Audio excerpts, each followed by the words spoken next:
Chapter 78, Limitless. A/N, Patreon, HelloDarkness07. A few days later, when Maya and I were having dinner, I always meant to ask. Externals are all immortals, right? Maya gives me a knowing look, and says, you want to ask why I still need to feed on other people to live. At my sheepish nod, she sighs, and says, it is a folly of my own doing, I assure you. I look at her, not saying anything, while she takes the moment to gather her thoughts. Resting her hands in front of herself, Maya says, after I had my first death, I could have lived eternity without feeding on a single soul. I could have also stayed my hand for a few years and then returned to sucking souls, without actually needing to do it. Alas, when I did it just once, right after I resurrected, when I killed Kolgath and sucked his soul, my condition returned fully. If I understand it correctly, her awakening as an external had fixed the issue with her soul. But since she didn't know it at the time, and used her soul sucking soon after waking up, her soul once again returned to needing souls to survive. She then chuckles, and adds, besides, I was around 200 years old when I had my first death. When I was resurrected, I had found myself in a body befitting that age. Absorbing Kolgath's soul allowed me to return to the youthful form you see now. I nod, accepting it, and say, it was just a curious question. Have you found a way to fix it? Maya shrugs, and says, a few. I am, as you might deduce, the foremost expert in soul magic in the entire world, even counting all the gods of death, and the necromancy experts. I have either created, or found, more than a few rituals that might work on fixing the damage done to my soul. Alas, the ingredients required for that are completely inaccessible to me. And hence, the rituals themselves are completely impossible for me to perform. I refrain from asking what the ingredients are, and return to eating, my mind running fast. I'm an expert in rituals, not the best out there, but I am good at modifying existing rituals for my own use. I haven't tried actually creating rituals, but that's only because I didn't need it. And if Maya, a self-proclaimed pioneer in soul magic, says that there isn't a way to fix her issues, then there isn't. Her soul was damaged, thanks to the sacrificial ritual her father's village forced on her.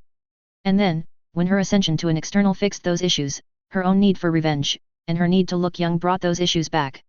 Although, the ingredients thing will need some thinking on, but only when a bit more trust has been established between us. I then ask, would that work again? You dying and resurrecting? As long as the one to kill you is a normal mortal, you should resurrect, right? Maya shakes her head, although she does it with a smile, and says, I thank you for your help, Atharva, but no. It doesn't work. I have already tried it. It would have only worked right after my first death, not anymore. Hey. I apologize then. It can't be comfortable, having to rely on other souls to live. I say, and return to my food once again, gaining silence in return. No, it isn't, Maya softly says, as she too returns to eating. A couple weeks pass in comfort, with Maya and I living peacefully in her castle. She spent her days either in her library, in the kitchens, or in her gardens. I, meanwhile, spent my days just thinking about my battle with Hela, using my mind palace to analyze that fight again and again. I also helped her cook the food every once in a while, and once, I even cooked food from my own time for her. And yes, I had told her about my time travel accident on the first day itself. I didn't mind that, I could feel no malice from her, and I felt like I needed to tell her my own story right after she told me hers. As for Hela, I was cursing my stupidity every day. First of all, I shouldn't have stayed to fight her, that was a stupid mistake to make, and I know that now. Well, I also knew that then, but I wanted to test my mettle against her. Secondly, I could have tried a few more things to gain an upper hand, which I didn't do. I could have taken her to the mirror dimension, which would have probably given me enough control over the fighting grounds to land a win even. I could have used my Kasha flames, which might have worked to harm her, and it might even have helped me cut her arm off completely. My swords can channel my flames well enough that it might have worked in cutting her arm off. I could have used my light magic through the sword, which also might have worked. I could have used my telekinesis, but I also know that my talents in telekinesis aren't strong enough to battle her. But it could have given me an advantage. As for telepathy, I had actually tried it. Her mind just refused to be bent, or even penetrated, by me. Sure, some of them are mights rather than will, but I could have at least tried. And then there's her magic resistance. Or more like, her own dense magic. I have seen those moments in my own mind again and again. When I used the condensed fiend fire, when I tried to blast her away, when I tried the dark curse. I have repeatedly visited those moments to see why it happened. To see if I can find a way to fix that issue. And I realized. I can't. Hela's magic is so dense, that it inherently repels all magic weaker than hers. She's literally better than dragons, nundus, basilisks, and even giants, at repelling magecraft spells. Possibly combined. I doubt if even the killing curse would have any effect on her, but to be fair, the killing curse is a curse meant for mortal souls. It might not even work on the externals, to be honest. Shaking my head, I stand up. I need to talk about this, out loud. Maybe that will help. Yes, brother? What can I do for you? Maya asks, smiling up at me when I enter the lounge. I sit down, and say, I needed to talk about my battle. And even show it to you. I was hoping that your thousands of years of experience might have some insights on it. Oh. Maya asks, and puts the tome she was reading down. I doubt she hasn't already read through it, but she might have also forgotten that she's ever read it. I know I have that problem, and I'm only 75 years old, while also having perfect recall. I lean back, and say, you know who I fought? Hela of the Asgardians. The goddess of death. Have you fought any gods in your life? Maya nods, as she waves her hand, conjuring a couple cups of tea for her and me. Her batch of tea is wonderful, and I've learned that she grows the plants herself, in her own garden. As I take a sniff of the strong tea, Maya says, I have mentioned before that I was present during the convergence 8,000 years ago. That year was one filled with war. Every pantheon was new then. Asgard was ruled by Buri, Othris by the Titans, Egypt by the God-Eater, and so on. And like any young race, they warred with each other. More than a few gods came to me, to force me and the other externals to join their ranks. A few accepted, and became gods, but I, Garbashia and a few others refused. The gods didn't like that, and tried to kill all of us. As you can tell, I lived, they didn't. Why do you ask? I smile, always excited to learn new things about the past, and ask, have your spells ever failed you against them? Specifically the magecraft ones. Maya frowns, closing her eyes to think back. Barely a few seconds later, she opens them, and says, no. I can't say they did. My magecraft, as you call it, never failed me against the gods. I even fought against the Egyptian god of magic, Hika, once. Even then my magic worked perfectly. I run my fingers through my hair, not understanding it. I had thought that all gods had dense magic, but is it just Hela? I don't understand. Look, I want to show you my memories of the fight. You can give me your own opinion then. I finally say, and immediately summon the Elder Wand to my hand. Maya looks in open curiosity, as I touch it to my forehead, and then pull it back, pulling the white wispy strand of my memories with it. Fascinating. Maya mumbles, watching me work. I chuckle, despite my worries, and drop the memory strand on top of the table, while storing the Elder Wand back in nowhere. The table is not a pensieve, however, and nothing happens when I do so. It just stays on the table as if it was a dense liquid. With a few gestures, I conjure a runic spell around my palm, and point it at the memory. Immediately, the memory wisp floats up, and within a single moment, expands to cover the entire room in white smoke, that then begins to slowly transform into a forest, with Hela, her two servants, and I, facing each other off, the berserkers fallen on the ground near me. Or more accurately, the spell, along with my memory, turns the entire room into a pensieve, showing anyone who enters it my memory of that fight. I haven't seen a use of runes like that since. Ever. I didn't even know it was possible to use runes like this. Maya exclaims, as she looks around. Is this something that is common in your future? I smile, as the spell stays dormant around my wrist, and say, thank you, and no. This is something of my own making. I was never told runes couldn't be used like this, and even my runes master was surprised. I believe it is because I believed it to be something doable that I managed.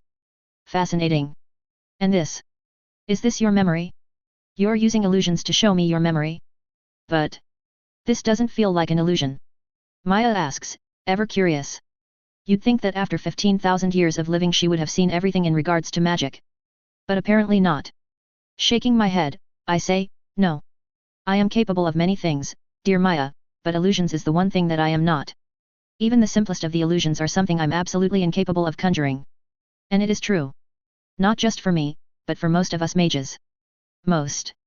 There are exceptions, obviously, but most mages are absolutely pants at illusions. Except for the disillusionment charm, the variations of the flagrate spell, I cannot use any illusion. We have multiple ways to see through illusions, but actually using them? Ha! What I did was use a runic spell to turn this entire room into an artifact capable of showing memories. Now, sit back and enjoy the fight. Or enjoy my humiliation, because that is what happened. I say, and sit back on the chair, activating the memory as I do so. Immediately, the memory starts playing itself, showing Hela and I talk a bit, before we begin our fight. I look at Maya, and find her completely focused on the fight, her eyebrows raising more than a few times, in either curiosity, or surprise. When I hit Hela with the fiend fire spell, Maya mumbles, "That was idiotic. She's a goddess of death. Hellfire, no matter what language you call it down in, will not harm her." I sigh, having already cursed myself for that, but stay silent. When Hela summons Mjolnir from wherever it had remained hidden until then, and slams me with it, Maya says, "That hammer. It is a divine one, is it not?" I nod, seeing that she was looking at me when she asked that, and say, I could feel that it was highly magical, and could have channeled Hela's divinity as if our own magical foci, but thankfully, Hela didn't use it for that. Whether it was arrogance, or her inability to use it as a focus, I don't know. Maya nods, and says, "You could have died during that hit." I can see that Hela held back. Hey, to be honest, yet. Hela did hold back during that hit. I could have been beheaded right then and there. It's Mjolnir. And Hela. Why didn't she, though? Arrogance? Or did she just want to stretch the fight out? We return to watching the memories, Maya giving a shocked reaction when Hela creates a portal to follow after me, and then asks, "Tiny witches?" My lips twitch, remembering that particular description of the elves. I pause the memory, and say, "You must know the race of elves that Magekind has created and enslaved." And Maya's nod, I say, "I have a village full of those elves, freed from enslavement, and their bodies strengthened, near my home. They consider it their duty to protect magical creatures because magic gave them sentience. Before I got there, the elves fought and killed 2 Asgardian soldiers, while rescuing the Riem. And then, they asked me to save the Riem they couldn't save." Maya raises an eyebrow at the short story, and asks, "And you listened?" I shrug, knowing that it must be hard for her to accept that a mage listened to a request from an elf, and say, "I owe them a lot. Before I freed them from their enslavement, they were my house elves. My slaves. I had them do a lot of work for me, while I was looking for ways to cure their condition. And so, as penance, I asked them to call for me whenever they may need my help." Maya becomes pensive, but stays silent as she looks back up to the memory. I continue it, and we stay silent the rest of the time. Not even when my magecraft spells veered around Hela after splitting in 2, did she give a reaction. Finally, when Hela kills my images of icon clone, and indirectly, me, the memory retreats back to the wispy form, and with a single wave of my hand, flies back to my head. Maya stays silent for a few seconds, and then says, "You should have killed her, when you had her bound with the crimson magic." I nod, accepting that, but say, if I had killed her then, Asgard would have razed Midgard to the ground. They would have killed not just me, but all those like me, and my elves, and the magical creatures. Maya also nods, and says, "That is a possibility, yes. Or, the sorcerers, other pantheons, and even the mutanter, would have interfered before they could cause much harm." She shakes her head, and says, "I understand now what you meant by your questions. Your magic failed you, against Hela. And I know why it happened to you, and not to me when I had fought Asgardians in my own past." "Why?" I ask, both of us leaving the topic of me hypothetically killing Hela aside. I don't mention that it might not have worked anyway, since cutting off Hela's bones was a bit beyond my strength at the moment. Maya looks at me, and bluntly says, "Your magic is too weak." I scowl, to which she says, "It is not something you might have ever learned, if you hadn't faced someone like Hela. But there is a limit to how strong a mage's magic can get. And you, brother, are right at the precipice of the limit. But you haven't crossed it yet." "What do you mean?" "Sorcerers can get strong enough to fight gods well enough, so can coven witches. Even a mage, Watum, could get strong enough to conquer a splinter realm." I say, a bit confused. Maya nods, and says, "Yes, but not one of them did it using their own magic. Sorcerers get stronger by absorbing more and more magic from the universe, and the outer realms. Coven witches do it by absorbing magic from the earth, using their coven place as the channel, but even still they only get stronger because of their rituals and their books. As for Watum, I was alive when Watum was just a mage, you know. I was even a sorcerer of Kamartaj during that time. He first kept borrowing the magic from the Splinter Realm, and only the Splinter Realm that he rules now, and only when his body became completely saturated with the realm's magic, did he ascend to become the ruler of it." She raises her hand, when she sees me open my mouth, and says, "Allow me to explain, and then you can ask your questions." I nod, and lean back, to listen. She says, "You already know the different types of magic-wielding humans. Mages, sorcerers, coven witches, demon witches, dragon sorcerers, and druids are the most numerous, although druids are getting low in numbers every century. Each of them have limits to their strength, a limit to how potent their personal magic can grow before it stops becoming more potent.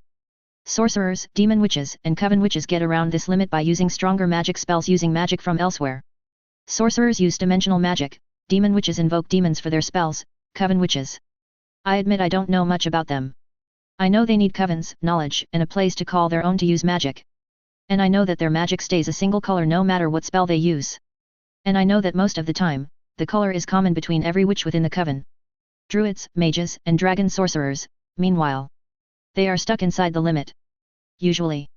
Maya says, pausing a bit. I take the cue, and ask, usually? I assume it's not always the case, since you've gotten your magic strong enough to fight Asgardians. Maya nods, and says, for a dragon sorcerer, the only method of increasing their magic strength is by bathing in the blood of a strong enough dragon, which is almost impossible since they need to kill the dragon themselves first. Right, if you're in need of a stronger dragon than you might not be able to kill it anyway. Well, some people probably could, especially dragon sorcerers like the Iron Fist, who, despite not using actual magic spells, can still kill dragons stronger than themselves. But even they cannot reach the level of the gods. Hell, Iron Fists can barely reach as strong I am right now, and even that happens very rarely. When I nod in understanding, Maya continues and says, for a mage or a druid to break their limits, we need to strengthen our body, as well as our soul. Only when your body and soul is capable of handling the higher potency of magic will your magic become stronger. That makes sense. So much sense that I don't understand why I didn't realize it before. Magic is spiritual as well as physical. My body is strong, far too strong for a normal human, and because of that, my magic did become more potent. Not as potent as I want, not enough to harm a god, but it did. But my soul.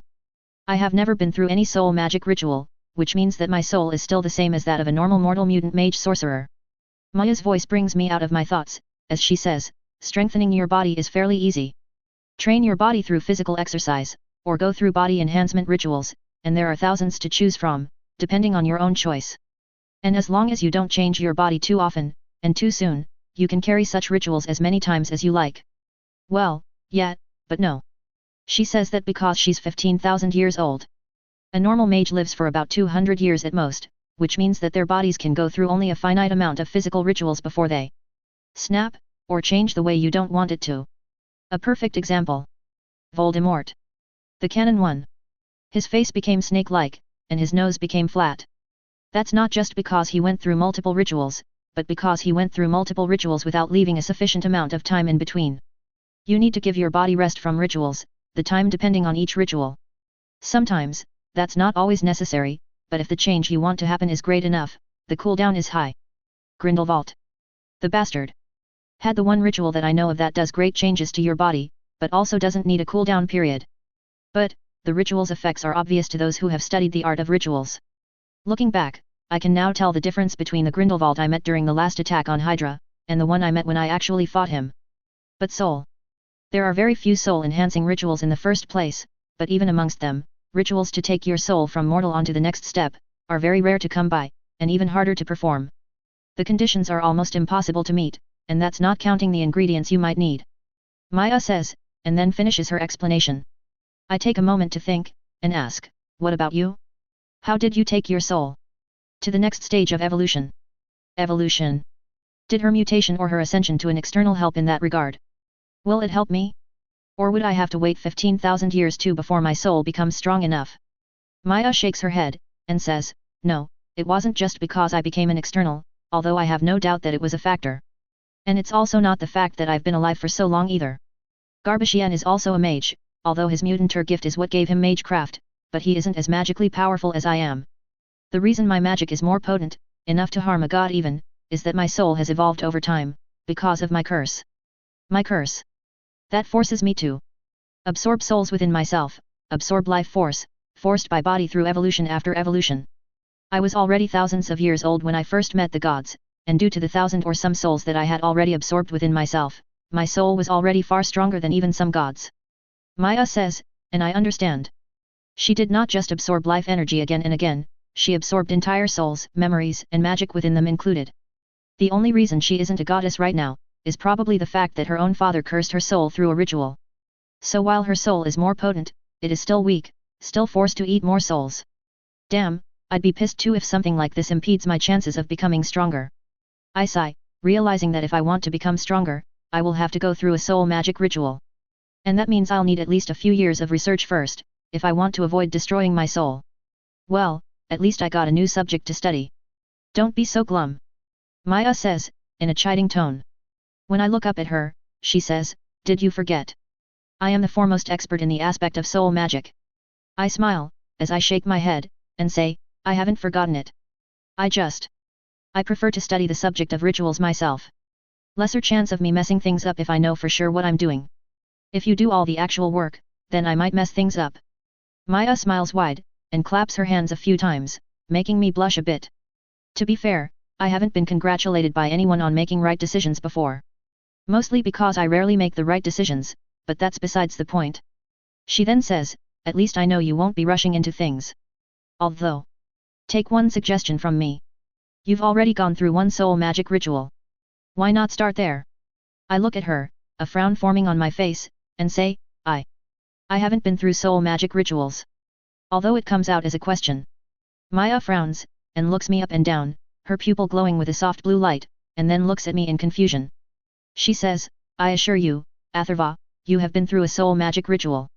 I cannot deduce the exact effect it had, but I do know that it has something to do with your animal spirit. Holy shit. The animagus ritual is a soul magic ritual? Gods, of course it is. I exclaim, as I stand up and start pacing around. Of course, how could I miss this? Spirit animal. Spirit animal. Gods, I'm so stupid. At Maya's curious look, I explain, there's a ritual, I think it should get famous a few hundred years from now, that helps you connect with your spirit animal. It allows you to transform your body into an animal that you are closest aligned to, without actually sacrificing the living one first. It was originally a druidic practice, which I've found evidence of, that has existed for over 1,000 years now. It first began with druids learning to see through the eyes of other animals and birds, magical or not. That then evolved to the practice of changing your own body to that of an animal, while keeping your mind. And while the druids do use it now, and have been for a couple centuries, mages don't even know about it. Maya widens her eyes a bit, and says, truly? Yes. I can see how that should be possible, but assuming the form of an animal? And without even sacrificing the animal? I know Garbashian can shift into the form of a wingless dragon, but that's because he specifically hunted the dragon down to be able to do it. God damn, I need to meet with this Garbashian at least once. He might possibly be an asshole, but he seems like a strong mage mutant. She then looks at me, with wide pleading eyes, and asks, can I see? I just shake my head with a chuckle, and mutely take a few steps back. Within one moment and the next, I go from the bipedal human to the quadruped Kasha, a white-flamed demonic cat. Maya widens her eyes, as her hands subconsciously raise up to touch me. She stops herself, and says, magnificent. It is one of the demonic cats from the lands west of here, correct? Well, yeah. Japan is to the west of America. But for someone used to looking at maps that portray Japan to the east, that's really confusing. I nod, as I turn back, and say, the animal's name is Kasha. I'll give you the directions for the ritual, if you want. Maya nods, and says, I will appreciate it. She then smiles, and says, as for your own problem. Whichever ritual you decide on, to ascend your soul, be sure that it won't be a threat to your already existing animagus ritual. Also, be warned that you might have to sacrifice someone. Or something. For it to work. I understand that you're a bit sensitive about that. Well, not wanting to kill needlessly is not sensitivity. I nod, already making plans on going back home and scouring my repository for all traces of soul magic. But first, I do need your help with something else though. I say, as I stand up to go out of the lounge. Maya raises her eyebrow, and asks, there's more. I chuckle, knowing she's just kidding, and say, as you saw during the fight, I have no way of actually hiding from the Asgardians and their omniscient gatekeeper, or even the king. I do have a runic spell burned into my skin that prevents anyone from scrying me, but I've found that it doesn't work on those bastards. I need your help in devising something to make me absolutely invisible to the Asgardians. Maya raises her eyebrow, and nods with a smile. She says, that is a marvelous idea, brother.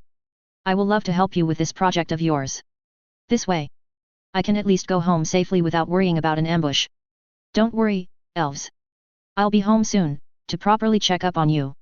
A/N, next chapter, obviously, is Mason back to Sanctuary doing his research. I'm not going to stretch this arc too much, since this is the last actual arc I've planned before taking him back to the future. But as you already know, my plans rarely go according to Kakaku. Chapter 79, Soul. A/N, part4, HelloDarkness07. I knock on the door, wincing a bit, my chest still feeling a bit sensitive thanks to the new tattoo now adorning my chest. The original runic tattoo had done a good enough job to prevent me being scryed on, but as I had experienced recently, it was not useful against those up above. Gods. Or even Maya, to be honest. She did manage to find me when I died. Removing it was an easy matter for me, since I was the one who actually branded it there.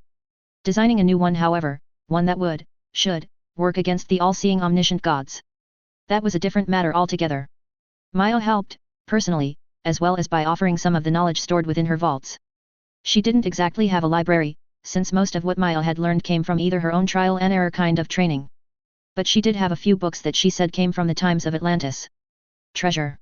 She had called them, and hence, they were kept under lock and key, in her vault. I doubt I would have seen them otherwise, since Maya definitely has protections enough to stop my repository from stealing the books. Atlantean runes, together with multiple days of experiments, and Maya's scrying help, allowed me to create a runic spell that completely negated Maya's focused scrying spell. And if Maya, a 15,000-year-old mage, cannot see me when I wore a ring adorned with the runic spell, then I doubt the younger gods will be able to do so. Least of all, when it is powered by my blood sacrifice. The blood sacrifice is why I had originally tattooed the spell on my chest instead of just wearing a ring with the spell or something, and it is why I did it now. Besides, rings can be lost, stolen, or hidden away. My tattoo will always remain with me. I had branded the tattoo on top of my heart 2 days ago, and I had spent an entire day without access to my magic. That's how magic-hungry the runic spell was. And now, I am finally ready. Come in. Maya voices from inside the lounge.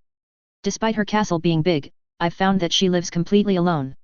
She doesn't trust anyone else to live with her, and not try to kill her. Except me, but I think she mistrusts me a little too. Walking into the lounge, I see Maya looking over a single page, and I smile. I ask, the animagus ritual got you curious, Maya smiles, and says, what can I say? I was always envious of my fellow external for being able to turn into a dragon, and now I've found another of the externals who can do it, into the form of a caution no less. I shake my head, and sit down next to her. I give Maya a moment of silence, both of us comfortable enough in each other's presence that we say nothing. I had given her the original animagus ritual, one that gave you the ability to connect to your magical, as well as mundane animal spirit. I didn't even bother trying to trick her with a fake, or faulty ritual, since, first of all, I'm trying to build a friendship with her. And tricking her would have been counterproductive. Secondly, she's literally a 15,000-year-old mage, who has had around that much time to study the subject of soul magic. She would have caught my trick within a day at most. After a while, Maya keeps the ritual page inside a pocket in her long skirt, and asks, so? You're leaving? I nod, not at all surprised that she guessed it. I say, when I died. I left my home unguarded. I need to see that Asgard hasn't attacked it. I need to check on the animals I guard, and the elves. Because I don't know what I will do if Asgard has harmed my sanctuary. Will I attack Asgard? Absolutely. Single-handedly if I have to. I will wage a war on them, and I will kill Hela and Odin, at least. Well, I'll try. Because I don't know if I can still fight Hela and win, to be honest. And while I did see that sanctuary is still intact just last night, I can't be sure that it isn't an illusion that I'm seeing. I'll need to actually go there to be sure. Do you think the Asgardians will go for your animals and elves? Maya asks, with a frown on her face.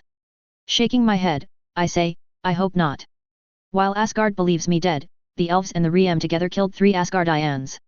And those brutes are arrogant, and prideful. They will definitely want revenge for their fallen comrades. They might not be able to wage full-on war with Midgard, thanks to the treaties of old, but they will definitely skirt the limit. Maya nods, and says, I hope you visit once again.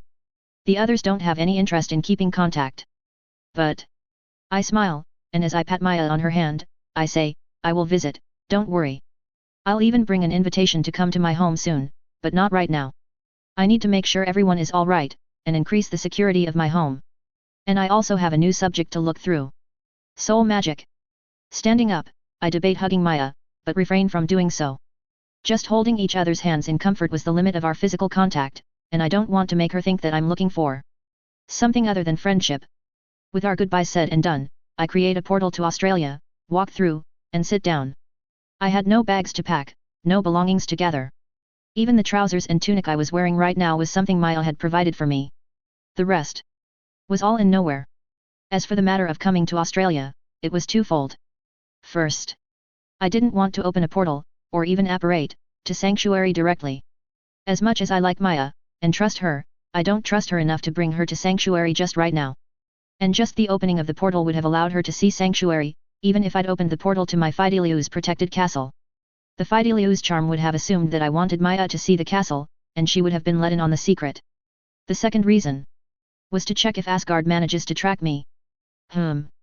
I say, after a minute or so of nothing happening. No Bifrost had fallen down to declare Asgardian entrance. Maybe they're not actively looking for me, since I am dead. But Hela definitely knows my magic, and so does Heimdall, probably. Without bothering to stand up from the cliff, I let my magic flow all around me, causing a weak windstorm to form on top of the cliff. The storm thunders, as lightning, fire, and even rain flows out of it, destroying a few rocks by their magic. I wait a minute more. Still nothing. I then smile, and bring my magic back. This could mean nothing, this could just be because Heimdall isn't looking at Australia currently, but just the possibility of my runic tattoo working makes me smile. Shaking my head, I stand up, and with barely a shred of effort, appear on Sanctuary, near the elf village. When I appear outside the village, however, the smile immediately drops from my face, and an anger-filled scowl takes its place. Fear. Pain. Terror. These feelings slam into my mind, without me even trying to get a read on the elves' minds, and I look around, trying to find what causes this. The village was intact, just as I had seen while scrying for the elves, but I could see that the elves weren't. I immediately start walking forward, towards where I can feel the most pain coming from, and immediately get hushed whispers following me. Some were glad I was here, others were wondering where I was before. But one was relieved. I turned to look at the relieved face, and immediately see Ithra, the daughter of Kultur, sitting on a chair outside her house, her face showing tear tracks. I pause in my way towards the pain, and start walking towards her. She looks up at me, with hope slowly filling her eyes, and I hesitate a bit, before asking, "What happened, Ithra?" Ithra's eyes immediately become wet, as she slams into my legs, hugging them tightly, bawling her eyes out. This causes my heart to skip a bit, wondering if something happened to Kultur. I may not have liked him much in the beginning, but all those years later, Kultur was one of the closest friends I had. I lean down, and pull her into a proper hug. Just by the voice of her crying I can tell that she won't be able to say anything right now, least of all explain. As I pat her back, I ask, can I look into your mind for what happened? I promise it won't hurt, and I won't look anywhere else." Still crying, Ithra nods in my chest, and I take the invitation to gently get into her mind. At first, her mind remains too focused on crying in relief, as Ithra is finally allowed to show some weakness, but I take barely a second to see what had happened in the weeks that I was gone, and I immediately feel the anger settle in. Asgard. They hadn't forgotten the elves. Or more accurately, Hela hadn't. Whenever the elves went out to rescue an animal, Asgard came there through their rainbow bridges within half a minute, bringing a party of just 10 or so soldiers each time. They tried to capture the elves, hunting them whenever they went outside the wards of Sanctuary. They would taunt the elves, telling them that their mage guardian won't be protecting them anymore, while using their Asgardian steel weapons to take care of any spells or blasts of magic that the elves sent their way. The fights had caused a lot of elves to be injured, since despite their enhancements, the elves were still pretty much weak compared to Asgardians. Dozen elves were injured lightly, 2 had their limbs cut off, and 1 was stabbed with a dagger that didn't come out, no matter how hard the elves tried to pull. It was a miracle that none of the elves have died yet, and it is mostly because the elves are quick at fleeing. But as I saw right now, not all of them came back whole. All of this caused within 6 weeks, because Hela holds a grudge. Now even more angry, I get out of the hug, and look Ithra in her eyes. I say, I will stop this. I will deal with Asgard, and stop their needless attack from happening again. But first, let's heal the injured, okay? Ithra nods, and bowing her head, she says, I am sorry. Sorcerer Ithrios. I don't know what came over me. I sigh, as I lift Ithra's head up gently. I look her in the eyes, and say, you are the future leader of elfkind. And you felt that you couldn't lead them, you couldn't protect them. You don't need to apologize for losing composure, Ithra. Besides, these are actual gods that you and yours fought. Now knowing that my magic won't work exactly as I hope on these gods, I doubt even I would have managed to defeat all of them 50 years ago. Ithra suddenly widens her eyes, and asks, I thought you had died. My father felt you die. While wondering how Kultur felt me die, I say, I did die, but something happened. And I came back. Shaking my head, I say, come. Show me where the injured are.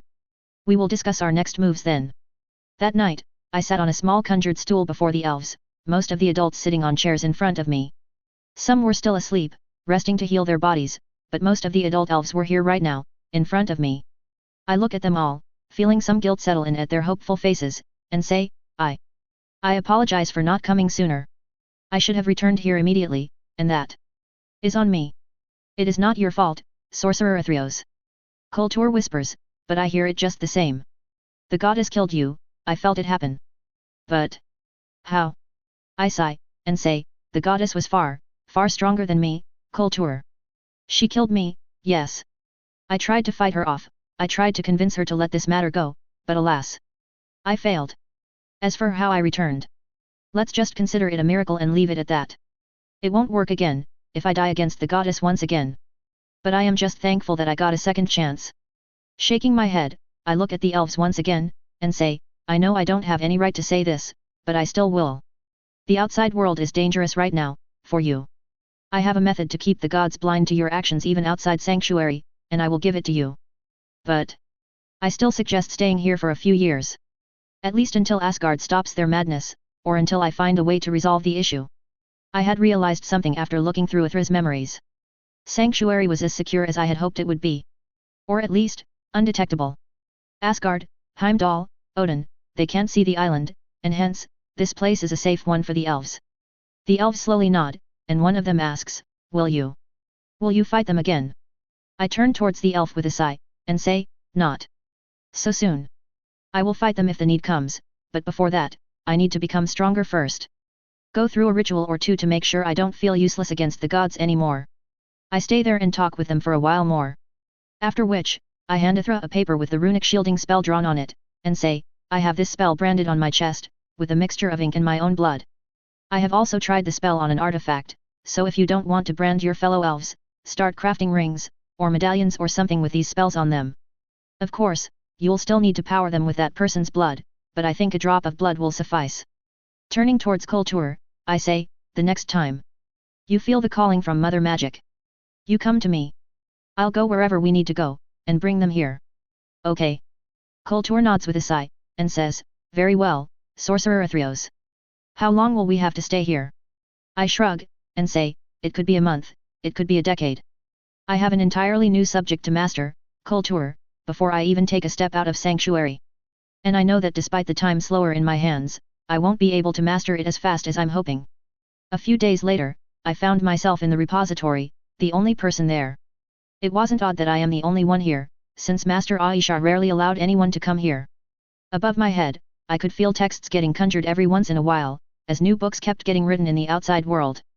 While reading through the basics of soul magic, however, I hear footsteps start walking towards me. Considering that I was under the effects of my time slower, I sigh, realizing exactly who's coming, and turn the time slower off. I had heard you were back. Master Aisha says, as she plops down on the chair in front of me. I close the book, look up at her, and ask, just back or back from the dead? Master Aisha raises her eyebrow, and says, the later. Kultur told me you had died, and I believed him. I mourned you, even. But then he just sent a messenger 2 days ago, with the news that you had returned from the dead. I almost didn't believe him, but then the repository wards told me that you were here. Alive, and well. And so, here I am. To ask you what happened. Annoyed, I ask, did the eye not show you? Master Aisha leans back with a sigh, and says, the Eye of Agamotto has decided that I am not worthy of its power for some reason or the other. I feel a bit guilty at the taunt, but she shrugs and says, it happens, no need to feel bad about it. The eye is a powerful relic, and one that has seen a variety of masters, and it sometimes decides that the Sorcerer Supreme doesn't deserve to look into the future at that time. But that's not why I'm here. I sigh, and start telling her about my fight, and my death. From Kultur's visit to my castle, to me dying at Hela's hand, and my magic failing me against her. You should have expected it. Hela's magic comes from within her, and so does your magecraft. Your magic is no doubt very potent, even amongst the strongest on earth. But compared to Hela's, it is not even comparable. It is as if you're a candle in front of the Sunday. Master Aisha says, commenting on it. Nodding, I ignore the comparison, and say, I kinda got that. I then tell her about waking up in Maya's house, meeting her, and the talks we had. I tell her about externals, about my ascension, and the help she gave me. Master Aisha hums, and says, I have heard about the externals, but I can't say I've heard of one named Maya. I already expected that it was an alias she gave me. Hey, I'm 75 and I've literally had 4 names to myself. Mason Aves, Harrison Evans, Athreos Etos, and Atharva Joshi. She's 15,000 years old, which means she could have gone through thousands of names, each just as hers as the next one. Master Aisha then asks, and what do you plan to do now? I lean back, and say, I've found that my soul being a human's is what's holding me back. So, I'm going to find a way to make my soul stronger. And then what? You will fight her once again? Master Aisha asks. When I nod, she asks, for what? Revenge. And then I realize why she's here. She's here to ask me not to go looking for Hela. Like hell I'll do that. Scoffing, I say, I want revenge, yes, but this is not why I'm looking for a way to make myself stronger than a goddess. It's not even half of the reason. Master Aisha looks dubious, so I say, look, Hela completely outclassed me. Even now, after my ascension to an external, I know that I am no match to her. And if Hela outclasses me, that means that Odin outclasses me even more. That means other sky fathers, other gods, a lot of other beings outclass me completely. And as long as they keep outclassing me, it means that Sanctuary is in danger from them, thanks to my inability to fight them. It means that the earth itself is in danger. Aisha sighs, and says, Earth is always in danger, Athreos. Dormammu, Mephisto, Sidorak, Watum, they all want to rule this plane in addition to their own. Yes, but not from those that give promises of protection, Master. I snap back. Taking a deep breath, I say, how many times have the gods attacked the elves? How many magical creatures did they eat before I got here? How many people did they kill for just insulting their pride? What the Asgardians are doing now? That's completely on Hela and her bruised ego. What I'm doing? It's to safeguard me, my animals, my elves, and my future. I can't wait for the gods to get tired and stop killing us mortals, Master Aisha, I can't. This. What I'm doing now, will show the gods, show everyone that mortals aren't completely defenseless. Mortals won't just roll over and die every time the gods come to bully us. My fight with Hela will just set the stage for negotiations. Master Aisha stares at me for a few seconds, and then nodding, she stands up. She says, you've made up your mind it seems. I will just warn you. Soul magic. It changes you, and not always well. Just promise me that you will be careful. I nod, but I say nothing, and watch her walk back the way she came. I already know soul magic is dangerous, I already have experience with the dark side of it. Horcruxes. But I also know that I won't do anything that goes against my morals. Time skip, 3 BC. 2 years go by, with a lot of progress in my studies. Slowly, bit by bit, my understanding of the soul was improving, and I have to say, I am an idiot for not learning all this before. Soul. Soul was what makes me. Me. It's not my mind, it's not my memories, it's not my body. Sure, my life experience does hold a part in shaping what kind of person I become, but my soul is what stores those changes. My soul is what defines me every moment of the day. Soul magic, however. Now that's a different matter altogether. Magic powered by the soul, and magic that affects the soul, are both counted in the bigger banner of soul magic. Souls are sources of magic, glowing batteries of pure magic that can only be accessed by the owner of that soul. Which is why demons are so desperate to claim souls, and why dementors are so bloody hard to kill. Even basilisk venom just slows them down, and beheading them is impossible since most weapons just pass through them, even of the magical kind. Flames send them back, just like how Petronuses do, but actually killing them hasn't been achieved yet. I assume, however, that light magic, or even divine weapons will work for killing them. Back on topic, to access the soul, one needs to first be a master of oneself, which I have been for decades now. I have complete control over my emotions, my thoughts, and I can also control my body through metamorph magic, even if that's not necessary. I first had to go through a few minor rituals, non-invasive ones, to get used to the sensation of my soul being accessed and manipulated. Repeatedly. Only after which, I was allowed to move on to studying soul magic. Powering spells by the soul doesn't tax you too much, since as I said, souls are batteries full of magic, but doing so too often does cause one to go into a coma.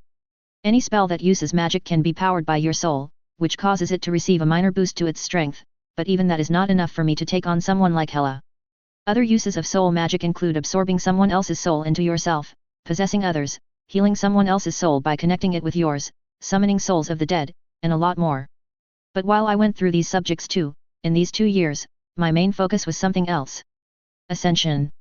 And so, changing the soul is what I focused my studies on. There are many ways to change the soul, most of them inherently dark. Evil. They almost always need a life sacrifice, which I'm not looking forward to deciding on. Some rituals change your body depending on what you do to the soul, but that also depends on what your sacrifice was, and if it was willing. Willing sacrifice has little to no changes on your body, and your personality, or so I've read. That was all for theory, other than those smaller soul rituals I've been through, to prepare it for my ascension. Practically, however, studying the druidic practice came first, skin changing they called it. Seeing through the eyes of other animals. It was fun, looking through the eyes of birds and animals without possessing them, or even controlling their minds. I did try it with my dragons too, and they enjoyed me accompanying them. And yes, the dragons did sense me in their minds. It was an effect of the spell itself, to allow for an easier stay in the foreign mind. Next step came learning everything about the animagus ritual, which I had to write down myself. Since it doesn't exist yet. A few months of experimentation, and arithmancy calculations, and I realized exactly how the ritual uses the soul. Every soul, every person, has a spiritual connection to an animal. Since we're mages, our connection is to magical animals as well as mundane ones. The animagus ritual uses your own soul to seek out that connection, and then using the soul's energy, forces your body through the first transformation, and immerses your soul into that transformed body. When both the body and soul get used to the transformation, the ritual effects are made permanent, giving us the ability to transform at will. To do what I'm hoping to do, make my soul more than human, I needed to be a complete master. Which is still too far away. At least half a decade still. During this time I'll have to study hundreds of journals, carry experiments on myself, and immerse myself in my own soul's magic. This legit reminds me of all those cultivation novels that made me shudder. Thankfully, I had a lot of books as guidelines and warnings over what not to do, and what to do. Shaking my head, I focus on the runes I was carving on the ground in front of my castle, which has sort of become an unofficial ritual space for me. 12 elves stood to the side, watching me work, waiting for me to finish. Finally, when the runic circle is complete, I stand up, and look around, checking for mistakes. There are none, of course. Humbly speaking, I am an expert in rituals and runes. I then stand in the center of the runic circle, in an actual circle that had a smaller runic spell around it, and summon my staff to my hand. Looking at the gathered elves, I say, "Come on then. Let's get this over with." As one, the elves walk towards the runic circle, Athra amongst them, and stand in 12 other empty circles all around main evenly spaced out. Making all of us 13. I look them each in the eyes, smiling at their resolution, and say, "Brace yourselves. This won't hurt, but it will feel a bit uncomfortable." Saying that, I slam my staff on the ground, sending a wave of magic into the runic spell. Immediately, I feel a tug on my soul, as the runic spell glows in a yellow light. The yellow light covers me, and pushes me up into the air, floating me up. I close my eyes, embracing the feeling, but I understand that the other elves were also floating up. I feel some of their magic flow through the lines connecting our circles, and enter my own body. But all of it goes directly towards my staff, and I feel my magic expand.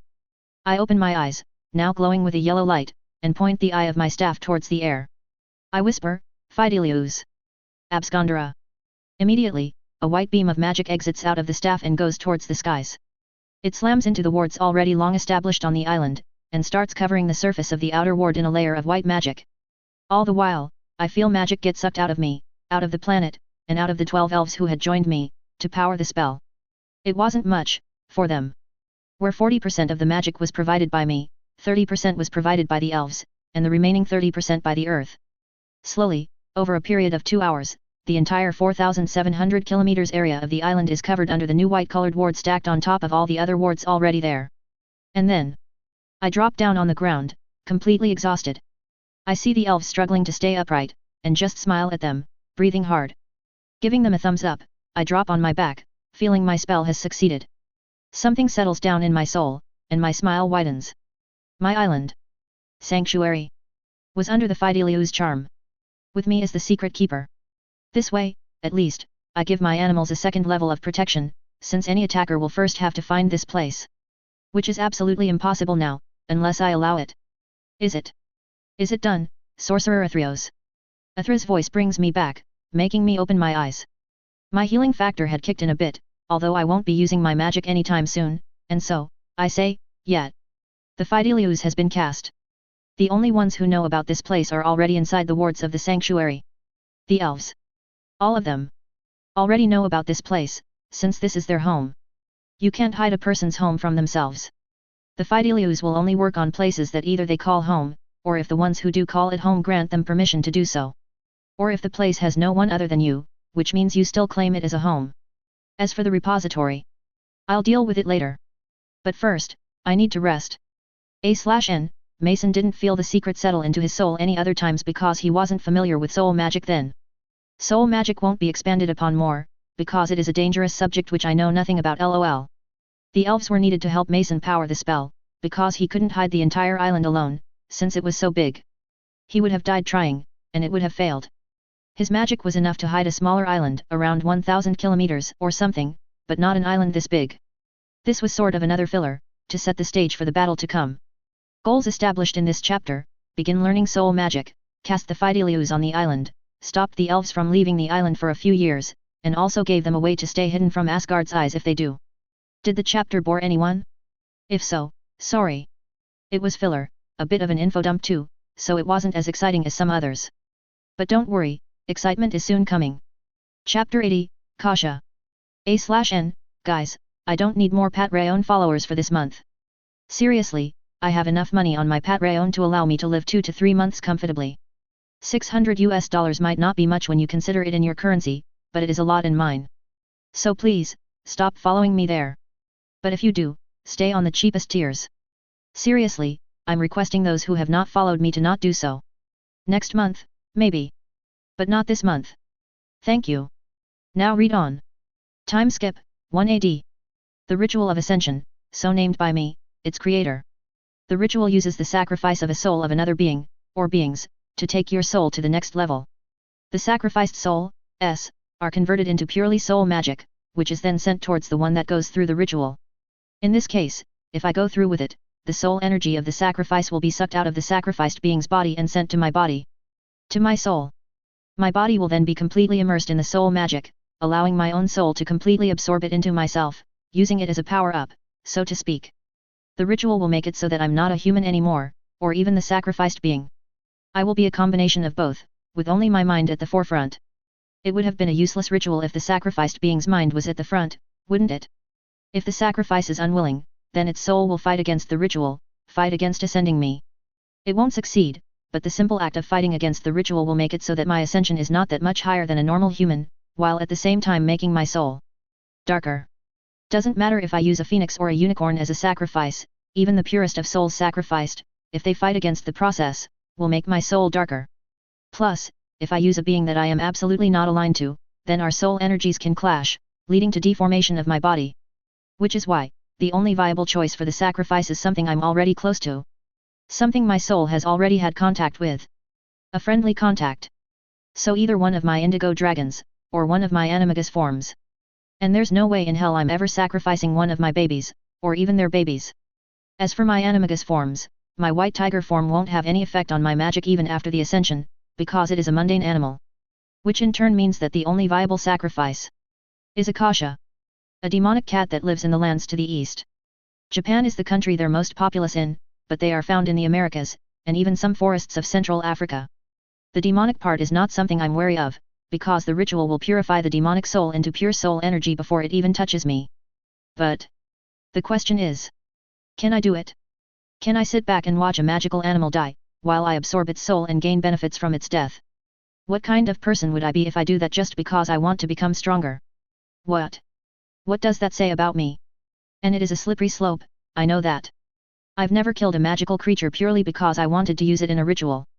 The basilisk I killed was because it attacked me. Drudger, the indigo dragon, because he was endangering the eggs of a rare dragon species. Just to reap the benefits? I have never done anything like this, and I never will.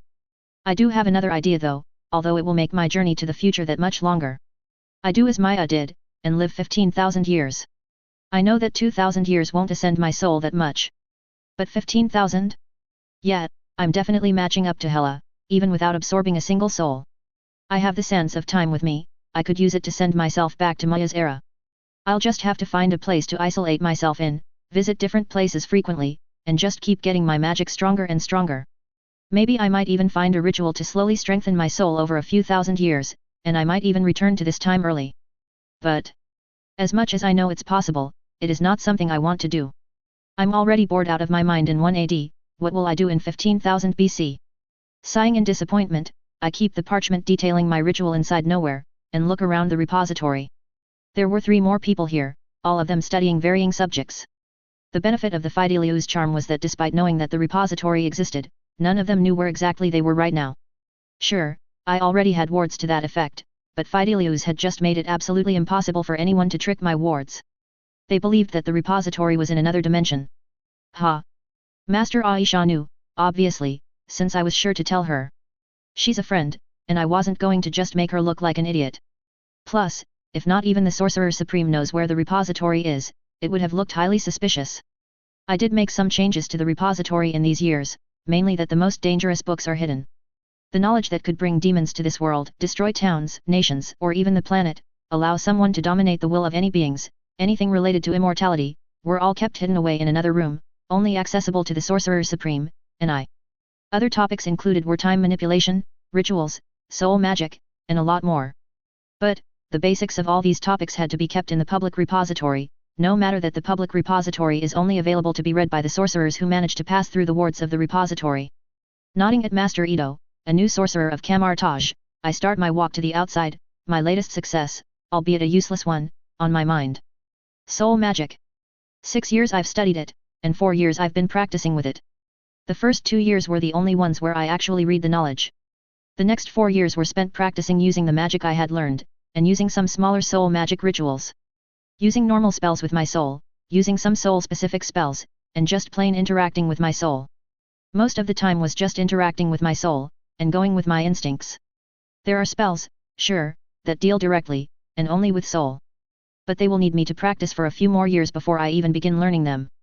Otherwise, I am in danger of just killing myself by casting one soul spell.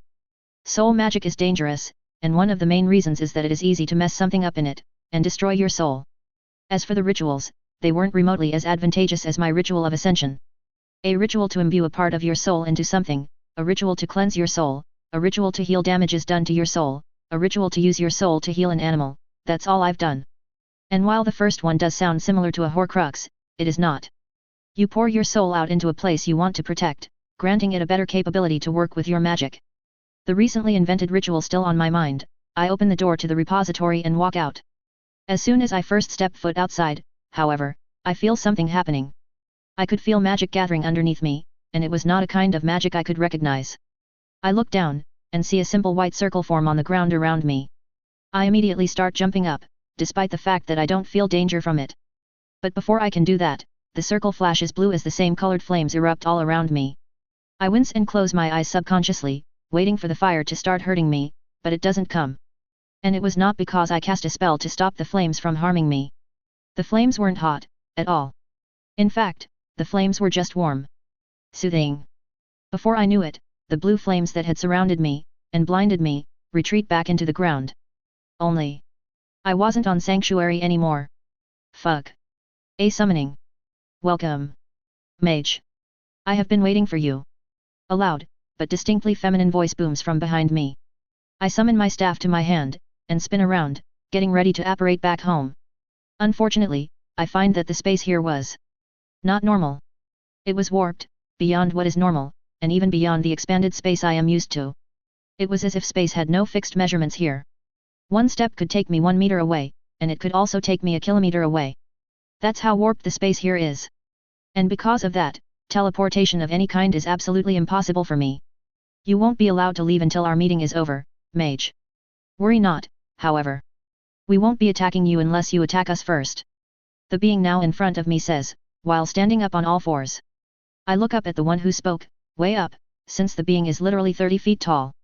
I didn't have to think a lot before I recognize exactly what it is, since I do have it as one of my animagus forms. A flaming cat. A kasha. The kasha in front of me was, as I said, 30 feet tall, and blue in color. I didn't even know kasha got this tall, since the biggest ones recorded in my time are just 12 feet tall. Noticing movement off the side, I look around and see that the kasha wasn't alone. There were other beings, other cats. I recognize most of the species here, but some I don't even find familiar. Nemean lions, ball-tailed cat, Nikomata, Bake Nico, Splinter Cat, Kasha, and Nundu, are the ones that I recognize. There were others that I don't, making a total of around 60 cats all surrounding me now. What the fuck did I do to piss of magical cats? I apologize if I don't let my guard down. There's this small matter that you brought me here without my permission. I say, as I keep my eyes on the giant Kasha, while also tracking the movements of all the other cats here. The blue Kasha chuckles, and I see some smoke exit out of her nostrils. She takes a step forward, which is enough to make it so I now have to look even more up to see her face, as she says, "My name, mage, is Matatabi. I am the queen of the demonic cats. My ancestors have been rulers of the feline race for thousands of centuries, and I have done the same for the last 300 years. Great! I exclaim, as the Kasha keeps walking around me, thankfully far enough that she won't step on me. What does that have to do with me? The Kasha stops at one point, and sits down on her stomach, her flaming blue face just 5 meters away from mine. She then asks, "Are you not one of us, mage? I can feel the flames of my kind within you. Your soul," it calls to me. Hey, now that she said that, I can feel some sort of resonance-like effect happening in my soul. I doubt that I would have felt it if I wasn't used to how my soul usually feels. It wasn't anything like how I feel with Maya, but it was similar enough. Well, yes. I am what's called an animagus, which allows me to shift into the form of your kind at will. Now, as much as I would love to demonstrate my magical talents, why have you brought me here? I say, as I lean a bit on my staff, in a relaxed posture. The Kasha isn't fooled, and I know that. She knows that I am ready to fight if she tries anything against me. Matatabi. That's what she said her name is. Hey, either that's one hell of a coincidence, or Kishimoto had one hell of a sight. Matatabi scoffs, sending wisps of smoke out of her mouth this time, and says, "We called you here to put forth a mutually beneficial offer. You do something for us, and in return, we will grant you something you need." And what do I need? I ask. Pausing, I add, "While you're at it, also tell me what you want, without beating around the bush, so to speak." Matatabi says, "We are in need of your skills, mage. Skills of a hunter, sorcerer, killer. We want you to find someone, and kill them. In return you will be given a flaming cat to be your sacrifice." I immediately narrow my eyes, wondering how the fuck this cat knows about my ritual. I literally invented it a week ago, and perfected it just today. And it all happened within the boundaries of the repository, which is under the Fideliu's charm. Cat queen or not, she shouldn't have been able to see the ritual while it was inside the Fideliu's. And that's not even counting the anti-scrying tattoo on my heart. This tattoo should have taken care of any blind spots the Fideliu's might have left, if that. I ignore the ritual part for now, since I had already discarded it in favor of my ethics, and say, "And who do I need to kill?" The Kasha. Matatabi says, and I hear all 60 of the cats there growl, although some sound more like angry purrs. I blink, look at her in indignation, and ask, "You want me to kill a Kasha? One of your own kind?" Matatab stands up and immediately pushes her head forward, so that she's just a single foot away from me. Her eye bigger than my head, she glares at me and says, "That demon is not one of our own." I wince at the noise, and float a bit backwards, keeping a distance of 5 meters between us. I then ask, "Then elaborate, because I am not going to kill someone just because you offer me something I need. I need to know exactly why you want this Kasha dead." The blue Kasha huffs and sits down, this time on her hind legs, while keeping 2 legs straight for support. She then says, "The Kasha is a demon, a resident of the Yomi. It was trapped there by the Shinto gods soon after the defeat of the Makabashi, and it had remained there since then. It, and the other demon cats did find a way to return to the mortal plane, albeit temporarily. And their deeds gave rise to us demonic cats. Whatever magical cats you know, they are either the descendants of demon cats from the different hells, or of the child of Gian known as Nu. Recently, however, the Kasha has found that he can stay on the mortal plane forever. As long as he keeps eating his descendants. Well, goddamn. Can't believe I'll be saying this, but that's worse than just cannibalism. This Kasha is literally eating his own descendants? Matatabi continues, "He has been killing my kind for a century now, and the only reason this place has remained out of his reach is because of the magic woven here by our ancestor, Nu. For each magical feline that he kills and eats, the Kasha increases his strength. If he manages to kill all the magical cats that are not inside this splinter space, then he will be strong enough to break through the spells protecting this place, and come here. If he kills us all too, the Kasha will be strong enough to challenge the Hell Lords for their thrones. He needs to die, mage. Otherwise he will be a threat to not just me, but to you also. Yeah, I know that. It won't be long until this Kasha comes after me too, and comes after my Kasha animagus form. Rubbing my face, I say, look, I don't know how you found out about my ritual, but I won't be going through with it. It is immoral, forcing someone to kill themselves just for my sake. And I won't allow you to order anyone to do it either. That out of the way, I take a deep breath, and say, that said, I will agree to take a look at this Kasha demon. If he is as evil, as dangerous as you say, then and only then will I kill him. The blue-flamed Matatabi chuckles, which is really odd when it comes from a cat, and says, we are not honorless, mage. Demonic we may be, but we are the children of Jia. I will not force anyone to kill themselves for your ritual, nor will I ask as a queen. The only one who will be joining you in your ritual is a completely willing cat. There is no persuasion, no convincing. The cat is ready to sacrifice their soul, but only if you kill the Kasha. I stare at her, wondering many things at once. Firstly, if that demon is called Kasha, what is the current name for the flaming cat? I have no doubt that the flaming cat that I know as Kasha will be known as Kasha in the future. But now? Secondly, should I do it? Agree to the ritual? I am still not over the fact that despite so many preventive measures, someone still managed to spy on me and tell this fucking Baijuyu about my ritual, and what it entails. It is definitely not a coincidence that I invented a ritual that uses Akasha soul, and I just find myself being summoned to a warped space on Earth with Akasha as a queen. But if I hope to defend my animals, then I will need some sort of enhancement, and the ritual is just the fastest one. Hela and her band of merry idiots have been killing any Riem they manage to come across, with none of us able to do anything. They're trying to lure the elves out, I know that. Which means I need this, if only to help my elves get back to their self-given purpose. And I also can't let this Kasha demon keep killing magical cats, if it is actually doing that. There's a demon out there, free to roam the world, killing magical cats wherever it goes. And it is highly likely that it will succeed in becoming strong enough to get to Sanctuary, despite the Fideliu's charm. Because I have no doubts that the Fidelius will not be able to make the higher tier demons forget about my island. Which means I need to take this job. This quest. Sighing, I nod up at Matatabi, and say, very well. I will go and look for the Kasha. But I won't be your assassin. I will see if this Kasha is actually what you say it is, and then and only then will I kill it. If not, then I will return here, and kill you. No questions asked. Is that understood? If by some chance she is lying, I won't be using her, or anyone else's soul in the ritual anyway. As I have repeatedly said, I only need a willing, volunteer sacrificial soul. Matatabi nods, and says, of that, I have no doubts. She then offers her paw towards me, and says, are we in agreement then? A soul for a soul. You kill the Kasha, and we will grant you a willing sacrifice suitable for your ritual. The soul of the Kasha, for the soul of a flaming cat. If you don't deliver, neither will we. I look at it, somehow knowing that she wants a magically binding agreement, and without any hesitation, I turn my entire forearm into that of my Kasha form, and bump my smaller white flamed paw on top of Matatabi's larger paw. As magic recognizes our agreement, shown with strings of our own flames surrounding each other, I drop my hand back down, and say, now, if you don't mind, show me the way out so I can begin tracking the Kasha. Matatabi puffs up, and says, there is no need for that, mage. We already know where it is. And then, Matatabi blows flames out of her mouth, that surround me in a circle, similar to what had happened when I was brought here. When the blue flames retreat, I find myself in a tundra forest, sparsely surrounded by trees and shrubbery. Tibet, I recognize the place as.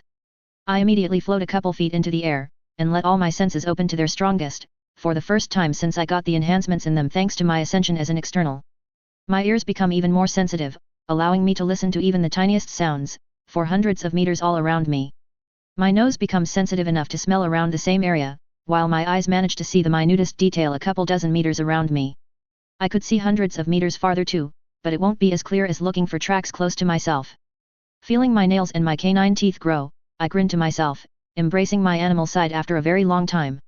I don't think Matatabi directly sent me next to the Kasha, so I have no doubts that I will have to track it first. And my animal side hasn't hunted in decades.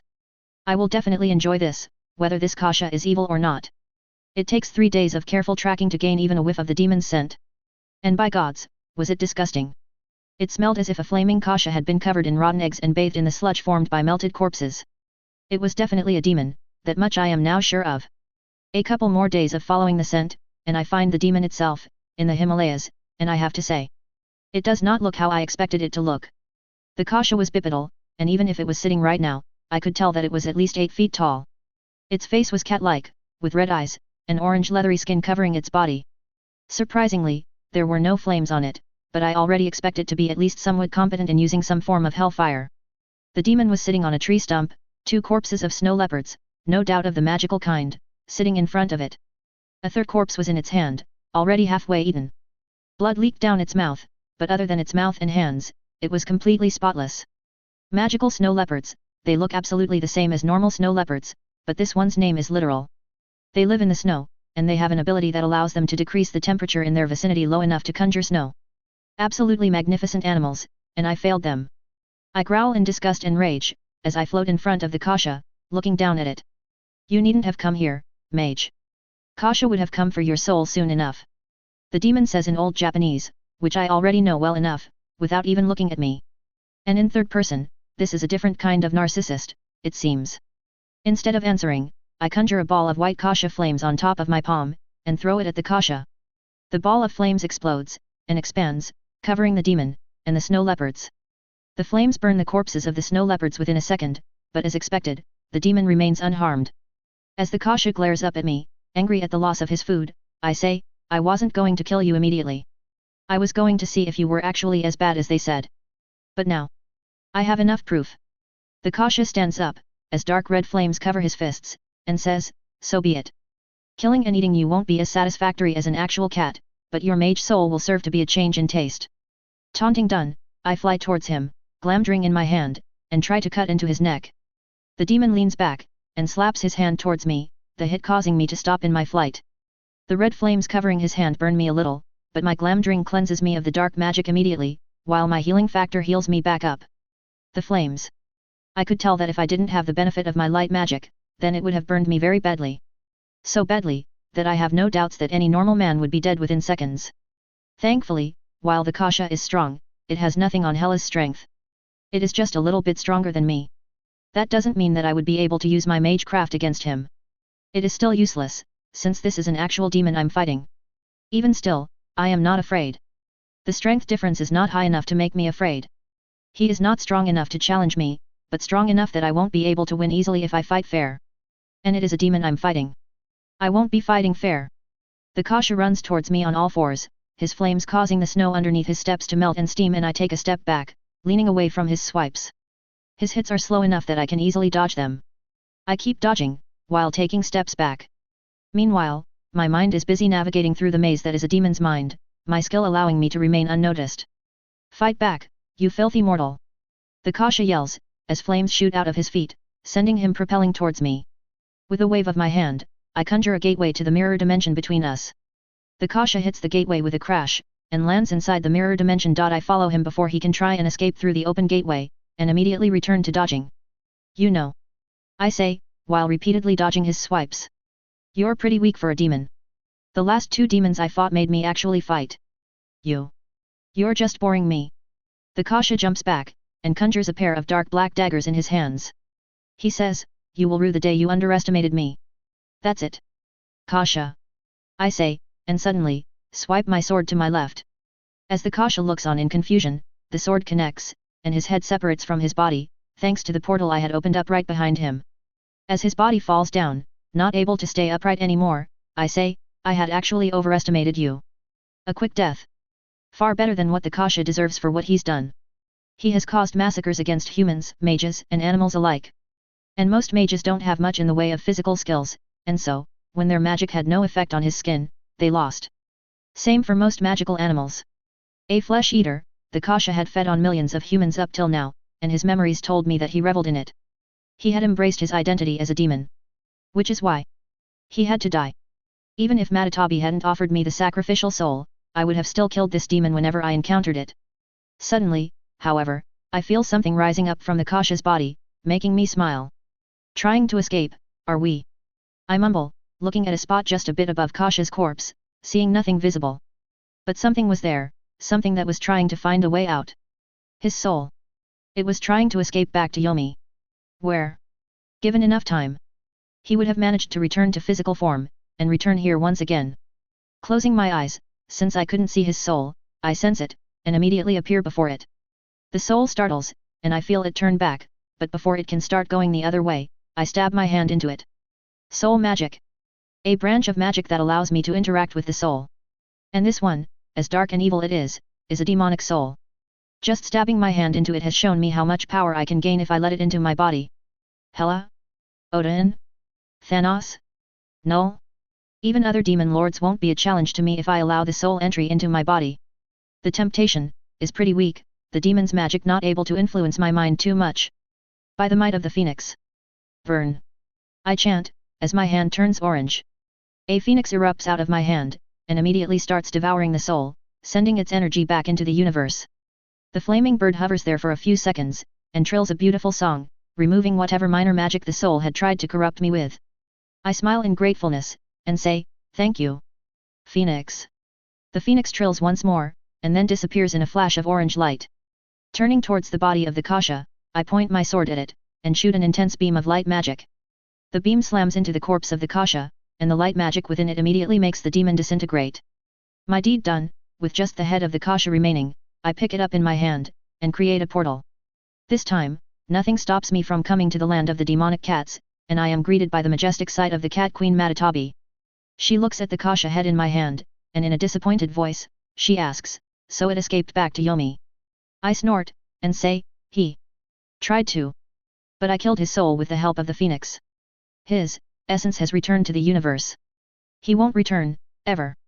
This head I brought was just to show you the proof of the deed done. And now that you have it, I conjure light magic in my hand and cause the head to disintegrate too.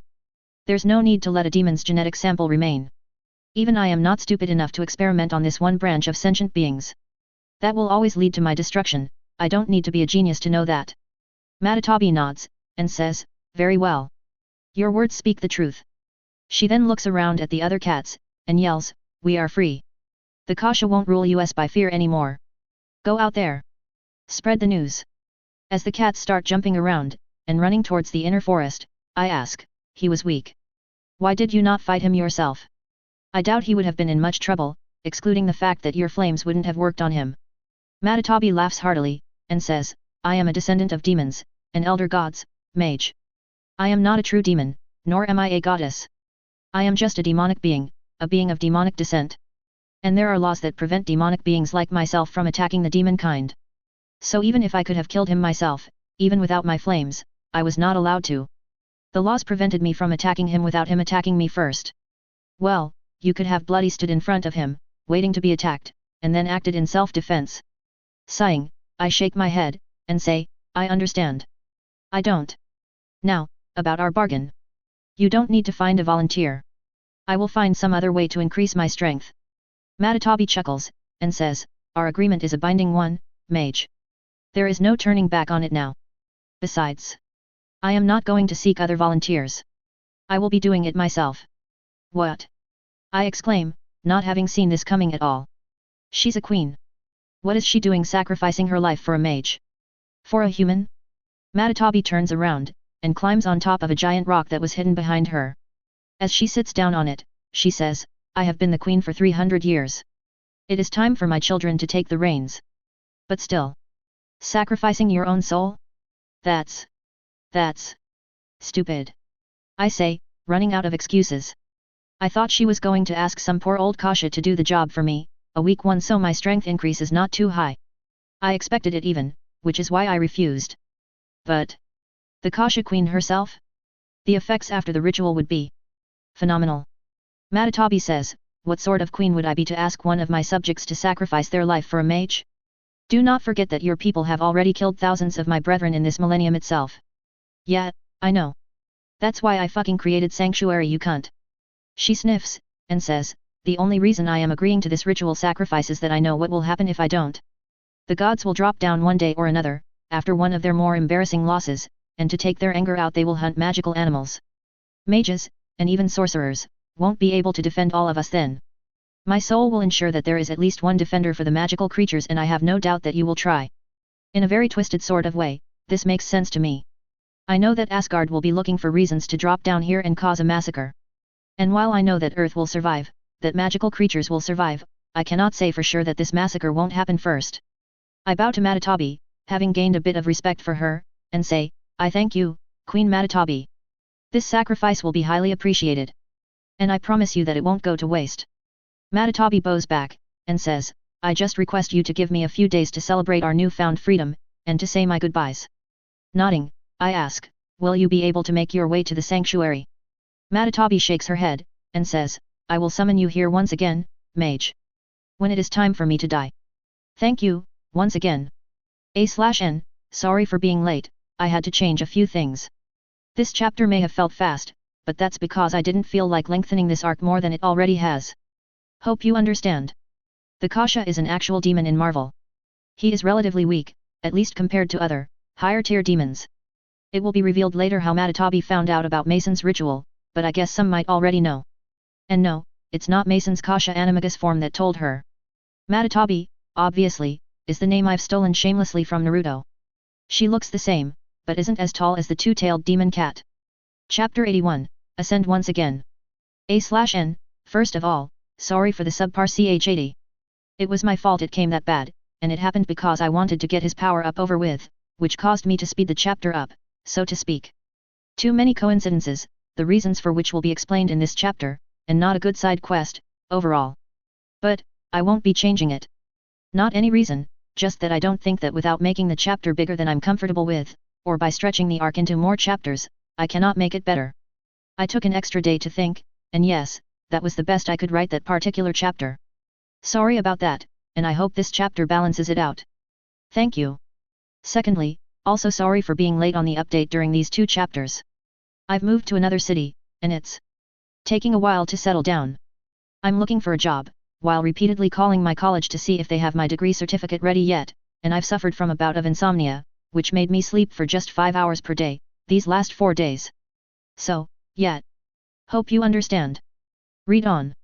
Maya, that's what she called herself nowadays, and she has had the name for a few centuries now. She had been known by many names over the millennia, far too many to count. But she did remember her birth name, as that was the one name she always returned to. It was the one name she felt the most attached to. Selene. Her father had believed the name to belong to a goddess who would be born in a few thousand years, and he was right. Selene the External was born almost 6,000 years before Selene, the daughter of Titans Thea and Hyperion, was even conceived. Why he named his daughter after a goddess, while planning on cursing her entire existence, Selene didn't know. Not even after gaining all his memories she could gain an introspection in his thoughts. Selene didn't just gain his memories, however, when she had absorbed his soul into herself. Selene got all his magical knowledge, as well as his talents in divination. While she didn't use the gifts much, preferring to live one day at a time, she couldn't always control it. She would receive visions about the future, and sometimes, if the matter is serious enough, about the past. Amongst many, Selene.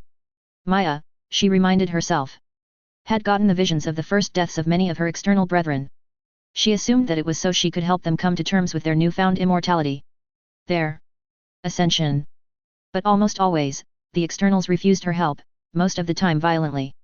They believed that now that they were immortal, they were above needing anyone's help. It still made Selene chuckle whenever she remembered the external Molar, who could create earthquakes by just touching the ground. She had offered to help him, and he had attacked her, causing her to flee. She didn't want to spill her siblings' blood needlessly, you see. Alas, it didn't help him when he challenged a god, Zeus to be precise, in a fight to the death. Zeus obliterated him within seconds, and when Molar died, he didn't resurrect. Many of the externals she had met in her long life had died, regardless of their immortality. Some died because of their own hubris, like Molar, while others died to the schemes of other stronger externals. But still, Maya had kept hope that she would find a companion for herself in one of her immortal siblings, someone who could keep her grounded to sanity, while also not trying to kill her every century. And then, she had seen her latest in a long line of siblings. Atharvajashi, he called himself, but Maya knew that it wasn't his true name, just like how Maya wasn't hers. He was immortal even before dying by the hands of the goddess of death. And when he resurrected from his first death, she was there to bring him to safety. It took a surprisingly long amount of time for him to wake up, 2 hours to be precise, and Maya found that it was because of who exactly killed him. Hela Odinstotir, the goddess of death. Her necrotic magic was amongst the most vile she had ever felt, but as she had told Atharva, nothing can stop an external from resurrecting after his first death. Atharva was odd.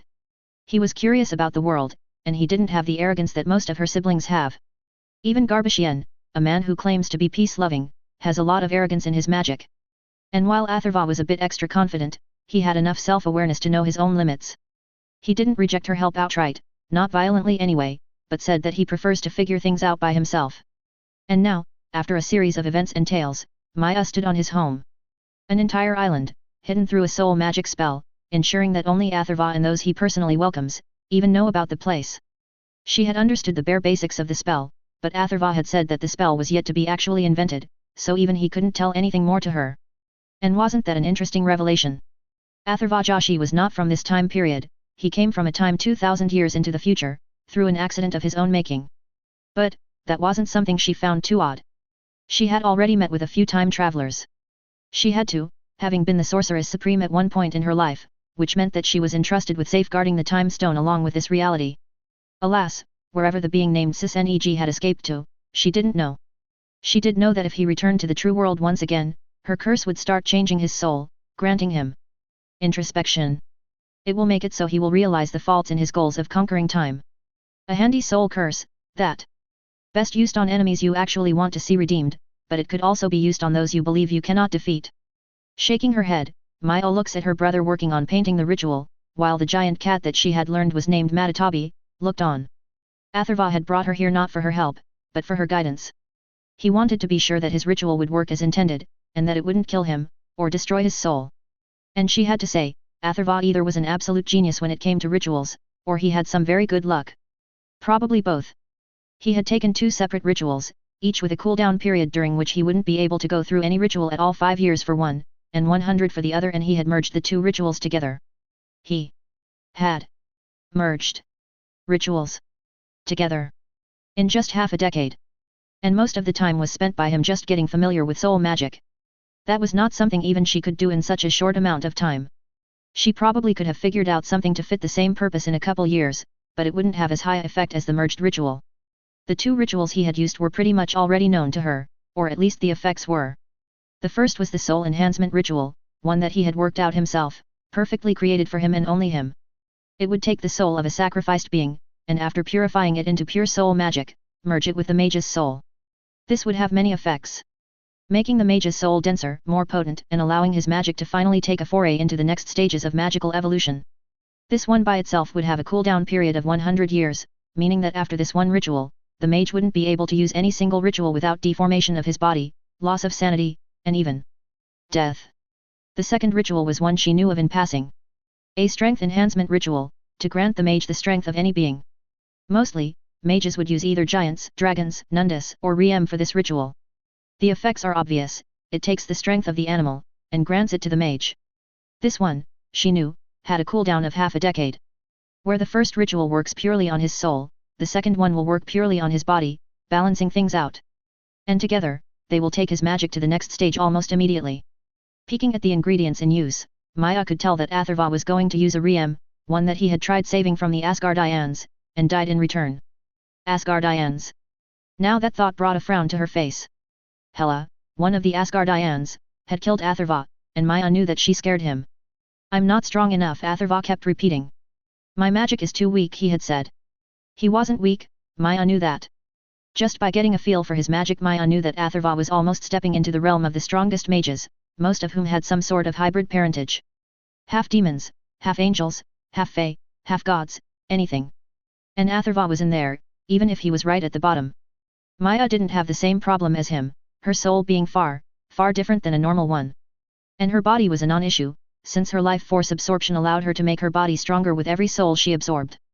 But Atharva had the bad fortune of meeting a goddess, and hence, he felt he was not strong enough to protect his sanctuary. And this merged ritual, Atharva hoped, would bridge the gap between their strengths until he isn't a weakling in front of Hela. As Atharva stands up, and starts walking around the ritual that he had drawn on the ground in front of his impressive castle, Maya asks, "Are you not satisfied by me saying that the ritual is without errors?" Atharva barely glances at her, and says, "I could have made errors when actually drawing the ritual down, which is what I'm checking for. Plus, making sure that I actually am not missing anything." "Well, why don't you tell me everything? Speaking allows you to understand clearer, or so I've heard." Maya says, and leans back on the soft, comfortable chair she had conjured for herself. Atharva nods, and turns his head towards the center of the ritual circle. He says, "That 3 hands wide circle is obviously where I'm going to stand. The pentagram around it, and the alchemical symbols surrounding all the lines and shapes form the soul part of the ritual, and Matatabi will have to stand on that point over there. If she's still willing to die for my cause. Maya smiles, when Atharva looks at the flaming cat in question, who just looks annoyed by him. It wasn't the first time Atharva had brought it up. Atharva sighs, and then says, all of those lines are drawn by a mixture of Matatabi's blood, my blood, and squid ink, where my and Matatabi's blood were just a single part each to 10 parts of squid ink. On the 4 remaining points of the pentagram are already kept a human skull, representing death, a phoenix feather, rebirth, the everlasting Gubrathian fire, flames of life, and an orb of crystallized magic donated by the elves, to represent magic, all of them kept in holes dug for them. Atharva walks outside, careful not to step on any of the symbols, and says, then comes the second part, body. A triangle, surrounded by a circle, surrounded by 2 more concentric circles. The vertices of the triangle contain the binding potion, and the 2 eyes of the Riem in question. The eyes have no purpose in the ritual except to be sacrificed. As for the binding potion, it was a potion made by mixing the blood of the Riem, tusks of a magical mammoth, and a few more ingredients she didn't know of. It will make sure that all the effects that Atharva gains after the ritual settle down peacefully, without causing him too much discomfort. Without the binding potion, there was a small chance that the magic might not stick to him, negating the ritual altogether. Painfully. Between each vertex are kept 3 copper bowls, containing the blood, flesh, and bones of the Riem. Together, they will enhance my body strength to be just a bit higher than that of a Riem. Atharva says, and kneels down to check if the symbols he's drawn are correct. Maya snorts, when he says just a bit, it was an understatement if she has ever heard one. The ritual, she could tell, would take any normal mage to a strength comparable to the Riem whose body was used in it. For someone like Atharva, whose strength was already pretty high, it would make him at least twice as strong as the Riem in question. And it won't stop there. Over time, as his magic gets stronger, his body and soul will follow. Where before his soul and body limited his magic, later his magic will help his soul and body grow stronger. It will, however, stop someday, until Atharva manages to cross the next threshold for all 3 of those components. He might never get as strong as Hela is now, not unless he manages to make an outer realm his own, but he will be able to give her a good challenge with all his other skills combined. Finally satisfied by the ritual, and finding no errors, Atharva walks back out. He couldn't use magic while inside the ritual, because it would damage something, or even activate the ritual. Which, without the sacrifice, would definitely kill him. He then approaches Matatabi, and asks, one last time, Matatabi. Are you ready? And are you sure? Matatabi, a cat 4 times as tall as Maya herself, stands up, and says, I am a queen, mage. Once I have decided, I will not change my mind. Now, tell me where I should stand, and I will die without my honor sullied by your words. Maya chuckles, not having known that magical cats could even have honor.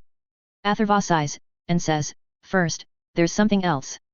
We need to mark each other. We need to brand each other with our magic. Maya raises her eyebrows, having not known it before. But, she understands why it might be necessary. Branding one another will make their bodies used to the other's magic, making the transition easier. It would also designate the cat as the sacrifice, and Atharva as the beneficiary, and not the other way around. As Maya looks on curiously, Atharva raises his hands, and shoots a beam of yellow-colored magic, one that makes Maya's skin crawl, towards Matatabi's forehead. Pure light magic. How interesting. She didn't know Atharva had access to it. A perfect enemy for her, if so inclined. Thankfully, it wasn't so. The beam of light magic causes Matatabi to wince, probably because of her own demonic ancestry, and leaves the symbol of a bird in the middle of her forehead when it disappears. Matatabi caresses her forehead, and then breathes out a small beam of blue flames at Atharva. When the flames leave, Atharva has the symbol of a flaming cat on his own forehead, just the face thankfully. Preparations done, Atharva asks Matatabi to stand on the point reserved for her, and then looks at Maya. She smiles at him in reassurance, and prompts him to start the ritual. He begins with a chant, in a language she knows to be Sanskrit. She doesn't understand the words, however, and is left to just listen as he speaks for a minute, without stopping to even breathe. And then, he closes his eyes and lets his magic flow. Immediately, the circle he is standing on lights up in a white light, and the light spreads outwards to the pentagram. As soon as the light touches the 5 points of the pentagram, white flames erupt out of the points, and cover the 4 ingredients, burning the human skull, phoenix feather, Gubrathian fire, and magic crystal into white magic dust. Maya had expected ash, but even the human skull got turned into white magic dust. The Gubrathian fire just merged with the white fire, turning brighter. The 5th point of the pentagram, which held the willing body of Matatabi, a flaming cat, is the last to light up with white fire. And as soon as Matatabi's entire form is covered with the flames, the white fire and magic dust collected through the burning of the 4 other ingredients start swirling around Atharva, keeping him at the center. He doesn't notice anything, however, with his eyes closed, and smoke exiting out of his nostrils and ears. The heat of the spinning fire tornado causes all of his clothes to burn. Thankfully, he understood that he couldn't wear anything magical on his body, which could have caused interference in the ritual. Matatabi opens her mouth in a silent scream, as white flames erupt out of her, and join the swirling fire tornado that was becoming bigger and bigger with each passing second. With each second, however, Maya notices something happening. The burning form of Matatabi was becoming smaller and smaller, and it wasn't just the flames around her body. Her body itself was shrinking, and Maya knew exactly why. The ritual was working, at least the first part of it. Everything within Matatabi, her magic, her fire, her body, her soul, everything was being sent into the white flaming tornado, which now had Atharva in the middle of it. Maya couldn't see inside the fire tornado, but she could guess that some of the flames from the tornado were entering his body, and that the ritual must have begun changing him already. Soon, Matatabi goes from a height 4 times that of Maya, to the size comparable to a small kitten, and keeps shrinking, until finally, she completely disappears. Thank you for your sacrifice, Queen Matatabi. Your deeds will never be forgotten. Maya hears Atharva grit out through pain, his voice still loud enough to speak over the fire tornado. The flaming tornado expands upwards, and starts becoming wider and bigger, as Atharva's magic starts leaking out of his body. It mixes with the flames, and makes the tornado start covering more and more of the ritual circle into its eye. The flames, now blue in color thanks to Matatabi's sacrifice being accepted, activate the second part of the ritual. Immediately, the 3 main ingredients meant to increase Atharva's strength, the blood, flesh, and bones of a Riem, shoot upwards, and start spinning around the tornado, while stretching thin. And then, all 3 of them shoot towards the tornado, and fly through it, into the center of the flames without stopping.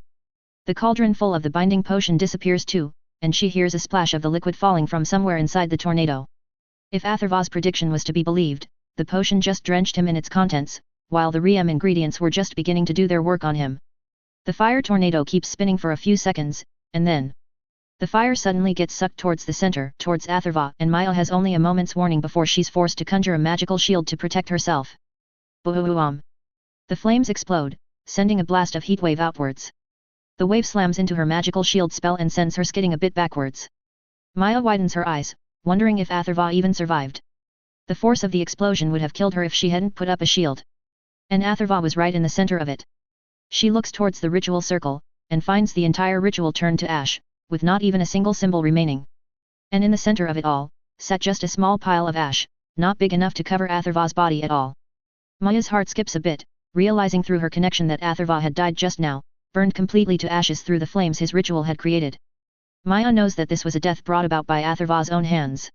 He went through the ritual and he himself created the fire that killed him. This might constitute as an external killing in external. But then, before she has even begun mourning, she feels it. A pulse of magic, and a pull on her connection to the externals. A hand shoots out of the pile of ashes, shooting some ash into the air. The hand then grabs at the ground, and using it as leverage, a body starts pulling itself up.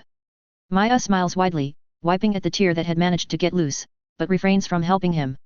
He needs to get out of the ashes by himself, without interference. Once he's out, the ritual will be considered complete, but not before then. Cough, cough, cough. Atharva starts coughing, taking in deep breaths as soon as his body is completely free of the ashes.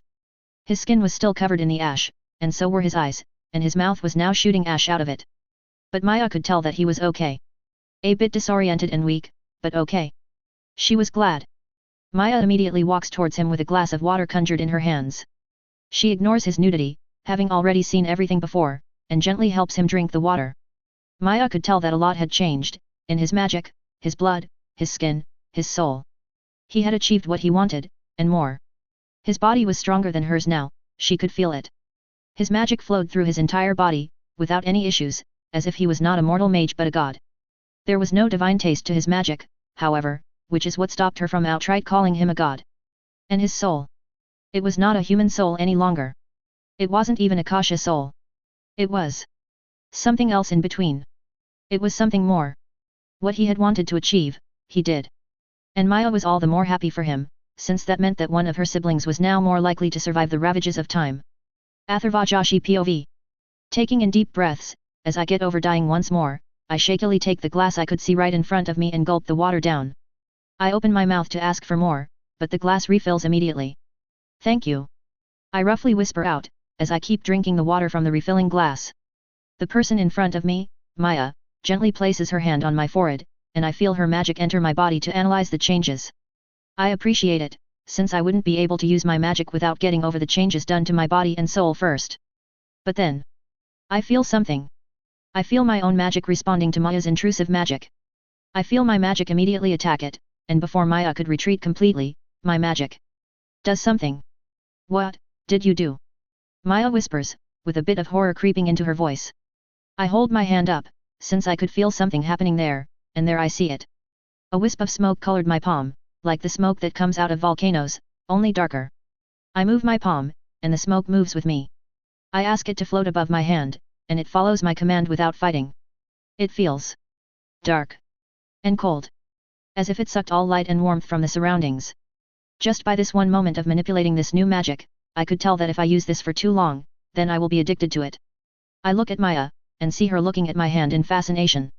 She turns her head towards me, looking strangely serious, and says, "Try and expel it, the magic your body stole from me." I nod, knowing that stealing magic is a big no-no, but ask, why? It can't be just because my magic stole it. As I focus on expelling the foreign magic, Maya says, if it was any normal form of magic, I wouldn't have been bothered too much. I would have even helped you learn my art. But this is dark force, brother. And you're a sorcerer of the light magics. The conflicting magics will kill you from the inside. She then says, you need to be careful about whose magic you copy like this, Atharva. Some people's magic is far more possessive than magic has any right to be. My magic obediently returns to normal, as I listen to Maya's warning, and I can't help but agree. Dark force, if the lore is to be believed, is extremely easy to start using, but just as hard to control. The fact that I don't feel the need to use the magic again is the only thing reassuring me right now. But I could also feel it. In my mind. I remember the feel of her magic, I remember the feel of the dark force. But even without the dark force there, I feel how Maya's magic feels. What? Maya asks, probably suspicious of the thoughtful look on my face, but I ignore her for a moment. Focusing within myself, I discard the dark force trying to put itself in front of my memories, and only concentrate on Maya's magic. Her magecraft. Bzzz. My whole body shivers, as my magic vibrates, for the lack of a better word. It moves, without me prompting it to, and I feel my skin tingling, as it shifts in the familiar movements of my metamorph magic, only stronger. Better. When I open my eyes, I see that Maya is no longer sitting on the ground in front of me, but now she stood a few steps back, looking at me with a horrified fascination. She was afraid of me, which is weird, because I know that she can kill me within moments if she actually tried. And it is a bit understandable. She's no longer looking at me, Atharva Joshi, a brown-skinned man. But she is looking at herself, with the same skin tone, same eyes, same smile, same height, same weight, and most of all, the same magic. My magic. It had definitely evolved further than I had originally hoped. My control wasn't as good as it was before, which will need some practice to get over, but my other magical gifts. What did you do? Maya whispers, finally getting out of her shock. I smile at her, still wearing her own face, and say, one of my magical talents was metamorph magic. Shape-shifting. One limit to it was the fact that despite wearing different faces, I was still myself from the inside. My magic was still my own, and it still felt like my own. This ritual. It has allowed my metamorph magic to evolve. In addition to my body mimicking others, my magic can now mimic the magical signatures of other people too. It's funny. No, it really is. My ascension to being an external had just evolved my mutations, while giving me a bit of a boost in my strength. My magic had remained the same. And now, the magical ascension that I had just gone through had gotten rid of the limit. It has evolved my magical gifts. My metamorph magic is the only one I'm sure about for now. But I will know about the rest later. Smiling still at the stupefied Maya, I shift back into my own form, knowing that looking at your own naked body, while not looking at yourself, must be disorienting. I then say, don't worry, I won't misuse the fact that I can shift into your form and imitate you without anyone being the wiser. I also can't use her magic as well as she can. While my magic can imitate hers, as I said, it can't gain the knowledge she has. That is her own. I also won't be able to become a god of death if I somehow manage to copy Hela's magic. I'll just be copying her magical signature, not her magic itself. But this perfect shape-shifting power of mine will definitely come into use. Maya looks into my eyes, and snorts. She says, "You can't get up, can you?" As a matter of fact, I couldn't. My magic and my body are too weak. And my experimentation soon after waking up didn't help matters. I shake my head, and say, I knew that going through the ritual would be exhausting, not to mention excruciatingly painful. But my body's natural healing is taking care of that for me. My magic, however, will at least take me a few days to recover completely. Until then, Lady Maya, I surrender myself to your tender mercies. At least this time, I didn't have to go through 3 hours of pain to let the ritual make changes to my body. Maya sighs, and with a wave of her hands, causes me to float beside her. Thankfully, she also conjures a robe around me so that I don't flop around my legs. She then starts walking towards my castle, me floating beside her, and says, "Your magic feels different, now that I can comfortably feel it. It is a bit on the darker side, likely the effect of Matatabi's soul being demonic in nature. And it is also multiple times denser. Matatabi's entire soul was sent to you, and your mortal soul fed on it like a hungry animal. Hey, does it mean I'm not light anymore? Or would it just not matter to my swords? I sure hope the light magic doesn't try to get rid of the demonic part of my soul. It will be worse than Cruciatus, and it'll mean I'll have to give up on Orcrists and Glamdring. Damn. Your body, I can't say for sure just yet. It has not yet finished going through the changes, despite your eye-catching rebirth. I suspect it will take a week for your ritually induced strength to settle in, at the least. Maya says, and reaching my room, lays me on my bed. As she covers my body, I smile at her in thanks, and ask, "What do you think? Do I have a chance with Hela now?" Maya looks down at me, an eyebrow raised, and says, "Physically? No. Your strength has yet to settle in, as I said. But at most, it will make you 4 times as strong as you were before, and with the increase in your magic control, the number might stretch over to 5. I immediately become disheartened, feeling the worst about Matatabi's sacrifice now. So she died for nothing? Even now I cannot defeat Hela? How will I even defend the creatures if I can't fight one goddess? How will I fight armies of them, if the time comes? Oh, God! What kind of person am I? I should have just refused Matatabi's sacrifice. I should have just tried to look for other methods. Stolen mutations like I did with Victor's Apocalypse, Maya, that old dude Garbashian. I could have sought mutants out and just stolen their flesh, blood, and bones to go through the rituals one after the other. 5 years would have been worth it. A hand touches my face, making me blink through my tears to look at Maya's worried face. She says, "I said you're physically not strong enough to defeat her. Your magic, on the other hand, should be able to help you bridge the gap very well. Remember, you are not immortal anymore. You are an immortal Kasha. A demonic flaming cat. And a mixture of those 2 souls now rests within you, powering your magic with every second." She leans down, kissing me on my forehead, and I suddenly feel calm, as I feel myself become sleepy. She says, "Rest. Allow your body to gain its new strength, and allow your soul to strengthen your magic. I will wake you once it is done." "You cheated." I mumble, as my eyes droop from the spell she cast on me. And before I know it, I fall asleep.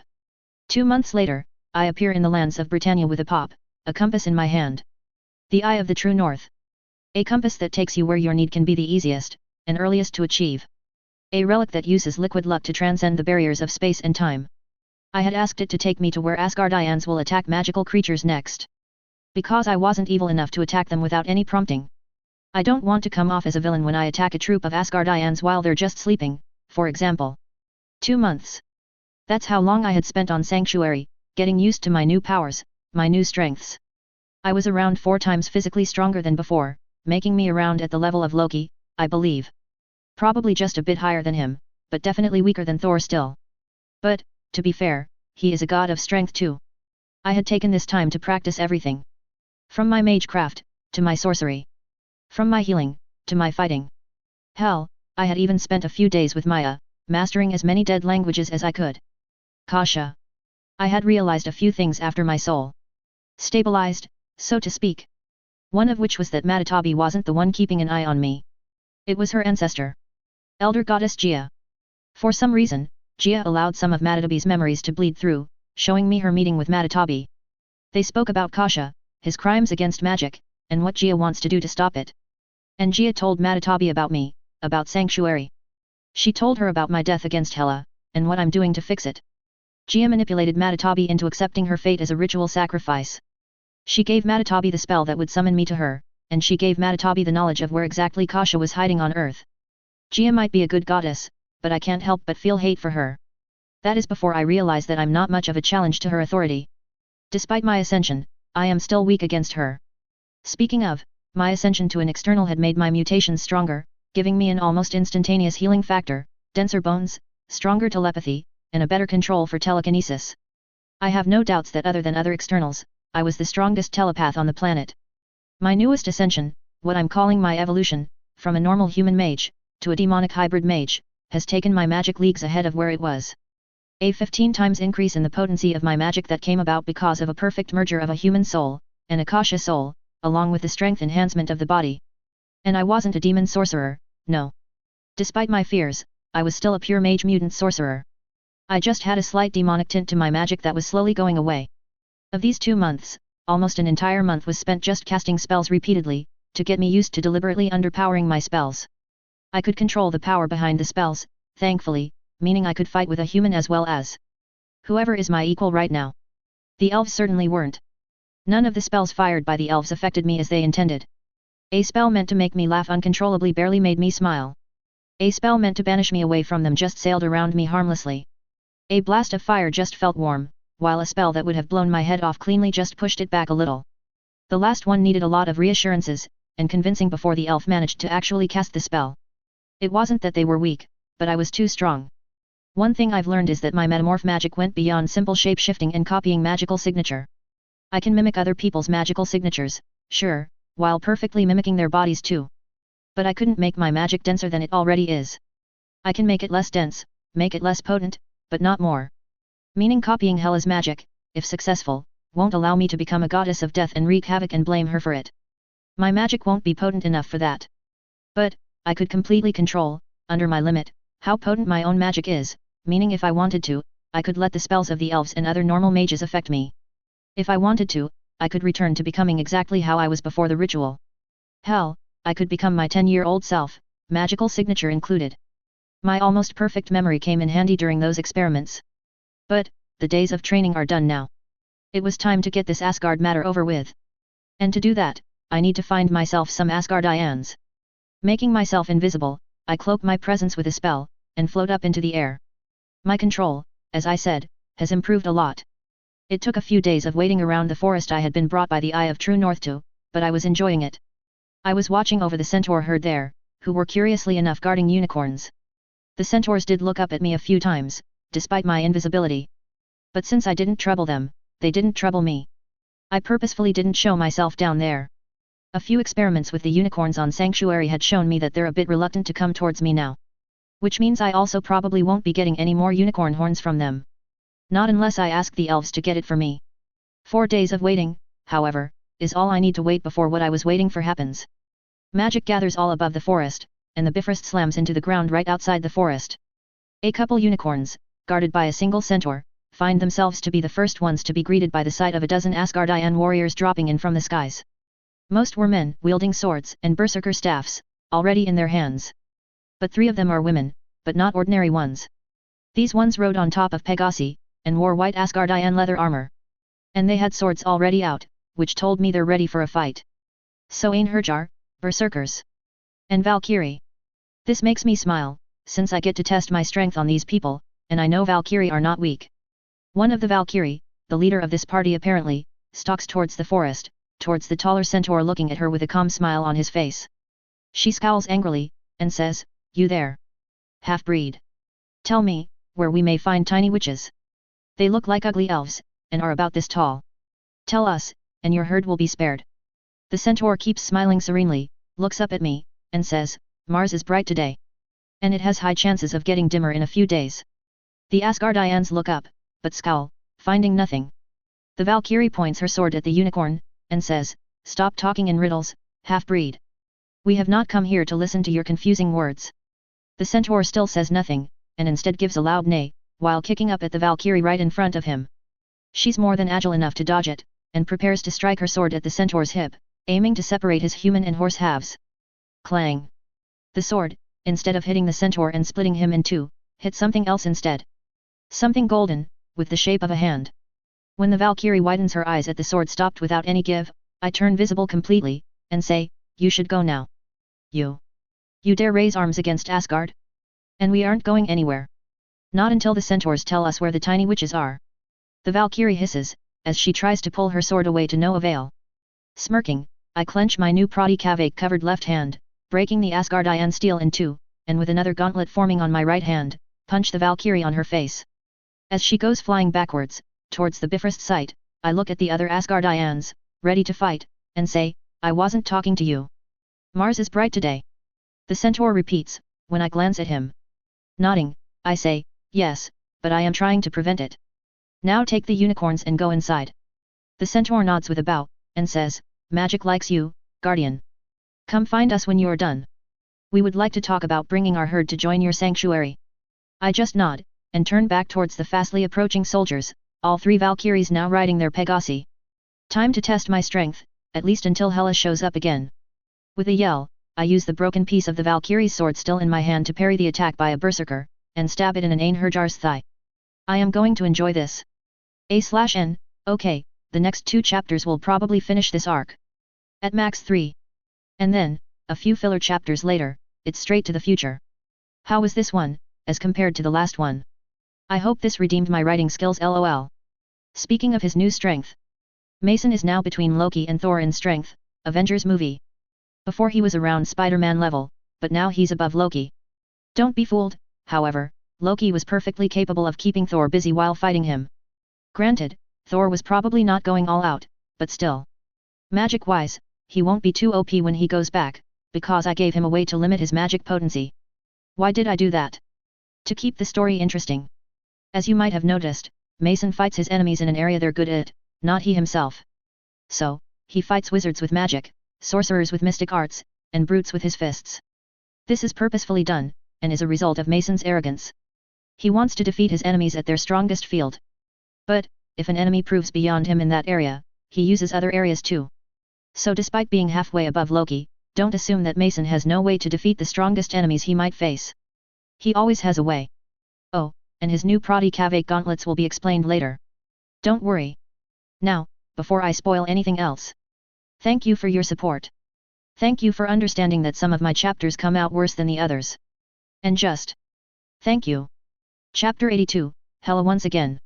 A/N, sorry for the late upload. My schedule's all messed up, so you all should probably expect a chapter every 4th day instead of every 3rd day. The reason is, I'm looking for a job. Wish me luck. I'm also trying to fix my sleeping schedule. Currently, for the last 8 months or something, I've been sleeping from around 6 am to around 2 to 4 pm, depending on my tiredness. It's 5 am right now, so as you can tell, it's not working too much. But if I hope to have a proper job, I need to fix my sleeping schedule. Anyway, wish me luck, and read on. Heimdall POV. Heimdall was a young man of just 1000. He had apprenticed under the last gatekeeper of Asgard and guardian of the Bifrost. He was actually trained for it, unlike the last guardian who was just drafted when a guardian was needed. Which is how he boasts the enhanced senses he now has. The sword he was given by the dwarves, Hofund, just expanded upon those senses, allowing him to see all through the 9 realms, and even some of the space around the 9 realms. He had used his senses for the last 700 years to look for threats towards Asgard, and towards its allies, dwarves of Nidavellir. The only realm to have allied with Asgard immediately even before the war began. The war against the realms was still going, with enemies still being rampant. And it was his job to spy on them, to weed out their own spies in Asgard, and to just guard the Bifrost, making sure no one attacks Asgard without him knowing about it first. And he had done it for the last 7 centuries with diligence. His intelligence had recently allowed Asgard to capture Alfheim and bring it under the Allfather's rule. His intelligence had allowed the Allfather to attack Surtur on his lonesome, fight him 1 against 1, and defeat him, thereby taking his realm Muspelheim out of the war. But while 2 of the enemy realms during the war were taken care of, 2 more still remained. Jotunheim, and Vanaheim. Nidavellir was already their ally, Midgard was forbidden to be attacked upon, and Sword Alfheim and Niflheim were desolate wastelands.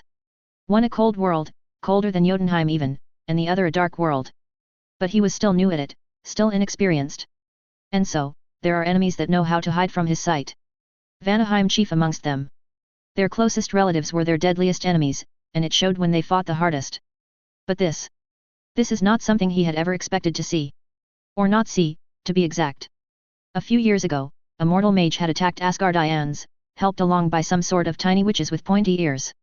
They had done it while the Asgardians were in the middle of a hunt, which was certainly a crime punishable by death. You don't just interfere in someone else's hunt. Ever. And when Princess Hela had gone to bring the dangerous mortal in, he had proven himself capable enough of fighting her. Sure, Heimdall knew that Hela was holding her strength back, but still. Even being held back, Hela was not someone to be underestimated. Even when she held back, Heimdall knew he stood no chance of surviving a minute against her. As Heimdall had expected, the mortal had died, although he survived longer than expected, his body destroyed by Hela. But Hela was not someone who just forgot an offense done against her. She knew that the tiny witches were still on Midgard, free to interfere in the next hunts. And so, Heimdall was commanded to keep an eye out for them. And whenever he saw them, he was commanded to inform the princess, who sent a few people to Midgard to capture at least one, in hopes that they may find where the other witches were hiding. Alas, in the following weeks, the tiny witches had always managed to escape. And wherever they had escaped off to, Heimdall couldn't see. But then, one day, they just stopped coming out. So, Hela, getting angry, ordered the Einherjar, berserkers and even the Valkyrie, to visit Midgard every week. They were ordered to visit places of magic, and to seek the tiny witches. Again, much to their disappointment and anger, none of the animals they interrogated knew about the tiny witches, or they refused to tell them anything, preferring to die. Heimdall didn't like the fact that he was helping hunt down someone who was most likely just defending their realm from invaders, which he even kind of admired. But, the simple fact that these magical animals, and even the tiny witches, could harm Asgardians, even kill them, scared him. And so, he kept his eyes open when looking at Midgard, for any signs of these tiny witches. And this time, when the Asgardians went to Midgard, towards a place that Heimdall had seen to contain a race of centaurs, they had encountered something else. Something that fought back. Heimdall had seen from his observatory, unable to discern the size, or shape of the being fighting with the group of Asgardians. Even when the being broke the Asgardian steel sword of the Valkyrie like it was a stick, Heimdall couldn't see anything. He didn't know if it was a man or a woman, a mortal or another god, a demon, or even an animal. He was completely blind when it came to that being. And so, seeing that the Asgardians were losing the fight, Heimdall twists his sword Hofund in its place in a code decided upon long before his birth, blaring the alarm all over the realm. He needed to speak with the princess, and the king all-father. He needed to consult them over what needs to be done next. When the 20 Einherjar soldiers that stay on Bifrost, to help guard it in case of an aerial attack, come running to the observatory, Heimdall orders one, go towards the throne room. If you see the king or the princess, tell them that an enemy is attacking the party sent on Midgard to look for the tiny witches. Also tell them that while the soldiers down on Midgard can see the enemy, it is completely invisible to my own sight. The rest. Prepare for battle, I am sending you down. Mason/Atherva POV. As I stab the broken sword piece into the thigh of an Einherjar, I jump back, letting the berserker staff miss me by a foot, and slam my gauntlet-covered right fist into another Einherjar's nose, knocking him out with just one punch, while the stabbed soldier starts limping backwards with a yell. 1 down. 11 to go. Leaning all the way back, I let a Valkyrie's sneak attack pass over my body, and hold my hand out to catch the berserker staff of the first berserker in my gauntlet-covered left hand. Hey, good to know the staff cannot affect me when I'm wearing the gauntlets. I then pull the staff towards myself with a spin, and as the berserker is pulled towards me, I slam my right fist, still covered in the golden Pratikavake-like gauntlet into his chin in an uppercut. He gets thrown backwards, unconscious before he even lands roughly on the ground some 40 feet away. 2 down. Storing the berserker staff in nowhere, I look up at the Valkyrie, all 3 of them flying above me on their Pegasi, while the 3 remaining berserkers, and 4 remaining Einherjar soldiers stare at me warily. One of the Einherjar had a limp still, from when I had stabbed him with the broken sword, while one Valkyrie now had the knocked-out Einherjar's sword in her hands.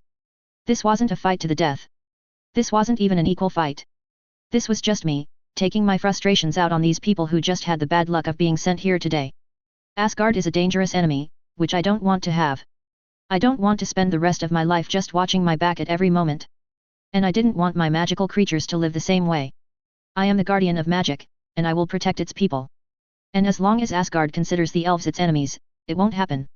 They will keep attacking the magical creatures to look for the elves. Maybe they'll stop when Hela is banished. Maybe Odin will just stop bothering, but I can't take that chance. And that's why this. Until I wait for Hela to actually get here. Using my body at its best, fighting with pure might and nothing else. No spells, no chi, no mutations. Just me and these hands. Against Asgardian soldiers. Golden gauntlets covering my fists, I slam them together, and grinning at the prey, start running towards them. The gauntlets covering my fists were something I created to replace the Pratikavake. Made from the original Pratikavake, some magical gold, as well as the Asgardian steel that made up the berserker staff I had stolen during the last battle. The gauntlets were fairly similar to the original Prati Kavake. Only these ones can only form as my gauntlets. I didn't have enough time to study the Prati Kavake, and so I didn't have all of its enchantments back, but I did manage to make it as tough as the original one, while also keeping the strength enhancement factor. I also gave it the ability to absorb the magic within magical artifacts to increase their own strength. The last enchantment is what allowed me to snap the Valkyrie sword into two. There were more enchantments that I wanted to add, but it will come later, when I have more time. The gauntlets cannot move around, however, and can only reappear on my fists, conjured from the 2 golden bands that I was wearing on my wrists. As I dodge around the 10 Asgardians' attacks, however, while using my gauntlets to parry their weapons, I can't help but feel that I've created a masterpiece beyond the Prati Kavake, although it is still incomplete. For a minute, I keep fighting them, knocking one out after the other, without getting even a single scratch on myself. Despite them being in higher numbers than me, the strength and skill difference more than allowed me to completely dominate the fight. The berserker staves I stored in the nowhere, since I did want to study them more, while the Pegasi I knocked out by hitting them on the head with the staff repeatedly. I didn't want to harm them, since they are so beautiful and magical, but they're also completely loyal to Asgard, and the Valkyrie. And so, I was forced to knock them out. Finally, within 2 minutes of actually beginning the fight, I held the last Einherjar by his neck, lifting him up into the air. All the other Asgardians that had come here to threaten the centaurs into giving the elves up, were unconscious. Some had broken sword pieces sticking out of their bodies, but they will live. I am a healer, I can tell. I then look at the Einherjar in his eyes, and ask, is this how you expected this visit to go? Or did you expect it will be just like the last 100 times? You threaten my magical creatures, hoping the elves would come rescue them, so that you can capture them? How many animals did you needlessly kill in these years? The man says nothing, since he can hardly even breathe through my hold on him. Sighing, I slam him into the ground, and with a punch, knock him out too. This fight was boring, but it also told me that I am still not as physically strong as Hela, at least the one I had fought before. She could have defeated them all within 5 seconds. But, I also didn't use any skills other than my pure physical talents. No magic, no telepathy, no telekinesis. Simple hands and fists. Which means, that my stupid plan just might work. Shaking my head, I fly away towards a tree that had fallen during the fight, and sit on it to wait. I sit down barely a second, when the magic of the Bifrost builds up again. When the light clears up, I see 19 more soldiers, but no Hela in sight. Guess Asgard wants me to beat them up too. Feeling some sort of otherworldly sight on me, I snap my head towards one of the soldiers staring at me warily, only to see that his eyes were different. His eyes were golden, but even without knowing who the soldier was, I knew. Those are not his eyes I'm looking at. Grinning, I say, glad to see you join us, All-Seer. Who are you? The fair-skinned soldier asks, as the others start fanning out to surround me. Ignoring the movements, since they won't be of much help to them anyway, I say, you know who I am. You saw your princess fight me a few years ago. Tell her. Tell her I want a rematch.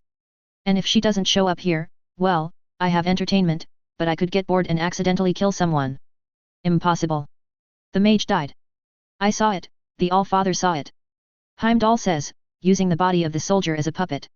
I shrug, and say, you sound like you haven't seen anyone fake their deaths before. What Hela killed was just a golem created through alchemy. Now, time is moving fast. Get Hela, Heimdall. And then, the golden eyes retreat, showing me just the confused brown eyes of a soldier, who still returns to his fighting stance. Cracking my neck, I sigh, enjoying being the anti-hero for once, and start running. Hopefully, Hela won't take too long. Heimdall POV. As Heimdall retreats from using the senses of the Einherjar, he frowns, thinking over what he just heard. That someone managed to fake their death is not surprising. Odin All-Father himself had taught many of their stronger soldiers how to do that successfully. No, the fact that a mortal managed to trick his all-seeing sight, and even Odin All-Father's eyes was what bothered him. What is it, Heimdall? Odin's voice booms, as he walks into the observatory, the great spear Gungnir in hand. Behind him, stood 2 guards, with Hela right next to him, looking at Heimdall with annoyance. Heimdall doesn't care for it, she is a princess, and he just disturbed whatever she was doing. He instead says, the foe that Princess Hela fought a few years ago, the mortal mage, he has returned. Don't speak lies, All-Seer. His survival was impossible. I killed him myself, I felt him die. Hela drawls out, not believing it in the slightest. Heimdall bows, and says, I just had a conversation with the man, my princess. He recognized me for who? What I am, and he said my name even. He has no disguise on, and I felt his magic for what it is. He is not lying. You said you conversed with the mortal? What does he want? Odin asks, as he stares out of the observatory and towards Midgard, to watch the mortal fight 19 of the finest Asgardians, and dominate the fight. Heimdall could tell that even Odin couldn't see the mortal, and that bothered him, but none of them say anything. Hela looks towards Odin, and asks, "You can't believe this, father. The man is dead, and there's no way he could have returned. The curse on my blades should have killed any contingencies he had."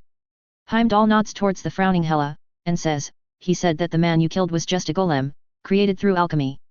He also asked the princess to come to Midgard, so they can have a rematch." Hela clenches her fists, becoming angry, and asks, "He dares to order me?" "Silence."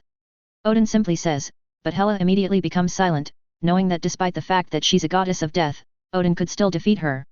Still staring towards the fight, while Heimdall keeps an eye on it himself, Odin asks, "Is this the man who hurt your ego so much?" "He didn't hurt my ego." Hela hisses out, angry. Odin looks towards her, and asks, "Then why are you still ordering my soldiers to go to Midgard to destroy the magical beings that attacked our people? Despite my direct orders to never attack Midgard directly." Hela sucks in a breath, and asks, "And what should I have done then, father? Forgive those witches for killing 2 Asgardian soldiers? Forgive these mages for stealing the property of Asgard? Forgive the Midgardians for interfering in an Asgardian's hunt? What I'm doing is for the good of Asgard. What you're doing is going against a treaty older than me." Odin booms out, silencing Hela with a startle. He says, "Midgard is one of the only realms out in the world with not just one race of gods watching over it, but dozens of them. Long ago, in the times of my grandfather Buri, we all came to a decision to never try and rule it directly. We will protect it from our own enemies, and in return, if some other worldly threat comes, we will help each other. You know about it, you learned about it in your history lessons. You learned about the Brood, and about the Godkiller. You going to Midgard and attacking its people could bring about a war if it is found out. I allowed the time you went personally, because our soldiers were in danger. I even commended it. But when you send my soldiers to act as your interrogators on Midgard, you disobeyed my one law. Midgard is off limits, haven't I told you that before?" Hela opens her mouth to defend herself, but before she could do so, Odin turns away from her, towards Heimdall, and says, "The mortal wants a rematch, he will get it." He then turns back towards a surprised Hela, and says, "You will go there, you will give this mage his fight, and you will kill him. This time, ensure his death no matter the cost. If he manages to escape, Asgard won't just be facing a war against other realms. It will also be facing a war against other gods, mages, sorcerers, your tiny witches, and even the magical creatures that you want to see extinct so desperately. Do not fail me, daughter." "I won't," Hela says, and nods at Heimdall to turn on the Bifrost. As Hela disappears through the Bifrost portal, Odin asks, "You have anything to say, gatekeeper?" Heimdall hesitates a bit, but after a moment's thought, he asks, "Why send the princess, my king? Why not deal with the matter yourself?" Odin snorts, and asks, "I want to teach Hela a lesson. She cannot create enemies wherever she goes without dealing with them. Asgard either rules over its enemies, or kills them. There is no sparing them. Besides, me going to Midgard and fighting a Midgardian? It would have summoned gods from all over Midgard to stop me." Heimdall nods, and doesn't say anything more. Odin, however, sees the disapproval on Heimdall's stoic face, and says, "We're conquerors, Heimdall. The Midgardians call us gods.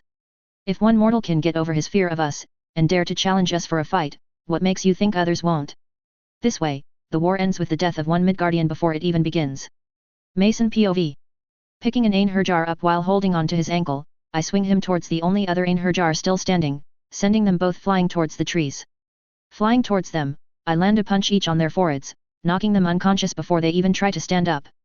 Letting out a breath, as the tiredness slowly leaves my body, I look around the clearing, and the carnage that I'd left behind.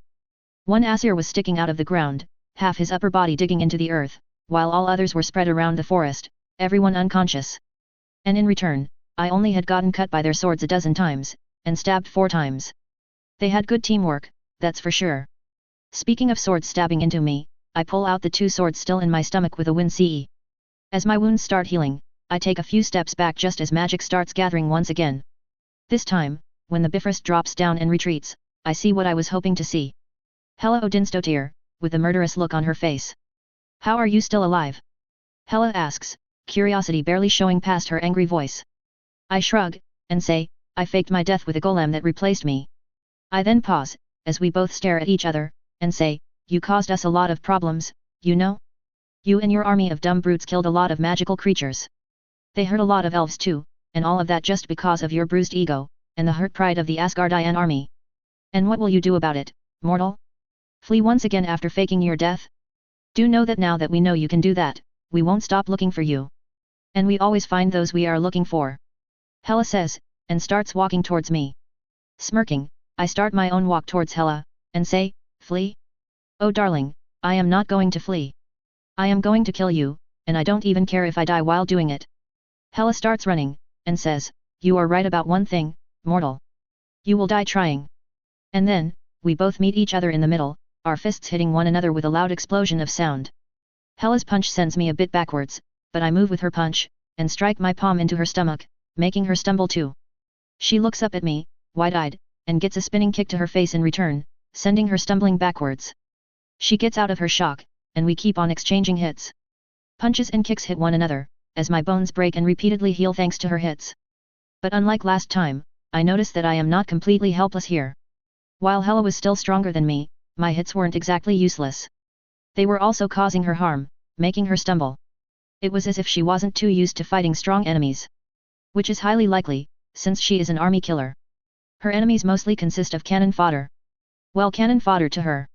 As Hela punches her right hand towards my head, I duck underneath it, and hit both my fists on her torso, sending her flying backwards. Hela lands on her feet some 20 feet away, and skids to a stop. "You've gotten stronger. Pity, it won't help you," she says, as she starts running towards me once again, this time with swords in both her hands. Seeing that, I conjure the gauntlets back to my fists, and let Glamdring appear in my right hand.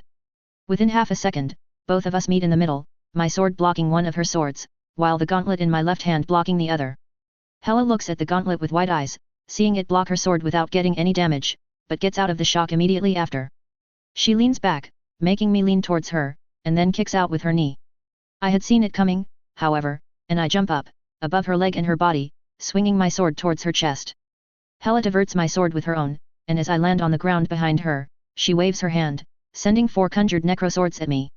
Separating Glamdring into the Orcrists, I slap 3 of the swords away. Catching the last one in between the 2 swords, I send it flying back towards her. Hela, who was in the middle of running towards me, steps away from the sword and keeps running, 2 more swords in her hands. As our swords keep striking each other, I can't help but smile in exuberance, at how much of a match I actually am to someone like Hela. I am not her equal, no. As I said, my strength is significantly beneath her, but my speed, my fighting talents, and my instincts more than made up for it. Ducking under another one of Hela's strikes, I sprint forward, my swords cutting through her liver. Unlike last time, while I'm still gaining injuries that heal after a few moments, Hela is not as uninjured as she would like to be. You managed to hurt me," Hela says, staring at her wound which was closing up along with her armor, and I see that despite hating me so much, Hela is actually impressed. She then turns towards me, and says, "You've gotten stronger, mortal. No doubt another of your rituals. But it won't be enough. Because you're still a mortal, and I am a goddess." I smile and say, "And that's where you're wrong, goddess of death. I am not a mere mortal anymore." And then, I start running once again. Jumping up, I spin around, landing right in front of Hela, swinging my sword at her throat. Hela leans back, and kicks my wrist, sending the sword flying upwards. She then tries to elbow my face, but I catch her elbow in my gauntlet-covered hand, and try to stab the other sword in her stomach. Hela uses her own sword to divert my stab away from her body, and in the same motion locks our arms together. She kicks her left leg towards my guts, which I block using my own left leg, and before she can even start moving her right leg, I lock its movements with the same leg. Each of us tries to dominate the other, but unfortunately for me, she's stronger than me. So, while my right hand fails to get out of her lock, Hela's right hand manages to get out of the hold of my left hand, and slams her elbow into my forehead, forcing it to snap backwards. She then lands a kick on my stomach, sending me flying away from her, followed by 4 necroswords all aimed towards my limbs. My wounds heal before I even start falling, and I catch 2 of the swords she threw at me in my hands. Using the 2 swords, I hit the other 2 swords so they flip backwards, and kick them both towards Hela. Hela had used the space I had given her to conjure Mjolnir to her hands, and uses it to hit her own swords, which causes them to turn to dust. God damn, that's some weapon, turning Hela's conjured weapons to black dust with just 1 hit. Seems these won't be of any use in my hand then. I store Hela's necroswords in the nowhere, as I finally drop down on the ground, and conjuring glamdring in my right hand, start running towards her. I dodge away from the conjured swords and knives Hela keeps throwing at me, and within a few seconds, reach her position. She swings her hammer at my head, and I smile. Opening a portal right in front of my head, I allow it to pass through. The hammer comes out behind Hela, and hits her on the forehead, sending her stumbling forwards. Will she ever stop falling for that, I wonder? Taking the opportunity, I clench my right fist, the sword still in it, and hit my fist on Hela's right cheek. Boom! Hela flies backwards, shattering trees and rocks, and even passing through the body of an unfortunate wolf. I smile when Hela flies back, and look at my fist, which was still glowing a bit from the spell I had just used. A bombarda, the exploding charm, had been cast through my fist at the exact moment that my fist touched Hela's skin. And unlike last time, I didn't fail this time. My magic didn't fail me. It actually harmed her. My magic, my beautifully evolved magic, was now strong enough to actually work on a goddess of death. Thank you, Matatabi. You dare! An enraged Hela yells, as she jumps into the air from her position 1/4 of a kilometer away from me. Smirking, I lean back, getting ready. As soon as she is about to land right on top of me, her hammer aiming for my head, I spin around, conjuring something when my back is turned to her. As I turn away, I enjoy the minute widening of her eyes, as I slam the object into her left cheek, once again sending the fearsome Hela flying backwards. Crack!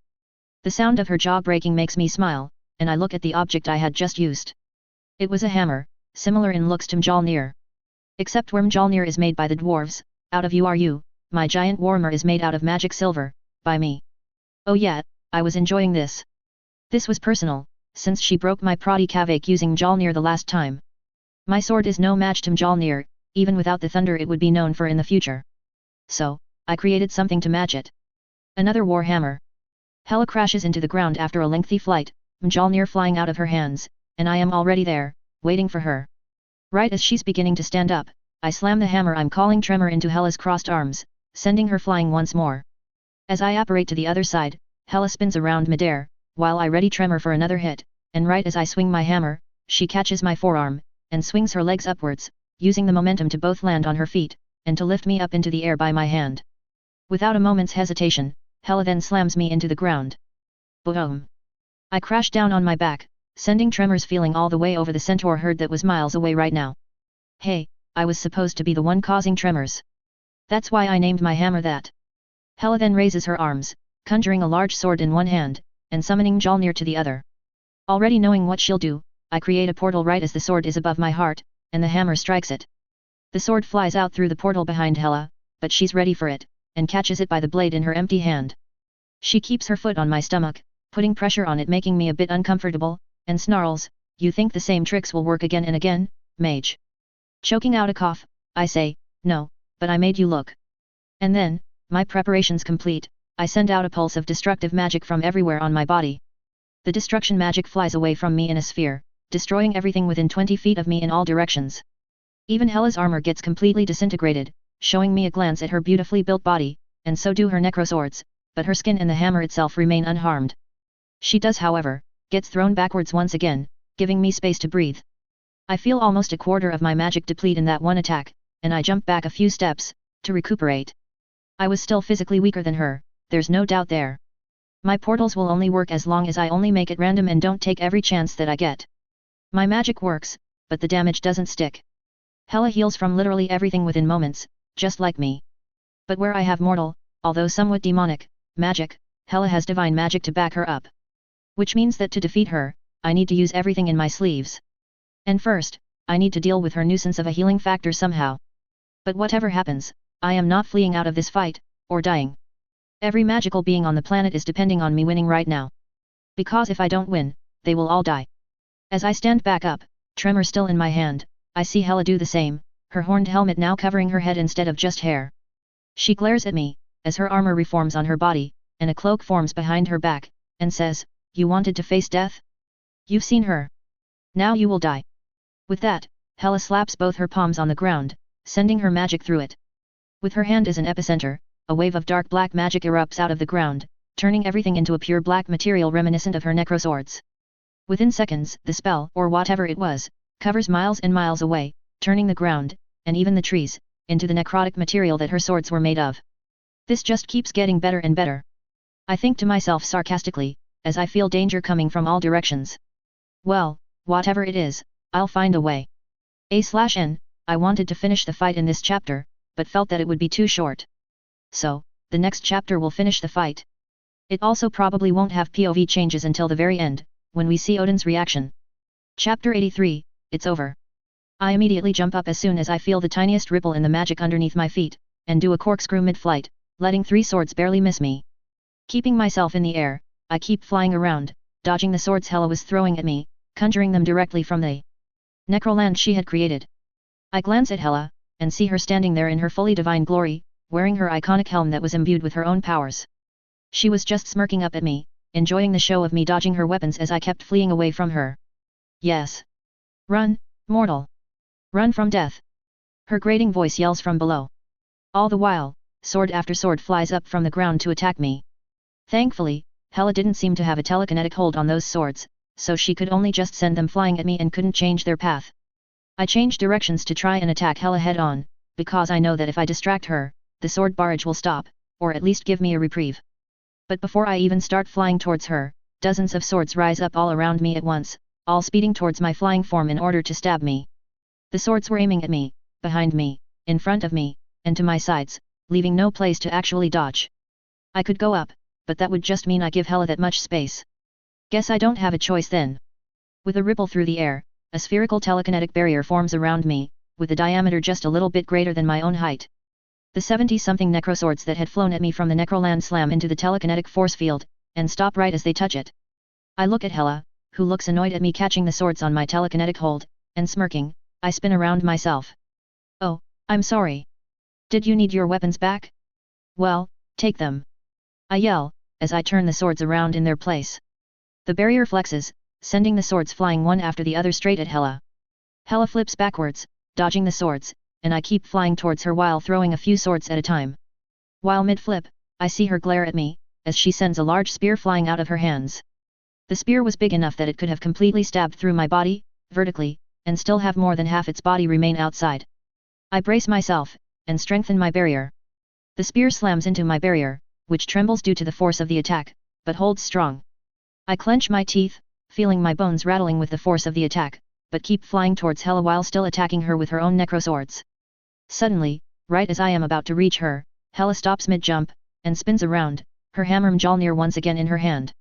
She must have noticed that her swords weren't of much use right now, since my telekinesis could pretty much stop them. I recognize her goal immediately, when I see her aiming the hammer at me, but not at me at the same time. She wanted to use Mjolnir to shatter my telekinesis force field. I keep to my flight path, and right as Hela is about to slam Mjolnir into the barrier, I disable the field. Hela, who had expected to hit an invisible telekinetic barrier, overextends when she meets only air, making me smile. Flying underneath the extended hammer, I tackle Hela, my claws digging into her stomach. Arg! Hela yells with pain, as my gauntlet-covered nails dig into her stomach, and lifts her hands to slam Mjolnir into my back. Landing on the ground with my feet, I spin around and use the momentum to throw Hela away from me, and into the forest. But, I need to take care of this necroland first, because this is a trap that will keep on getting tripped. I summon my hammer, Tremor, to my right hand, and Glamdring to my left. Positioning the straight sword tip down on the necroland, I slam Tremor into its handle. The sword digs into the necroland, but only a few inches deep. That's not going to be enough. I lift the hammer up and bring it down once again. Unfortunately, all my senses flare up, warning me of an incoming attack. I start to dodge, and immediately get bodied by Hela, her fist in my face. Hela keeps her hands on my face, and stays flying. Putting pressure, she slams my head into the necroland, while flying forward, making me cry out in pain as the necrotic material breaks up and digs into my skin. I punch at her liver, but she keeps her hold, and snarls, "You think you can defeat me at my strongest, mortal? Don't overestimate yourself." I then get thrown away from her, and I feel myself flying above ground. As my face heals from being dragged through the necroland, slowly thanks to the necrotic magic I was still infected with, I turn around, only to get my breath knocked out of my lungs thanks to the might Mjolnir hitting me in my chest, breaking at least 4 of my ribs. I cough, as I drop back down on the ground with a tremor, sending black dust flying all around. I immediately backflip while sliding to a stop, letting Hela slam the hammer on the spot I just was in, and jump up horizontally, letting the hammer miss once again. I conjure Tremor back to my hands, and as Hela leans forward for another hit, I slam it into Hela's right elbow, making her drop her own hammer. I catch it, feeling surprisingly satisfied when it doesn't just drop me on my legs. It is heavy, sure, heavier than anything I've ever wielded, at around 200 kgs, but it is something I can handle short term. Wielding both Mjolnir and Tremor, I slam them both into her body, as she remains disoriented from the previous hit to her elbow, which was broken. Tremor smashes into Hela's face, while Mjolnir slams into her chest, sending her flying at least half a mile thanks to the double hit. But probably mostly because of Mjolnir. This is the chance. Now being away from Hela and her dense magic which was preventing me from operating, I apparate towards my sword, and with a loud yell, slam Mjolnir into Glamdring's handle, sending it hilt deep into the necroland ground. Yay arg! I yell, as I hear the satisfying sound of my sword digging into the metallic necroland with a snikt. Suddenly, Mjolnir flies out of my hand, the force of the pull dislocating my right shoulder and breaking 3 of my fingers. I look up in the direction the hammer had flown off to, and see Hela dropping down from the skies, hammer raised up to attack me. If she lands a hit on me, I'm getting injured severely. If I dodge and the hit lands on the ground, my plan fails and only a small area will be destroyed. My sword will survive, but it will be damaged at least a little.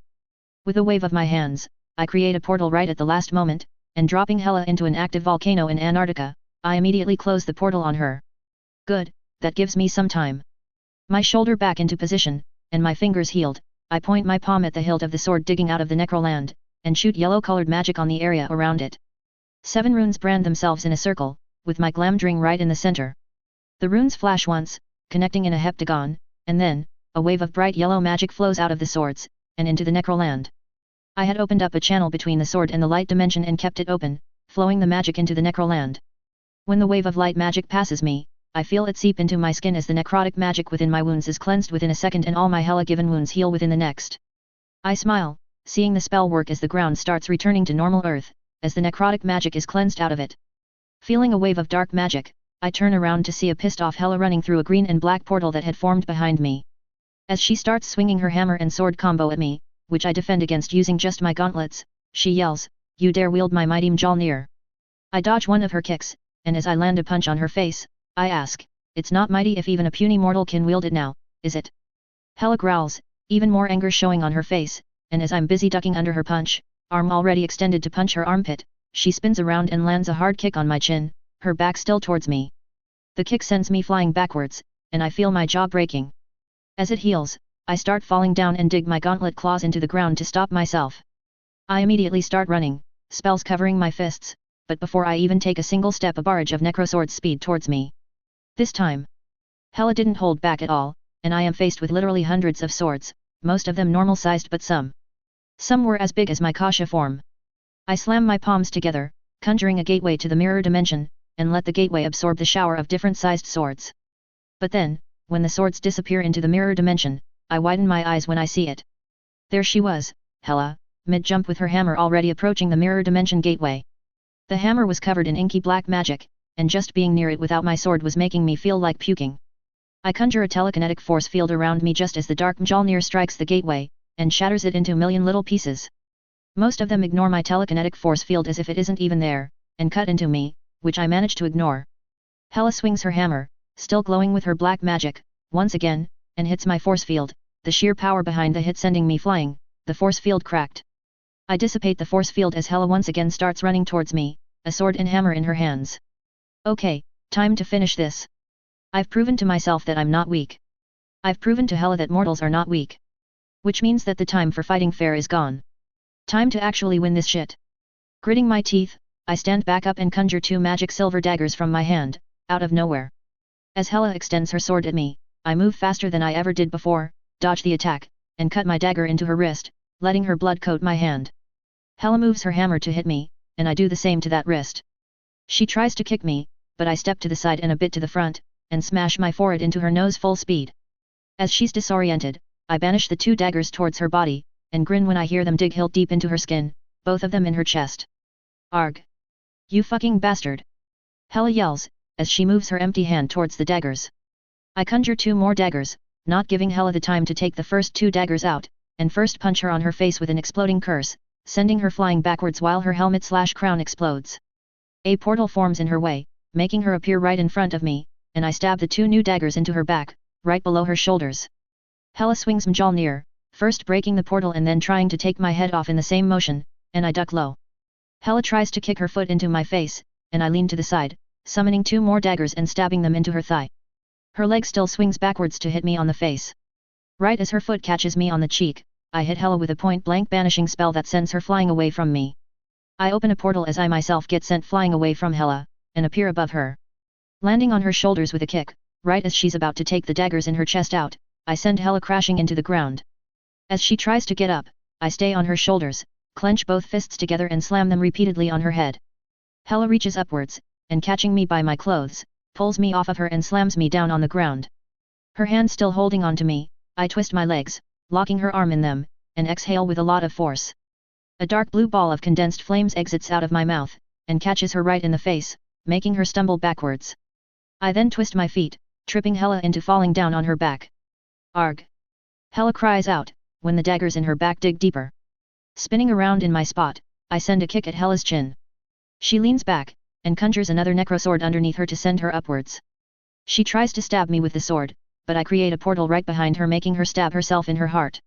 I kick flip into a standing position, and summoning more daggers, stab Hela's other leg with them before she still manages to kick me away. I don't give her any reprieve, as she tries to take the daggers out, the necrosword already disintegrated since it was her own conjured weapon. Spinning up, I kick Hela's face, and as she takes a step back, I slam my palm into her exposed neck, casting the Cruciatus curse. For humans, mortals, that curse is the equivalent to getting every nerve lit on fire at once. It hurts so much that not a single person can last against a competently cast Cruciatus curse for more than 1 minute. That's when it is cast by another mortal, within the same stage of magic. Here, the situation is very much different. Hela is a goddess, and I am an ascended mortal. I am not a god, nor a demon, but I am definitely a lot more than a normal mortal. When I cast the Cruciatus curse on Hela's skin, however, she felt as if she was being stabbed by very tiny needles everywhere on her body all at once. Which is tame, compared to the actual effects that are felt by mortals, but it still causes Hela to open her mouth in a silent scream, no voice coming out. Conjuring 2 more daggers, I stab them into her right hand, and 2 more in her left. Pointing my palm at her, I pull with my telekinesis, causing her to fly towards me, and then, I slam both my palms on her stomach, the daggers stabbing her body now making her unable to defend herself in time. I see her hands moving, but before she even does anything, the spells I had cast through my hands cause an explosion of dark blue fire that burns her to the core. It sends her shooting backwards, back towards the land where I could see my glamdring still dug into the earth, the place now back to normal. Before Hela can stand up, I appear on top of her, and start punching her face with the gauntlet-covered fists. Each punch sends her head deeper and deeper into the ground bit by bit. Spinning in place, I lock my leg with hers, which had tried to stab me with the dagger sticking out of the front of her thigh, and stab another dagger into it. And then, I keep punching Hela repeatedly, taking all of my anger out on her. She had sent her soldiers at my people, just because she believed that the fact that elves can kill Asgardians, even with help, was not something she liked. She was behind the killing of hundreds of magical creatures in this half-decade alone. She was just pissed that a mortal managed to hurt her, and so she put her army after the ones I care for. And even if I don't like to admit it, she made me feel weak. She made me feel as if I cannot protect myself, let alone those I have decided to protect. I needed this, taking my frustrations out on someone stronger than me. Raining down punch after punch, I tearfully glare at her, and yell, "See this? I beat you. I beat you. You. A goddess. Got defeated by me. A mortal." I see Hela's hand flex, as I hear the sound of something flying towards her and I instinctively catch it before it can reach her. Mjolnir. I first slam the hammer, Mjolnir, into her face, one side first and then the other, and then throwing it aside, continue punching her face. While smashing her face with the hammer will hurt her more, breaking her face with punches is even more satisfying. Hela's fingers keep twitching, as I keep punching her, but she doesn't yell in pain, or even move. Conversely, despite my punches hurting her, her skin doesn't break, nor does her nose bleed more than a few drops. I might be a faster healer, but Hela here is more durable. And that's just pissing me off more. I look at her, making sure her eyes meet mine, and say, "Do you feel that? The entire venom sac of a basilisk emptied into your bloodstream? You won't die by that, you gods are far too resilient for that to work, but you will be unable to move for a while. At least, until your magic manages to cleanse the venom out of your body." Smirking, I add, "And that's not happening anytime soon, I will be making sure of it." Standing up, I kick Hela on her chin, sending her sliding forward through the ground, and now right next to the Glamdring still digging down. The runes had disappeared when their work was done, the ground cleansed of the necrotic magic. And so, there was just my sword in its spot, and nothing else. Slapping my palms together, I focus, conjuring 7 new runes into the earth, keeping my sword in the middle, and Hela right beside it. The runes light up, as 7 blue rods, made completely out of dense magic, rise out of them, each showing just a foot or so above ground. And then, the rods light up even more with blue magic, as thick lightning shoots out of them. The lightning immediately swerves towards Hela, and catches hold onto the daggers sticking out of her. Hela's body spasms, as the sheer might of the Thunder Realm's cosmic magic flows through her body. Thank you, blessings of Jia. If it wasn't for that, I wouldn't have been able to cast a spell this strong with full control. She remains conscious, as she glares at me with hate, unable to say anything thanks to the venom and the lightning paralyzing her. I look at her spasming body, with a lot of satisfaction in my heart. I defeated you. Hela Odinstotir. Remember that. I, immortal, Atharvajashi, defeated you. I say, with a lot of satisfaction showing on my face. I take a few steps back, resting my back on the tree, as I feel the tiredness kicking in, just to watch Hela continue spasming. The number of spells I had cast today wasn't much, but the sheer magic I had to put in each of them, to make sure they actually harmed Hela, was too much. As for my body, well, when you take repeated hits from Hela, while she had Mjolnir in her hands, and recover within seconds, your body somehow still hurts despite healing. She's a goddess, that's all I can say. She hits fucking hard. I turn my time slower off, as I sit back and enjoy the show, while my body slowly recovers. I knew that even with my gauntlets, my stronger body, stronger magic, and even tremor, I wouldn't be able to deal with Hela while fighting a fair fight. And not at all if I wanted to beat her at her strongest. So, I first taunted her, baited her into showing her full strength. I used everything in my arsenal to make her angry enough at me that she shows her true power. Before that, I had already confirmed that my magic works on her now, at least a little. She wasn't as affected by my spells as a normal mage would have been, but she was affected. Explosions didn't harm her much, but they still sent her flying backwards. The torture curse might not have actually tortured her, but she did feel the pain of being stabbed repeatedly. And now, using my time slower to give me a boost in speed, I stabbed her with a dozen magic silver daggers, all having been imbued with a lot of basilisk venom. Together, they all had absorbed the total venom sac contents of the basilisk I had caught in Alexandria, during Tatiana's fight with Herpo. A single drop is enough to kill a man, but even the entire venom sac only paralyzes a god. How unfair. All of this. So I could make her bleed. So I could show her that I can kill her. And I will. I am just waiting for something first. My ability to lift Mjolnir was something I was gambling on, since Odin hadn't cast that spell yet. But he could have also bound it to Hela, which thankfully wasn't true, and nothing stopped me from lifting it. Besides its unusual weight, that is. It is not easy, lifting 200 kgs in one hand, and swinging it around as a weapon. But, as I have realized, I am far from normal. I feel magic gathering in the space near us, and as the Bifrost slams down once again, I see something which I was waiting to see. Odin Allfather, standing over his defeated and bound daughter, spasming in pain as a lightning around 50 times stronger than natural lightning coursed through her body. He had his spear, Gungnir, pointed towards me, as he calmly says, "Give me one good reason why I shouldn't kill you where you stand, mortal." I chuckle, and show him my palm, with the runic spell already drawn on it. Drawn with Hela's own blood. The blood-killing curse. Still too tired, I drawl out, "You can't." A single burst of magic in my body, and your beloved crazy bitch of a daughter over there dies. Odin looks at the death curse on my palm, the one I had used to kill the Kuronin so long ago, and says, "Your mortal spells will not work on a god." I shrug, and say, "Suit yourself, Odin Allfather. I'll just cast the spell then. Let's find out if the goddess rules death, or if death rules the goddess." I look at my hand, as I hear Odin start running towards me, but then suddenly, before I can activate the death curse, a hand holds my wrist tightly, as the magic I was gathering to activate the curse dissipates. Instinctively, despite my tiredness, I pull my hand, and the one holding it, forward, and punch at their face. But then, I stop myself, recognizing the face as belonging to someone I am acquaintances with. The person looks at me with wide eyes, probably surprised at me having managed to actually pull her forward, and whispers, "How?" I sigh, and ask, "Why did you stop me, Lady Bast?" Bast, the cat goddess, and the patron god of Wakanda. As I drop my attacking hand, Bast drops the hold on my own wrist, and says, "Believe me, mage, as much as I myself believe that the Asgardian goddess of death deserves to die, I cannot allow you to kill her." "What is the meaning of this?" Odin booms out, seeing Bast and I just ignoring his presence to have our conversation. I look at him, only now realizing that I was taken through a portal just around 20 meters away from Odin and the tree I was resting on, which was now burned to a crisp. And in between Odin and I, stood Master Aisha, with her hands behind her back. For any stranger, she might look relaxed, but for someone who has known her for decades, I can tell that she's pissed off. And for once, it is not directed at me or any of the students of Kamartaj. She stares Odin down, which is impressive considering she's like 1.5 foot shorter than him, and says, "Stand down, King of Asgard."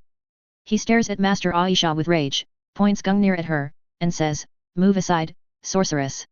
I have no quarrel with you. This is a personal matter." Goddess Bast, who was still sitting right beside me, says, "It was a personal matter between your daughter and the mage, which was about to be resolved with her death. When you jumped in, and attacked the mage with the intention of killing him, it went from being personal, directly to war. And that's not counting that your daughter just tried to claim a piece of earth as her own. How is it war if he's just one man?" Odin asks, now glaring at Bast, ignoring the crime committed by Hela. Bast scoffs, and asks, "Is he just one man? You know what he is, you know what his designation is. He is the guardian of magic, Lady Neith herself deemed it so when she gave him her blessings through my herb. When you attack him, unprovoked, you declare war on Terran magic itself. Do you truly want that, Odin Allfather? Unprovoked? Unprovoked? He threatened my daughter." Odin yells, as he takes a step forward, the simple step shattering the ground underneath him. Master Aisha takes a step to the left, to come between Odin and I, and says, "And it was no business of yours. If Hela had died in battle, she would have had a good, honorable death according to your own customs. Your own laws deem your interference as an unprovoked attack, Odin. Now, stand down." Odin glares at Master Aisha, as she refuses to cow in front of the superior enemy, and then turns towards me. If I didn't know he didn't have heat vision, I would have thought he was aiming to kill me. He then says, "What then? I step aside and let this mortal kill Hela? Do you truly want another one of his kind to have that kind of power?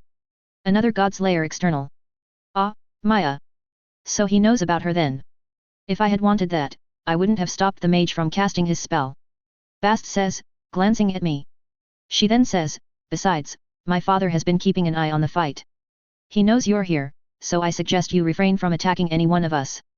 I suspect the other god kings are doing the same as well." Odin scowls, and looks as if he's swallowed something a lot more unpleasant than his usual stuff, and says, "Do not expect any gratitude from me, daughter of Ra."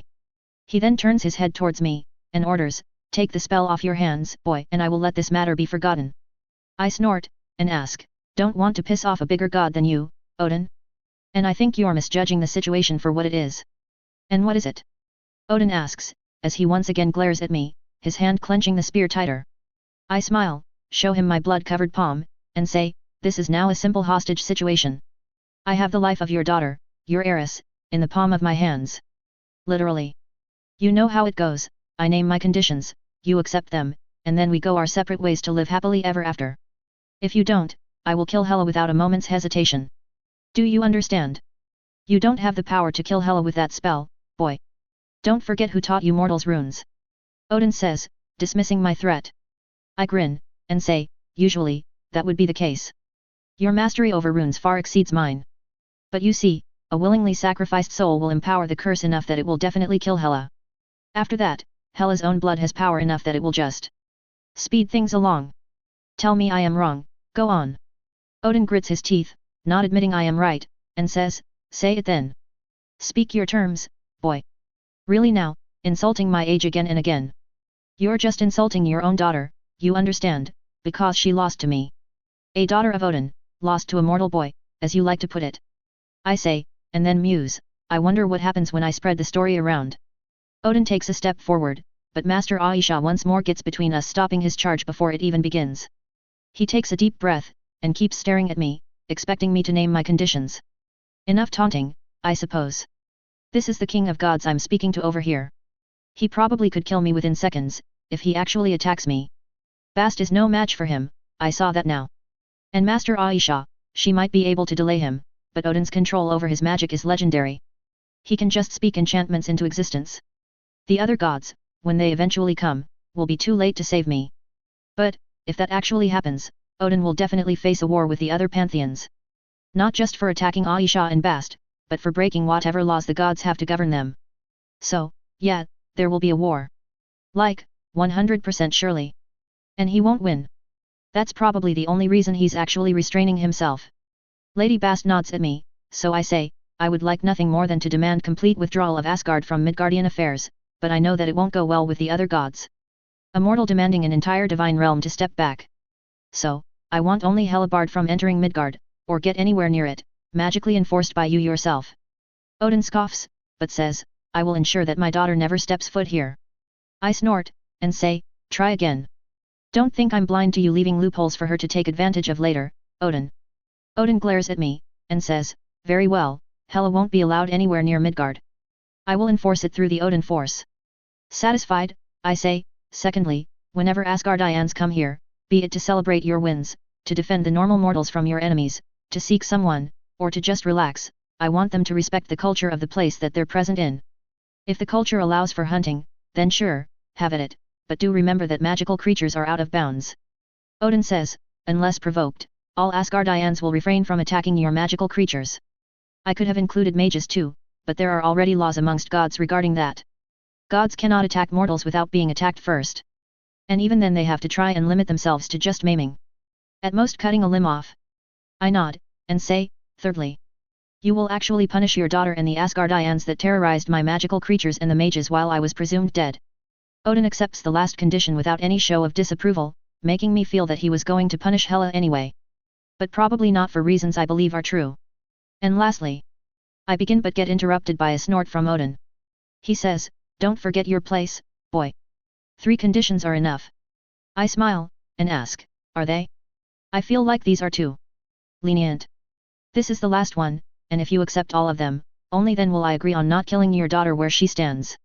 Or sleeps, as it is. Odin growls out, speak. I say, lastly, you will personally look my elves in the eyes, and tell them that they won't be attacked by Asgard whenever they're trying to rescue their animals. Give them your word, as the king of Asgard, that their lives aren't in danger of being forfeit just because they live their lives. Odin looks like he's about to yell, but refrains himself for some reason. Taking a few deep breaths, Odin says, very well. Anything else? Nodding, I say, give me your word, with the goddess Bast and the sorceress supreme as witnesses, that you agree on all 4 conditions, and that you will enforce those terms. When you do so, I will get rid of the curse, and I will return all the Asgardians I have taken prisoner today. Ah, the beauty of having elves as friends. They took all the soldiers that I knocked out into prisons I had created underneath my castle. Odin looks like he's sucking on a lemon, but he knows that unless he wants war with 100 different godly kingdoms, or risk Hela being killed, then he needs to accept. Ah, it feels good to win against 2 gods in one day. I do regret not getting to kill Hela, but as Bast had said, there was no turning back from killing a god. While I didn't recognize whatever marked Maya as a god's lair, I know that other gods definitely must have a way to feel it. I wouldn't mind it, but maybe in the future I might have some need to work with gods, and them being wary of me will be counterproductive. So, a threat. Well, at least now, the matter is over. Not completely satisfactorily, but this will do. Asgard won't harm magical creatures anymore. They won't harm elves, despite them being a threat to their lives, and they won't try and kill me later in life. And Hela won't be allowed to come to Earth, but I know it won't hold for long. I have nothing that can bar her, and Odin's spell will only work until he lives. Just like the spell that supposedly will bind her to Helheim. I would have preferred Hela to have killed herself when she stabbed her own heart, but alas, one can only hope. And besides, I got 31 new Asgardian weapons to work with. And I also have like, 1 liter of her blood hidden within my gauntlets. If she tries something later, I'll just kill her then. As far as I am concerned, this went terribly well. A/N, how is it? Good, or bad? Satisfactory? Some questions/comments that I feel would be commented, and their explanations. Mason should have killed her. Yup, he should have, he wanted to. But if he actually killed her, then Odin will double down on his attacks on Midgardians until there's an all-out war between gods. Odin won't win, but he will kill a lot of magical beings before that happens. How did Mason get her blood hidden in his gauntlets? Remember the syringe that Mason used to get Sprite's blood? Expanded on the inside. When Mason stabbed Hela with his gauntlets, they sucked in as much blood as they could before she threw Mason away from her. Well, those are the only questions that come to my mind right now, lol. At least those that weren't necessarily explained in the chapter. If you have any doubts, please ask. I welcome questions. Oh, do you guys want to see how Odin reacts, or should I just leave that to your imagination, or mention it in a short para somewhere later? Chapter 84, Consequences of the battle. A/N, part4, HelloDarkness07. Asgard, Odin's POV. Odin sat on Hlidskjolf's throne, clenching his fists around Gungnir. He was upset, anyone could see that. He was fuming, angry at all that had happened in these last few years. He had been forced to stay his hand from killing a mortal, not because he was afraid of the enemy, but because the other gods had put pressure on him. He could feel their sights on him, and on the mortal. Zeus, Ra, Vishnu, Jord, Agamotto, Yahweh, and even her. Phoenix. They all were keeping a close eye on the situation, and they had subtly ordered him not to kill him. The mage. Guardian of magic. Champion of Jord. An external. And above all else. A mortal. And unless Odin wanted to start a war with all those gods and beings, which he knew he wouldn't win, then he had to stay his hand. And then, the conditions. Permanent barring of Hela from Midgard, easily done, and easily accepted. He knew that if Hela went to Midgard again she would try to destroy it, or destroy the world of magic altogether. Or she might die. And Odin didn't want her to die. Yet. Hela was stupid, yes, young too. But that didn't mean he wanted her dead. Respecting Terran culture if any Asgardians visit Midgard, also doable. Punishing the miscreants was also something he was already going to do. They embarrassed him in front of the Council of Gods, and they embarrassed him in front of a mortal. The second one was what embarrassed him more. That last condition, that was what pissed Odin off the most.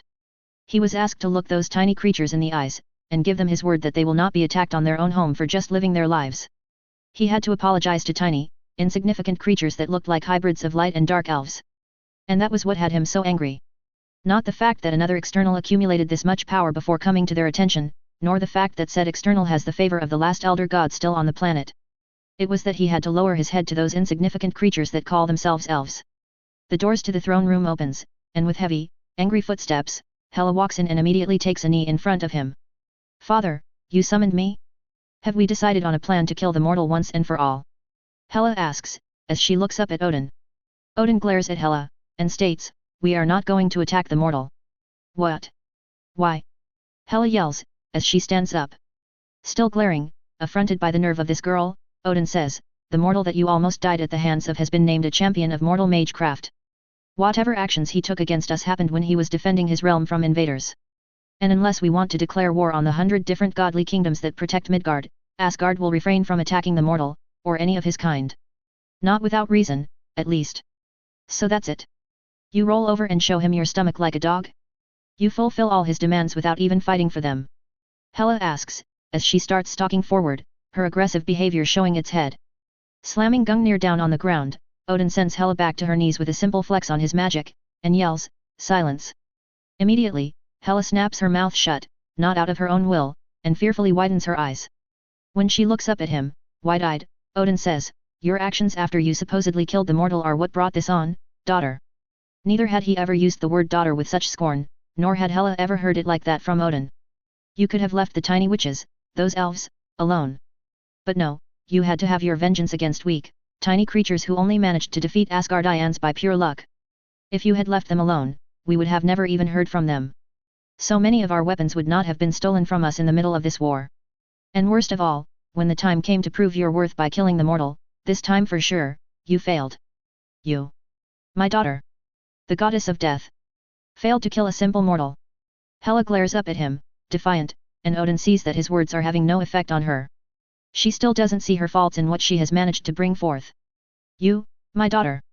You almost died at the hands of a mortal. You. Failed. Me. Odin says, staring his daughter right in her hateful eyes. Not just failed, no. You humiliated me. In front of the sorcerers, in front of the mortals, in front of other gods. And because of your actions, I cannot even send any assassin after the mortal because he has even more gods looking at him now. Because of your loss at his hands, and his almost killing you, gods are keeping an even closer eye on him. Or trying, because for some reason, when the man doesn't want to be seen, he isn't. Only Jord could see him whenever she wants, and Odin could feel his irritation flaring at that fact. And it was to be expected. A mortal became strong enough to challenge Hela, who is not a weak goddess by any scale. She might not be the strongest, even Odin wasn't, but she was stronger than most gods that don't rule their realms. And a mortal defeated her in honorable combat. And he wasn't even the sorcerer supreme.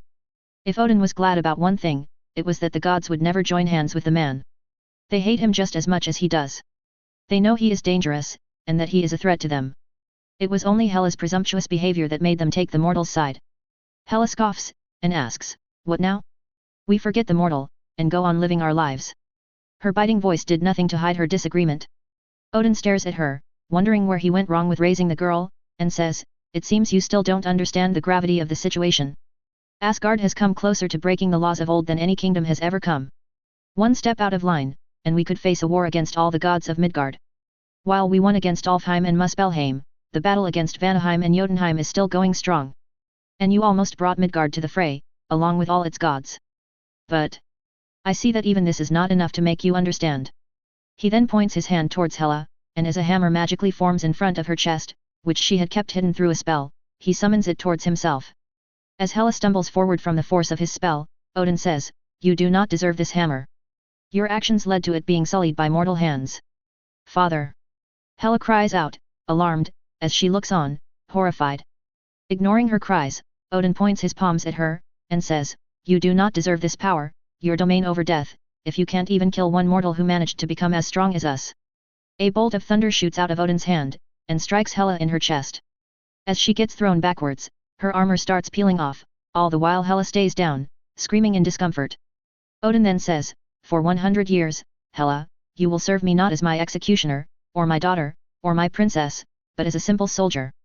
For 100 years, you will live without the power that failed you, failed me. And then, when your term of punishment ends, you may return to serve me as my princess once again. Hilda." Immediately, a white and blue leather armored Valkyrie appears out of thin air, next to a struggling Hela, who is trying to cope with her sudden loss of most of her strength, and her divinity. Kneeling down, she asks, "My king, take my daughter to your halls to be fitted for Valkyrie armor. From today, until I say so, Hela Odinstotir is just Hela the Valkyrie. Do not coddle her, and if she deserves punishment, deal with her as you see fit." Odin orders, as he keeps ignoring the disappointment that is his daughter. "As you wish, my king." Hilda says, and picking Hela up like a bag of rice, disappears through a white flash of light. Odin watches Hela appear in the halls of the Valkyrie, now unconscious, and nods in satisfaction. This punishment will suffice, he thinks. 100 years living as an inferior being to her. He would have preferred to send her to Midgard as a mortal, but his spell had already barred her from ever going anywhere near Midgard. It didn't matter if she didn't have her immortality or divinity. So, this will have to suffice. She will still serve him, but she won't have her superior strength anymore. This might even make her a stronger goddess when her powers are returned to her. Make her a stronger warrior, so she can join him once again. Maybe when she returns, she might even be strong enough for the two of them to take on Midgard, all at once. Creating a portal to Sanctuary, I walk through it, most of my strength having returned fully now. I had stayed in Kamartaj for a few hours, after Odin had properly vowed to fulfill his promises, as well as met with the elves, listening to how Lady Bast and Master Aisha even got together. Turns out, Bast had been keeping an eye on me ever since I brought her claw pieces. She saw me die at Hela's hands, she felt my death thanks to her own connection to me, and my Kasha form, as well as her title as the protector of the dead. And so, she went to the Britannia Sanctum to give whoever stayed there the news of my death. She got news instead, from Master Aisha that I had survived my death, or returned from it, and that I was busy hiding, recovering my strength. She learned that I was busy gathering my strength, training, and so, she asked the magical cats, who come under her dominion as the cat goddess, to keep her informed. She also kept meeting with Goddess Neith, or Gia, to talk about my situation. She also kept on meeting with Master Aisha, to keep abreast of the situation, and when Master Aisha saw using the Eye of Agamotto that I was going to fight Hela once more, they began making preparations. They contacted some other gods, told them about Hela's attacks against the relatively harmless, to them, magical creatures, and convinced them to force Odin to not kill me. How they convinced all those stronger gods to allow Odin, a king of gods, to spare my life, I don't know. But, since the gods refused to personally interfere, Bast and Master Aisha did it themselves, saving my life when Odin tried to take it.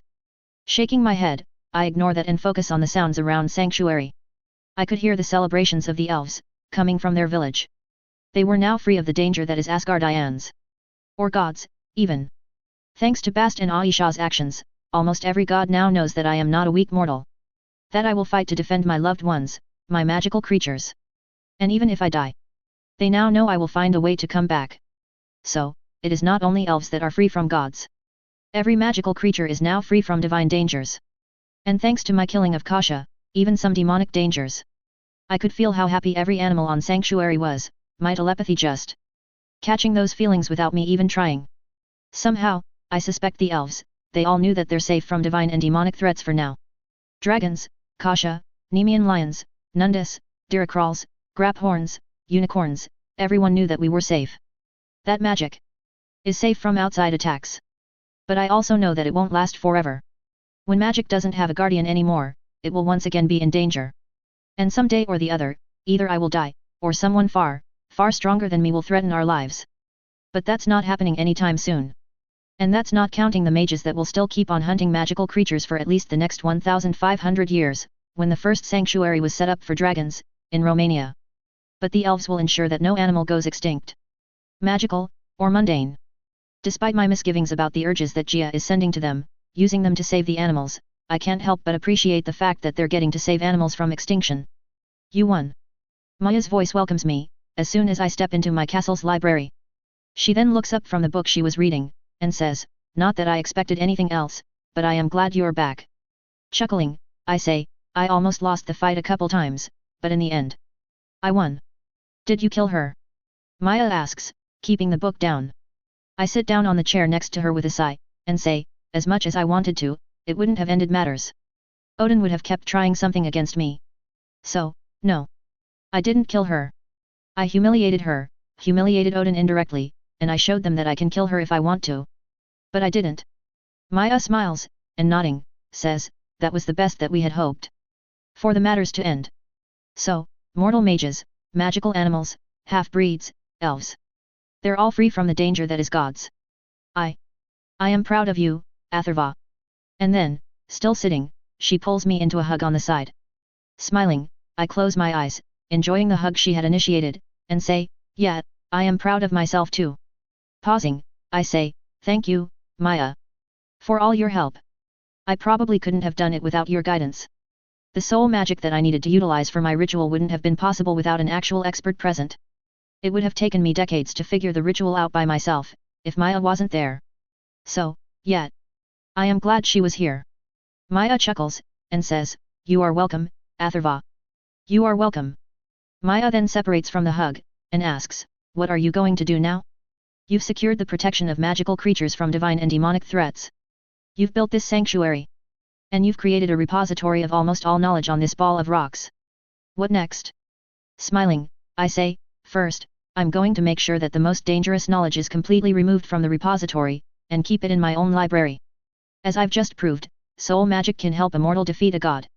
I don't want other mortal mages getting the idea and trying to take over the world or something. And then, my gauntlets proved that Asgardian gold works similar, and somewhat better than the magical gold found on Midgard. So, I'll recreate my Prati Kavake, reforge it so that it gets better.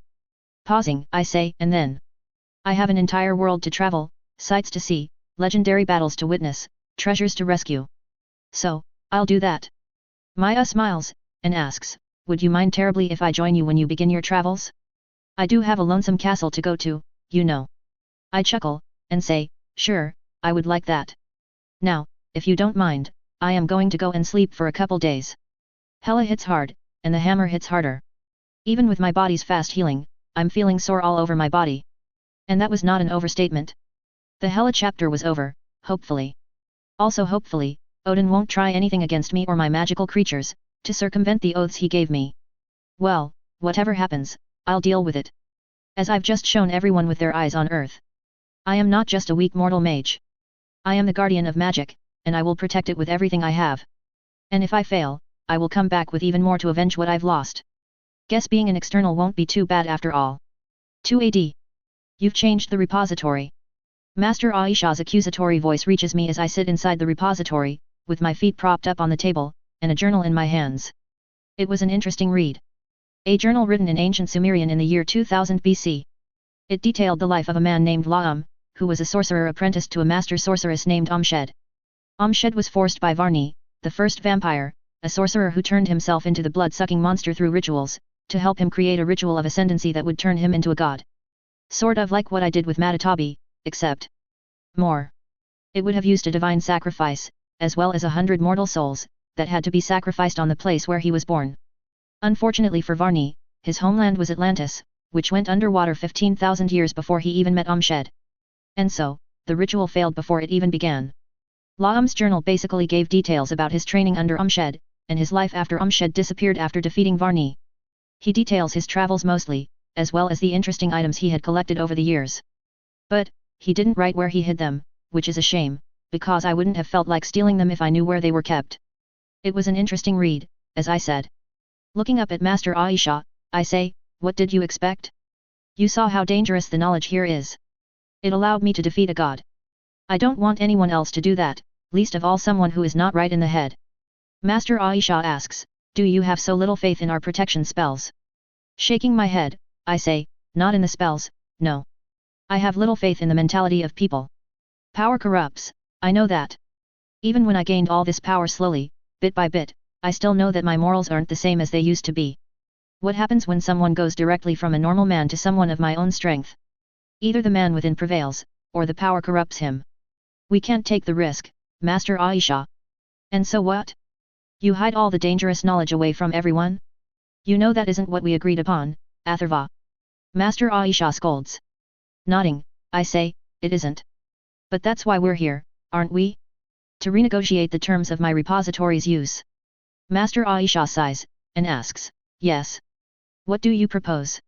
I propose the termination of our partnership as joint owners of the repository. I propose the building of a new repository, specifically for sorcery-related knowledge, that will be completely under your purview. Are you interested? I ask, as I lean forward. This way. Less people will have access to my island. My sanctuary. This way, I can restore the Fidelius so that no one else comes here, except for those I trust implicitly. And also, this will allow us to hide the knowledge that might take even a normal, completely mundane man, to the level of a god, from anyone that can misuse it. And gods know, that there isn't a shortage of such people. Master Aisha smiles, and says, very well. Let's talk. 5 AD. I sat inside the repository, reading another journal written by another sorcerer, thousands of years ago. It is what I have done for a few years now. The days of working are over, for now. I am just waiting to make sure that no one attacks Sanctuary while I'm supposedly gone, hence my laying low. I just read journals, and I did not work. At all. Okay, I worked a little bit. I built a new repository for Master Aisha and her sorcerers, where she made all knowledge open to everyone. So, yeah, I'm glad I just gave her the sorcery knowledge. My repository still had the 3 sections, sorcery, magecraft, and mundane. But now, no one was here to read them. Save for Master Aisha, and I. And Maya, whenever she has the time, or inclination. So, yeah. It's a lonely existence, but it is necessary. After all, I have become something of a celebrity out in the magical worlds. The defeater of gods. That's what they're calling me. Atharvajashi, a man who beat down a goddess of death. Somehow, despite my spell preventing such occurrences, various soothsayers, prophets, seers, etc. all got to see my battle with Hela, and her defeat by my hands. They then spread the news, that a man named Atharva almost killed Hela, and would have done so if Odin hadn't interfered. Thanks to that, almost every magical person now knows that there is a person named Atharvajashi who has decided to guard the magical world as a whole. And thanks to Nalanda University, they just got confirmation that I am a sorcerer, and a mage. Fuckers just wanted to make their university more famous. Already, mages are visiting the sanctums to ask for me, wanting to meet me. Thankfully, no one's worshipping me, so that's good. But this means that I'm going to have to change my name once again. Atharvajashi needs to die. But, it doesn't mean I have to do it so soon. I'm in hiding anyway. And if I have to go outside, I can just become Athreos once again. While I was reading, I feel someone appear inside the repository welcoming room, and I smile. As she enters the room, I ask, ready for your travels? Maya smiles, and says, yes. Although, I doubt you will be taking me to any place I've never been to. Chuckling, I say, true. But I can show you sights you've probably never seen. Oh, like what? Maya asks. I stand up, and ask, have you seen Lanka, the land of which was burnt by the Vedic god of strength, Hanuman? I was considering making that our first stop. And then, you can show me a spot that you find interesting. Maya hums, and nods at me. She says, that is a wonderful idea. Shall we begin, Atharva? Smiling, I use my metamorph magic to transform myself back into my Greek self, and say, call me Athreos, dear Maya. For that is what I shall be known as for now. Maya smiles, as she offers me her hand, and says, then you should call me Selene, Athreos. For that is what I will be known as for now. Smiling, I hold her hand, and with a flex of my magic, both of us disappear through the apparition tunnel to begin our travels. Starting with Lanka. A/N, okay, just a few chapters worth of plot building, and then it will be a time skip straight to the future, back to his own time. Whatever happens in between will only be shown in flashbacks, or as a throwback. P.S. I had written a short summary with Mason/Bast, where Mason eventually becomes known as Te, the god of change, and creation, his metamorph magic and his alchemy helping in those titles, but it made me write Mason into an ass. Either he, or Bast, or both, would have allowed all that Wakanda ignored to continue happening, racism against black people, slavery, and all that, and it would have made T'Challa worship Mason along with Bast, which I find it a bit awkward. Writing myself as a god that does actually exist is also not something I can do again, right after Baldur, and just taking Bast's husband to off the plot for my own sake, ugh. So, that was abandoned and I came back to the drawing board. I also had a plan of redeeming Hela. One idea was for her to retreat during the last fight, and return again and again to challenge Mason to a fight. Some she wins, some Mason wins, but they eventually gain respect for one another, and fall in love. Another idea was that Tatiana was Hela, who has been sent into the body of a child who was supposed to go through a lot of hardships, by Odin, to teach her humility like he did to Thor. Tatiana was supposed to die during their first separation, before she came to Kamar-Taj, and then when Mason meets Hela, who hasn't changed at all even after the mortal experiences, he recognizes his lover in her.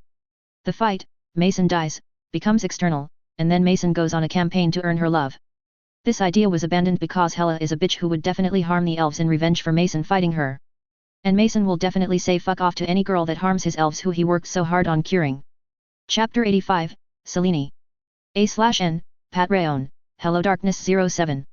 This, and the next couple chapters are going to be short time skips, after which there's a big time skip directly to his own time. So, brace yourself for speed. 10 AD. Wait for it. Wait for it. Wait for it. Selene whispers, after repeatedly telling me to stay silent. I would gladly, but can you tell me what it is I'm waiting for? I whisper back, while staring at the empty patch of land in front of me. We were in China, or Tibet, somewhere near there, I can't tell the exact location. We've been here for 15 minutes, just talking amongst ourselves, when she suddenly shushed me and told me to wait for it. Anytime I ask her what it is she's waiting for. SHHH. She did this. Sighing, I look around, thinking back on my life since my rematch with Hela. Magic is safe, or as safe as it can be with demons and gods staying away. And my time was being spent finally reading through the biggest repository that I have in my hands, that just keeps on expanding. Sure, most of the books there are pretty much nonsensical, private journals of philosophers or things like that. And it gave me ample entertainment when I was in the mood for it. But some books were actually pretty good when it comes to imparting knowledge. But, as it is with such area-wide spells, it lacks power. And so, while not many people can sense that my knowledge theft ward is there and working, many others have already found ways to prevent their knowledge from being stolen. Some of those who found such ways don't even know there is such a spell at work. They're just paranoid like that. So, the last few years were spent just reading, practicing my magic, and every once in a while, traveling the world with Selene.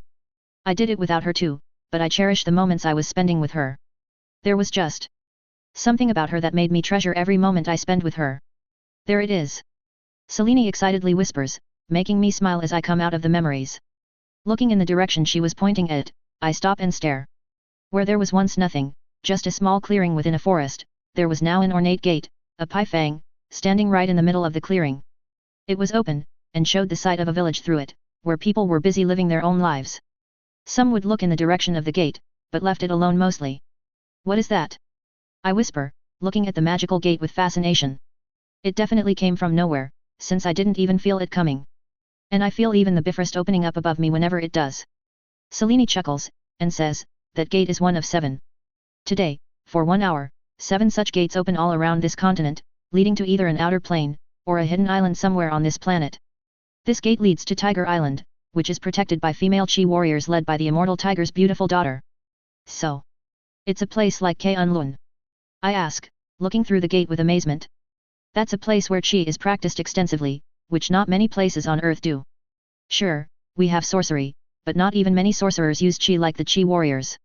Selene turns towards me, a bit surprised, and says, I didn't know you knew about K'un-Lun. But yes, it is similar. Where the iron fist of K'un-Lun gets his strength from the immortal dragon, the tiger's beautiful daughter does it through sheer willpower, and through meditation within nature. Similarly, other 5 villages gain their own powers through different methods, but they have one thing in common. They all practice qi. Nodding, I say, I've been to Kunlun, once. I needed the blood of a qi dragon, back in my own time, and there was only one I knew of. Xiao Lao. I sneaked in using my magic, thankfully the gateway was open then, and I managed to bargain for a small amount of blood. It was embarrassingly easy to sneak into the temple, and into the caves. The Iron Fist was busy fighting against Nazi and Japanese invaders who were looking for the village, and the other Qi masters were too busy trying to stay vigilant to actually be vigilant. What did you have to give Xiao Lao? Selene asks, curious. He wanted a fucking tooth made of magic silver, to replace one an Iron Fist knocked out. Fucker was adamant that it had to be a magical tooth. I say, and then stop, seeing something approaching the gate from this side. Tigers. Lots and lots of tigers. They were all moving towards the gate, and curiously enough, there were a few tigers coming here from that side too. It happens. Selene says, no doubt sensing my question. The island is named the Tiger Island, you know.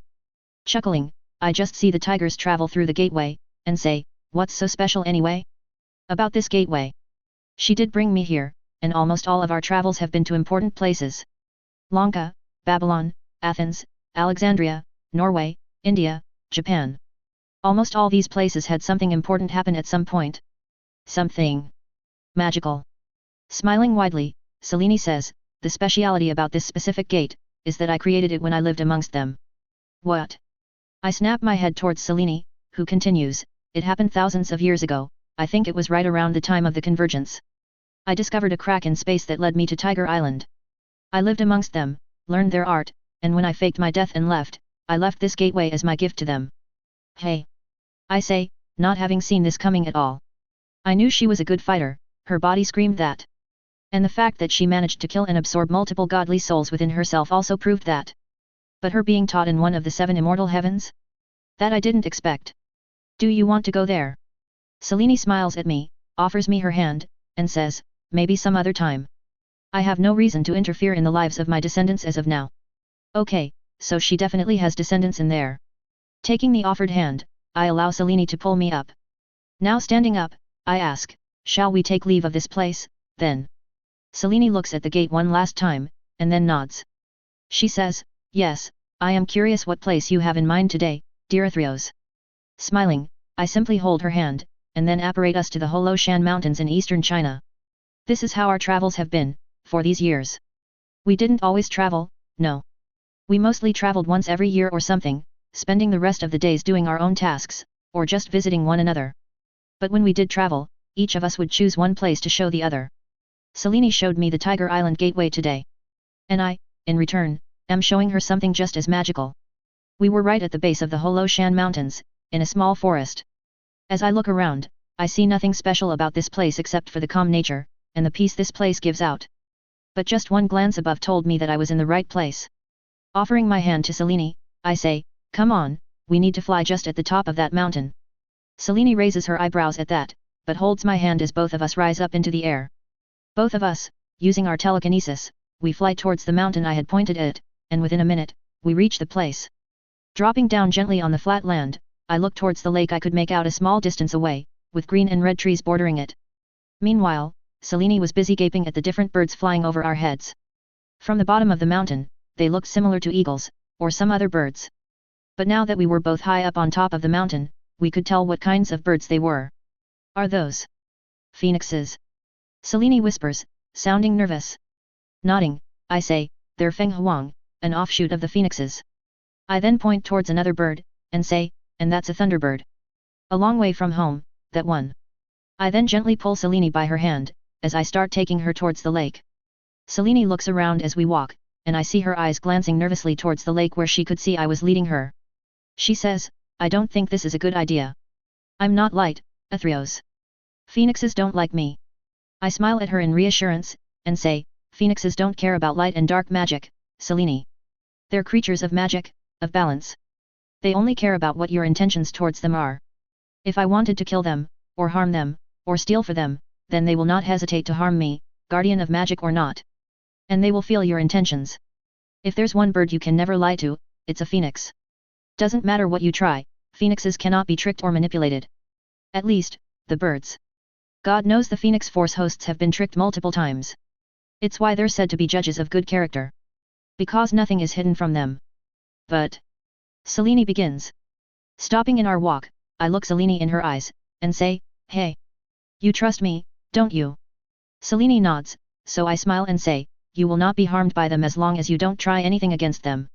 Keep your thoughts away from how you can use them, and they will keep their fire away from you. And besides, I am with you. I won't let anyone harm you. Selene looks amused, and says, it's cute that you think I need your help defending myself if need be. As I look abashed, she adds, I'm more worried about their fear of me. I've noticed that some magical creatures can sense the crimes I've committed against magic, and they try to stay as far away from me as they can. Oh, yeah. There's that. Shrugging, I say, well, you're not planning on committing any crimes here now, are you? Then you're fine. Come. And then, as we get right next to the lake, a beautiful musical melody reaches my ears, and I smile. Looking up, I see the mountain wall behind the lake filled with trees growing out of it, and on top of those trees, were dozens of Feng Huang, phoenixes. Orange, blue, red, black, white, they were made of as many colors as there are flames, each denoting what color fire they wield. And each one of them was looking at Selene and I, the former staying behind me to avoid her magic getting sensed. Smiling, I pull Selene to my side, and say, first advice, don't try to hide from them. Second, show them respect, not fear, nor scorn. So, bow.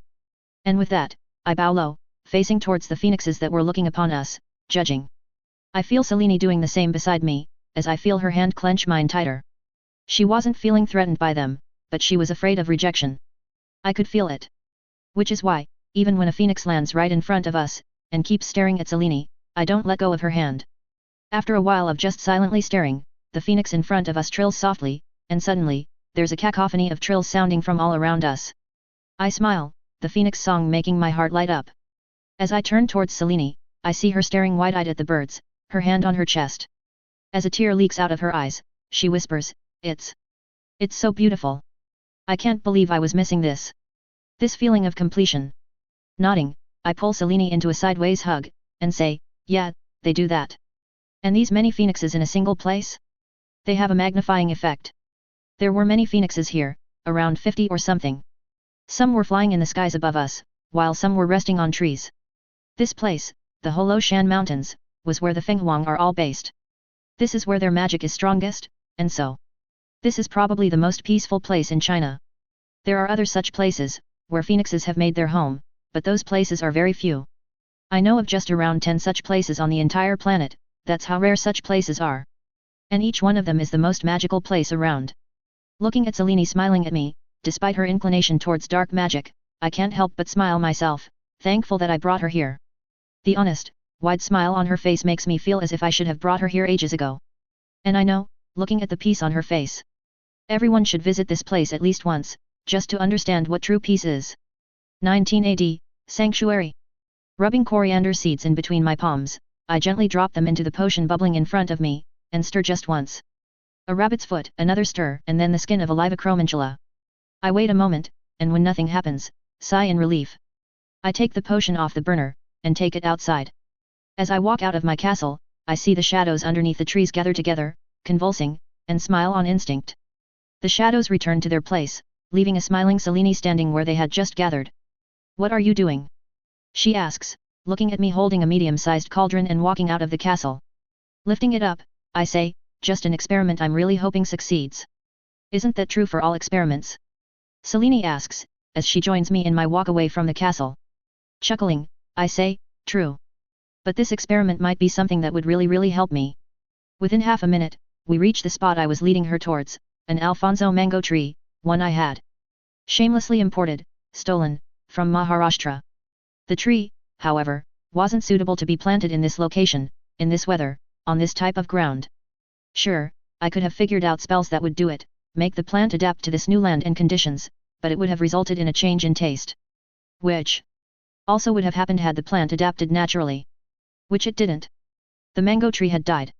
So, I created this potion. Without hesitation, I pour the potion on the base of the tree, and taking a step back summon my staff to my hands. Tapping it once, I focus on sending my magic towards the tree, and chant, Accommodare fructus crescere. The potion which had soaked the ground wet lights up, and then settles down. I keep feeding my magic into my spell, which causes the potion to move towards the tree, towards the roots, and through them into the tree. Slowly, bit by bit, life returns to the tree as leaves start covering it once again. Nodding in satisfaction, I send the empty cauldron back to nowhere, and clean my hands with a spell. I then offer Selene my elbow, and as we start walking back towards the castle, I ask, "So, what can I do for you, my lady?" The spell and potion had made the tree native to these lands, to the different climate, without changing anything about it. I healed the tree myself, of course, but the potion did help. Selene giggles, making me smile once again, and says, "Well, it has been a couple months since I last saw you, and I wanted to see how you were doing." "And? What's your conclusion?" I ask, looking at her. Selene smiles, and says, "Loneliness is definitely having an effect on your psyche." I put a hand on my heart, and say, "It hurt. Right here." Selene shakes her head, and says, "You are settling into the life of an immortal pretty well, all things considered. But, you were already used to a longer life, so that is to be expected. But do remember, Athreos, that you can't just spend every moment in seclusion. I did that, and you know some of what I have done." Smiling softly, touched at the concern she's showing, I say, "Don't worry, I am not alone. Athra visits me every once in a while, and so does Aisha. And even still, I am not always here, you know. I visit other places, villages, towns, kingdoms. Just last week I was dealing with another deviant attack in the Mahameghavahana dynasty. I even stayed back to heal the people this time. I was originally there to buy some rice, which I had a need of, along with some spices. Coincidentally enough, the village I was in was attacked by a flying griffin-like deviant, that I had to fight off and destroy. The Eternals never showed up, but I suppose they were dealing with some other deviant somewhere else." "Oh? And how was it, becoming a healer once again?" Selene asks, as we reach the kitchen.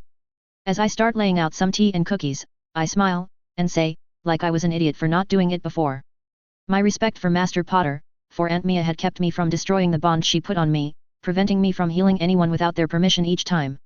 My punishment wasn't just my inability to heal those who can't say it, my punishment was to witness the deaths I could have prevented had I not broken my oath. Harsh, and cruel, but perfect for someone who actually wants to heal others.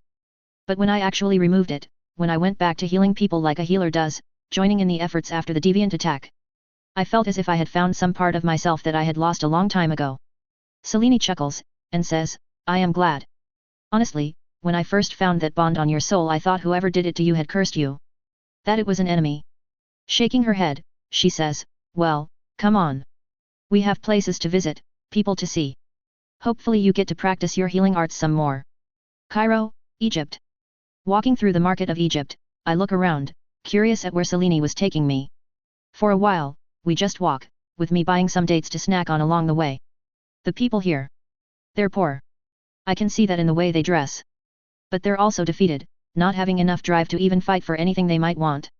I've seen this when I was in Alexandria, but in Cairo it is just too pronounced. Shaking my head, I sigh when I see another group of Roman soldiers pushing the normal people around. "They're funny, aren't they?"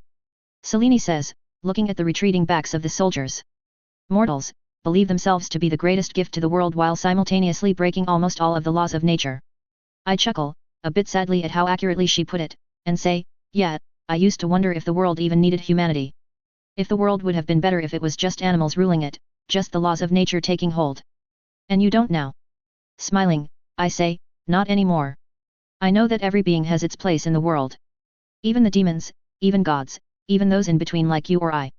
If the world saw fit for these mortals to be born, to be as numerous as they are now, then who am I to argue? After all, in front of the goddess who gave rise to us, I am still as mortal as these people are." Selene smiles, and says, "That is a good answer. And what about you?" I ask, as we continue walking. Selene shrugs, and says, "I have no opinion on mortals. There was once a time when I conquered a kingdom, ruled it for a few centuries. There was once a time when I created a country full of just mutanter like me by eradicating all mortal life within it. But I got bored of all of them. Right now, I don't care if they exist, and I won't care if they suddenly disappeared. Does that make sense?" I nod, although a bit weirded out. To be fair, Selene was never a normal girl. Not even when she was born was she afforded that option. Her own father cursed her to this life, and I don't blame her for working with whatever cards she was dealt. At least, now she's neutral about the options. I suddenly pause, feeling someone's intense sight on me. Looking around, I find myself staring into white eyes belonging to a middle-aged man. By white, I mean completely white. I could feel that it wasn't the man's sight that I was feeling, but someone else's. Something else. Selene notices me looking at the man, and says, "Oh, I've finally found you, brother." "Brother?" The white-eyed man looks at Selene, nods once and says, "We meet once again, Selene." His voice was echoing a bit with something else behind it. "And who is this?" Selene points towards me, and says, "This is Atharvajashi. You may have heard of him, he defeated the goddess of death in a single combat." "Why are you using that name, Selene?" I think to myself, as I nod towards the possessed man, and the spirit that was doing it. The white eyes turn towards me, and he says, "Yes. I have heard of the man who almost became a god's lair. I hadn't realized you were one of us, but of course, who else could fight a god on equal footing?" I shrug, and say, "A mage, a sorcerer. I didn't win because I am a mutanter, I won because I am that, and more." The man smiles and asks, "And how did you fare against the goddess when you weren't an external?" "I lost, I died." I say, and then after a pause, I add, "I also wouldn't have won without my magic, so don't try and dismiss that in favor of fanning your own external ego." The man chuckles, and says, "Yes, you are one of us. Your help will prove to be significant when the time comes." I frown, and ask, "When the time comes?" The man spreads his hands around himself, and says, "Look around, brother Atharva. Use your mind to look for those like us. In this vast city, there are just 37 not counting us 3. And of those, only 4 have awakened their gifts. Just like what happened to me 3,000 years ago, taking over the world now will lead to us losing the loyalty people have to us.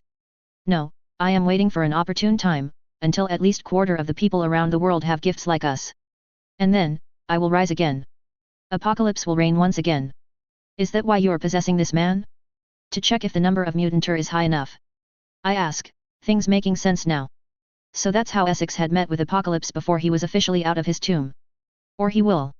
And Sabanur keeps sending his mind out, possessing people to sense how many mutants are present in Cairo. And when the time comes, he will wake fully to take over once again. The question is, do I want that? And would I help him? Apocalypse just smiles widely, and says, "Until we meet again, brother. I hope you choose the right side." And then, the white eyes retreat, showing the surprised brown eyes of the man he was possessing for barely a moment before he's knocked unconscious by the strain of the possession. I put my hand on his head to check for side effects, and finding only tiredness, I cast a minor healing enchantment on his body and turn towards Selene. Without saying a word, Selene holds my hand and I apparate us back to Sanctuary, directly in my kitchen. "Why did you take me to him?" I ask, a bit upset at her actions. Selene sits down on the chair, and says, "I wanted to see what you make of him." I apologize, I should have warned you first. I nod gruffly, and say, "You should have." Pausing, I ask, "Does he always talk this arrogantly or was today special?" Selene chuckles, and says, "He always speaks like that." "Well, not always. It is either arrogance, or a patronizing tone. He prefers to talk down to everyone, but when he is in front of me, he can't do that. He cannot call me a child when he knows I'm thousands of years older than him." I shake my head, my heart still beating fast at having been around Apocalypse. The one man that made even Essex shiver with fear, and he didn't fear me even when I was killing him. His memories are still present in my mind, and some of that fear is leaking over. I then ask, "Do you support his cause? Mutanter taking over the world and him ruling it as the High King?" Selene raises an eyebrow, pauses a moment, and says, "No. As much as I have trust in our power, I know that there are many beings who wouldn't let this plan succeed. Sorcerers and mages for one, gods for another. I would just sit back, and enjoy watching Nur fail once again, just like he did the last time. What about you? Did his self-righteous behavior bother you?" I sigh, as I stare at the window for a second. Thinking my answer over, I say, "It isn't his behavior that bothered me much. He comes on too strong, that's for sure. What bothers me is that I sort of understand where he's coming from, even if I don't agree with him even a bit." Selene nods, and says, "A man's motives and a man's methods, they're two vastly different things. Ain't that the truth?" Nodding, I say, "Right. Being from the future, I know how much our mutanter siblings will have to go through by the hands of the mundane. Just like how mages will face their scorn for being able to do something the mundane cannot. But I still cannot agree to Apocalypse's goals, nor agree with his methods. They're too genocidal. And he won't just be making mutanter the apex race, he will be crippling mages and sorcerers alike, if he succeeds. That I just cannot agree." Pausing, I add, and he's also an arrogant dick, so there's that. Selene laughs loudly, and says, that he is. You should have seen him when we first met, he was just begging to bed me, to create children together so that they can keep different parts of the world in line. I raise my eyebrow in question, asking without asking, what did you do? Selene grins, and says, I beat him within an inch of his life, of course. What do you think I am? A damsel? No, I was just curious over how you reacted. I say, smiling at her.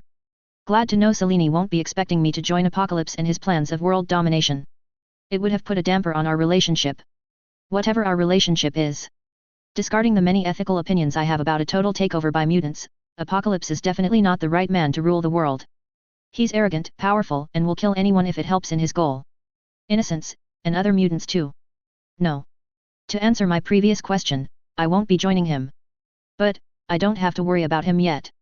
He's back to sleep, I'm guessing. When he wakes, in his own body, with all of his powers, whenever it happens, I will be there to oppose him. I just hope this doesn't make me an enemy of the externals as a whole. One external I can fight, all of them? Probably not. Well, I'll deal with it whenever it happens. Selene shakes her head, and as she starts walking around the table, she says, do not worry, Athreos. Even if I change my mind about his goals, I will not do anything to harm you, or this place. You have my word. I hold her hand, as she stops in front of me, and as I stand up in front of her, I say, I am glad to hear it, but I never doubted your word, Selene. And then, leaning forward, I kiss Selene on her lips, softly. Make. Disclaimer, don't take this as a disrespect to Christianity when you start reading it. Read till the end and then judge it. Jerusalem, 30 AD. My hand on Selene's hip, we stare out at the town from on top of a house. Looking down at the multiple religious men preaching their own religions, Selene says, I don't get it. What you said doesn't make sense. From whatever sense I use, the man looks completely normal, completely mundane. Frustrated myself, I say, I know. He smells like a man, he looks like a man, his mind feels like a man. I have no idea how he's so normal. I at least expected a trace of divine magic on him, but even that's not present. Are you sure that's the man? What did you call him, Jesus of Nazareth? Selene asks, as both of us try to use our magic to try and sense if there's something odd about him. Hell, he wasn't even a mutant. No mutation, no magic, no divinity, no demonic essence, no nothing. For all intents and purposes, Jesus Christ was a completely normal man. Yet, I say, disheartened a bit. I had thought that I would have felt something. Alas, Jesus is a normal man. Let's just go. I don't think we will see any proof beyond his normality anytime soon. And then, we leave to go back to the sanctuary. Meanwhile, an old man giggles to himself as he turns around. He looks at his child preaching his religion, and says, ah, it always feels good to mess with the mortals. And then, he too disappears with a bright flash of light that goes unnoticed in the bright day. Although some people do look around, curious at where the hymns just sounded from. A/N, the Omake was just because people wanted Mason to look for Jesus. I thought long and hard, over how I wanted to accomplish that without offending anyone. And the best idea was this. They saw him, but they didn't feel anything but a normal man from him because Yahweh, the Christian God, was there and messing with their perceptions without them knowing. Apocalypse, now that's a hot topic. Mason knows why Apocalypse wants mutants to rule, he has seen the effects of what mundane people can do out of greed, and he remembers the X-Men movies from his own timeline.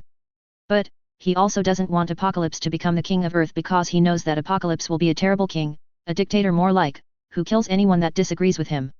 A man that kills mutants and takes over their bodies is not one that can be trusted to rule over them. Will Mason fight Apocalypse when the time comes? Probably, yes. I haven't decided when it's going to happen yet, but Mason will fight. What Apocalypse does, is use his telepathy to take over a mind every once in a while, to cure his boredom and to check if the number of mutants is high enough. Essex met him one of those times, and even at limited strength, Apocalypse scared Essex a lot. When the number of mutants gets high enough, he'll begin his conquest. A bloody conquest, literally. Selene. She's neutral. She is content with watching the children fight over who gets to rule. Will she help Mason? Probably, depending on how close she feels with Mason. But if Mason didn't exist, then she wouldn't take a single step towards helping fight Apocalypse. She might have even helped Apocalypse. Chapter 86, Gia, I've come to bargain.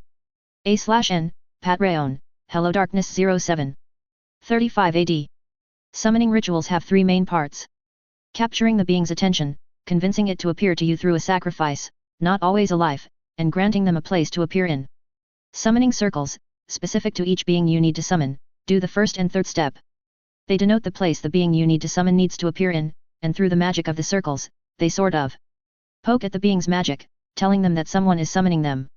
Sacrifice. Each being has different sacrifices.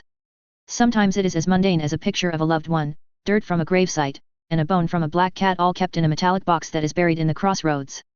Sometimes, however, it is as delicate as killing a white goat while you have an erection. Fun fact, both of those are used to summon demons, the first for the deal-making kind, and the second for a sexual, big titty kind. Anyway, why am I explaining summoning? Because obviously, I'm doing it.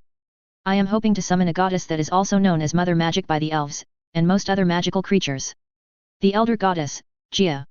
She is a relatively humble goddess.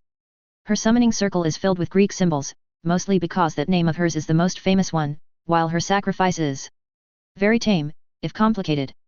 A fruit, a vegetable, and a drop of blood of a being with connection to her. The fruit and vegetable should be grown by the one who is going to do the summoning, while the drop of blood should be willingly provided from a living being, without any coercion. As I said, tame, if complicated. Or it would have been complicated for me, if I wasn't me. I have planted multiple plants and trees in my life, one of them the Alfonso mango tree that I had fixed just recently. As for vegetables, well, I do have a greenhouse dedicated for growing vegetables of different kinds. As for the last ingredient, blood of a being connected to Gia, well, I am one. Mages, as a basic known fact amongst higher learned sorcerers, were created by another elder goddess, Oshtur, who is also known as one of the Vishanti, progenitors of sorcery. But I had been forced by Gia herself to take a dip into the pond of enhancement that gave me her blessings as a guardian of magic. When Bast was defending me from Odin, I was listening, even if I wasn't reacting then. So, yeah, I have a connection to Gia. As for why I am summoning her, that's something complicated. Keeping the ripe mango, and a cabbage in the center of the summoning circle that I had drawn on the earth, in front of my castle, I take a few steps back and walk out of the circle. Taking a simple stone knife, I cut into my thumb, and bleed on top of the circle, while chanting, I summon you, Mother Goddess Gia. Repeatedly.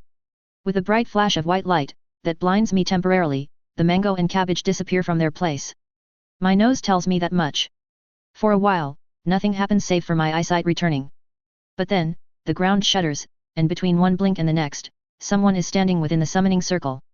The woman was shorter than me, with dark skin, long black curled up hair, and a green dress that went down to her feet, and touched the ground.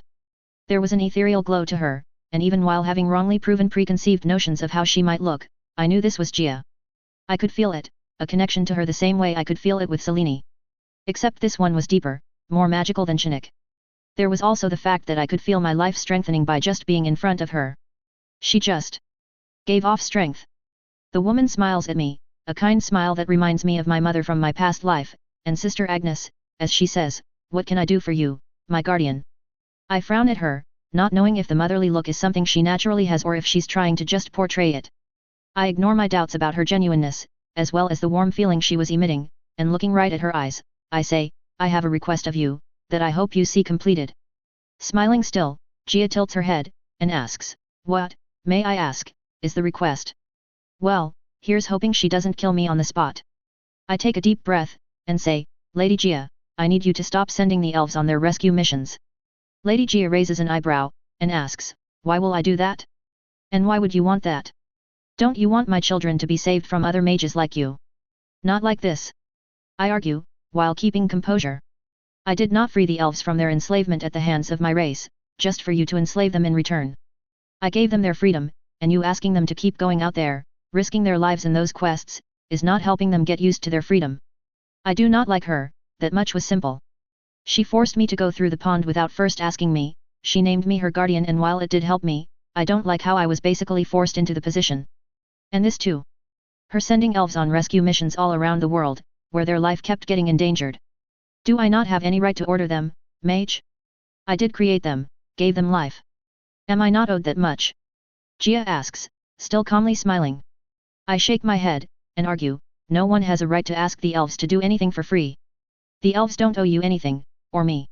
Whatever I was owed was balanced out by the work they did for me before their freedom. Whatever you were owed, has already been paid in all these decades of them saving your children for you. I want you to stop using them now that your debt has been paid. Gia frowns, finally changing her serene expression, and says, I am not using them. They are my children, just as the others are. Aren't you? You use their gratitude for their life and ask them to work as your servants. You don't offer them anything in return, and you expect them to blindly go to whatever place you send them in. You sent elves in a place that saw them endangered at the hands of Asgardians. You're basically doing the exact same thing that mages did, having the elves do your work for you while expecting them to follow your orders without question. I say, furiously arguing the last point. It was something that bothered me a lot, ever since Kultur told me about Mother Magic and his urgings. Gia knew the Asgardians were there, she knew the elves won't be able to reach there on time, or rescue all the Riem. Yet she still sent the elves after the Riem. And it wasn't as if Riem were even close to extinction. There are literally hundreds of Riem all around the world, more than half of them in the Americas itself. Yet Gia still sent the elves almost to their deaths. Gia frowns, and says, what happened with the Asgardians was an unfortunate business. I did not expect the elves to start fighting them. I hoped they would just disappear through their teleportation, taking one Riem each. And I expected them to take the issue to you immediately, without trying. With a pause, she adds, I was wrong. I scowl, and say, you were wrong in sending them there in the first place. I was the guardian then, a champion to you, you could have sent me directly. Elves wouldn't have been hurt then. The guardian thing is something that needs to be talked about too. Gia shakes her head, and says, I don't have the sole claim on you, and hence, I cannot order you to do anything. The same way, the elves aren't under your sole dominion. You named me a guardian of magic, gave me some sort of authority, yes? Then this means as of now, the elves come under our shared domain. And as the only other with any authority over the elves, I'm asking you. I'm requesting you to stop sending the elves on their rescue missions. Gia stays silent, staring at me for a few seconds. She then nods, and asks, what do you suggest, then? I cannot just condone the massacres of my children for the mages to go through potions and rituals. Now we're getting somewhere. I shrug, and say, create another champion, if you want. You're a goddess, I don't know what rules you have, what you can do and what you can't. Hell, ask the elves if one wants to be your champion. Taking a deep breath, I add, but what I'm saying is don't take advantage of their gratefulness for their life. Whatever deal you strike has to be balanced with enough benefits provided to them. All I want of you, is to not take advantage of the elves and their gratitude. Gia sighs, and says, I didn't think of that. I already have a champion and an avatar, along with my priestesses. Nothing says I can't have another avatar. I smile, a bit relieved, and say, glad you understand, Lady Gia. Gia nods, tilting her head, she asks, what was your plan if I had refused? I shrug, and say, I would have attacked you.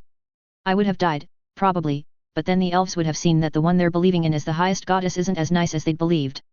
Gia smiles, and says, I am glad to have pushed you into the lake that day. You're a very suitable guardian for magical beings. Speaking of, what does that even entail? I ask, the previous antagonism forgotten. Will I have to just go around, protecting magic all around the world? Will I be forced to stop eating animals or something? Because guardian of magic or not, properly roasted dragon steak tastes absolutely divine. Hey, I don't go around killing dragons, doesn't mean I don't eat the dead dragons. But that's only reserved for very rare occasions. Since most dragons that die of old age don't have much in the way of meat, while those that die young, in fights or otherwise, are very rarely left as is for long. But only dragons. Other animals are not that good when in taste, and eating Nundus feels too much like cannibalism for me. Gia smiles, and says, someday. Someday you will find out for certain. Maybe in your own time, maybe after that. But until then, whatever you're doing here will be sufficient. And then, with a bright green flash of light, she disappears, leaving behind a bright green patch of overgrown grass in the place that she stood at. I sigh, some in relief, and some in exhilaration. I was glad that this talk was over, without any fighting or ass-kicking from her end. I might have defeated Hela, but I wasn't delusional enough to believe that Gia wouldn't have absolutely destroyed me. A goddess is manageable. Hell, I've encountered two, if I count Bast. An elder goddess? Hell nah. The only other experience I have with elder gods is when I encountered Set, and he was pretty much constrained by his vessel's strength. I chuckle, remembering how many gods I've actually encountered. If anyone, at any time, would have told me that I would have actual conversations with gods, where I convinced one of the strongest gods on the planet to stop doing something, I would have called them crazy. Athreos, my love. Seleni's voice calls out from inside the castle, the Aves keep, I remind myself. As I turn my head towards her, she asks, Do you have a descendant or something, in Britannia? Frowning, I remember every time I've actually been with anyone in Britannia, and only come up with Tatiana. And she wasn't pregnant with my child at any time, mostly thanks to my own preventive spells. And other than her, I haven't been with anyone in Britannia. Shaking my head, I say, not that I know, why. Although I hope I don't have a descendant running around out there. Too many headaches full of paradoxes, because unless every one of my descendants turn up dead at some point, I will most assuredly be my own ancestor. There's little to no chance that even a single child I have right now won't lead to my own birth. Selene frowns, and says, I just saw a girl, around 30 years old, with a sword similar to yours. The magic and the looks were far too similar to ignore. Ah, thank God. Shaking my head, I smile, and say, that would be one of my ancestors then. Not my descendants, no. Pausing, a bit worried, I ask, you didn't do anything, did you? I don't want to disappear out of existence because Selene accidentally killed my ancestor or something. Or purposefully. Selene smiles a bit bashfully, which just makes me even more worried, and says, I was going to, but I didn't want to kill a descendant of yours by mistaking her to be a thief. I just came here immediately after finding the girl to confirm it. I sigh, glad to know that Adrian, the Grimm's descendants are going strong, and still use the Lgis word. I mean, I expected it, because I need to be born some way, but still. Good to know. She then asks, how did it go with the goddess? Smiling, I start walking towards the castle, already telling her about the success story. I just hope this doesn't come back to bite me in the ass. 70 AD. I stand in the middle of the elf village, staring at all the rushing the elves were doing. They were dismantling everything, packing it all up. Every brick they used to build their house was taken apart, every belonging they've gathered up till now packed in magically expanded bags that they created by themselves. The elves. We're leaving. Are you sure about this, Athra? You know I don't mind your presence here. I say, looking down at the 3-foot-tall elf, who leaned on her cane. Athra was old now, not as old as Kultur was when he died, but still old. She was the leader of the elves now, and has been for a few decades. And her rule shone in the way the village thrived. Ever since Gia stopped sending the elves on their missions, the elves focused a bit more on themselves. Studying the crafts, training their magic, building better houses, creating farms, everything. And now, they are leaving.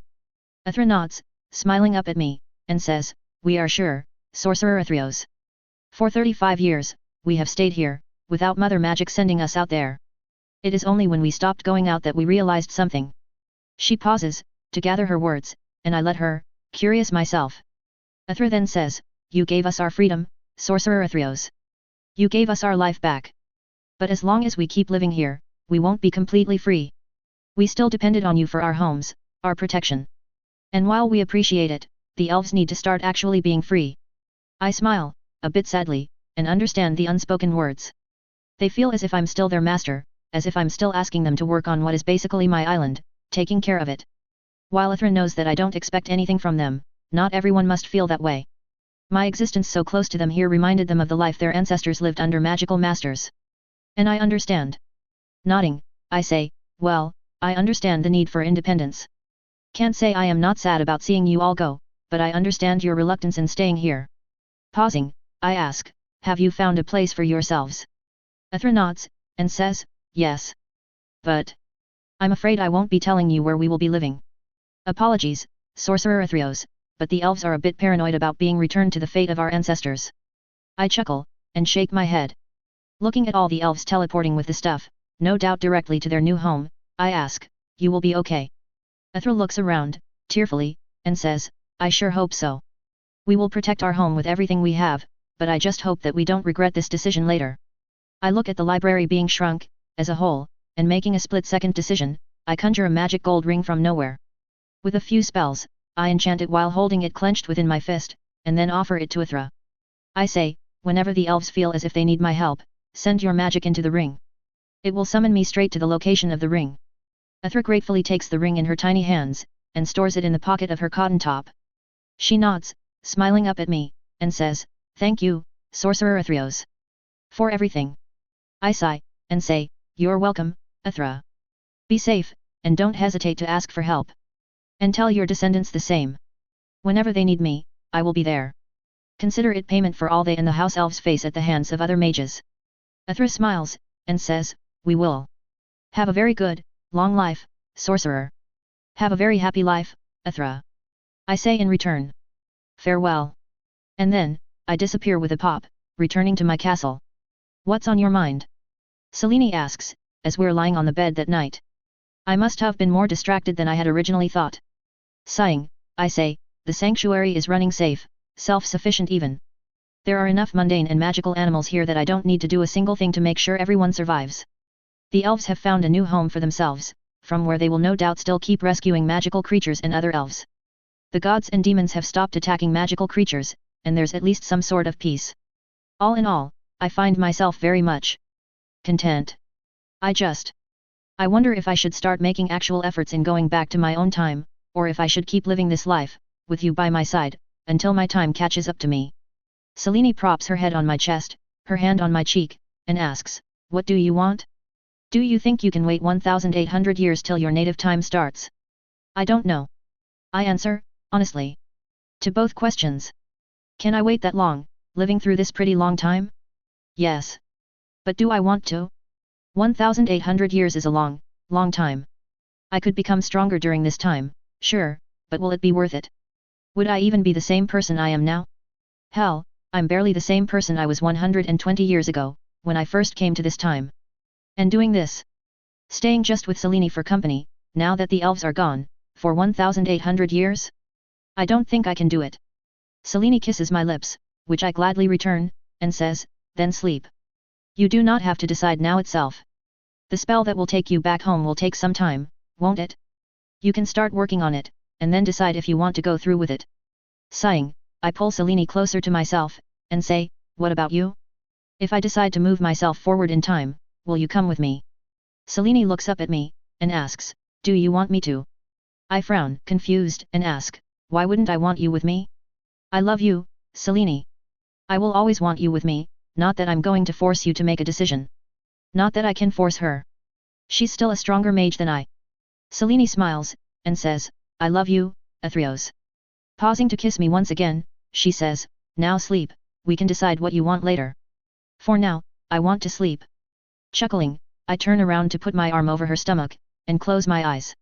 She's right, I don't have to decide right now. Besides, I still need to be sure that the gods won't just attack Sanctuary as soon as I'm gone. Yes, for now, I'll just sleep. Besides, I still have around 90% of my repository still unread. Nothing says I can't read some more of it and then leave. 79 AD. The next few years pass in a similar manner to the last few decades. I didn't rush into my time spell, because I wanted to decide first, and then get to work. Meanwhile, Selene and I kept on traveling the world every once in a while, as I continued reading through my ever-expanding repository.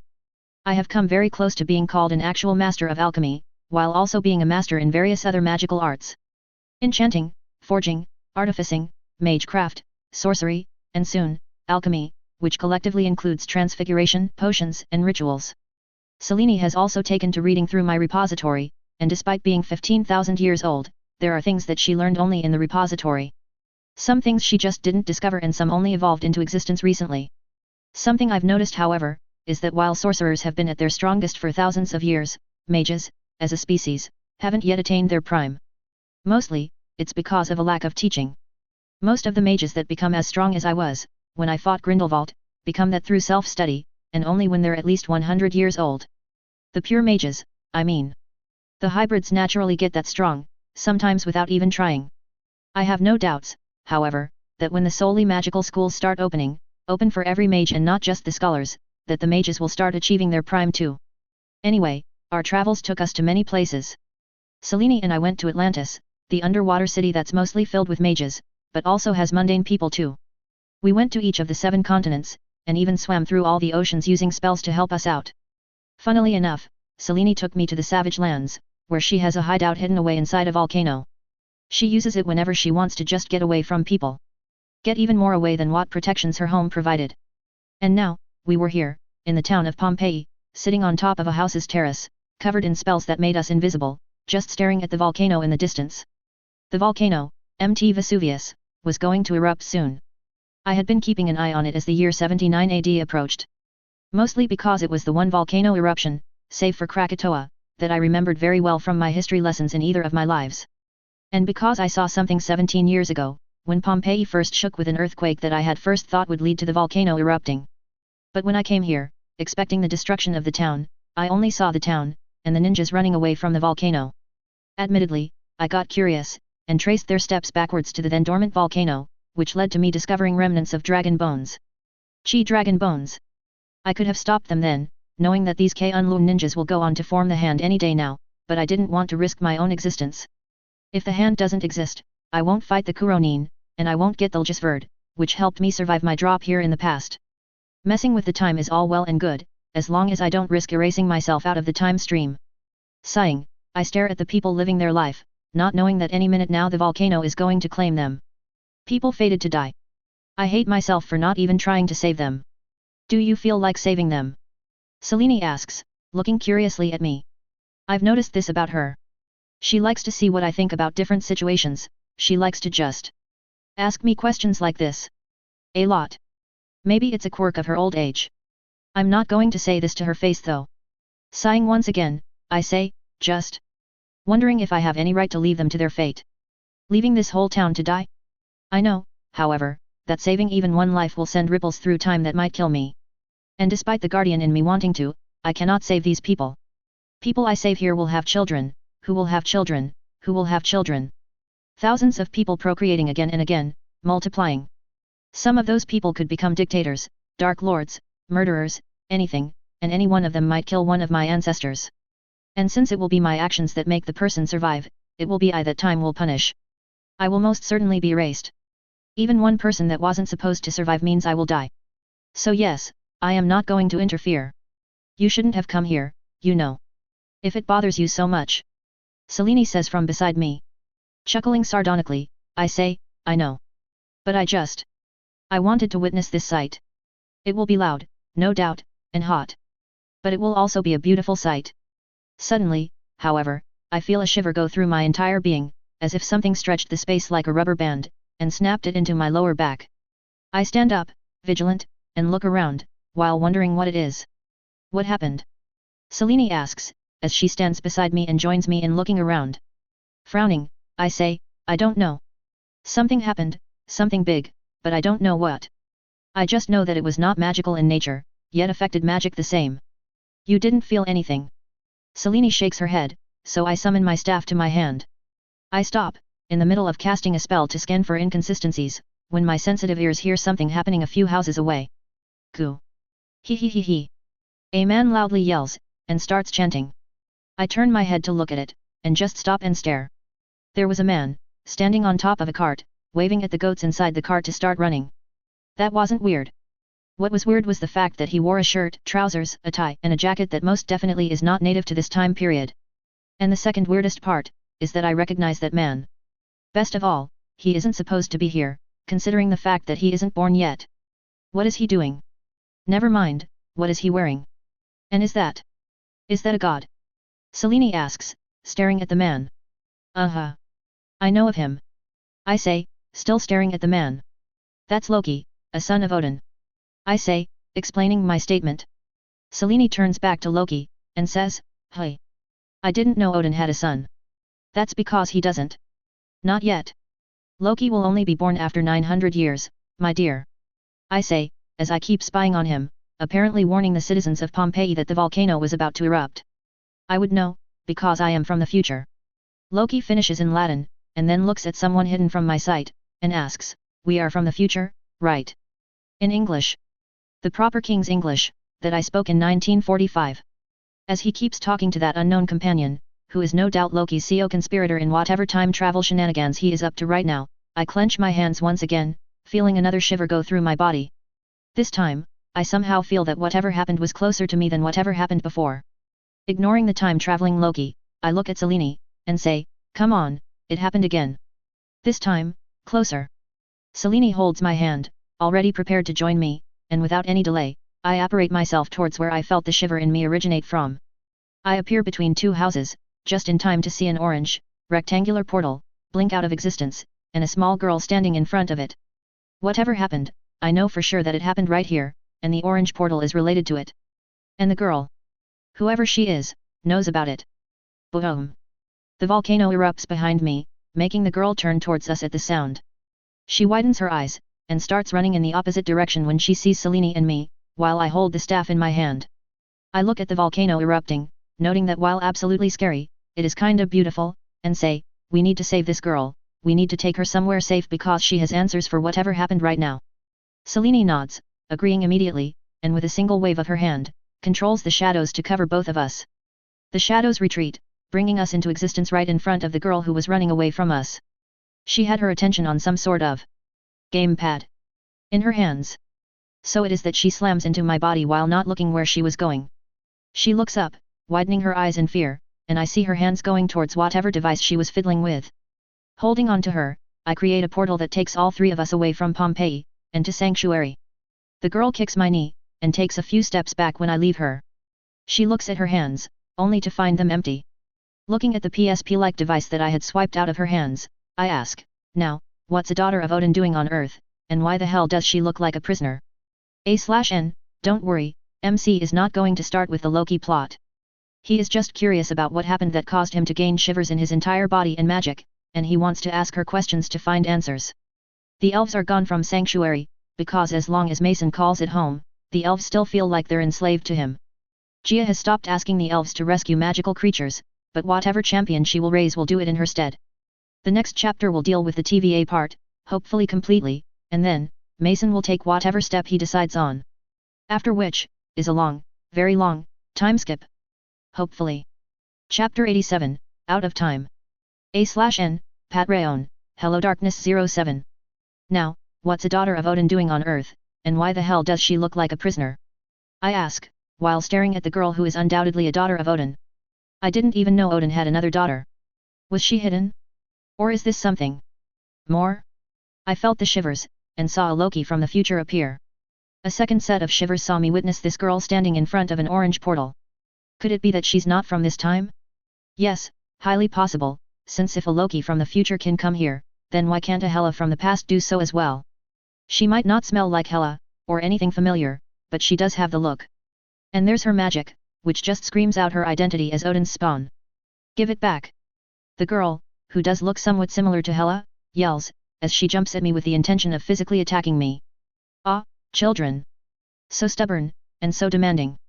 Not wanting to harm Hela, and possibly change the past, even the past of this past, funnily enough, I use my telekinesis to freeze her mid-air, and say, Selene, my love.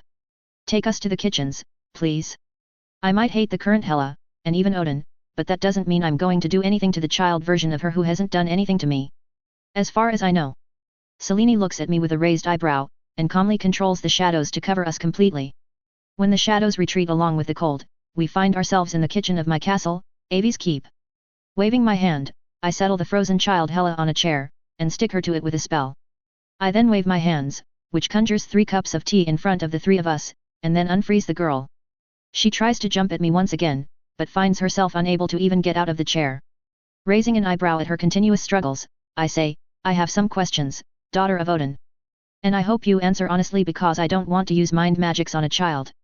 The child Hela stares angrily at me, as she still tries to unstick herself, and asks, who are you? Her eyes were moving everywhere, probably to find a way out or something. Let's get everything out of the way. I am Athreos, a mage from Midgard. You're Hela, the daughter of Odin who has somehow found herself outside her own time period, and on Midgard. Tell me what the orange portal is, tell me what this device is, and tell me why you're dressed like a criminal. And I in turn will send you back to your own time period without doing anything untowards to your memories. I say, while staring at the girl. Selene sighs, and loudly wonders, why not just pluck everything from her mind and be done with it? She's not in any shape to be a threat to us right now. I internally chuckle when the girl widens her eyes in fear, and say, I am not going to use my mind on a child, Selene. Besides, she is going to answer willingly, since she seems to be in a hurry to escape.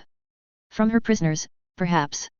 The girl scowls, when both Selene and I look at her, and says, Loki. My name is Loki, not Hela. Hey. Okay, I did not expect that, but according to the myths that I remember reading, Loki was supposed to be a shapeshifter, so it's possible. But how can there be a child Loki prisoner, as well as an adult Loki who will invade New York?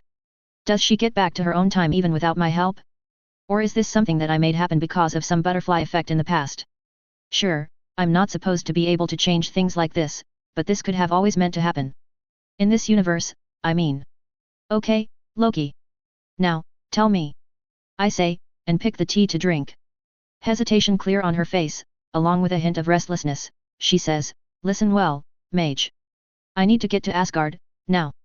Take me there, and I will make sure my father rewards you handsomely. Sighing, I say, you didn't listen, Loki. You're not in your own time period right now. You're in the past, 1,000 years before your time to be exact. Sure, I thought she was Hela first, from at least 1,000 years ago, but now I know she's actually Loki, from 900 years into the future. Loki scowls, and asks, so? My father will still recognize me. And if not him, my mother will. They will take me in, protect me. I know that. I snort, and say, the Odin you knew and the Odin I know are certainly different then.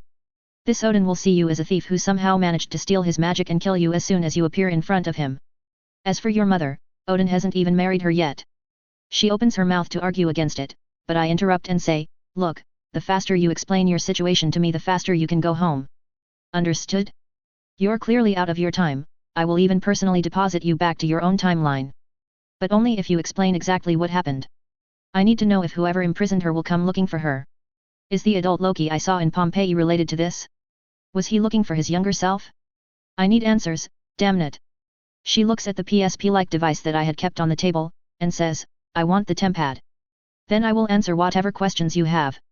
Snorting, I pick the device that she just called the tempad, and with a simple sleight of hands, send it into nowhere.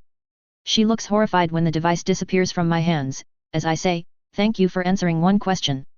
The tempad, so it is what you used to come to this time period. I assume it was also responsible for the orange portal you were staring at. So. I was right. I somehow managed to sense the entrance of 2 time travelers into this time stream. But. How? Why? Why now and why not before? Why not when Cis-Neg came after me? Was it because I wasn't ascended then? Was it because this thing isn't magical in nature? Was it because it happened so close to me? Could be any one of them, some of them, or even all of them. Or none of them, sure, it could be something else altogether. But now I do know that it is a time-traveling tool. Child Loki scowls at me, anger showing clearly, and says, give that to me. No. I say drily. Frowning, when she looks like she's about to yell at me, I teleport right behind her, touch her shoulder making her freeze with fear, and say, this is getting boring. Look, I don't want to do this but I will if you don't answer my questions. I can't even help you if I don't know exactly what happened. But if you still refuse to do so, I will extract your memories straight from your mind, and then see what went on. Is that clear? Loki remains frozen with fear, and I feel her trembling. I didn't want to scare her, but she's stubborn, and a daughter of Odin. And we don't have enough time. Whoever imprisoned her could come here, looking for her. While I will know if someone opens up another of this time portal anywhere on my island, or if anyone even steps a foot on my island, I don't want anyone to do so. This is my island, my home, not a bloody tourist spot. Also, I may have found out why I felt the shivers, but her situation seems odd to me. There are so many questions about her that I can't even begin asking without knowing exactly what went on before she landed in this time period. For a few seconds, Loki remains frozen, after which, she whispers out, I was taken. Stolen from my room, when these people came in through those orange portals of theirs. They called me a variant, and took me to something called the TVA, where I was supposed to be punished for some crime I don't recall committing. She cries angry tears, and says, they stole me from my own home. From my father's palace. And they wanted to kill me. I escaped, stole that device they called the tempad from the one who brought me there, and then escaped to the first shortcut destination I found on it. And then. You found me. Loki begins crying silently at that point, just staring at me, while I think. So I was right, she was taken prisoner. What is this? TVA? Selene asks from her chair. I look at Loki, who just shrugs, and says, I don't know. They probably explained it to me before my death sentence was announced but I was too busy making plans of escapes and spying on their movements to listen. Hey, she's Loki all right. Nodding, I kneel next to Loki, and as she looks at me with tears in her eyes, I softly say, I want to help you. She widens her eyes, hope returning on her face. You're just a child who was taken against her will by an organization you were unsuited to fight against. Not your fault, you're just still too young. But we can't do anything on half information. To even know what moment in time to send you, we need to know what exactly happened. I just told you. Loki yells, frustrated. Nodding, I say, and it helped. A little. But I need more. I don't remember anything more. I was playing with my toys one moment, taken the next, and then in this TVA the moment after. As I said, I was too busy planning my escape to pay attention. Loki says, the last part spoken sarcastically. All the while, she was still crying. Yup, definitely Loki. Smiling at her, I say, yes, but while you weren't consciously paying attention, you do have the information in your mind. In your memories. What do you mean? Loki asks, looking up once again. Shrugging, I say, any explanation I can give you is far too complex for a young mind such as yours. Just trust that I want to help you, and that I need to know everything that happened from the moment you were taken, to the moment I found you. Understood. Frustrated still, Loki asks, and what am I supposed to do, if I can't even remember anything else? Frowning, I ask, can't you use illusions to show me what happened? You are Loki, aren't you? Loki scowls, a blush forming on her cheeks, and says, Mother hasn't taught me any magic yet. The only thing I can do is shapeshift into animals, and that's only because it is something that comes naturally to me. Well, that's a bummer. Sighing, I say, that's too bad, but it isn't the end of the world. I have a spell that can accomplish the same thing. But to use that, I will need to extract a copy of your memories of the event, straight from your mind. Suspicious, Loki looks at me and says, no. Not even if that will help you go back. Loki struggles for a moment to make a decision, but I smirk the moment she realizes that she will have to agree if she wants to go home. Do I feel bad about basically kidnapping this girl? Not really. Letting her try and make her way back home, while getting caught in between, is what I am trying to prevent. Besides, what kind of responsible adult lets a 12-year-old run away by herself? After looking at Loki's memories of her kidnapping, and her subsequent escape, Selene, Loki and I sit silently on the dinner table. I had used the same spell I used to show Selene my fight with Hela right now, conjuring Loki's memories as an illusion around us. We saw, and heard everything from half a minute before Loki was taken, to when Loki was found by me. There was food in front of us, which I had magically cooked, and we were eating it. But none of us was paying any attention to it. You can't go home. I say, breaking the 30-minute-long silence after all the food is finished, and the table cleared up. Loki nods, her tears already dried up, and whispers, they destroyed it. Her soft voice sent a wave of sadness through me. The TVA, Time Variance Authority, is an organization that prunes branches in the timelines.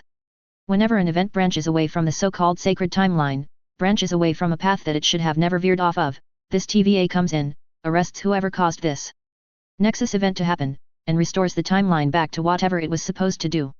They do it by pruning the divergent timeline. Their exact words. Pruning could mean that they just cut the timeline off, letting it go wild without affecting the sacred timeline, or they destroy it.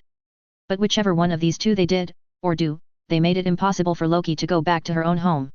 She could go back to the exact moment she was supposed to be taken, but she will only enter the version of the timeline that was already supposed to exist according to this TVA's laws. There will be a Loki there, a girl child Loki even, who will have made whatever path-changing decision she was supposed to have made and not the opposite that this Loki did. Even if this Loki goes there, there won't be a place for her. Her home, the Asgard she came from, doesn't even exist anymore. Have you heard about these people? This TVA? Selene asks me. When I look at her in question, she clarifies, you traveled through time, yes? When you came to this time, it happened by accident, but even before that, you said you had experience with traveling through time. You've traveled through time? Loki asks, looking at me wide-eyed. Nodding, I say, I came from 1866 years into the future, and I've been in this time for 134 years. In this entire time, I have never even seen the TVA, or any proof of their existence. Why? They took me and I didn't even time travel. I stepped off whatever path these timekeepers had decided for me. Loki rages. Sacred timeline. Whatever it is decided upon by some beings called the timekeepers. They decided what the entire universe should behave like and don't tolerate it being changed. No matter how I see this, I only feel contempt for them. Time is not linear. Just like space or reality, time is supposed to be a literal prism of endless possibilities. During all my studies I've known that time is supposed to branch out, spread out. Just because wizarding time travel methods don't tend to do it, doesn't mean it isn't supposed to happen. Time is free to expand. Or it's supposed to be. These timekeepers, they're keeping the entire concept of time constrained, not allowing it to do what it is supposed to. They're breaking the laws of nature. They're basically getting rid of free will. But they don't target just those who cause the timeline to branch due to time traveling, no. They do it to anyone who causes the timeline to branch. Oh, You ordered Pepsi when you were supposed to order Coke? Arrested. You break your left hand in an accident when your right hand was supposed to break? Arrested. You come inside her when you were supposed to come on her? Well, you get the gist. Bullshit, I say. Shrugging, hiding my anger at the timekeepers for now, I say, the TVA doesn't seem to discriminate between time travelers and non when they arrest people, it seems. From what that Miss Minutes cartoon said, anyone that makes a choice they aren't supposed to cause those nexus events to happen. It is possible that my time traveling was already supposed to happen, as a part of the sacred timeline. And I am almost 80% sure it's this. I know that my time travel adventure isn't breaking the timeline. I know that whatever I will do now will have little to no effect on my own past, or the 1945 that is to come. I even got proof for it somewhat when I forged the Lgesverd that I am supposed to get. What I don't understand is Loki's crime. She was just playing. What could a child have done that changed the timeline so much? Selene says, making me frown in contemplation. Sighing, I say, I suspect I know her crime, but it is pure speculation. Tell me. Loki demands. Looking at her, I ask, what were you playing? Think back, really hard on that. Loki frowns, thoughtful, and says, I was just playing with my toys. Imagining a story where a Valkyrie saves Asgard by defeating the dragon. She then nods, like a child does when confirming the story, and says, yes. That's it. I then ask, and were you imagining yourself being the Valkyrie that saves Asgard? Loki blushes, and widens her eyes, confirming my speculation. At Selene's questioning look, I say, Loki's crime, as far as the TVA is concerned, is imagining herself as a hero. But Loki says, confused. I am a daughter of Odin. I was always going to be a hero. Protector of Midgard, advisor to my brother when he becomes king. I sigh, feeling my age, as I say, I am sorry, Loki. But there are events that would have happened in your life that would have seen you become an enemy of your brother.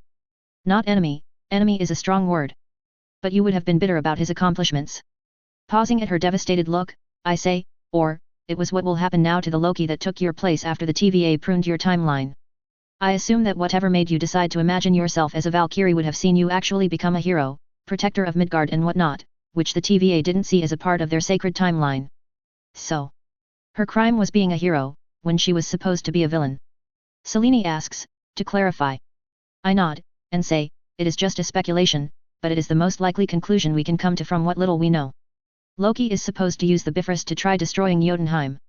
She can't do that if she believes herself to be a hero. It is possible that this Loki wasn't as jealous of her Thor as the Loki I had seen in the movies was. It is possible that the fact that this Loki is a girl made Odin somehow love her more, and her speaking does hint at that. It could be anything. I don't know. As I said, everything is just speculation because we know so little. Loki tears up once again, and as she bangs her hands on the table, she yells, what can I even do? These people broke into Asgard as if they owned it, stole me, and destroyed any chances of me returning there. I hate them. I let Loki cry, having not forgotten that despite everything, she is just a 12-year-old girl. Asgardian or not, she's 12. As her body stops shaking, and her cries become silent, I ask, what do you want to do? About the TVA. Loki looks up, having rested her head on the table, and glaring at me, she hisses, I will destroy them. I will kill the timekeepers for what they did. They didn't want me as a Valkyrie, as a hero? I will give them the villain they want. I simply nod, not surprised in the least, and say, but you can't do it right now. You're still young, untrained, and your physical strength is, frankly, atrocious. So, what? You'll train me? Loki asks, sarcastically, but I detect a hint of hope in her. Unfortunately for her, I shake my head, and say, I'm afraid that's not possible. Whatever tools they use to find you in Asgard, they can sense your presence in the timeline it seems. They can sense changes happening in the timeline, which means that wherever or whenever you go, the TVA will keep following. And if the magical protections around Asgard couldn't stop them, then I doubt the admittedly inferior protections around my island will. Loki widens her eyes, and looks around, as if the TVA are just around the corner. Snorting, I say, don't worry. They're not here. They may be able to appear here without my protective spells stopping them, but no one can hide from me on this island. No one. They are not here, yet. And I don't think they're coming here anytime soon, as long as all three of us stay here on this island.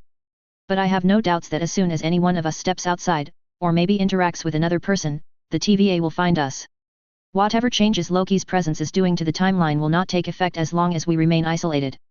Or so I think. But it isn't good to depend on guesses and hypotheticals for the safety of a child's life. Could I defeat whoever comes here to take her? Probably, yes. But can I stay vigilant all day, every day, for however long it takes for Loki to become strong enough to take on the TVA? Because I have no doubts that she will go after them as soon as she's strong enough. And I might even help her. The TVA is committing crimes against time, against the natural order. And I will not hesitate to go after them if the chance comes. But what kind of person would I be to keep a child isolated for centuries upon centuries, until she's an adult? She won't even have a shred of a childhood. No, I cannot train her. That doesn't, however, mean that we are going to leave you without any help. I say, bringing the topic back to her training, and her life. Selene asks, what can we do? Chuckling, I say, why, Selene, we are going to do to Loki what happened to me. Or well, I am. Loki and Selene look at me in confusion, for a few seconds, before Selene widens her eyes in realization. I nod, and say, I am going to send Loki back through time. But Loki whispers, confused. Won't the TVA still come after me? I shake my head, grinning, and say, I have been 2,000 years into the past of my own native time, for 134 years, and I didn't see the hide nor tail of the TVA. What does that tell you? That you didn't commit crimes against the sacred timeline? Loki asks, hesitantly. Selene then adds, or you just don't remember encountering them, because they pruned whatever version of you that did commit crimes against the sacred timeline. Okay, possible. And isn't that a scary thought? I could have been erased out of the timeline, or another version of me could have been, and I wouldn't know. Well, possible, yes. But the fact that I am still present here tells us that even despite whatever I might have done, the TVA still considers me a part of this specific era. I belong here, as far as the TVA is concerned. I explain to Loki, because Selene has already guessed what I have planned. Loki asks, so? Will going back in time make sure I am a part of that time? I nod, and say, but it will only work through one method. Mine. I only get a confused look in return, so I draw a line in the air using one of the very few illusion spells I can cast, and say, consider this as a representation of time. This is how the TVA believes the sacred timeline should go, or so we assume. Understand? Loki nods, so I use my finger to draw a rough arc between one point of the first line to one a small distance behind it, and say, let's just assume I got back from this point in time, to this one. I interact with people there, practice magic if I want to, catch up on my sleep, do anything. And then, when the time catches up to me, I find that nothing has changed. This happened because of only one factor, and that is the sense of time. What is that? Loki asks, wide-eyed. I wave my hand, and say, what it is, isn't important. What is important is the fact that the sense of time will always create time loops like this whenever it is used to travel backwards in time. Whatever you do in the past won't matter, because it was already supposed to happen. It has already happened, as far as time is concerned. But even if you do this, send me back in time. How will I learn anything? Will one of you come back with me? Loki asks, frowning in confusion. I smile, and say, no, dear girl. We don't need to. Your teacher is in the past itself. And then I look at Selene, who raises a confused eyebrow in return. Oh yes, her teacher is already present. I turn towards Loki, and say, I will show you to a room, where you can rest for a few hours. Selene and I need to prepare a few things before we send you to the past, and we need to decide what time period to send you to. As I stand up, however, I am interrupted by Loki saying, you're doing this? You're actually helping me? And not out of some selfishness. I smile at Loki, and say, I have some selfish reasons for helping you, but not one of them include me taking advantage of you. The most important reason for me helping you, is that you're a child. And I seem to have a soft spot when it comes to children. And related to Odin or not, Loki is a child. I am not going to let my hate of Odin come between me helping her. She does not hold blame in any war crimes committed by Odin. After a few hours, Loki, Selene, and I stand in the flower garden outside Selene's castle. Selene goes towards Loki, and hands her a letter. She says, when you get out of the portal, you will be confronted by a woman. She won't attack you, because well, you're a child, but she will undoubtedly threaten you for coming to her house unannounced. You will hand her this letter, and tell her that you are from the future. If all goes well, she will welcome you into your home. Loki gratefully takes the letter, and puts it into an expanded pocket of the long gown she now wore. I couldn't exactly send her in prison garb, could I? I then kneel down in front of her, and say, whatever you learn, don't forget to enjoy a little. Don't put all your efforts in vengeance, because what kind of Valkyrie is focused solely on vengeance? Loki smiles, and asks, will this work? What if the TVA still finds me? Chuckling, I say, they will try, but your teacher will know to protect you if it happens. And not many people can survive an encounter with her. I guess it's goodbye then. Thank you, Athreos. Loki says, as she holds her hand out to me. Smiling, I shake her hand, and say, I have no doubts that we will meet again, Loki. Good luck. I hadn't created a time watch yet, since I hadn't decided what I was going to do about my situation yet. But I did have a ton of time sand in nowhere, ready to use. Taking a fistful of the time sand in my hand, I throw it into the air, and with a simple wave of my hand move the dust to form runes into the air. The runic circle made by the sands of time stays in the air, unmoving, and starts glowing a dull green color. Raising my left hand, my magic silver sling ring on the middle finger, I wave my right hand in front of me, with closed eyes, focusing on creating a portal. Only this time, while I imagine this exact same location as the destination, I focus on a different time. Slowly, green sparks get emitted into the air in between the runes, slowly forming into a circle that stays inside the runic circle. And then, with a bright green flash, the circular green portal touches the runes, and combines with them, giving rise to a bright green time portal. The circular time portal was completely green in color, with just green light in the middle. We couldn't see the other side, as I had expected, but I had no doubt that this had worked. The runes had set the destination, powered by the sands of time, while the portal had actually connected to the destination time, with the help of my sling ring. It took a lot of effort to create a portal through time, but I expected it. 1,400 years is not a short time to travel through. A bit tired from this spell, I turn towards Loki, and say, as promised, 1,400 years of time for you to live peacefully. Good luck, Loki. 1,400 years. To give her a childhood, and enough time to learn everything she might need to deal with the TVA, alone if she wants, and with our help if she accepts. Loki smiles at us, and hesitantly looks at the green portal. Taking a deep breath, she jumps into the portal, and the portal winks out of existence. It's work done. Did it work? I ask, turning towards Selene. Selene frowns, and says, I don't know. I don't remember her coming to me, and I don't feel any changes to my memories happening. And who better to teach her, than Selene, an external mage sorceress who will gladly accept a young child to raise? I frown, wondering if I made a mistake. Did the TVA get her again? Suddenly, however, Selene winces, and starts falling down, her legs giving out. I catch her before she can fall, and I see tears in her eyes, as she holds her head with pain. What the fuck? I immediately start casting diagnosis charms, to find out what's wrong with her, and see a lot of activity in her mind. Another pair of hands joins me, as I start sending healing magic to her mind, and I snap my head upwards, only to stare at a blonde girl, looking around 25 years old, who was looking at Selene with a whole lot of concern. She wore a black leather armor, similar in make to Selene's clothes, with a hint of green and gold shades. There was a headband above her forehead, made out of gold, with a hint of horns on the headband. Loki? I ask, hoping that it's her. She glances up at me, and says, yes, although I go by Sylvie now. It is good to see you again, Athreos. I didn't expect her to just drop down like this.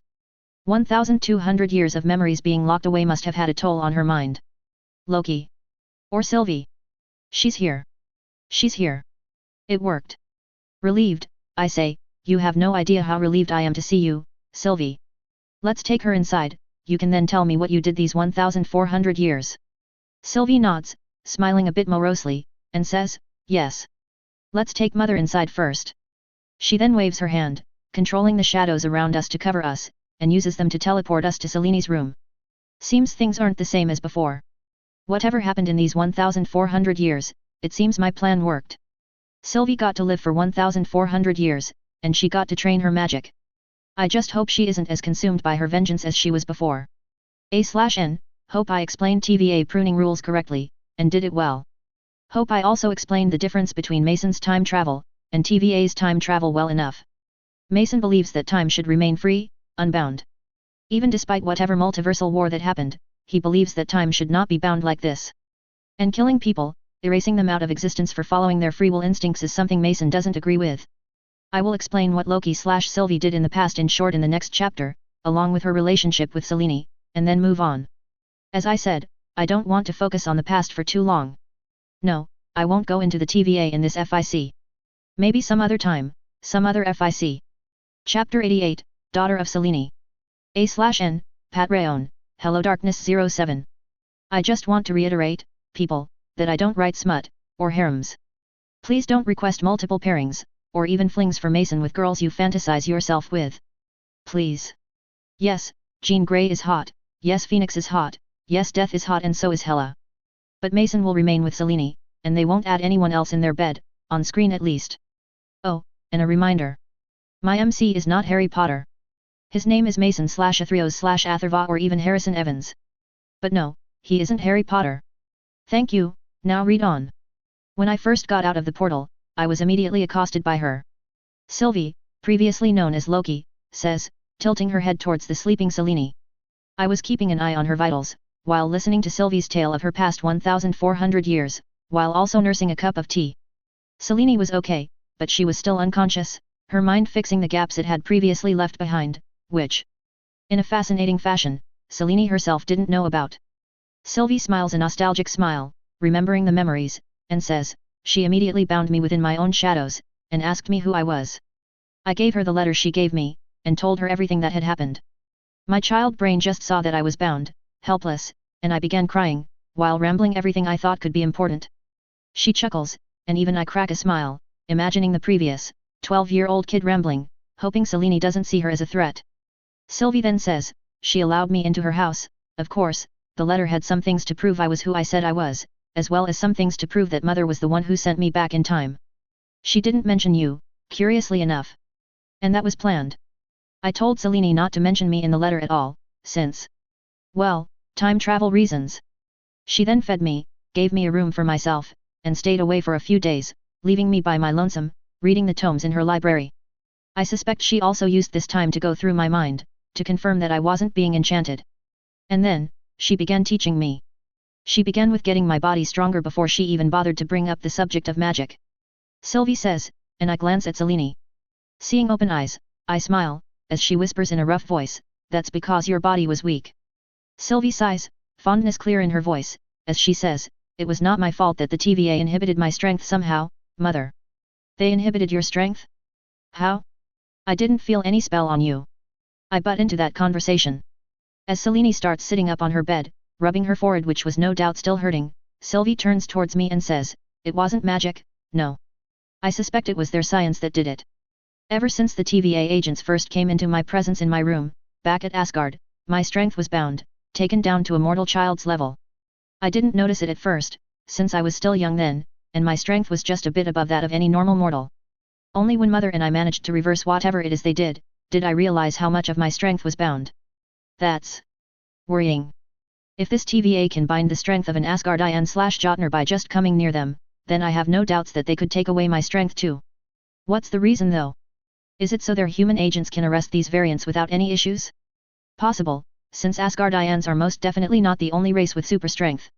Olympians, Eternals, Titans, vampires, werewolves, mutants, giants come to mind.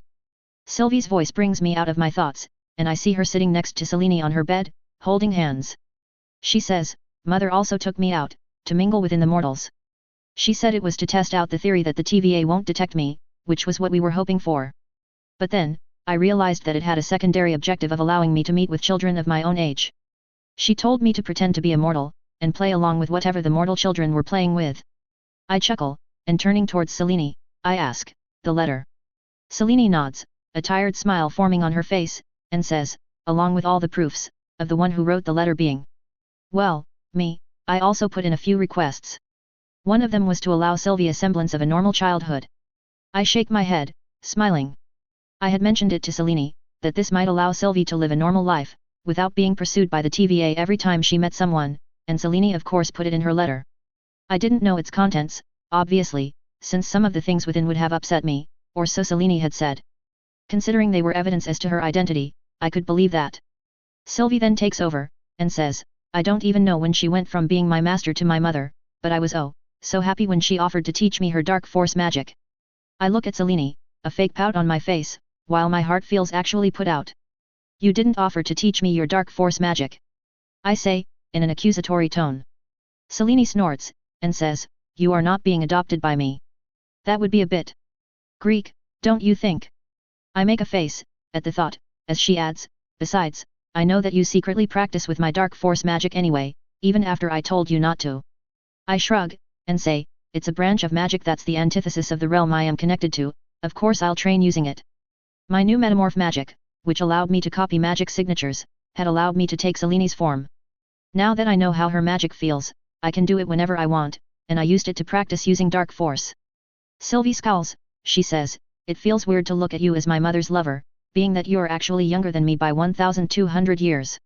I make another face, and say, let's continue with your story, yet. Nodding with a grin, Sylvie says, what's left? Mother taught me everything she could, in those 1,200 years, and being that I am good at magic and fighting, it was a lot. And then, following Mother's instructions from the letter, we locked her memories away behind the most powerful spells we could create at the time, while I kept the key. I traveled around the world, while Mother forgot about me, and fought some interesting beings. The Greek gods Thena and Ares were my toughest opponents. Wait. Thena? You met Thena? And the actual god Ares? I interject, leaning forward. Sylvie frowns in thought, and says, Ares was most definitely the god, I could smell the stench of his war divinity. As for Athena, I couldn't feel any divinity from her, or any magic, but when Ares himself calls her a goddess, she has to be. And I also believed her to be like me, hiding her magic and divinity through spells to prevent getting tracked. Hey! I have no doubts that the Thena that Sylvie met is the same as the Thena that is amongst the Eternals. I'll puzzle over her divine identity later. Sylvie says, anyway, I kept traveling, training myself by fighting, as I said, until the time came for younger me to join us in this time. I knew where I was supposed to come out of the time portal, and so, I waited there for a few weeks this year. When I finally came, I came here, to our house, to wait for the child me to go back to the past, so I could unlock my mother's memories, thereby completing the loop. Hey, she said it all without getting anything mixed up. Someone's been dabbling with time magic. Either that, or philosophy. I see Selene press Sylvie's hand tighter, as she pulls her newly reunited daughter closer in a hug. I watch with a smile, as the mother-daughter pair hug it out, with tears in the daughter's eyes, as she whispers, I missed you, mother.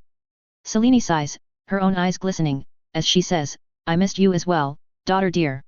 Now, what is the plan? When are we leaving to deal with this TVA? Sylvie freezes up, and I see an expression of guilt on her face. She says, you're not coming with me, mother. While still hugging her. Selene tenses, and calmly asks, and why aren't I? Oh, boy. She's pissed. Sylvie straightens up, as she pushes herself backwards on the bed, and says, the TVA is my enemy, mother. I need to do this, alone. Nothing says you have to do this alone, Sylvie. I say, frowning at her. Forgive me, she's still a child to me, despite her longer life. I literally saw her as a 12-year-old like, half an hour ago. No, you don't understand. Sylvie yells. I need to do this alone. They destroyed my life, and while I am thankful for this second chance you gave me Athreos, I need to see the end of the TVA by my own hand, without being protected by my mother along the way. Stopping, she sits up on her knees, and looking at a staring Selene, she says, Mother, please. You've trained me, taught me everything I know. You know me. Trust that I won't need to be guided along as if I'm still a child. Selene keeps staring at Sylvie, and after a while, she sighs, defeated. She asks, why did I have to train you this well? I could have half-arsed things and joined you in your road to vengeance. But no, I had to make you a goddess in your own rights. Sylvie snorts, wiping the tears in her eyes, and says, you love me, that's why. That. I do, child. Selene pulls Sylvie in another hug, while I just watch on. I've already ruined many private moments by just being here, why ruin more? When are you leaving? Selene asks, as Sylvie gets up to sit on her chair once more. Sylvie looks at me, and says, as soon as Athreos gives me the tempad back, I'm hoping. Now that I'm out of the loop, chances are higher that the TVA will manage to find me. We can't take the risk. She then gulps nervously, and says, there's also a chance that they go back in time and erase my life with Mother out of existence, making it so that both of you forget about me, forever. I look at Selene, alarmed. By God, I didn't think of this. Now that the loop is complete, even if Sylvie leaves this timeline, her presence will still be noted. They could go back, as she said, and prune that timeline from existence. Meaning this. All this. Won't exist. Could they do that? Selene asks, horrified, and I realize she's asking me when both Selene and Sylvie stare at me. Gulping my own nervousness down, I nod, and say, her loop has been completed, which means whatever was preventing anything from diverging her timeline for that long has gone away. Our advantage is gone. They could go back to a time when Sylvie just came out of the time portal, and arrest her there. Pruning the timeline then means that we never encountered Sylvie. I look towards Sylvie, and say, you will still exist, since they will have to personally erase you to kill you, but whatever connections you have here, they will be gone. Our memories too. This is scary. I take the tempad out of nowhere, and stare at it. This device is scary. I could kill many beings before they even become a danger. But as I've learned, ending a war before it starts is a path to disaster. Damn it. I am not going to forget my daughter after I just got her back. Selene yells, sending a telekinetic blast away from her body. Save for Sylvie and I, everything gets thrown backwards, while only the enchantments on her bed prevent it from breaking. Wait. Forget. That's it. I suddenly perk up, remembering something. No one will come looking for you if no one knows you're here. Fidelius. Selene asks, catching on. Shaking my head, I say, not secure enough. The Fidelius doesn't prevent the Sorcerer Supreme, or even Odin from looking in on us. It is only the other wards that save us from that happening on Sanctuary. No, what I suggest is something more. What? Sylvie asks, curiosity piqued. Grinning, I say, we make everyone forget Sylvie ever came to Pompeii. And how will you accomplish that? While my mind is powerful enough to make the entire world forget it, I doubt the TVA are anywhere in our world, let alone at the same time. Selene says, making me chuckle. My dear, Selene. I am going to make everyone no matter what planet, what universe, or what time they're in forget that there exists a person named Sylvie that they're after, or that a Loki Odinstotir even came to Earth when she escaped the TVA. I say, and with a wave of my hand, conjure a simple scroll from my repository. Ah, the perks of being the sole master of the repository. I can summon anything within it, no matter where I am. Selene and Sylvie check the scroll, with the spell in question that could make it all possible, and then Selene asks, everyone? Does that mean even we won't be able to remember her? I don't want to forget my daughter, Athreos. I don't want to forget myself either, you know. Sylvie points out. I raise my hands, and say, what do you take me for? An idiot? I can add conditions before casting that spell, so that you and I don't forget her. And this spell won't take away your identity, Sylvie, so you'll still remember everything. But everyone other than the three of us, everyone will forget you. The runes of Coal? But what will it do? And how will it even work? Sylvie asks, holding the scroll in her hands as she reads it with a frown. I say, the spell is a sorcery one only recently invented by a sorcerer named Obeng at Kamartaj. What he used it for, I don't know, since even if I did know it before, I believe I've forgotten it completely. It will travel throughout the universes, erasing any evidence of your appearance here, on Earth, from the minds of everyone that exists. It is highly complex, and it would take me days to even explain it properly. But be assured that it works perfectly. How do you know? Selene asks, narrowing her eyes. I turn away, and say, don't mind that, let's focus on Sylvie. The disastrous humiliation I faced in 77 AD will never be mentioned again. Never. I assume you don't want the TVA to completely forget about you. I ask, turning towards Sylvie. She nods, clenching her fists around the scroll, and says, I want them to see me coming. I want them to know who exactly they're getting slaughtered by. Nodding, I say, very well, then I will just focus on erasing Loki Odinstotir as a person, and on erasing your presence on Earth. The TVA will keep looking for you, but they will never know you were ever on Earth. Be warned that if you come back here again, later in your life, and someone sees or senses you then they will be able to remember it. It won't make Earth secure enough to be a hideout. Sylvie nods, and with some hesitation asks, do we have to cast the spell now? I look at her, and then at Selene. Holy hell, I'm intruding and forcing them to hurry. Shaking my head, I stand up, and say, take as long as you need. I need a few ingredients anyway, before I can cast the spell. Turning towards Selene, I say, meanwhile, I'll be in the kitchens, cooking some delicious food for all of us. And then, taking the scrunched up scroll, which I fix with a simple spell, and storing it back in nowhere, I go towards Selene's kitchens, leaving her and Sylvie to have their reunion. Ah, I never expected when I volunteered Selene as Sylvie's trainer that she would end up adopting the goddess. But, good for her. Hey! 2 of my lovers ended up adopting children. Tatiana and Selene. I really hope I don't make it a trend. I already know I have a type of wooing girls who first threaten me. My teensy, tiny crush on Hella could attest to that. Lorraine, Tatiana, Selene. Only Selene didn't threaten me, but to be fair, she doesn't need to, I'm centuries away from being an equal in skill to her, and her being is threatening enough. So, is my type girls who won't hesitate to kick my ass? Probably. I don't mind. I have Selene, what do I have to worry about? 2 weeks later, Selene, Sylvie and I stand outside my castle, on Sanctuary. As usual, I had chosen the land in front of it for the spell. You will visit? Selene asks, holding Sylvie by her face. Sylvie nods, tears leaking from her eyes, and says, I will try not to visit too often. But when I finally finish the TVA, I'm coming home. Whenever that proves to be. Selene kisses her daughter on her forehead, and says, take care, daughter. And make sure to use your brain. I won't have you dying because you fell into a trap. Sylvie snorts, and as she hugs Selene, she says, as if I will fall into a trap. You've taught me better than that. Selene holds her daughter tight, and as the two start whispering their goodbyes, I feel something happening. Time portals. On Sanctuary. 2 of them. And through them, come people. 17 of them. I guess that answers the question I had about the TVA breaking through the Fidelius. Selene. I call out.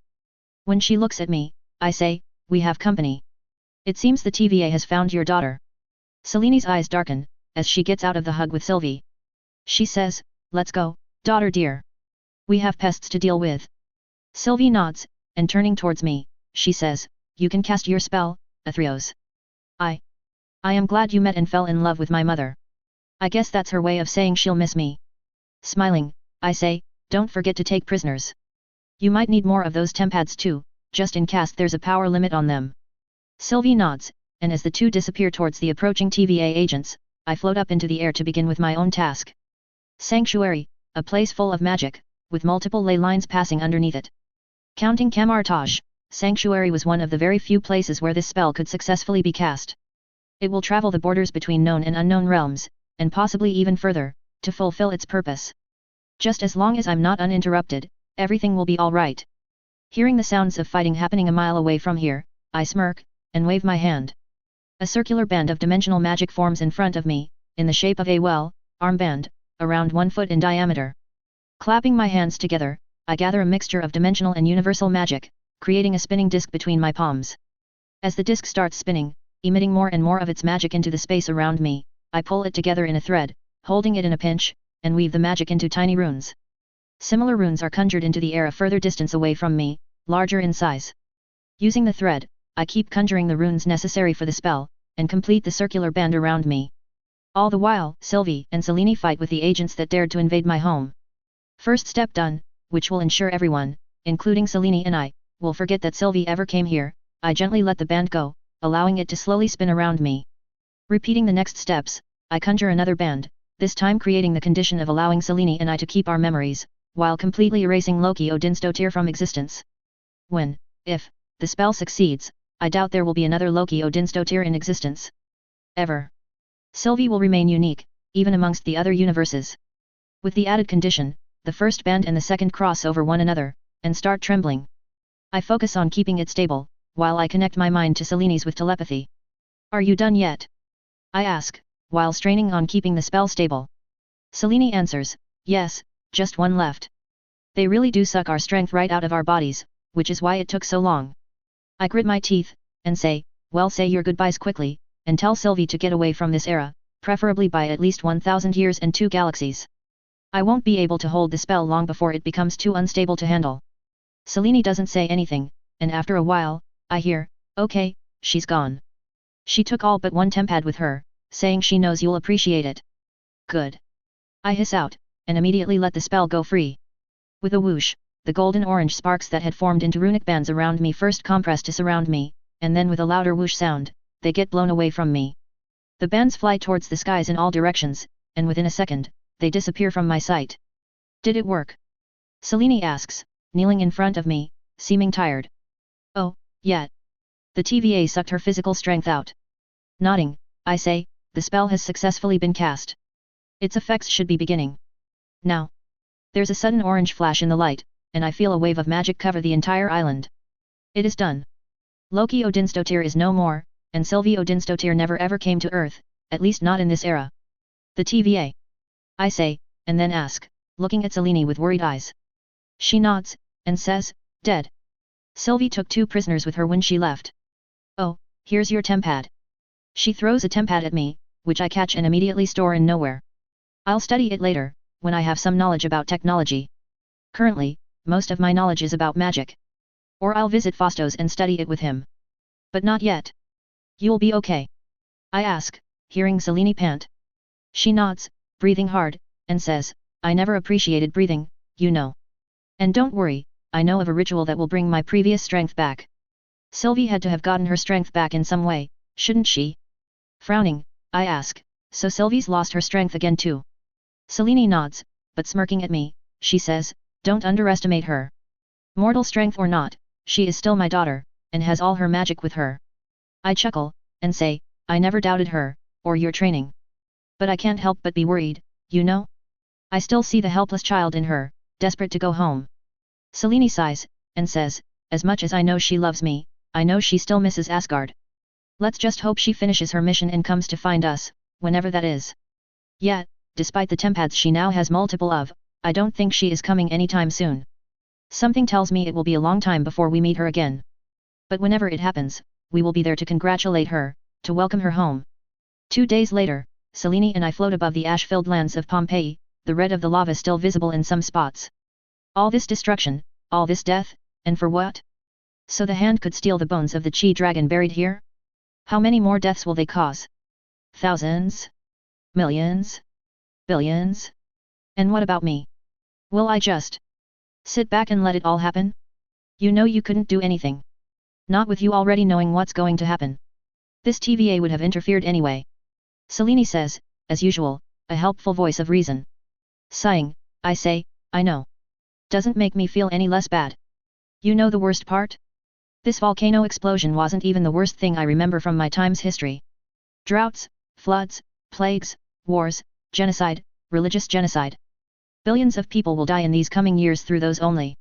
And I don't think I'm strong enough to see it all happen, and still stay the same.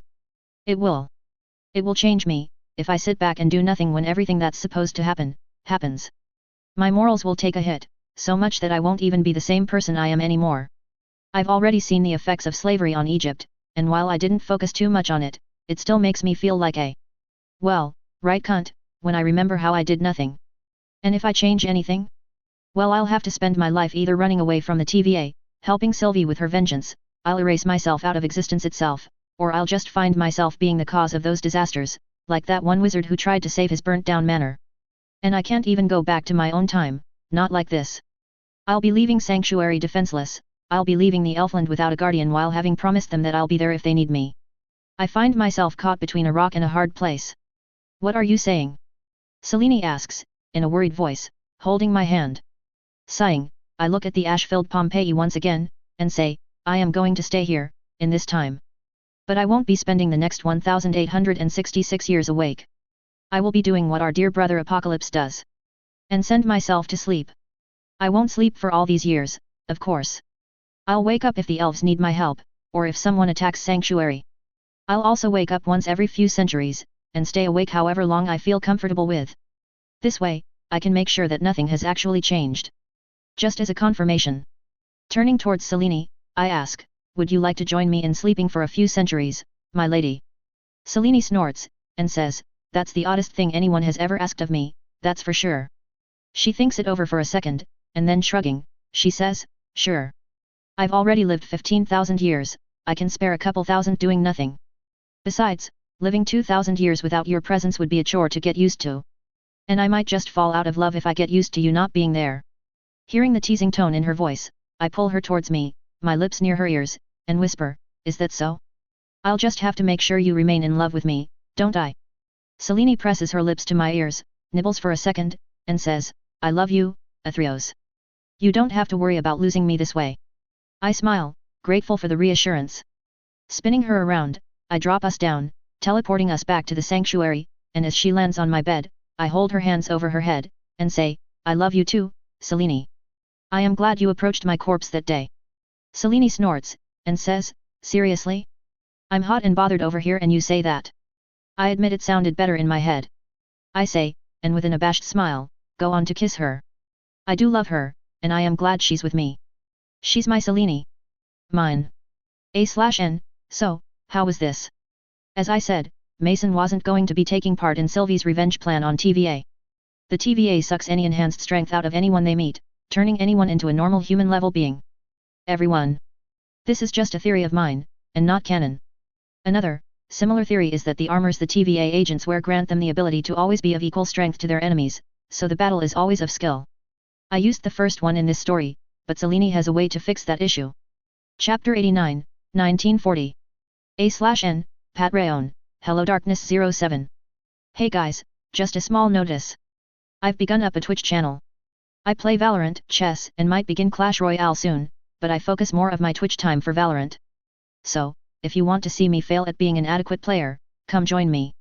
Just at Valorant, I consider myself a good chess and Clash Royale player. Good, not the best, so don't think I'm calling myself a master or anything like that. My username is HelloDarkness147, and yes, I'm pissed that HelloDarkness07 was not available. P.S. I'm not much of a social person, and have some awkward tendencies.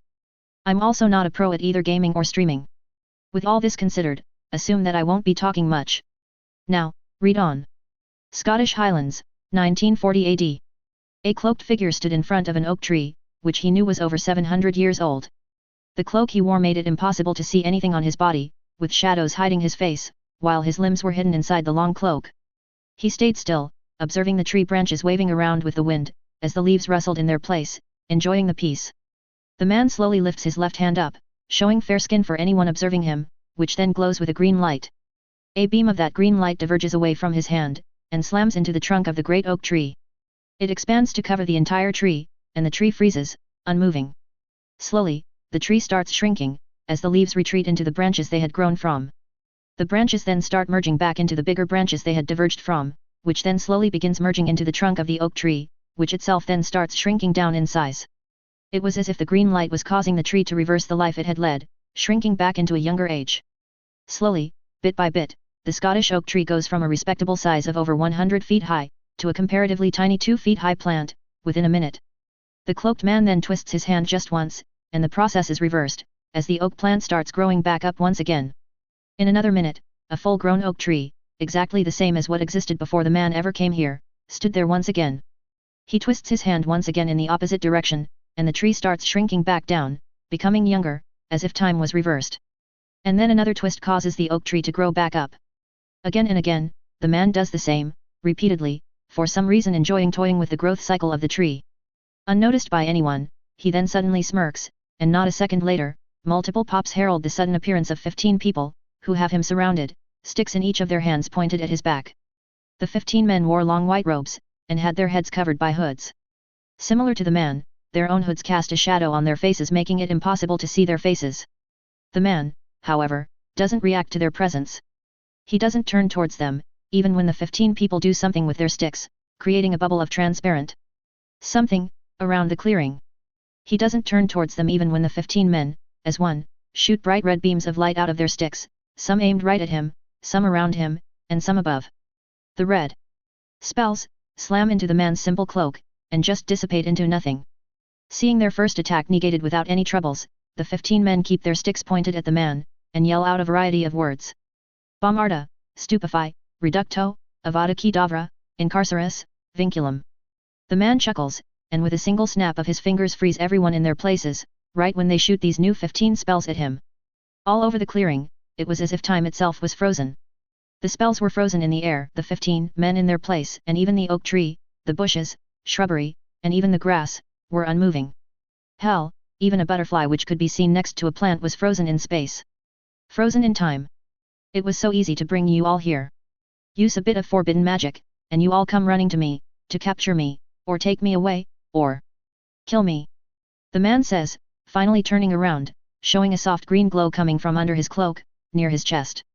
He gently lifts the hood of his cloak, to show a fair-skinned face, with blue eyes, and black hair.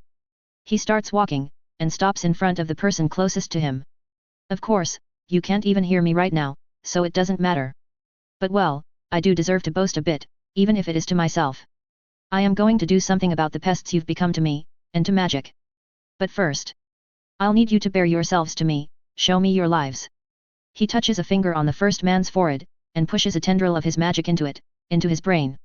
The protection spells cast on their white cloaks, as well as their own defensive measures, do nothing to stop his attack, and within half a minute, if time actually was running, that is, he has observed everything about the first man's life, beginning from his birth, to this moment.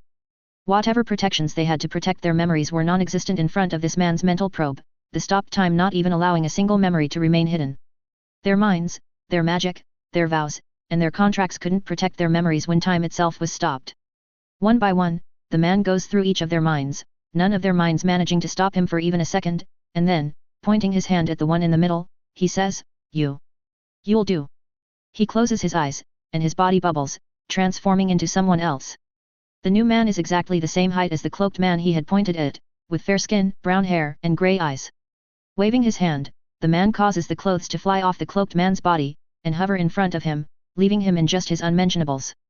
Another wave of his hand sends the dark cloak from his own body flying into the almost naked man's, and then to cover the man as if he had worn it, while he himself now wore the white cloak of the other man. Another wave of his hand makes the man float into the air, his magic wand staying in the air, with the brown spell for Bomarda just in front of it. He then deposits the man in his previous location, stands in the man's previous place, and holds the man's wand in his hand. Cherry wood, unicorn hair, 10.5 inches. The wand struggles for barely a second, before accepting that the one who had touched her was her old master itself, and not an impostor. The man looks at the dark-cloaked man, who now stood frozen in the place he himself once stood at, in front of the oak, and with a simple wave of his hand, transfigures his body to become taller, and moves his hands to his side, so he looks as confident as the impostor previously was. And then, he snaps his finger once again, making time start flowing again. With a whoosh, a dozen spells slam into the man's back before he can even try to raise an alarm. His body explodes multiple times, as the killing curse just slams into the ground, not having anything alive left to strike. The 15 men, one of them being our impostor, stare at the spectacle with a surprised look, having thought that the man would at least try to defend himself. They share some looks, and without saying another word, start cleaning the place up. Unfortunately, while they wanted to find some flesh or blood, to try and identify the man who used time magic so carelessly, nothing remained of him to do so. Whatever had remained after the first Bomarda, had been destroyed by the next Reducto, while whatever remained after that had been burnt up by the Incendio, and the ensuing fire explosion. Even the enchanted cloak that had managed to stop 15 stunners without an issue was destroyed. And then, just as fast as they had come, the 15 men disappear, 14 of them unknowing of the impostor they had within them. All without ever saying a single word. Meanwhile, the leader of this group, who was now replaced by an impostor, went to the leader's office, and began writing his own report using the leader's own handwriting, and bypassing the magical protections around the office as if he was the leader himself, and not an impostor. Just you wait, head unspeakable. I will soon find out where you are, and what you are. And when I do, you're dead, the man thinks to himself. Now named Alistair Davis, unspeakable 179, head of the Combat Division No. 3, and a former researcher in charms and arithmancy, the man previously known as Mason Aves, Athreos Edos, Atharvajashi, smiles to himself, at his successful infiltration of the Department of Mysteries. Flashback Aves Keep, Sanctuary, 87 AD. Mason POV. In a room within my castle, I look at the two pods, for lack of a better word. The pods were large, around 7 feet long, and 4 feet wide. The pods could be closed by a lid that was made of a transparent glass which had a soft green tint to it. Inside the pods were a single bed each, as comfortable as I could make it. These pods will be where Selene and I were going to go to sleep, for centuries if all goes well. Is this it? Selene asks, looking at my healing pods with doubt in her eyes. Affronted, I say, what do you mean is this it? This is a pinnacle of healing magic, alchemy, and time magic. A bed that will keep your body in top shape, using an alchemical solution that I created myself, while keeping everything within you slowed down in time.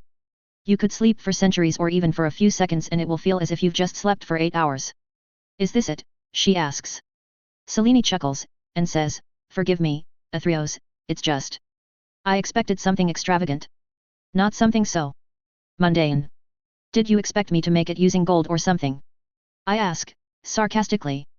When no answer comes, I look at Selene with narrowed eyes, and accuse, you did. Selene rolls her eyes, although I see that she's smiling, as she says, I expected you to use silver actually. Magical silver. You're awfully fond of that metal. That I cannot deny. Well, you'll be happy to know then that the healing pod does have magical silver within it, as well as some magic gold, although the latter was only needed for some enchantments. I say, and leaning forward, swipe my hand along the inside part of the pod, next to my bed. It will be where my right hand will naturally rest when I sleep on the bed. The pod closes up, and I see the glass get a bit foggy with the dropping temperature. Suddenly, the pod starts filling up with a liquid, the alchemical solution I had mentioned before, and within half a minute, it fills up to the top, the bed completely submerged. As an explanation, I say, the solution will keep our bodies filled with nutrition, it doesn't matter how long we sleep. The bed, together with the solution, will also heal us of any ailments and injuries within minutes. Whenever we wake up, we will be fresh, healthy, strong, and not at all disoriented. There will be no issues breathing, of course. The healing solution will take care of that.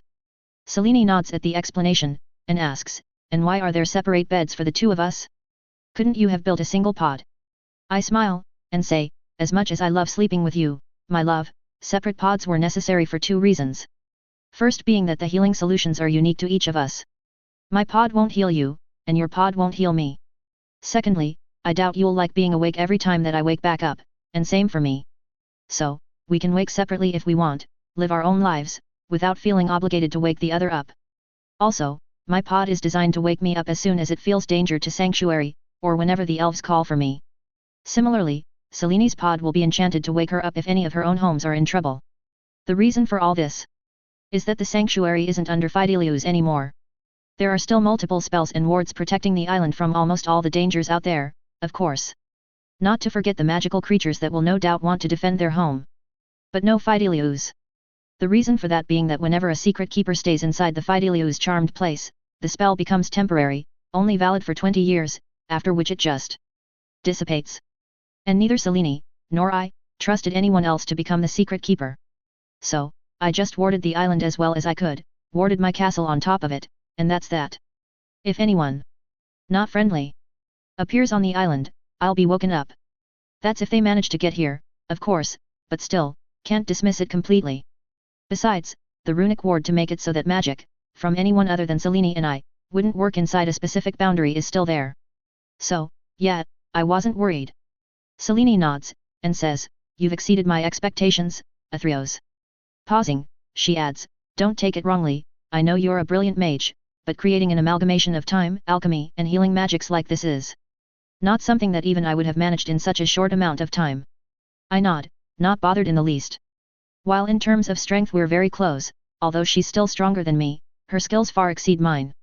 And so does her knowledge base. But one thing about old people, not that I'll call her old to her face, is that their studying speed is very slow. I then ask, are you ready then? To go to sleep for 500 years. Selene rolls her eyes, and says, I've spent 2,000 years in complete isolation once. It is not as exciting as you'd think, but compared to that, sleeping for 500 years sounds rather tame. Chuckling, as my healing pod starts draining once again, I say, honestly, if I wasn't worried about my morality taking a hit by all that I'd no doubt see, I would have loved to live through this time, enjoy my immortality so to speak.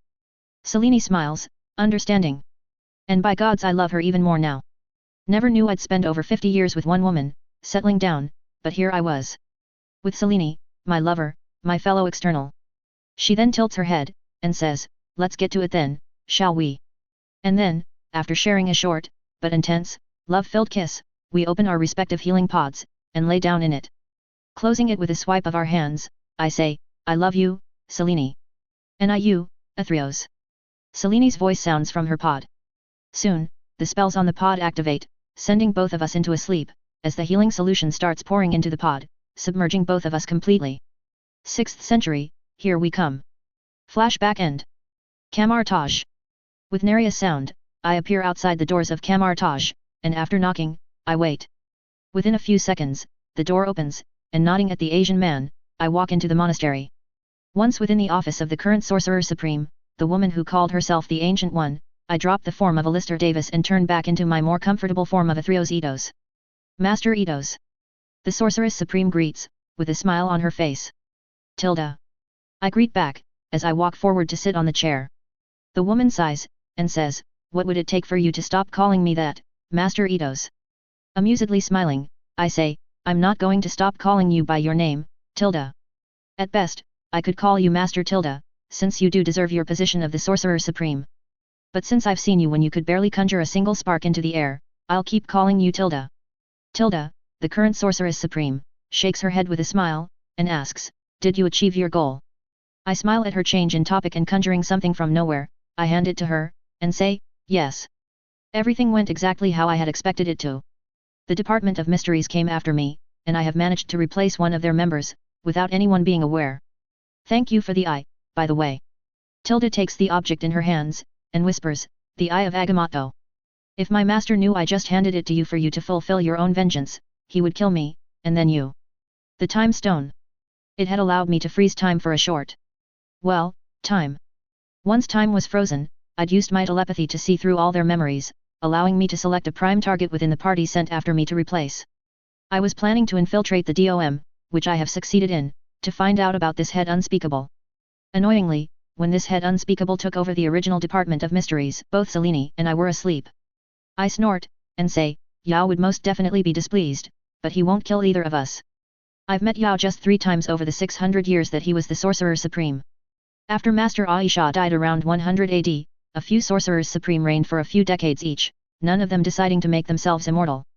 Then Merlin, the Ars who tried to take over Sanctuary, came to Camartage around 450 AD, stayed Sorcerer Supreme for 250 years, after which Master Ya rose up in that position, in 710 AD. He only retired when this woman, Tilda, was deemed worthy enough by him, which happened around 1390 AD. During one of the times that I met Yao, I had seen Tilda as one of the newly admitted students. I didn't know she was the future Sorcerer Supreme then, of course, since she was just shy of 14 back then, and had hair. But I remembered her. Shaking my head, I ask, anything I should know about? Tilda raises an eyebrow, and says, nothing that important.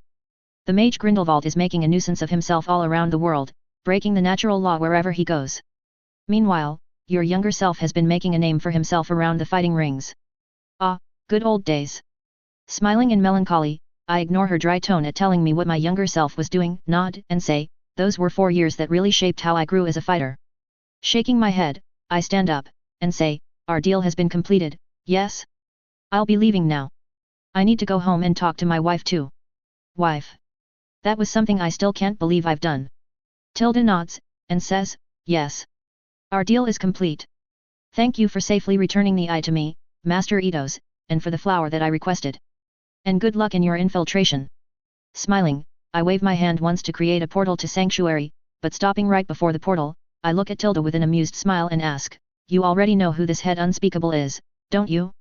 And you also know how this matter will end. Tilda just smiles, her lips twitching, and says, goodbye, Master Eidos. Say hello to Selene for me, will you? Shaking my head, I enter the portal and as it closes, apparate inside my castle. The Department of Mysteries. It is one matter that I wanted to take care of before I even rejoin the wizarding world. They're a thorn in my side, one that won't stop to give me time enough to get used to living within people once again. And so, infiltration. While my younger self will soon go to war against the Nazis, Hydra, and Grindelwald, I will start my own moves against this DOM. Honey.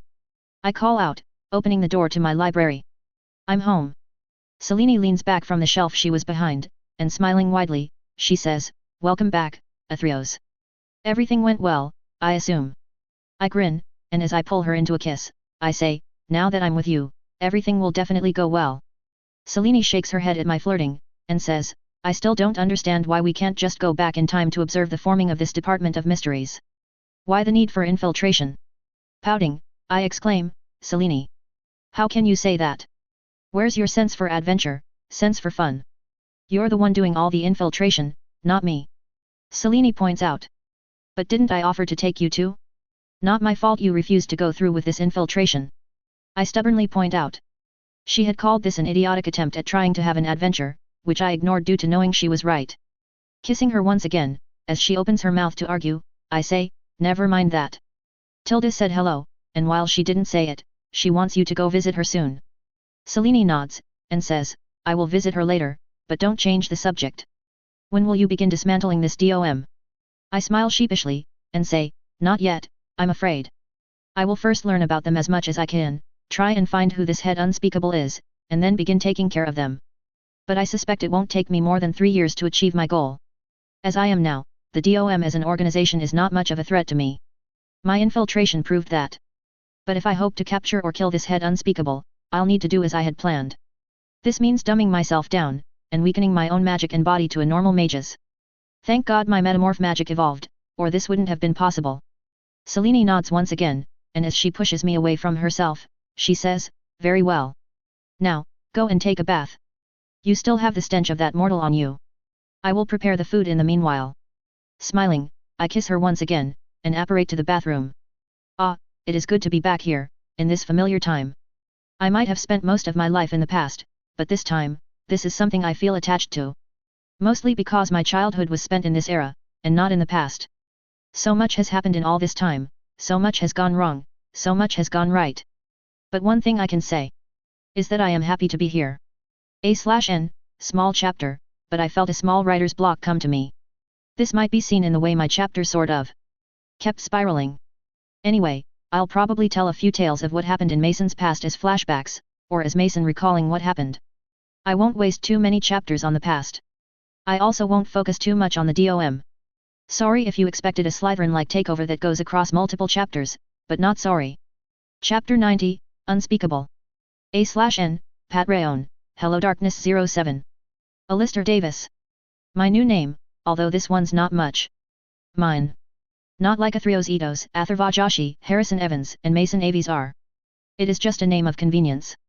I needed to infiltrate the DOM, and I needed to do it by replacing one of the members by myself. Alistair was a complicated man. He wasn't evil, per se, but he wasn't spectacularly good either.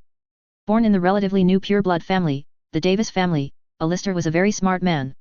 He was right near the top during his Hogwarts years, had taken runes, arithmancy, and divination as his electives, and had all-around good grades in all the subjects too. He caught the Dom's attention when he began creating an artifact that he thought would be capable of combining runes and divination, since he did have some passing talent in seeing. And he did succeed, sort of. He modified a pensive so that it shows not your memories, but your future.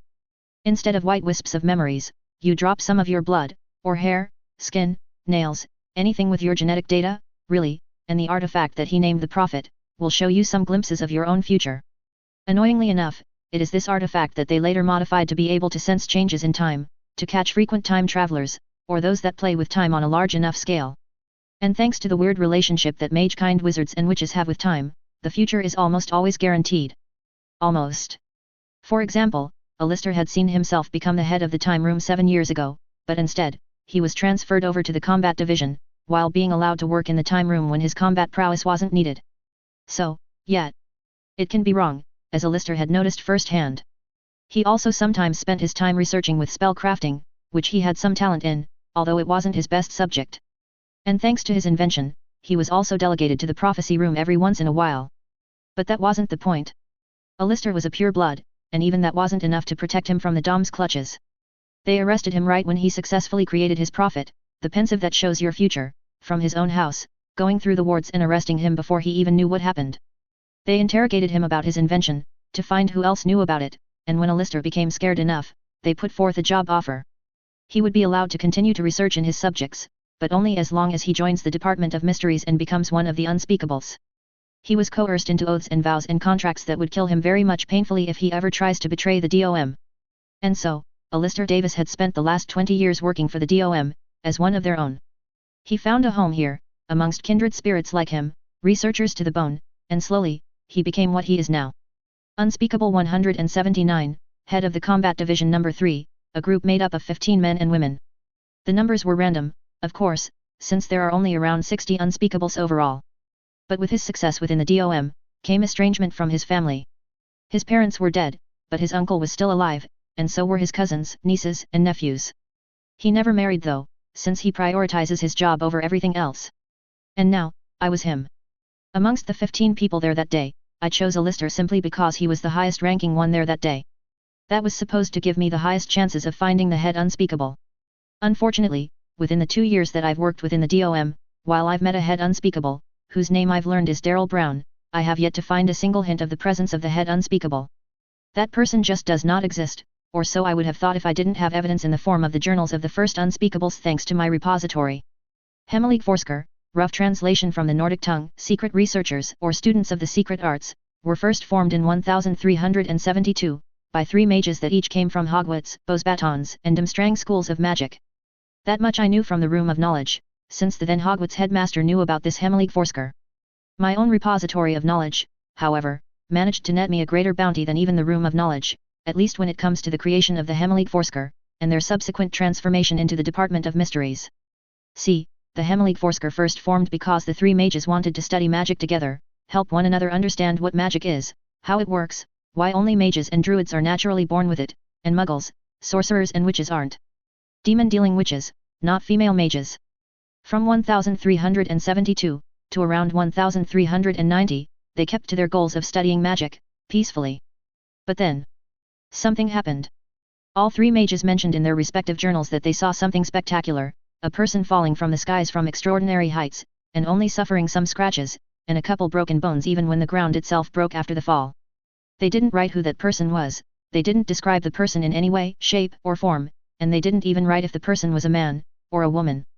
And if that wasn't suspicious, they didn't write a single thing in their journals after that last entry. I suspect the original journals were destroyed, and before they could write anything more, something untoward's happened to them. But I have no doubts that the head unspeakable that I'm looking for, is this person who fell from the skies. The timing is too suspect. Davis. A voice calls out from out of my office that has been mine for the last 2 years, and I look up from what I was reading while thinking. It was a report on the last experiment on the Veil of Death, which was mostly left alone.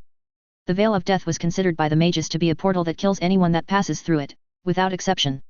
Even sorcerers within the DOM who had tried to astrally project themselves through the veil didn't survive. And I know exactly why. Yes, what can I do for you, Belle? I asked Catherine Bell, a woman who is responsible for the guarding of the death room. Despite both of us wearing our white cloaks and hoods, we have no trouble identifying each other. There are enchantments in place to tell each of us who we're talking to, but only if we know that person. Catherine Bell tilts her head to point to her side, and says, "You've been summoned to the death room. The minister's down here for another execution." Another? What is this, the 5th this month? Does the minister want to push every criminal through the veil or something? I say, as I get up to start walking towards the death room. We walk out of a wall, into the circular entrance hall, with a dozen doors around us, and I intone, "Death." Immediately, the doors around us spin once, and the door to the death room stops in front of us. Bell says, "Moon wants all British wizards who follow Grindelwald dead, quickly. Doesn't want them to embarrass us now, does he?" I chuckle, and stay at her side as we stop near the Veil of Death. The death room was built like a courtroom, with the veil in place of a prisoner to be tried, and with a set of rising platforms around it. No matter how many times I look at it, I can't help but marvel at this piece of magic. I mumble, as I hear the whispers of my mother, of Tatiana, of Master Aisha, and even Tim, calling me towards it. Which is weird, given that Tim hasn't even died yet. I feel my magic thrum happily, as the elder wand that I keep inside nowhere at all times resonates with the veil. Bell snorts, and says, "I have been the guardian of the death room for 24 years, and the only thing this veil makes me feel is dread."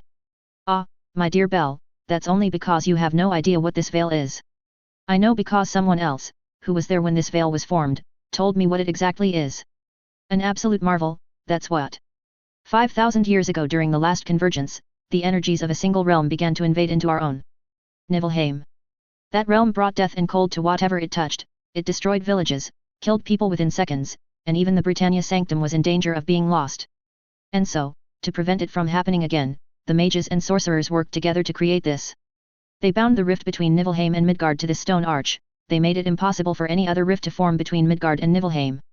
Due to this, when the next convergence comes, Nibelheim will remain isolated from the effects. When all the realms line up together, and rifts are formed between them, Nibelheim will remain the only realm unaffected. And it's all thanks to this veil. I suspect that when Odin banished Hela to Nibelheim, and locked her there, he made it impossible for anyone to return from Nibelheim before he dies.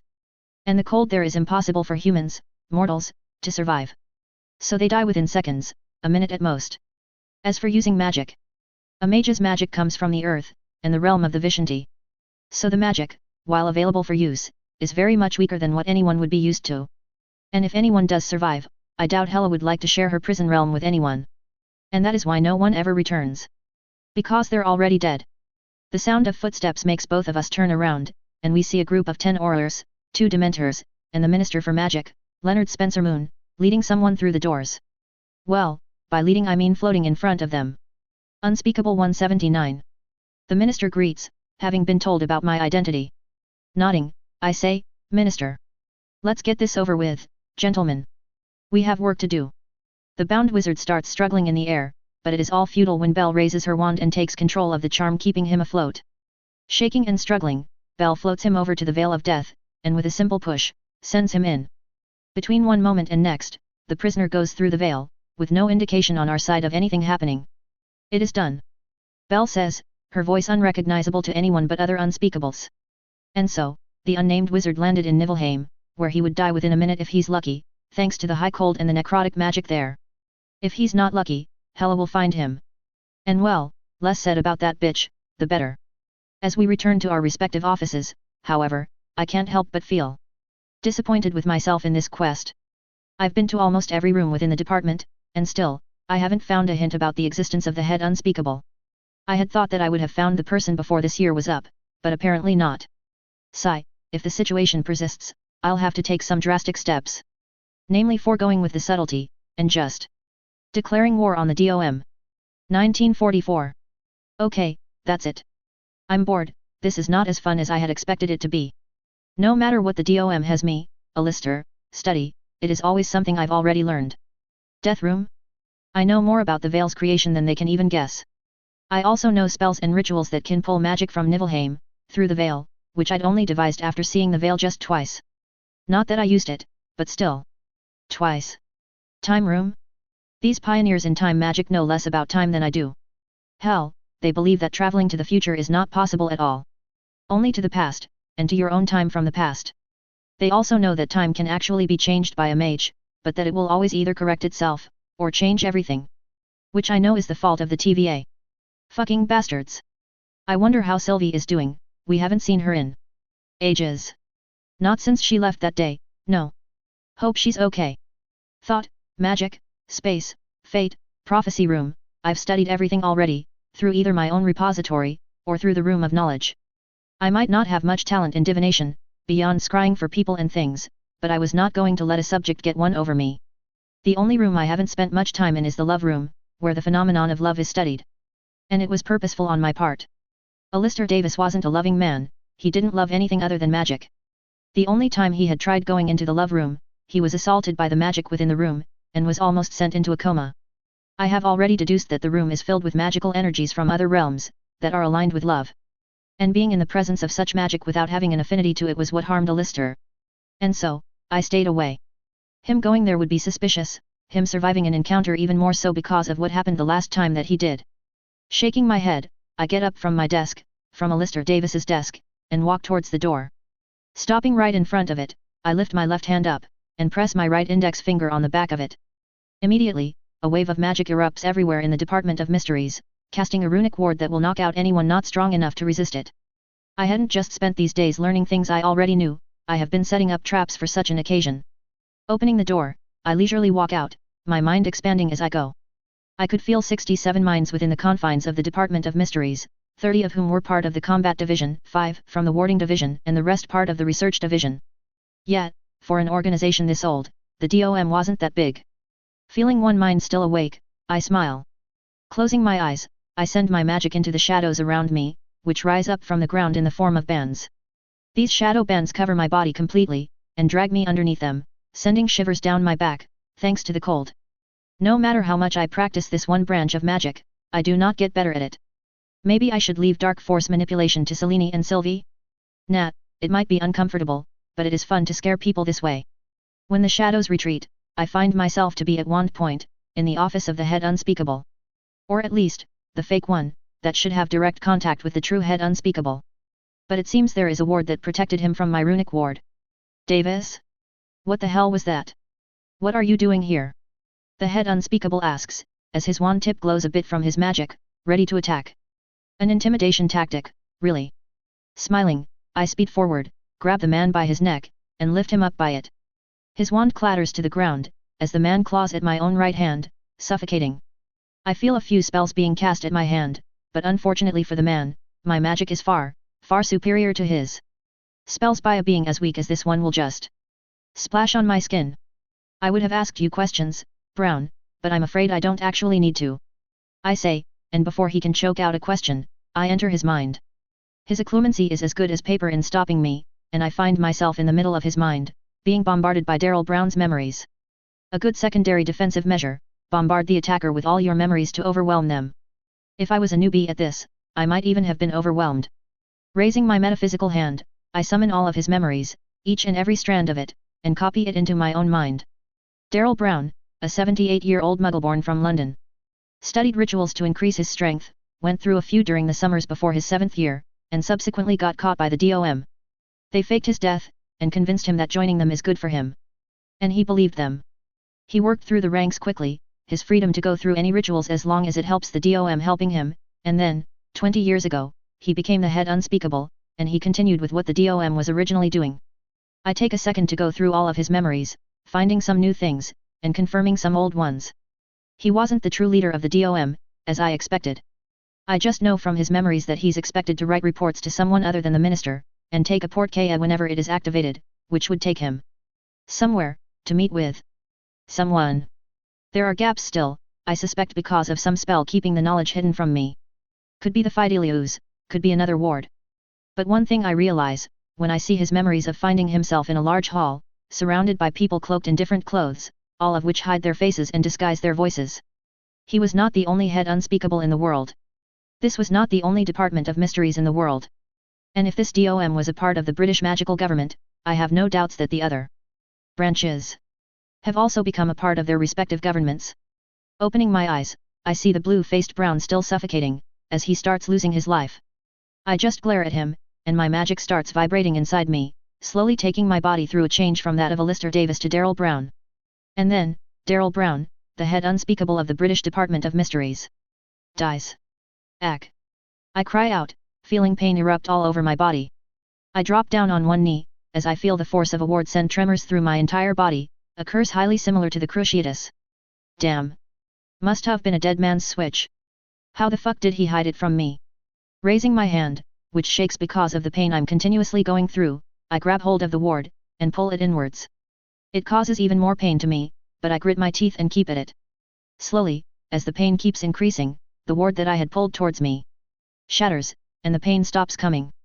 I take a few deep breaths, a smile on my face despite everything that's happened right now. I hear the sound of alarms blaring around me, probably another switch triggered by Brown's death. The reason for my smile, however, is that while I still do not know who the true head unspeakable is, or where they are, since those memories are protected by something a lot stronger than what protects this building and most of its secrets, I know where I can find the answers. Where I can find someone who has also met with the head unspeakable. Brown's memories of the giant hall, filled with different people, comes to the forefront of my mind, and I see a wand within hundreds of other wands. A very familiar wand. The Elder Wand, in the hands of a wizard wearing brown robes, with his head covered by a black hood, and the symbol for the Deathly Hallows standing proudly on his chest. More than a few people were staring at this man, since while the others were wearing the normal unspeakable robes in varying colors, and wore a small patch on their biceps denoting their nationality, this man was wearing almost casual robes, with just the Deathly Hallows symbol showing who he's aligned with. Gellert Grindelwald. And if that avenue fails, well, I do have the part4 that would have taken Brown to the head unspeakable. It's child's play to track the destination. All around the world, in the different research divisions of the magical governments, an alarm blares, as an automated voice says, the British branch of the Hemelig Forsker has fallen. And keeps repeating it. The head researchers within these branches are all shocked, but then, a single letter appears in front of them, through a glowing orange portal. The letter just says one thing, and one thing only. Bring everyone, TD. Gellert Grindelwald smiles, when he sees the letter summoning him to Britain, ordering him to reclaim the Department of Mysteries from whoever managed to take it over. And then, he promptly burns the letter. Your crimes are finally catching up to you, aren't they? I will enjoy seeing your empire fall. Pity I won't be there to witness it. Gellert says, as he leans back on his chair. Closing his eyes, he sees the person known as TD fighting with another person, one he doesn't recognize. The second person snaps his head to look towards where Gellert was observing from, and with a snap, Gellert finds himself forcefully pushed back into the present, the force sending him slamming back into his chair. Yes, cough, I'll enjoy it. Gellert says, as he drinks some water. Feeling something, he looks around, but nothing looks out of place to him. He knew that something was happening, something was making him vigilant in his own home. But then slowly, the feeling retreats, as if nothing was wrong in the first place. Gellert returns to his planning, pushing this matter to the side. He had an insurrection to plan, and governments to topple. The Hemelig Forsker was not his problem, not anymore. A/N, another small chapter, sorry for this. I think I'm just too eager to start the future, and this makes it hard for me to write these chapters. The alternative is that I have writer's block, which I doubt, since I do write still. Hemelig is the original name for the DOM, and it is also the worldwide name. DOM, in fact, is the name given to the British branch. There are others, hundreds of branches, all of them working under this mysterious head unspeakable. And Mason just found out about them. He only knew about the British branch. The reason I'm not writing anything about his studies in the DOM is because he already knows everything they are researching about. He has the repository to help him with that. Also, I'm bored and I want to get on with the next parts. Sorry. One thing I want to say is that his repository spell is almost useless right now. The spell covers the entire planet, and because of that the spell is not as strong. Room of Knowledge could break through any spells protecting the books without issue, but it was because it only covered a single castle. Mason's repository sacrifices power for area of effect. And by now, there have been a lot of spells protecting knowledge from being stolen this way. If he goes from library to library, and uses the first knowledge theft spell he invented, it will work, because it uses the astral plane to copy the knowledge into a single tome. But the repository? No. Most books will remain inaccessible to him. Chapter 91, Designate. A/N, part4, HelloDarkness07. Flashback, Grindelwald POV. 1905. You see, sorcerer. Kamar-Taj rejected me. Your sorcerer supreme even refused to see me, and one of your masters told me I wasn't worthy of being in her presence. Gellert begins, standing in front of his prisoner. The sorcerer was stripped naked, whatever relics and magical artifacts he had in his possession kept away to be studied later. Just by looking at him, anyone could tell that he had been tortured, starved for at least a few months. The broken man looks up, and says, "You think you can become a sorcerer like this, wizard? By stealing my magic?" Grindelwald smiles, and suddenly the sorcerer finds himself unable to breathe, his throat constricted. He says, "You are a muggle. Who stole magic to become a sorcerer? Us wizards were born with it, you had to steal it from the universe and the other realms. I doubt stealing from a thief even counts as stealing." He then lets the man breathe once again, and says, "But I digress. You came here, after your masters deemed me unsuitable for learning sorcery, and for what? To kill me? Because I was now deemed a threat to the sorcerers? Let me be clear, sorcerer, I am a threat to all muggles. I will win this war, and when I take over the world, when I conquer your precious Kamar-Taj, I will make sure a wizard takes over as the sorcerer supreme." The prisoner chuckles, and says, "Just because you managed to defeat me, you believe yourself strong enough to fight the Ancient One? She will stop you, she will kill you. No wizard has a chance of even harming the Sorceress Supreme, not even you." Gellert smiles, and says, "I am just a wizard, yes, for now. However, now that you're here, I will be a sorcerer too. And soon enough, I will be a lot more." Gellert opens his eyes after the euphoric feeling has passed, while his compatriots look on. He had done it, he had completed his first ritual, successfully. The bond of blood. Such a useful ritual, with little to no consequences to speak of. Not on the body, and not on the mind. A ritual that lets you steal everything from a sacrificial being. Memories, soul, magic, life, gifts. Everything. And if it was up to the Aves family, the ritual would have remained hidden from the world. Forever. Gellert thinks, remembering the day he had found out about the ritual, and then killed the entire family for refusing his offers of buying the ritual from them. And if it had gone as the Aves family had hoped, the ritual would have stayed hidden forever. Alas, they failed. Suddenly, Gellert looks up, and sees 12 people surround him, wearing cloaks of soft blue. His allies, his acolytes, were down on the ground, some dead, some just unconscious. And he didn't even see it happen. Grinning, Gellert says, "I guess I get to test my new powers immediately then, don't I?" Using his mystical knowledge that he just got from the sorcerer, Gellert conjures a Tau Mandala shield to absorb 3 spells they sent at him, and reflects the others using another shield. Looking at his now dead enemies, Gellert sighs, and thinks to himself, "I will need to study a lot more sorcery if I hope to defeat the Sorcerer Supreme."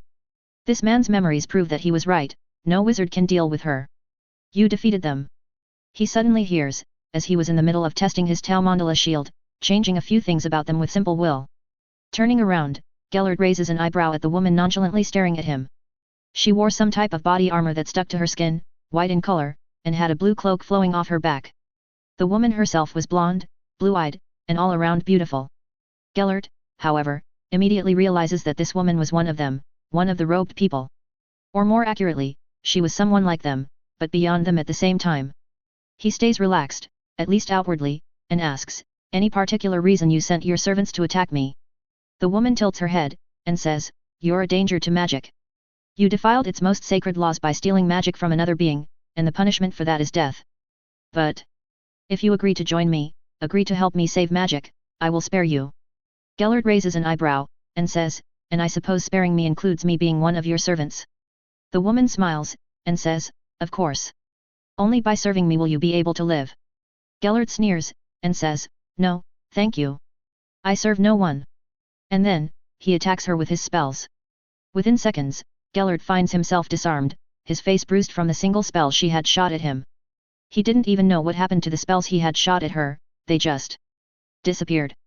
The woman looks at him, uncaring for his hate, and says, You're already working for magic. You want magic to rule the world. Gellert snarls, feeling her rummage through his mind, his efforts of kicking her out useless. He snarls, get out of my head. In answer, the woman negligently slaps him, sending him sliding on the ground, only stopping 10 meters away. She's there even before he stops, and she continues rummaging through his memories. She says, you want wizards to rule the world, you want to kill all the non-magicals. Yes, this could work. This aligns with my own goals, you know. Gellert spits out some blood, and a tooth, and asks, and what are your goals? Smiling, the woman holds him by his face, and says, survival of magic. Through any means necessary. And you? Gellert Grindelwald. Will help me with that. Who are you? Gellert finally asks, looking at the woman who humbled him with her sheer might. Smiling, the woman says, I am the designate. I am the leader of an organization that works to ensure that magic survives the ravages of time. The Hemelig Forsker. Mason POV. Appearing back in the DOM, I start walking towards the office of the head unspeakable, Daryl Brown, while thinking over the memories I just got from Gellert Grindelwald's mind. So, Gellert used the Bond of Blood ritual first on a sorcerer. Funny, I thought that he had learned sorcery himself, which he might have done later, but he actually got the ability to actually learn sorcery by stealing magic from a sorcerer. And this designate. She worries me. Not too much, but she does. She has magical talents I know nothing of. Her origins are something I know nothing of. Her motives are the survival of magic, but I have no idea if she was actually speaking the truth. Gellert and this designate had entered a partnership, back in 1905, which had remained unbroken until now. She did not induct him into her Hemelig Forsker, which was the name for a worldwide organization, while the DOM was just the British branch of it. Instead, she gave him almost complete autonomy. According to Gellert's memories, she agreed with his own opinion that wizards should rule the world. And since he wanted to take over the world, one country at a time, she left him to his conquest. The partnership was one of equivalent exchanges. He would find pioneers in magic for her, to be inducted into her army of unspeakables, and in return, the designate would either give him spells, rituals, or information about beings/people he could use as sacrifices in his Bond of Blood ritual. It was her information that brought him to an orphanage in America, where he had found the mutant child who could create impenetrable shields and barriers. Gellert wanted to get out from under her thumb, since he knew that even if he won the war, she would still have a hold over him. But alas, even with the Elder Wand in his possession, even after the many rituals he went through, even after the many people he absorbed within himself, he knew that he was no match for her. And now, when she summoned him to Britain, ordering him to take care of whoever took over the DOM, he finally decided to get out. He knew that he wasn't going to be given help in his attack on the DOM, and that whoever took over it, me, might even be strong enough to kill him, which he wasn't wrong. To be fair, he did get a vision through his precognition mutation that showed him a future me fighting this designate. He had only recently realized that the designate had also gotten tired of this partnership, and was trying to kill him without actually doing it herself. Why, he didn't know, but he didn't care either. Walking into the office of Daryl Brown, I go towards a blank part of the wall, and changing my magic to imitate his own, tap it once. With a soft click, the seemingly normal wall shimmers, as a small part of it disappears. In there, is a hidden compartment, which contains a wooden chest. Fishing for a key from Brown's cloak, I open the chest, and look at the item within. A medallion, with the mark of a lightning bolt on its surface, with the thread wound through it. The porte-clés that will take me to the designate's base. Unfortunately, it only works when she wants it to work. Say what you will about the unspeakables, they have some pretty amazing toys for themselves. Unfortunately for them, however, they have never encountered me. Well, not when I'm their enemy at least. Taking the porte-clés out of the chest, I walk towards the table and keep it on it. Pointing my right palm towards the medallion, I conjure runes into the air that fly and settle down on the table, surrounding the medallion in the shape of a circle. A few gestures from my hand cause the medallion to float up, with the runes still surrounding it, and make it start spinning in the air, around its center. The spinning makes sparks emit out of the runes, and the sparks converge together to form a portal. As long as one has a port key at, defunct, disabled, dormant, or active, anyone can find the destination it was connected to, even decades later. That's why wizards are so careful about disposing of port keys. On the other side of the portal, I could see a hall, the same hall I had seen in Brown's memories in fact. There were hundreds, maybe even 1,000, people in there, wearing somewhat similar uniforms. Some were white, some were blue, some were yellow, brown, and even purple. But all of the robes hid their faces, and did not show me even their eyes. Unspeakables. All of them. The creation of the portal hadn't gone unnoticed, and I see them all turn towards me. Waving my hand, I swat a spell that had come for me through the portal, and walk in, surrounding myself with a telekinetic barrier that protects me from the incoming barrage of spells. A single killing curse passes through the barrier as if it wasn't there at all, and I let it hit me. Smirking, when nothing happens, I look at the 1,000 or so people standing in front of me. Take me to your leader, and I won't harm you. Much. I say, as they keep sending spells at my telekinetic barrier, all of which are stopped. In the 700 years that I've lived, I have taken great care to develop all of my gifts. My telekinesis, which could barely stop a few spells at one time, now remains completely unaffected by the absolute barrage I was receiving. Of course, while it is pretty damn strong, it still can't stop a killing curse. As proved by a dozen more killing curses slamming into my body. Only one made me rub my eyes, because it hit me there. Okay, that's it. Closing my eyes, I focus on my mind, and within a single moment, send out a burst of an omnidirectional wave of Shinnik energy. The wave shatters through whatever mental defenses these unspeakables had, and knocks them all unconscious. 1,000 unspeakables knocked unconscious within a single second. Waving my hand, I send them all to the Department of Mysteries, some in prison cells, and some in the department itself. The department was already locked, no one would be able to enter until I said so. And then, I conjure a chair for myself, and wait. This is not the home for whoever this designate is, I know that. I don't even expect anyone to bring an organization such as this Hemelig Forsker to their own home, no matter if they rule over it. This hall. This tiny artificial island in the North Sea, was just the meeting place where she can meet her subordinates. And she was not currently here, I doubt there's anything even here that could lead me to where this woman actually stays. So, I'm content with waiting. The unspeakables will stay unconscious for a day anyway, unless I wake them first. You managed to defeat them. All of them. I hear, after about an hour of waiting, the words reflecting her interaction with Gellert Grindelwald. I was wondering when you were going to show yourself. I muse, turning my chair around so I face the woman. She was exactly as Grindelwald's memories had shown me. Blonde, fair, blue-eyed, tall, physically strong, and just generally beautiful. Let's hope Selene doesn't hear me say that. She looks at me, and says, "What is it about you wizards that makes you so special? Another one of your brethren killed an entire team of my unspeakables, and you just knocked them all unconscious through mind magic." I shrug, and counter, "What is it about Asgardians that makes them such assholes?" The woman, the designate, raises her eyebrows as she chuckles, and says, "I am not an Asgardian, child. Not a born one at least. I don't frankly care who you are. What I do care about is your reasons for invading my world, and conspiring to take over it." I say, standing up. I did try using my telepathy on her, unfortunately for me, it failed. Her mind is on a similar level to my own, with the backing of some form of cosmic energy. I can't tell if it's actually cosmic energy, a denser universal magic, or just her own magic that's so dense. "And what do I get by telling you my story?" Curiosity coloring her voice, the woman asks. I shrug, and say, "If I agree with your methods after listening to your story, I will leave you alone. If not, I will kill you right here and now." Chuckling, she asks, "You think you have what it takes to defeat me? Who even are you?" Smiling, glad that she's underestimating me, I say, "I've been known by many names over the years.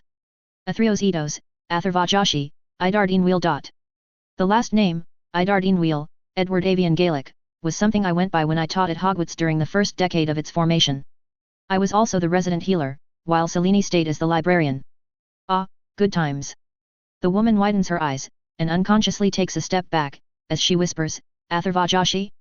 You're the God Slayer." Ah, color me pleasantly surprised. She knows me. I wave my hand, and say, "Whatever books claim that I am a God Slayer are wrong. I never killed a god, not even Hela. There are very few records of that day remaining, the day that I almost killed Hela. Around 400 AD, almost all records of Hela disappeared from the world. Almost.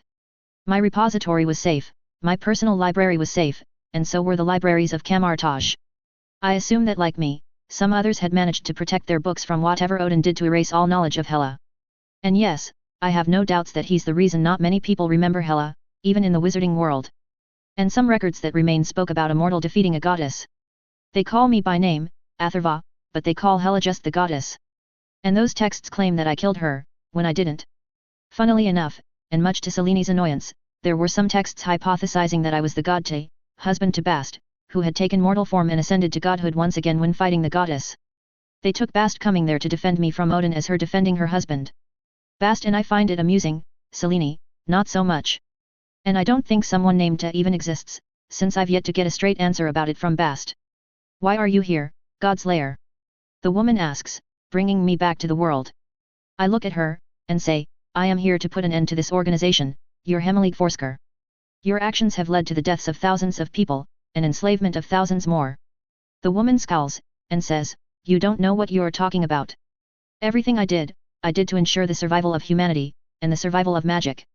Snorting, I say, you have a funny way of showing that, designate. Giving yourself an obnoxious title, enslaving wizards and witches who helped you heal after your fall here. She widens her eyes, surprised at me knowing this, and I continue, you took control of an organization that was going to be a safe place for researchers, and turned it into their prison. You didn't do anything to save magic, you did everything out of your own selfishness. While I could sense that she wasn't completely evil, or anything close to it, she was amazingly entitled, and as I said before, obnoxious. I was given the title of Guardian of Magic, but even still, the only thing I do as interference is make sure no one magical race goes extinct. Since I became the Guardian, not one race of animals has gone extinct. Indigo dragons are numbered about 60, since their reproduction rate is pretty low. Riem number around 750, snow leopards 300, while magical mammoths are around 100. Even dire wolves number amongst hundreds, and all these animals are completely extinct everywhere except the sanctuary. All the Hemelig Forsker has done is make people afraid of them, kill pioneers who refuse to join them, and create new harmless toys for the rich wizards to play with. What? You think everyone gets the chance to use a time turner? Hogwarts has just 2 time turners, one reserved for the headmaster, and one for emergencies, which is also sometimes used to give a student the opportunity to study more subjects. Sometimes. Not every year, once a decade or something. So, yet, I don't look at them in a favorable light, let alone her, the head unspeakable. My words had evidently made the woman angry, as she slashes her hand towards me. Her hand glows blue for barely a moment, before a lightning bolt shoots out of it, and zigzags towards me. I raise my palm, and create a simple Tau Mandala shield, enforcing it with my own magic. The shield shudders, but holds, and I look at the woman's enraged eyes. Truth hurts, doesn't it? You're so used to being the strongest, being the smartest in the room, that you've begun to consider that your word is truth itself. I say, and I change the shield when she sends another spell at me, this one the destructive beam of Sidorak's crimson magic. I keep defending against the beam, and say, I will give you one chance, designate. Surrender, explain your reasons, and I won't kill you immediately. Your methods might have been evil, but your goals began as good. Surrender, and I will help you make sure that magic survives, but through my methods. And what do your methods include? 1,000 years of non-interference. The designate snarls out, as she points both her palms at me, and feeds more of Sidorak's magic into her spell. Well, my methods of non-interference actually led to wizards developing schools for magic. Your interference only caused them to grow weaker.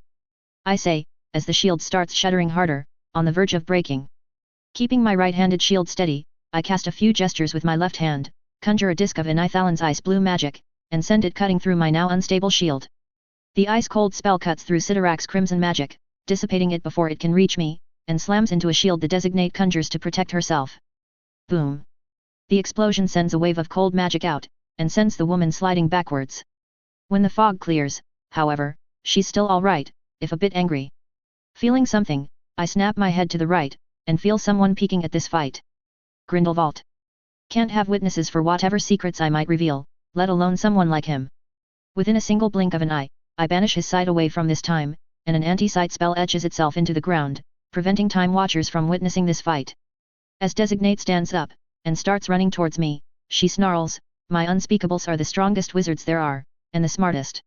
If it was anyone else here but you, my people would have captured them and inducted them within the Hemelig Forsker within a day. I smirk, dodging away from her punch, and as I spin with a kick, sending her flying into the air, I say, Unfortunately for them, and for you, I am not anyone else. I am me, the man who defeated God, the guardian of magic. And you, Designate, are no one. Snarling, Designate comes at me once again, her hands glowing blue with lightning. The lightning in her right hand takes the shape of a hammer, and she starts attacking me with it. I close my eyes, and raise my left hand, catching the lightning hammer in it. Wow! She asks, stupefied. My entire arm was covered in a body armor, gold in color, which was absorbing the lightning spell within itself, and feeding it to me. My eyes glowing blue with the absorbed lightning, I blitz punch her in the nose, while discharging all the lightning that I had absorbed. The blow sends the Designate flying backwards through 3 walls, until she stops at the 4th wall.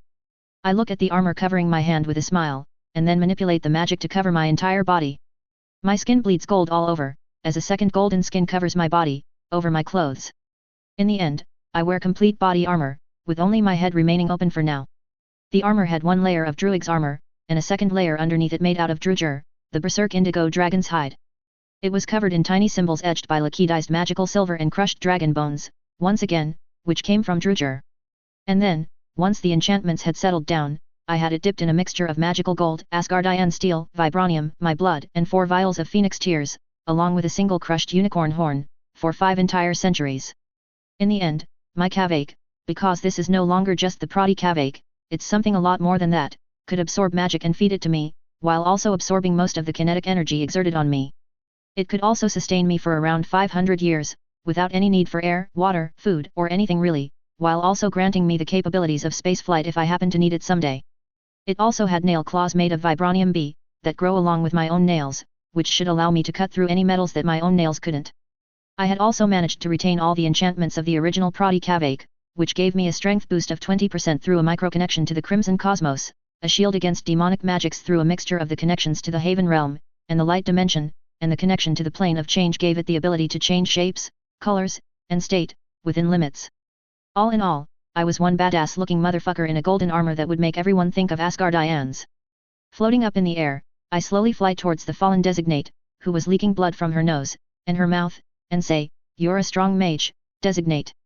Your Asgardian blessings make you a stronger fighter than most mortals could hope to be. Unfortunately, you never happened to cross me before. The fight's not over yet." The Designate snarls, and slams her palms on the ground. The ground ripples, as a manner of creatures exit out of cracks forming into it. Inferi, zombies, and yes, the two are different, vampires, werewolves, cyclopes, trolls, sphinxes, and even dementors.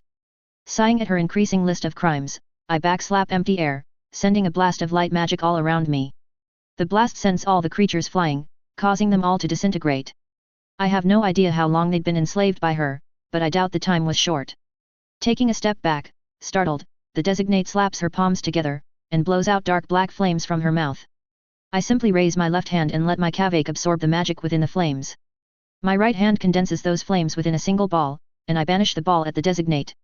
She conjures a wall made up of ice, which tanks the explosion of the condensed flames, but the explosion melts away all the demonic ice.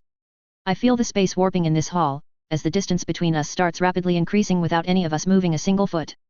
Tapping my own leg on the ground, I take the hall into the mirror dimension, where I reign supreme, and close the distance between us once again. Telekinetically, I summon the woman towards me, and hold out my hand.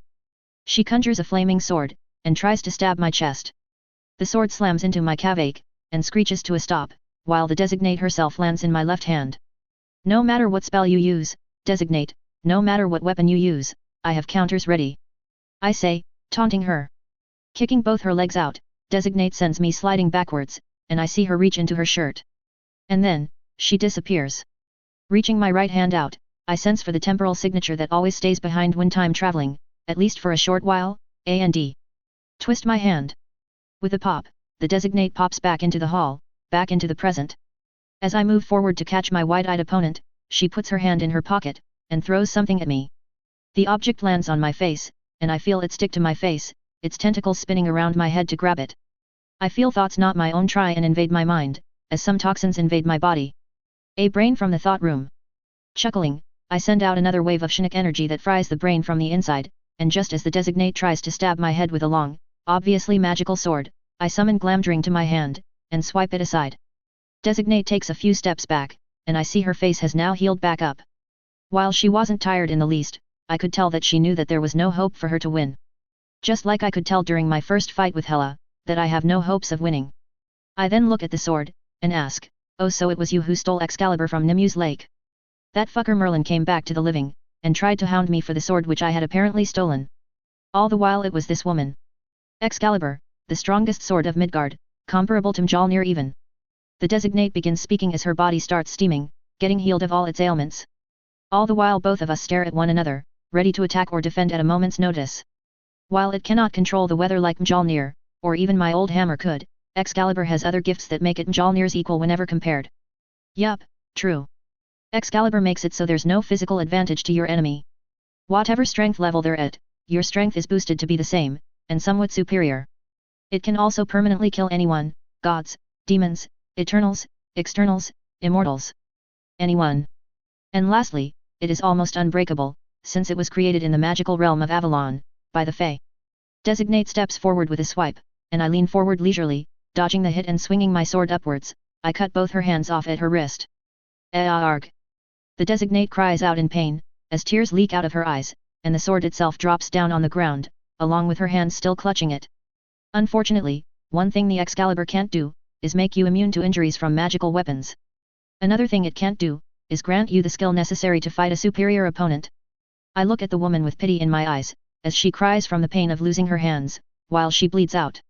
Leaning down, I first store Excalibur in nowhere, and then with a wave of my hand, send her cut off hands flying towards her bleeding wrists. The part where they connect sizzles with green mist, as the hands heal back up. The woman, unfortunately, is far too tired and hurt right now to do anything but continue crying. I put my hand on her head, the Kavak retreating from just my hand, and say, your motives were good, designate. But there's a saying within humanity. Power tends to corrupt, but absolute power corrupts absolutely.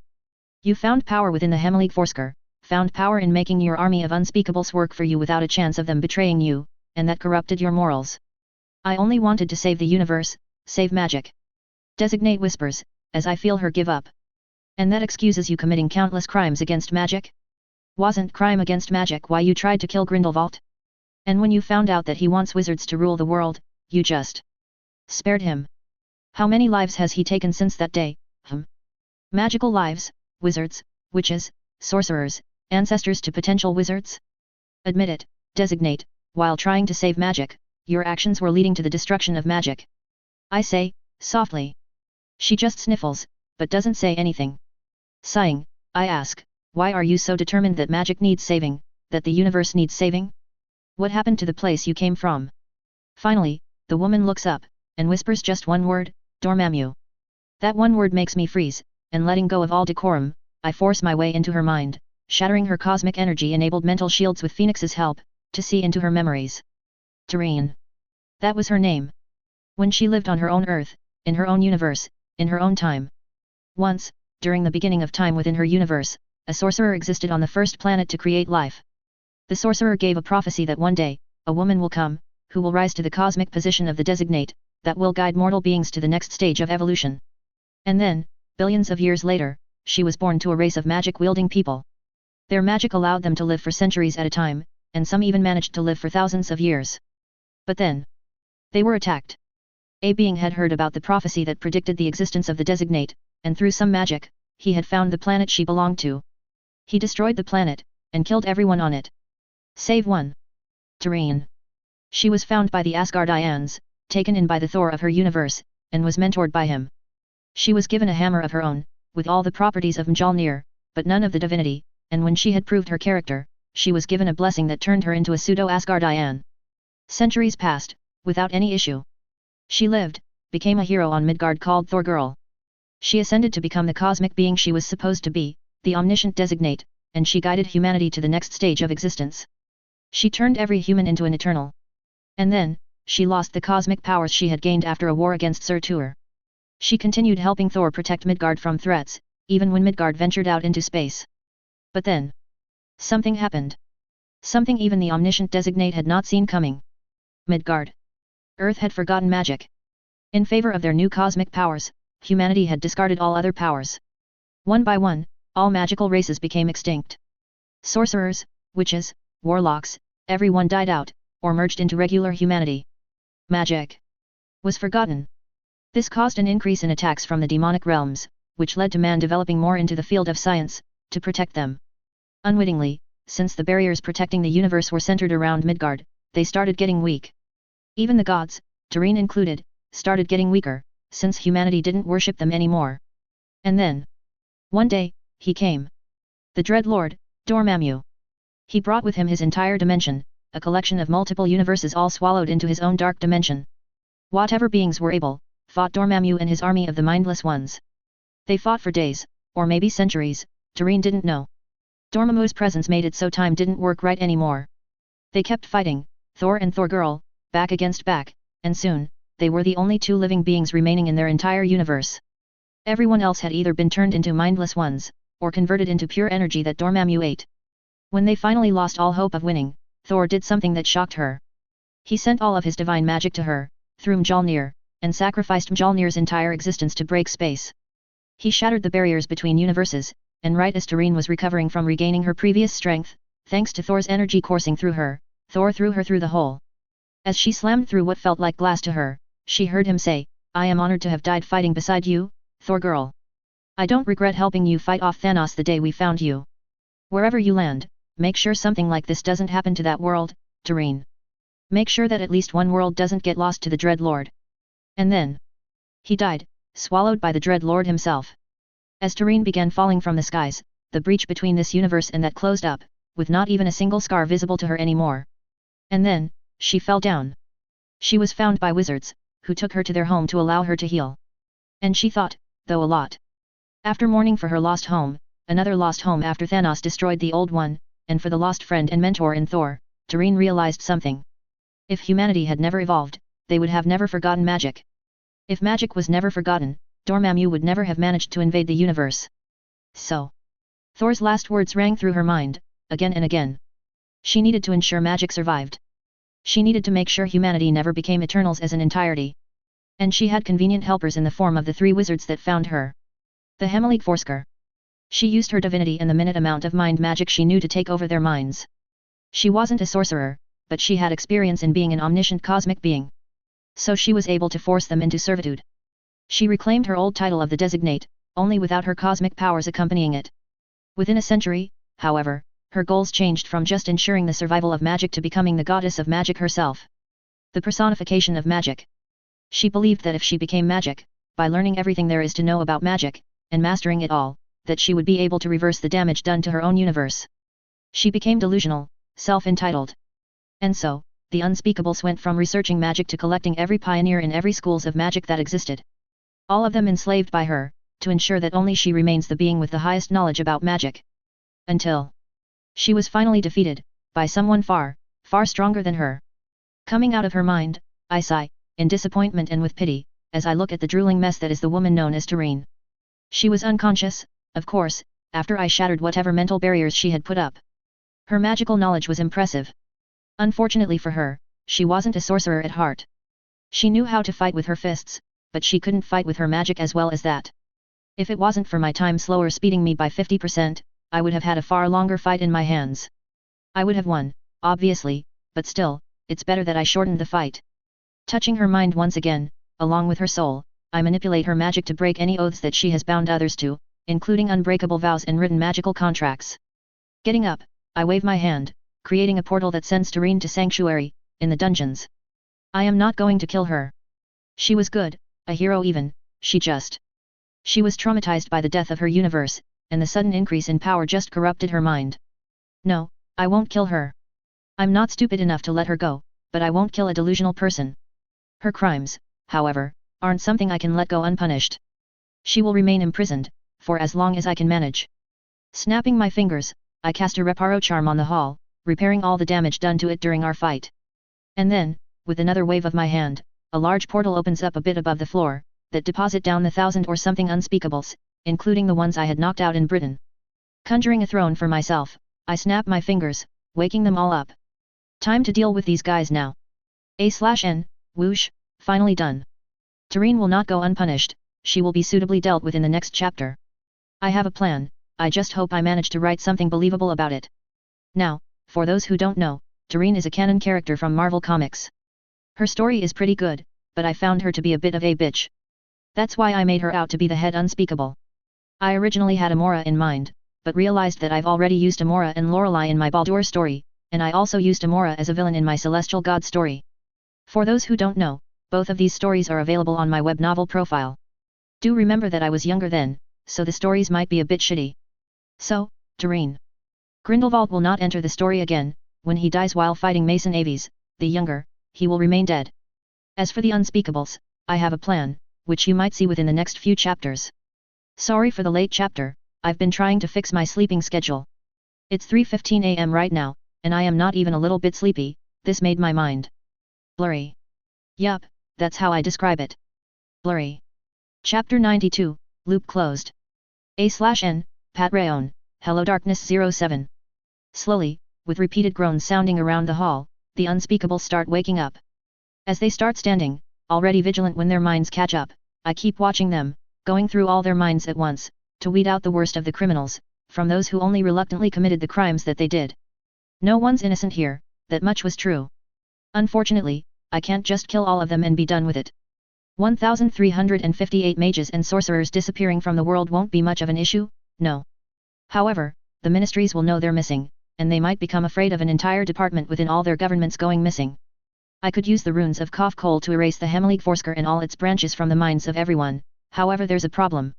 I will meet unspeakables, when I return from defeating the tentacled demon that I believe to be Gargantos, the day that Steve will drop the plane into the Arctic Ocean in the Hydra base. I could still mind control a few wizards and have them stay, but it's too much work for me. The unspeakables right at the front hold their wands pointed towards me, and I just watch them, bored. They remain silent, not saying anything, but I suppose their minds are a bit conflicted now, with the lack of the vows/oaths/contracts holding them loyal to the Hemelig Forsker. None of them try to attack me, which is good for them, but I feel some common questions running through all their minds. Who is he? What happened to our oaths? Did he kill the designate? The last question, of course, came only to the minds of the head unspeakables of each branch. No one else knew about the designate. They only knew about their head unspeakable, and someone who was a hidden leader. Waving my hand, I use telekinesis to float 76 of the unspeakables in front of me, and as they struggle in the air, I look at the others, and say, you will all stay silent like you are now, until I allow you to speak. Why should you listen to me? Because if you don't. I snap my fingers, more for show than anything else, and conjure dark blue flames of my Kasha form on the bodies of the 76 floating unspeakables. The fire covers their clothes first, burning them to ash within seconds, and then, within a couple more seconds, the fire burns the wizards and witches themselves to ash, killing them immediately, and almost painlessly. They felt just 2 seconds worth of intense pain, and then they died. The 76 people were the worst of the worst, when it comes to crimes committed by the HF.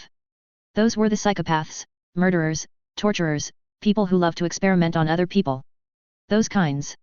Hell, half of them were criminals even before they were forcefully recruited by the HF, while half of the remaining half just volunteered to serve the HF as long as they got to fulfill their sick scientific fantasies. The remaining. They found themselves enjoying killing, researching magic without having to follow any specific laws after they were forcefully recruited. The people startle seeing their companions die so easily, and they get even more wary. Some, however, drop their wands in fright, as they start running out. They slam into an invisible barrier that prevents them from leaving the hall. I didn't say you could leave, now, did I? I say, raising my eyebrows. Fearfully, one of them asks, what do you want? I look at him, admiring his bravery for a second, and say, your master is dead. You must have felt your newfound freedom from the oaths that bound you to her. I killed her because she had committed many crimes against magic in the name of research. Just like 76 of the unspeakables that I just burned. Now, you have 3 options. First, you will go back to your branches, continue working as unspeakables, but under new oaths, new laws that you will be governed by. I will write you new laws about what can be done, and what absolutely won't be done under the banner of your branch. Be it the Department of Mysteries of Britain, or the French Institut de Recherche Magique, or the Japanese Ma Kenkjo. Pausing, I look them all over, and say, the second option is available for only very few of you. There are those here who were forced to work for their branches, those who only reluctantly broke the laws of magic, those that hated doing what they did, although they did like researching. They will be allowed to leave the Hemelig Forsker, although they will also have to enter oaths and contracts that will prevent them from breaking any more laws, or telling anyone about the Hemelig Forsker. The reason I give them that is because they were forced, manipulated, drafted. They committed crimes, yes, but so did I. A lot of them. If they actually want out of this business, which I can feel some thinking about, I will allow them to leave. And the third option is for anyone who doesn't want to accept one of the two given options. Death. Think it over, talk it out, and then choose carefully. I finish, and lean back, enjoying the sound of them talking while sending furtive glances at me. Doreen. She fucked a lot of people over in her quest to become a goddess. And while not all of them are innocent, I could see this still working. How'd it go? Selene asks me, as soon as I enter the castle. Smiling, I peck Selene on the lips, and say, perfectly. Only 900 chose to work for their organization once again, while 200 chose to leave this life behind and start anew. The rest. They tried to gather together and attack me, hoping the others would follow their lead and join in. As you can see, I am still here. Selene chuckles and says, and what of the prisoner? I sigh, and ask, have you seen her mind? Her memories? Selene nods, and looking at me weirdly, she says, of course. What do you take me for? I chuckle, as she continues and says, her mind. It was already snapped when she was one of the last two people alive in her entire universe. She had already lost all hope of survival. Losing her universe, losing the man she no doubt loved, and then, suddenly being dropped here. Everything took a toll on her mind, and she changed. She became desperate for survival. And don't I know it? I've been in her mind too, I've seen all this, and more. I slowly say, she's not a bad person. Or at least, she wasn't a bad person. She tried to save this universe from the fate that befell her own, but as they say, the road to hell is paved with good intentions. While trying to save magic, she committed so many crimes against it that I also can't let her go out in the world. And her crimes were numerous. Other than taking over the minds of the first three unspeakables, and subsequently forcing the following unspeakables into servitude, she also experimented on magical humans, mages, witches, sorcerers, and even druids, and even magical creatures. Hell, Doreen was also the one responsible for the extinction of druids as a magical race. It's just a religious belief now, within magecraft. So? Kill her and be done with it. You know as well as I do how heinous her acts have been. And let's not forget that she threatened your livelihood for years. You could have become the time mage that you are now when you were 20 itself. I smile at her confidence in my learning abilities, and say, I know. But I can't help but feel sorry for her, despite everything she did to magic. She lost her home, found herself in a new place, and found all her hopes of returning to her home, back in time, lost little by little. Me? Even when I went back 2,000 years in the past, I knew that I could return home, I had hope still. She didn't. She just lost all her hope. Sighing, I shake my head, and say, but I still can't let her go unpunished. I was going to trap her in her memories, forced to relive her life from the beginning to the end, until she learns her lesson. What do you think? It was all confusing, for me. She had good motives, but her methods were evil. She forced people to work on researching magic, but she also unintentionally prevented countless tragedies from occurring due to failed experiments. I wanted to get rid of her, and whatever influence she has on the DOM, but I can't just kill someone who lost their way because they lost their entire universe. But I also can't let her go free. As I said. Confusing. Selene nods, and asks, shall I suggest something? Once I nod, she says, allow me to cast a curse on her. This is one I had invented during my Sorceress Supreme days, and it allows me to turn any enemy into a friend, or at least a neutral party over a period of time. Curious, since I hadn't heard about it yet, I ask, what will it do? The curse will change her soul, allowing it to be susceptible to minute changes in her character, always on the good side.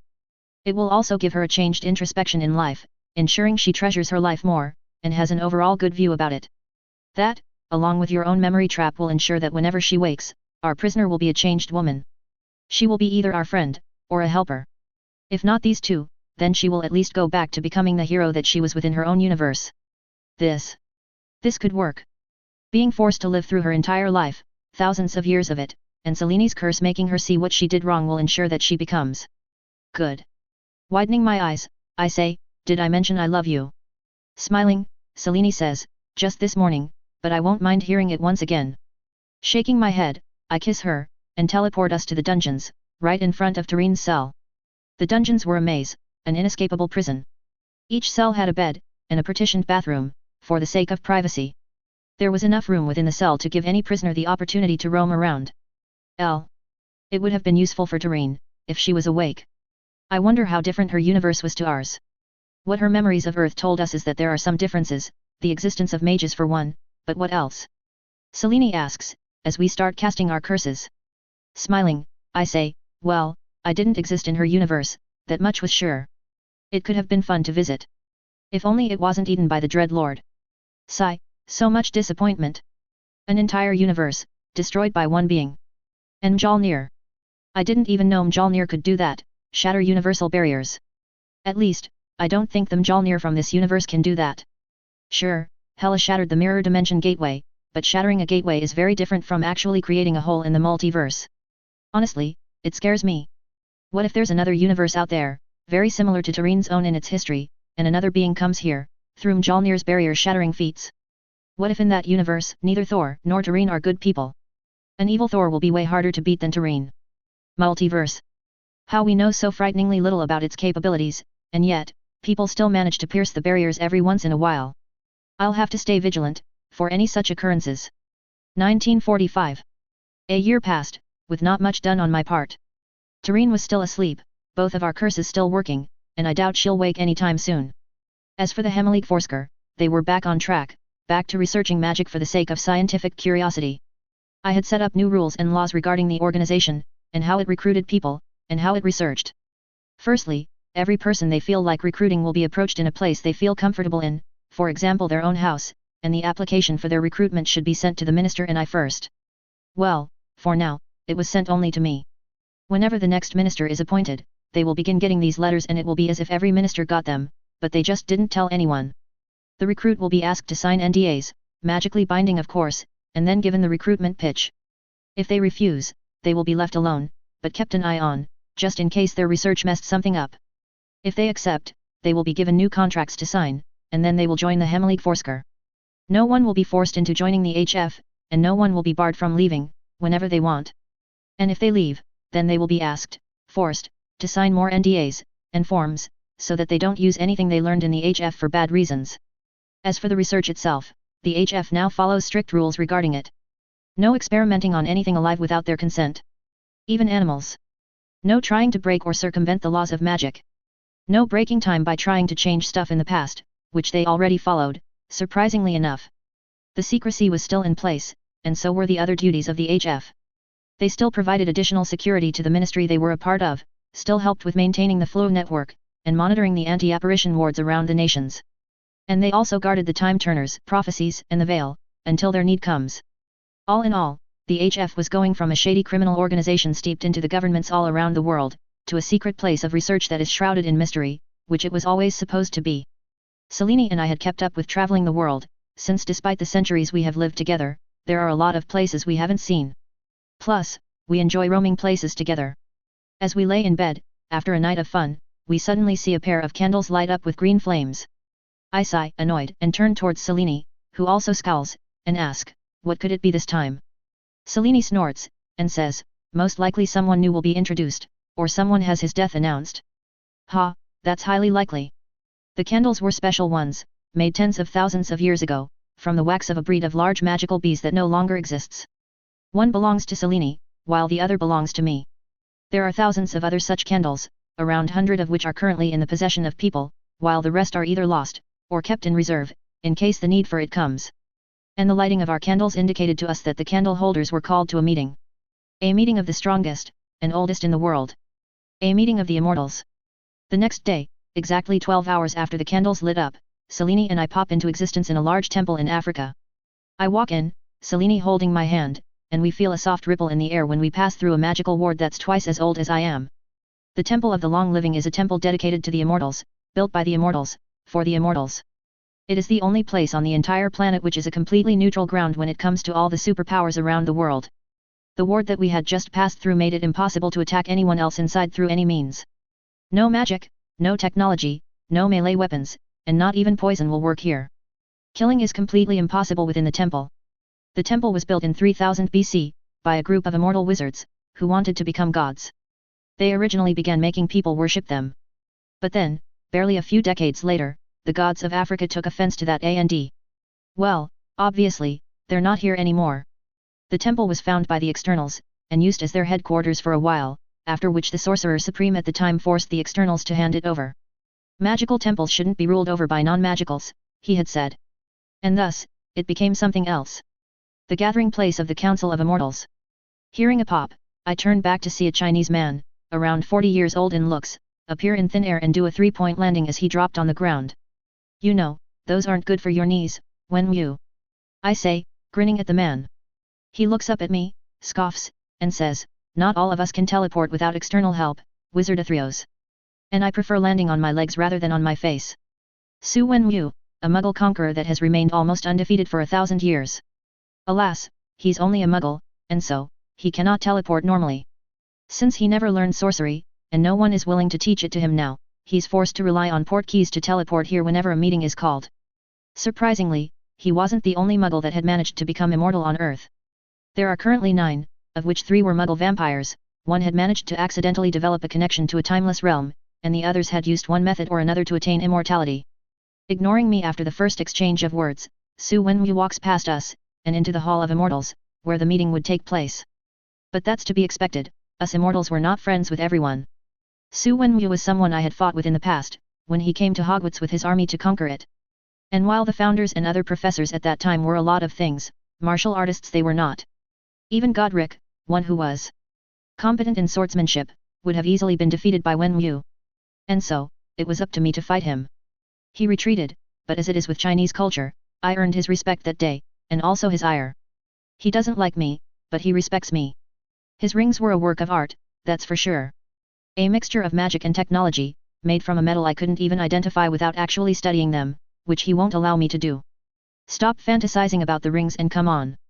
I can see Tilda waiting for us. Selini's voice brings me out of my fantasies, and we start walking once again. I wasn't fantasizing. I lie, which Selin just snorts to. Seeing someone else on the other side of the hall, I say hi to Tilda from me, would you? I'll be over there.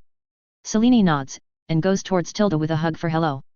Meanwhile, I go towards an old couple, and cheekily ask, so you 2 oldies found time to come out of your labs? The man snorts, and says, look who's calling us old, Nelly, the man who knew ancestors of our ancestors. The woman known as Nelly shakes her head with a smile, and says, he just likes making fun of our looks, Nick, you know that. Anyway, Athreos, do you know what this is about? I shrug, and say, Selini suspects someone has lost the privilege of calling themselves immortal. Knowing her like I do, she probably knows who it is. Nicholas Flamel, the immortal alchemist, sighs, and says, now that you say it, it has been some time since I saw Marius Black. Hey! I look around, and sure enough, he's nowhere to be seen. Marius Black, a mage from the 15th century, who became immortal by making a deal with Thanatos, the Greek god of death. You're talking about Marius. An extremely annoying voice says, making me groan. This guy just had to come here. I turn around, look at the youngish man of around 50, and ask, I thought you had gone on to the afterlife. They kick you out once again. The man waves his hand, and says, dying got boring. You know how annoying it is to keep dying again and again, but still have some version of yourself alive in the multiverse? Usually, those alternate versions of me are very much happier, and more successful than I am. I came back just to avoid looking at all their happy lives. Merlin, Murden, the fucker, the dick, the asshole, the annoying bastard, the sorcerer supreme, Barry Wee Willy Winkle, he has many names, and many powers and gifts. One of them grants him the ability to peek into the lives of his alternate selves, whenever he wants. Alas, as a drawback, he's crazy as fuck. Being connected to all of them, all the time, every time, means that he's pretty much immortal, even if he dies. How he can return to life after actually dying, I do not know. It's not like he will tell me, or allow me to experiment on him.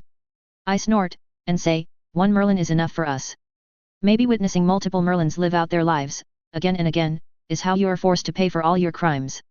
Merlin puts his hand on his heart, and asks, you still haven't forgiven me for trying to kill you and destroy your home? Such a tiny little thing? You know I was a different man then. Get it? Different man? Because I was older looking then than I am now. For fuck's sake. I open my mouth to say something unflattering, and probably insulting, but suddenly, someone climbs up on the stage that is reserved for making announcements, making me hold my tongue. The man, or boy more like, was small, just 5 feet tall, and wore clothes reminiscent of rich British aristocrats. His face, meanwhile, was sunk in, making him look like a 17-year-old vampire who hasn't eaten anything for years. Alphard Bones, a necromancer who sacrificed thousands of human souls in 3rd century AD to attain a longer life. For each life he had sacrificed, he got 10 years more to live. Which means, even after living 1,600 years, he would still go on to live at least 10,000 years more. As long as no one kills him. One drawback, other than his body's aging cycle, is that after the time is up, he won't be able to do anything to extend his life anymore. Using necromancy to delay life will do that to you. He sighs, and says, I won't waste any more of your time. There are only 2 announcements to make for today's gathering. Marius Black, the champion of Thanatos and Hades, and Isis, the champion of Osiris, have both died in battle. Marius killed Isis, but he was spotted by the warring mortals who killed him using their explosive weapons. That brings our number down to 217, of which 73 are missing from today's gathering. That's it for my announcement. Of those 73 missing, Apocalypse is no doubt asleep. I can see Garbashian in the large blue form of Krill, while the other externals are not here either. The Council of the Immortals, which is what the temple is the gathering place of, is limited to mortals who became immortal. Mutants, sorcerers, wizards, muggles, vampires, werewolves, these count. Gods and Eternals don't. And it doesn't have to be complete immortality. The Flamels can still be killed by anything that can kill a normal man, their elixir of life just gives them a longer life. Same for Su Wenwu's rings, and the vampires, and as Alphard just said, Marius Black and Isis. On the other hand, not everyone who's longer living is invited to the council. Wolverine and Victor Creed never even made the short list. Only other members of the council can invite more members, and that happens only after a meeting has been called to discuss it. The purpose of the council is so immortals can keep an eye on other immortals, and make sure there is a neutral ground in case there are grievances. Like Marius and Isis, they were enemies, since they were champions of death gods of 2 different pantheons. While they still died fighting each other, they still were neutral when inside the temple. That's the rules. What you do outside is none of our concern, just don't harm the temple, or anyone in it. More than half of these people are those I would love to kill, painfully. Alas, while killing 1 or 2 might be accepted by the council, unless I want to make an enemy out of all of them, I can't kill them all. Maybe someday, but not yet. Selene joins me near the Flamels and Merlin, along with Tilda. For the next hour or so, we talk amongst one another, catching up since the last time we met, which happened 60 years ago. And then, after the catch-up part is done, all of us return to our homes through different methods. The Muggles had the reusable port keys, while the Magicals all used different methods of teleportation. Selene and I simply disappear from the temple, and reappear in Sanctuary. April 29, 1945. Wearing my old army clothes, transfigured of course, I check myself over. I was once again Mason Aves, the wizard, and not Athreos Etos, the immortal mage sorcerer. My magic was changed to mimic my old, 24-year-old form, and in my hand I held Galadmagol, my old sword.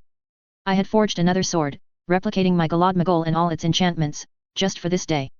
My Glamdring and Orcrists were most definitely superior to Galadmagol, but I needed something inferior today. Holding my right hand out, I say, it's time. Selene smiles at me, and says, I would have preferred if you didn't feel the need to do this, go back to your old life. I smile back, store Galadmagol in nowhere, and say, I won't stay away for long, my love. And as much as I love my current name, Mason Aves is something I feel especially attached to. Besides, Grindelwald killing Mason Aves would still be depressing to the world. His defeater miraculously returning to life? That's something that's bound to boost morale. Sighing, Selene says, very well. We will meet in a few days, when you wake up. And with that, Selene opens up a portal to the Boreas dimension, and shoots a beam of its magic onto my right hand. Arg! I cry out, when my entire upper right forearm freezes completely, and shatters by a single twitch of my bicep muscles. My upper hand was still blue, corrupted by Inithalan's magic, and I could feel it spreading slowly, hindering my healing factor. Sorry. Selene mumbles, as I drop down to my knees. I shake my head, and say, it's all right, I knew what I was getting into. Now, just one last favor. Could you create a portal to Nurmengard? Selene just shakes her head, and with a single wave of her hand, creates a portal to Nurmengard, and pushes me in telekinetically. I close my eyes, my old injuries reforming with my imagination, and then, I enter my mind. Right before I fall down on the ground, I use my telepathy to force myself into a small coma. It was time for Mason Aves to return to his own time. The loop has come to an end. A/N, the next chapter finishes up the time travel arc. Maybe time travel will appear again, maybe it won't. But this time travel is done for now. It will begin after CH52, which is when the flashback to the past began. The credit for the Council of Immortals goes to Athos_PRKR on Web Novel, who gave me permission to use it. It could belong somewhere else too, but I couldn't find any such things by quick Google searches. There is the Council of Immortals in DC, but their goals are fighting an enemy. These ones just want to keep an eye on other immortals, and have a safe place to meet other immortals without worrying about treachery. The credit for Merlin's identity as Barry Wee Willie Winkle and him trying to befriend Mason goes to Justin Smith on Patreon. He's been my supporter here for months, so I really am grateful to him. Hope you liked the fate of Tareen, and the changes in the unspeakables. This DOM is what the DOM in canon actually becomes. Secret knowledge seekers, but not manipulative criminals.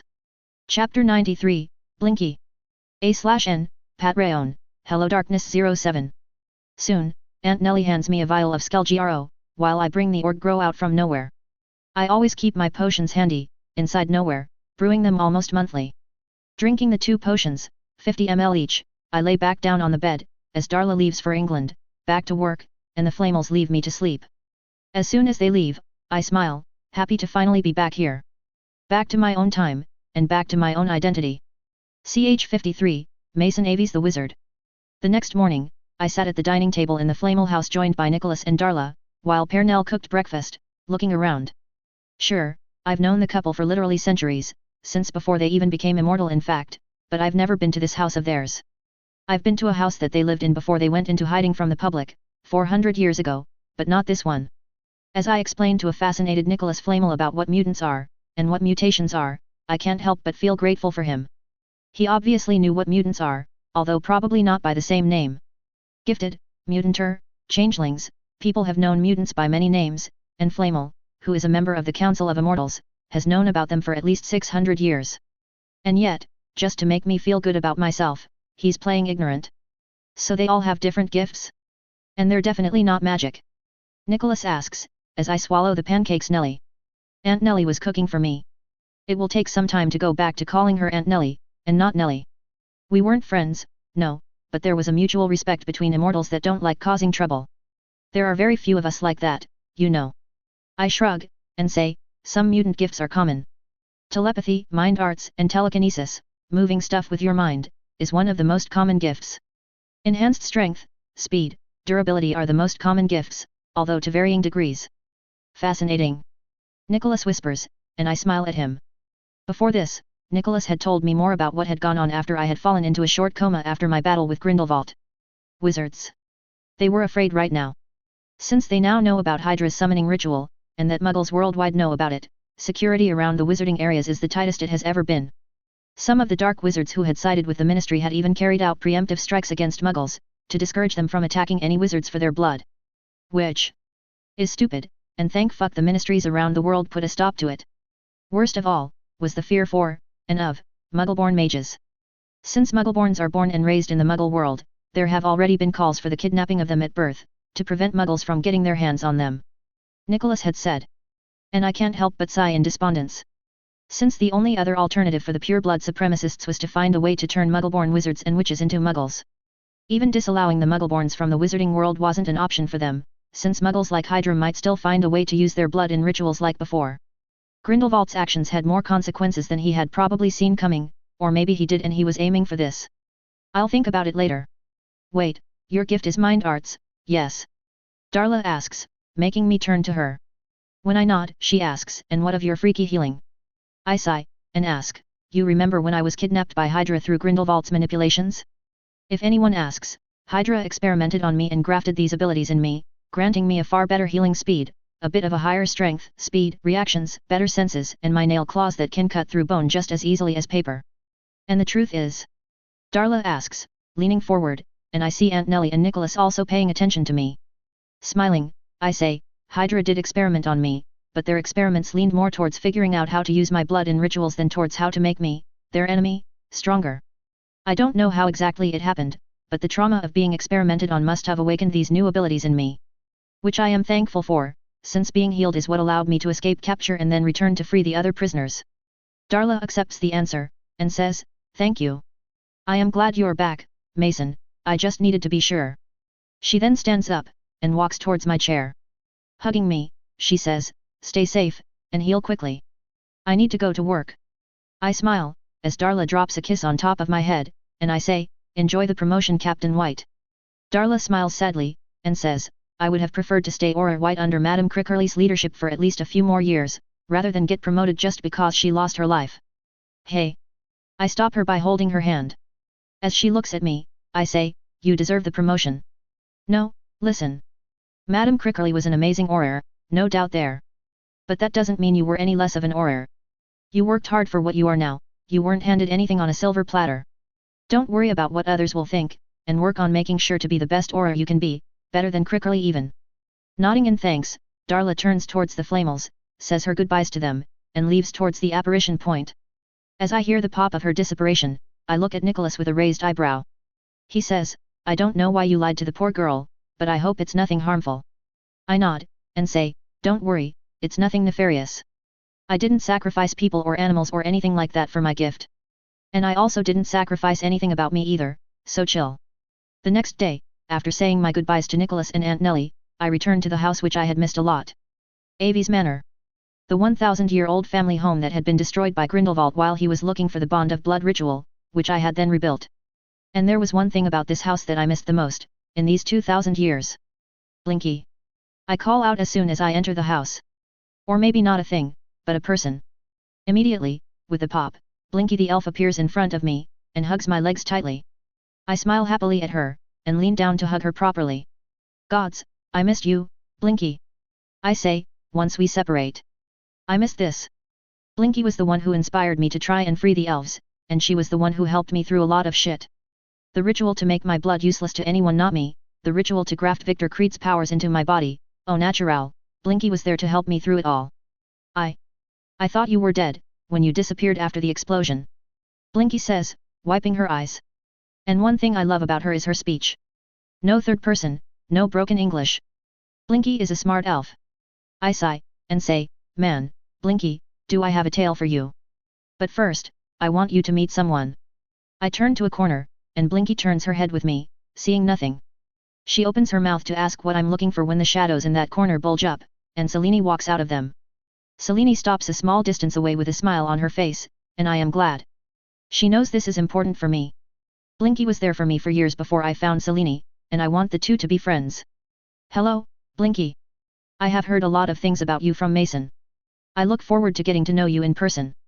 Selene says, smiling down at the elf. As a stupefied Blinky stares at Selene in shock, I go towards Selene and kiss her softly, to not weird Blinky out.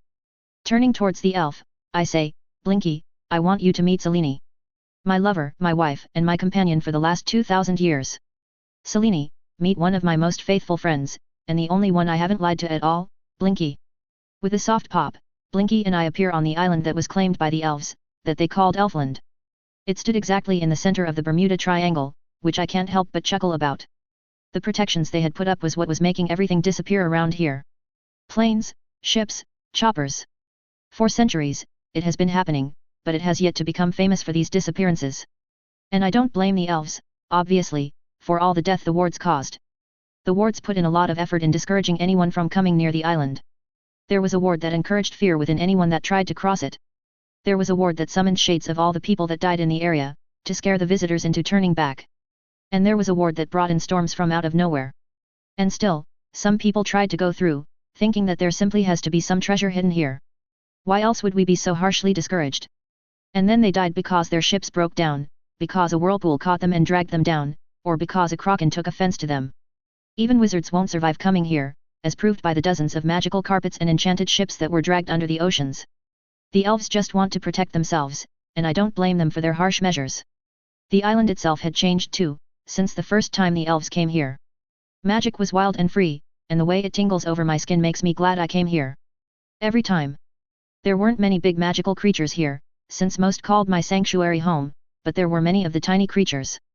Birds, animals, and even some plants were brought here, and brought out of extinction in some cases, by the elves.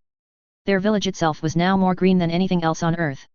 Houses made of live trees, with roofs made of green leaves stood as crooked as they were first built, while a communal well stood on the side. Is this Elfland? Blinky asks, looking in awe at the green and absolutely magical island we were on. I smile, as I look at the houses, the taller elves, moving trees, and the birds flying above us. I say, yes, this is Elfland. I had told Blinky everything, not leaving a single thing out. She knows about my time travel, she knows about my crimes, she knows about my deaths, and she knows about my life. As I said, Blinky was the only one of my close friends whom I hadn't hidden anything from. Except for my reincarnation, but that's something that's in my past, too far back into the past. And when Blinky had heard about Elfland, and about the elves that are free, she wanted to visit. Well, she might decide to stay here, or she might decide to come back. Either way, Blinky will be taken to the pond of enhancement to be freed from her psychological defects. Lord Athreos. I didn't know you were coming today. An old voice calls out. Blinky comes to stand in front of me, which I smile at, as the elf starts walking close. This elf, like all the other elves of Elfland, was taller than Blinky by at least a foot, and his skin was lighter.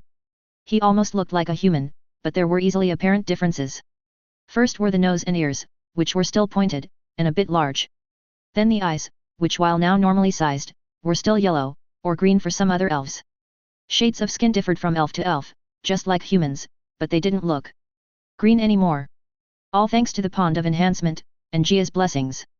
I put my hand on Blinky's head in reassurance, and say, nice to meet you again, Joseph. How long has it been? 50 years. 57 since you last came here, Lord Athreos. He then looks down at Blinky, who was staring at Joseph with wide eyes, and asks, oh, a new elf? And personally brought by you, Lord Athreos. I nod at Blinky, and say, this is Blinky, she is a special elf. Before I was Athreos, she helped me through a lot of tough times.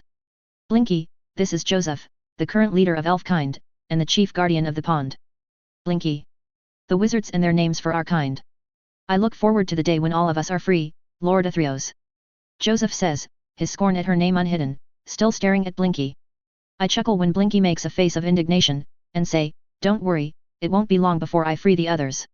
While I can free the other elves within moments, I can't do it without the wizards panicking and doing more damage to themselves, or to the world around them.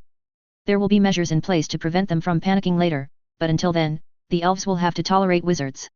Joseph nods, and says, come then, Blinky. Let's take you to the pond. Master Mason. Blinky calls out, hesitating. I smile, kneel down, and say, I promise you Blinky, this will be worth it. Joseph won't harm you, nor will any of the other elves. And if you don't like it here, you can come back to me anytime you want. Joseph nods and adds, the villagers love new elves, it gives us a chance to teach someone how to live for themselves rather than for others. I suspect my daughter will adopt her as a friend anyway. She admires you, Lord Athreos. I sigh, and drop my head. Some elves. They call me Lord Athreos out of respect. Respect for me freeing them, respect for me defending them against Hela, respect for me saving them from the fate of their ancestors. Some other elves, however, call me Lord Athreos because they believe I'm a god. I suspect that they're the ones who made the wizards believe that the one to defeat Hela was another god and not a wizard, a god named Te, the husband of Bast. Shipping two people together has existed for at least 1,000 years, that's for sure.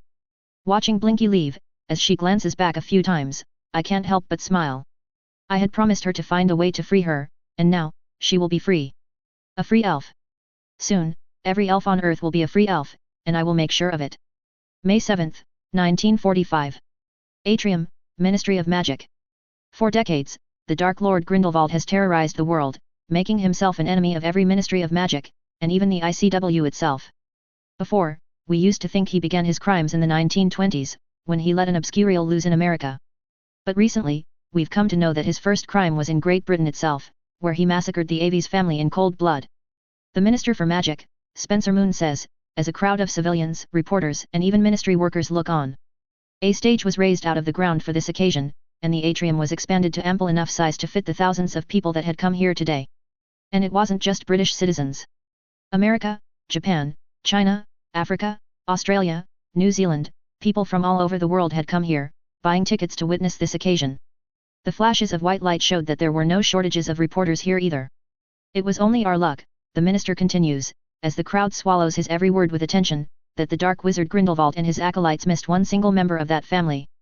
Marigold Aves, a woman who was unfortunately given away to the Muggles by the Aves family for being a squib, barely 5 years before the massacre. We can only be thankful that she survived, even if the conditions for it to happen weren't necessarily good. And now, her son, Mason Lucas Aves, the heir to the Aves family, has avenged the death of his family by killing Grindelwald, once and for all. As Captain Avalon, he fought the Muggle allies of Grindelwald, the organization called Hydra, and as our very own Mason Aves, he led the ICW army against Grindelwald's forces at Nurmengard. And he did what many others couldn't do. He defeated Grindelwald, forced him into casting some sort of suicide spell, and even then, Mason Aves survived, and came back to us. Please, give a round of applause to the defeater of Grindelwald, Captain Avalon, Captain Mason Lucas Aves. The ceremony went on for a few more minutes, as the minister bestowed upon me the Order of Merlin, first class, and declared that I was granted a seat on the Wiesengamot. There was no mention of making me the British ICW representative, which I'm glad for. At least for now. I don't want to become Dumbledore, I'm not a politician. Let Dumbledore become the ICW rep, I don't care. Captain Aves. What are your plans now, that the war is over on both sides? One reporter asks, as we sit down for the interviews. I answer, I have no plans, as of now. I might remain jobless, work on investing in other people's businesses, or I might continue on my magical research. Not many people know this, but I am very good at runes and enchanting. Do you believe you'll work as an Auror? No, I'm afraid not. I have had enough of fighting, I want some calm right now. What happened when you disappeared after the explosion? I had a contingency plan in reserve, a special family portkaya that was designed to take me to my home. The explosion sent me off course, however, and I appeared on an uninhabited island in the Atlantic Ocean.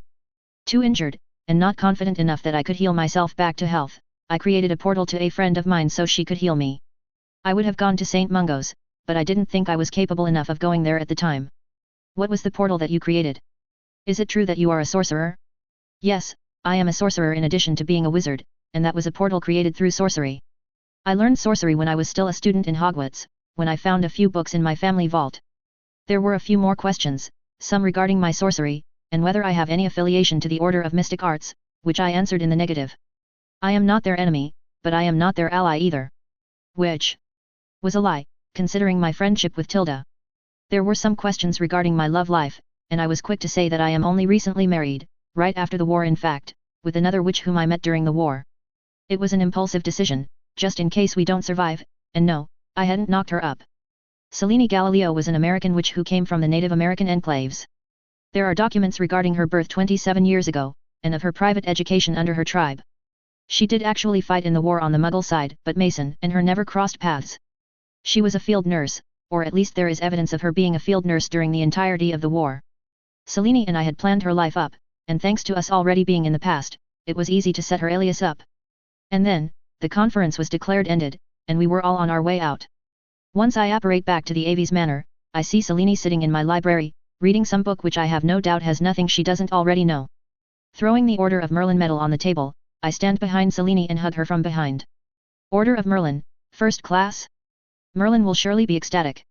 Selene muses, as I lay a kiss on her cheek. I snort, and say, I am never going to tell him that I am Mason. He will never stop pestering us if he finds out.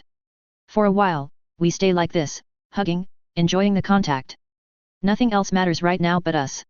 I love her, she loves me, and that's all that matters. We should get to work, you know. She says, tilting her head upwards to look at me. I kiss her conveniently placed lips, and say, don't wanna. Smiling, Selene says, you still need to take care of the Muggles. Their king knows about you, doesn't he? Sigh, how can I forget? The Magical Investigation Service, the MIS.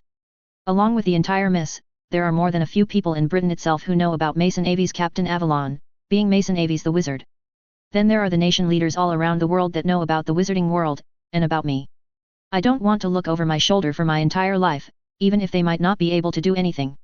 I can't remain complacent, just because they're weak and I'm immortal. Sighing once again, I pick Selene up in my arms, and say, I'll let the HF deal with it. It will give them something to focus their sadistic tendencies on. I'll have to make sure that innocents don't die, only forget. Yes, the DOM will like the task for sure. Hey, I just got a few more ideas. Besides, it allows me to be my lazy old self. A/N, I'm changing my pace a little, it has been far too slow during this past arc 40 chapters for the past. Yeah, it's too slow. I'd like to reiterate that this story is not focused on romance, so don't expect too much of a chemistry with Mason/Selene. They love each other, but they've been together for literally 2,000 years. Miss will be dealt with in the background, just because of how easy it is to someone like Mason. X-Men movies, the new ones, will not be a part of this story. Mainly because Mason has no connection with them. The stories happen in the USA, and the Age of Apocalypse movie is the only one Mason will take an actual part in. But for that story, the timeline is pushed forward, by a lot. If Apocalypse showed up in 1983, in MCU, Earth would be a lot more prepared for alien attacks than it was in 1995, Captain Marvel, or even in 2012, Avengers. So, yeah, Apocalypse won't start his conquest until after the Avengers movie is done. I'll change the X-Men timeline a lot, if I include those movies. Chapter 94, Visits. A/N, Patreon, HelloDarkness07. How come you didn't tell any of us about her? Aren't I your best friend, Mason? Darla asks a couple days after my award ceremony, as we sit in my house, drinking fire whiskey. Darla, Doria, and even Anna had come to the Aves manor to meet with me, and while we had been speaking for a couple hours now, just catching up, I knew that this meeting was decided upon to ask me about my wife, Selene. The wife in question, meanwhile, was in sanctuary, tending to our plants. Sigh, married life. I chuckle, and say, I apologize for not saying anything, Darla. I had way too much attention on me at the moment, I didn't want to accidentally endanger Selene by her association with me. Anna downs another sip, and says, tell us how you met, because the interview didn't tell us much. Smiling, I ask, Anna, keep a little mystery in my life. Rolling her eyes, Doria says, all of us know you're dying to tell the story, Mason. Don't be shy. Chuckling, I take a sip of my drink, and say, I was in Africa, soon after my capture at the hands of Hydra. I was still recovering, while staying at an allied base. Selene was a nurse there, and we struck up a friendship thanks to our hidden magical talents. We just gravitated towards each other, both of us knowing that the other was magical, but not able to say anything in public. I hate lying, at least to my friends. But I wasn't going to tell everyone about my time-traveling adventures, not when their minds aren't secure enough to protect that secret. They're good at occlumency, better than most thanks to my book that I'd given them when in school, but when it comes to actual powerhouses, nah, they're tame. One night of drinking, sitting and cursing this war we were in, and we ended up kissing. It was a sloppy, drunk kiss, not anything special, but it paved the way for us to do more. Apparition in my portals meant that we did not stay away from each other for long, and within a year, we realized we loved each other a lot. When I lost my right to become a healer, officially, Selene comforted me, helped me move on from it, and I just couldn't help but ask her if she'll marry me. She said yes, and we married in private. She didn't have any family, and my family, you guys were all busy. Darla with her aura work, Doria in her alchemy, and Anna in her faux glass. I say, finishing my tale of how I married Selene. Snorting, Doria says, you just didn't want to invite any of us, you wanted it to be a special occasion only between the two of you. I raise my glass, and say, guilty. But can you blame me? I was paranoid, is probably the right word. Hydra was gone, but the Muggles were still looking for me. They still are, to be honest. And Grindelwald was inciting even more carnage all around the world. I just didn't want to take risks. Darla clears her throat, and says, whatever it is, I am happy for you, Mason. We all are. She then holds my hand over the table, and asks, but when are you introducing her? Don't think I didn't realize she wasn't here today, when we told you we were coming. I shake my head with a smile, and say, soon, don't worry. Let the excitement of the end of the wars die down, and I will invite you all for lunch. The girls nod, and I can't help but smile at their love for me. And I still love them too. It may have been 2,000 years since we had last been together, at least for me, but I still love them. I missed them, I missed Doria's blunt teasing, Darla's concern, and Anna's weird, but loving behavior. And thanks to my amazing memory, I could pretend that it hasn't been 2,000 years since I'd seen them. To Mason, and his miraculous return. Doria says, raising her glass, now once more full of fire whiskey. Hey, what do you mean miraculous? I exclaim, as I raise my glass even still. The girls chuckle, and we throw our heads back with the drink. Yes, I missed them, and I am glad I am back here. Doria Black, resident of a simple two-floor house in South London, is woken up in the middle of the night by a sound of something moving in her room. Putting her hand underneath the pillow, she pulls her wand out and points it at the study table that's next to her bed. But she sees nothing that could have made that noise. Just her study table, and a dozen or so books which she didn't remember putting on the table. Now completely awake thanks to the foreign books sitting in her room, Doria sits up properly and waves her wand over the stack of books, trying to see if there are any curses on them. But no matter what she tried, she couldn't find a hint of any spell on them, let alone any curse. The books were simple hardcover notebooks, made up of thin parchment pieces bound together, and had an Egyptian symbol on top of it. Along with the symbol, there was the Roman number 1, or I. Similarly, she could tell that all the other books had different numbers on them too. How the fuck did this get here? Doria mumbles, as she picks up the first book. Even before she opens it, however, she sees something drop down on the ground, having been kept between this book and the one underneath it. A letter. She picks it up, and opens it with a flourish to read it. It said, the books give a complete study on the subject of alchemy. From transmuting one element to another, to creating the universal solvent, these books will help you do it all. P.S. The books need to be read in series. Unless you finish reading the first book, the second won't open. Have fun. It had no name, and even the handwriting wasn't recognizable to her. But Doria somehow knew exactly who sent those books. Or who brought those books. Doria smiles, as she opens the first book and reads a page. Sure enough, there was the introduction to alchemy, and the prerequisites for learning it. Taking a quill and parchment, Doria crafts a letter, and sends it off with her owl. In it, she says, Dear Mason, thank you for your generous gift. But the next time, knock on the door and meet me like a regular person. Do not sneak into my room like a pervert. Love, Doria. In the same house, in another room, another person is woken up by a sound of tapping occurring near her. Similar to her sister, Cassiopeia pulls her wand from underneath her pillow, and points it at the direction the sound was coming from. Unlike her sister, however, Cassiopeia doesn't even wait to be completely awake before she sends a highly dangerous curse flying in the direction of the taps. The rotting curse flies towards the shadowy part of her room, and stops mid-air, the tapping now silent. Cassiopeia looks on, wide-eyed, as sleep leaves her body. Her hand starts shaking out of fear, as she stands up and takes a few steps back, wand still pointing at the place her curse was floating in. Cassiopeia Violetta Black. A voice calls out from the shadowed part of the room. There's a click, and suddenly, the lamp next to her bed lights up, making Cassiopeia jump. Her curse, which had still remained floating, slowly disappears into a mist, the magic within it dissipating, as the voice once again says, Sit. I have a proposal for you, which I assure you, you will like. The light, however, doesn't penetrate the shadowed area, making Cassiopeia realize that there was some sort of spell at work. And while she could tell that the voice belonged to a man, she couldn't recognize who it belonged to, or what the man's age was. Who are you? How did you get here? Cassiopeia asks, her wand hand shaking a bit less now. Whoever it was, he got here, inside the house, without tripping any of the protective enchantments around it. The Black family wards, which almost everyone is afraid of even now, were ignored by this person as if they were nuisances. And she knew that if he wanted her dead, she would have been dead. The man chuckles, and says, I find you amusing, Cassiopeia. You know that there's nothing you can do to me, and yet, you still keep your wand pointed at me, you still ask me questions when your own life is in danger. Suddenly, there's more light, as the shadows covering the corner disperse, and Cassiopeia is frozen in place at the sight in front of her. Aves. She whispers, horrified. And she had reason to be, the person in front of her defeated Grindelwald in single combat. Granted, Grindelwald was weakened by fighting Dumbledore, and even still Aves had to trick the man. But still, even weakened, Gellert Grindelwald was not a man to be trifled with, let alone defeat. And this man was also one that Cassiopeia had tried to manipulate, mentally control, into owing her a favor. Which she had failed, and if the smug look on his face was anything to go by, he remembered it too. Nice to see you remember me, Cassiopeia. Aves says, casually tapping his fingers on the arm of the chair he was sitting on, which she didn't own. Cassiopeia looks at him warily, with a healthy amount of fear, while trying to think of something to flee. Doria.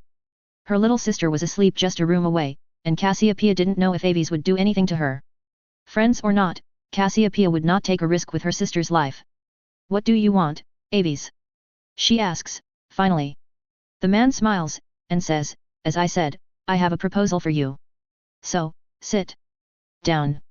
This time, she finds herself moving before she even knows it's happening, and sits down on her chair next to the study table. The chair spins around, with her on top of it, and makes it so she's facing Aves. She widens her eyes at his feats of magic, at controlling her without even a hint of using mind magic, and stays frozen in place. He then waves his hand, conjuring some tea for himself, and says, Now, before you ask me any more stupid questions, shut up, and listen. I have a job offer for you. Something I know you will like, since it will appeal to the knowledge-hungry side of yours, along with the manipulative bitch that I know you are. What is the job? Cassiopeia asks, ignoring the insults he threw at her. Why be offended when she knows she can't do anything to him? She didn't even have anything she could blackmail him with. Aves smiles, and says, I am creating an organization, one that will infiltrate the Muggle government, to protect the statute of secrecy from the other side, and keep a close eye on what Muggles know about magic, and what they do about it. And I want you, dear Cassiopeia, to lead the organization. Cassiopeia widens her eyes in surprise, and says, hefty goals, but impossible, I'm afraid. Muggles already know far too much about the magical world. They have an organization that's already keeping an eye on us, waiting for an opportunity to strike. And it was something she hated with all her being. An organization of Muggles dared to keep an eye on wizards? And there was nothing she could do, because no one would believe her. Her own family didn't believe her when she tried to tell them. Cousin Arcturus even scoffed at her delusional behavior, saying Muggles don't have the mental capabilities to organize like that. And this was after the war had begun. Ah, yes, I know about your Uncle Phineas and his run-in with the Miss. Aves says, as he keeps that damn smile on his face, making her wonder how he even knows about it. Phineas Black, her father's older brother, was an avid supporter of Muggle rights. He spoke up in favor of Muggleborns and Muggles in the Wizengamot, and was promptly disinherited from the family. The family discredited him, and made him lose his Wizengamot seat, which he had earned through his troll hunting deeds. And then, he was approached by some Muggles, who tried to manipulate him into joining them. Being a Black, her Uncle Phineas had seen their manipulation coming from a mile away, and he killed them all in a fight that saw him injured. He fled, and then disappeared from the face of the earth. Until 10 years ago, when she received something from him. On her birthday 10 years ago, Phineas sent her his journals, and all the blackmail material he had collected over the years of his disappearance. Alas, he didn't know anything else about the group of Muggles that came after him. She did know that he had died, his letter to her said so, but no one knew how it happened. Miss Cassiopeia asks, because she didn't know what it was. Aves nods, and says, the Muggles your uncle fled from, those who wanted to recruit him. They're called the Miss Magical Intelligence Service. They recruit wizards or squibs that have been scorned by the wizarding world. They enslave the scorned people with vows and oaths, and manipulate them into keeping the wizarding world contained, and under their watchful eye. So if you know about them, then you know why your project can't work. Cassiopeia says, wondering if Aves had gotten too arrogant with his defeat of Grindelwald. The smile on Aves's face widens, and he says, my dear Cassiopeia, the Miss is not a problem anymore. They were taken over by my people half an hour ago. What? Cassiopeia exclaims, having not seen that coming at all. Aves nods, and says, just like they did with your uncle, the Miss approached me to recruit me into their shite. When manipulation failed, they tried to force me into slavery, and well, I took offense to that. I bid my time, made them believe I was trapped in their vows, and I took over the organization. Their leaders are all dead, replaced by my people through human transfiguration, and I have already begun changing the goals of the organization into something more acceptable. I just need you to fill the position of the organization head. You keep saying your people, I didn't know you even had people. Cassiopeia says, fishing for some explanation. Smiling, Aves says, my people. Unspeakables of the Department of Mysteries. That's a tale for another time, I'm afraid. But let's just say that they too tried to manipulate me and paid the price. Cassiopeia opens her mouth, but snaps it shut once again. What could she even say? That she didn't believe that he could take over the Department of Mysteries? What was next? The Ministry. ICW? Did he defeat Grindelwald to get rid of a competition in his own conquest of the world? I am not a Dark Lord, you know. The amused voice of Aves brings her back to the real world. Shaking her head, she says, you have your unspeakables, don't you? Why do you need me then? Was she tempted by the job? Of course, she was. She was being offered a leadership position in a Muggle organization that would be a spy organization geared towards keeping the wizarding world safe from the Muggle One. Of course she was tempted. Information gathering was something she reveled in, and doing so under the nose of Muggles? Rule the organization that pushed her uncle, banished from the family or not, into hiding away from the entire world? She would enjoy it. But why her? That was what she didn't know. Aves sighs, as he leans back on his chair and lifts his legs up. A stool forms underneath his legs, as he keeps both his feet on them, the show of strength not lost on her, and he says, the unspeakables of the Department of Mysteries are many things, and yes, spies is one of them. Alas, they are not suitable for the leadership position. You, however, you are. Cassiopeia could understand that. She knew how the stooges in the Ministry of Magic are, which is why she had refused to work there after graduation. But what's the catch? Say I accept the job, become the leader of this Miss. What will my duties be, what will the organization do, and what will I have to do?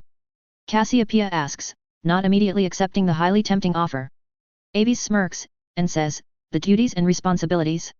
Well, the first part will be recruitment of wizards, witches, squibs, and the Muggles in the know of the wizarding world, like parents and siblings of the Muggleborns. The main part, however, will be safeguarding the statute of secrecy. Keeping an eye on the Muggle government leaders and the scientists under their employ, killing threats to the magical world, erasing memories when killing is not an option. It will entirely rest in your own hands, Cassiopeia. I will not be interfering in your work, unless completely necessary. That can't be it, you won't just give me such an important position out of the goodness of your heart. There must be some catch. Cassiopeia didn't believe for one moment that the boy she tried manipulating would let her have any power over the Muggle world, without a catch. Aves chuckles, and says, well, there is a catch, yes. You will sign a contract agreeing to the conditions I put forth, regarding how the organization should be handled. And you will send me honest, detailed reports every month. Other than that, yes, you will be left to rule in your new position, without any interference from me. But do realize that if I don't like what you are doing that you will receive a visit from me, and it won't be as pleasant as this one, I assure you. Cassiopeia scowls, hearing the unspoken threat loud and clear. She says, I want to read the contract before I sign anything. And I want the option to reject the offer, or quit in the future, if I find it not to my liking. And I want a vow from you that you won't come to kill me if I reject or quit in the future. Aves smiles, and with a wave of his hand conjures a stack of papers on her study table. He says, enjoy.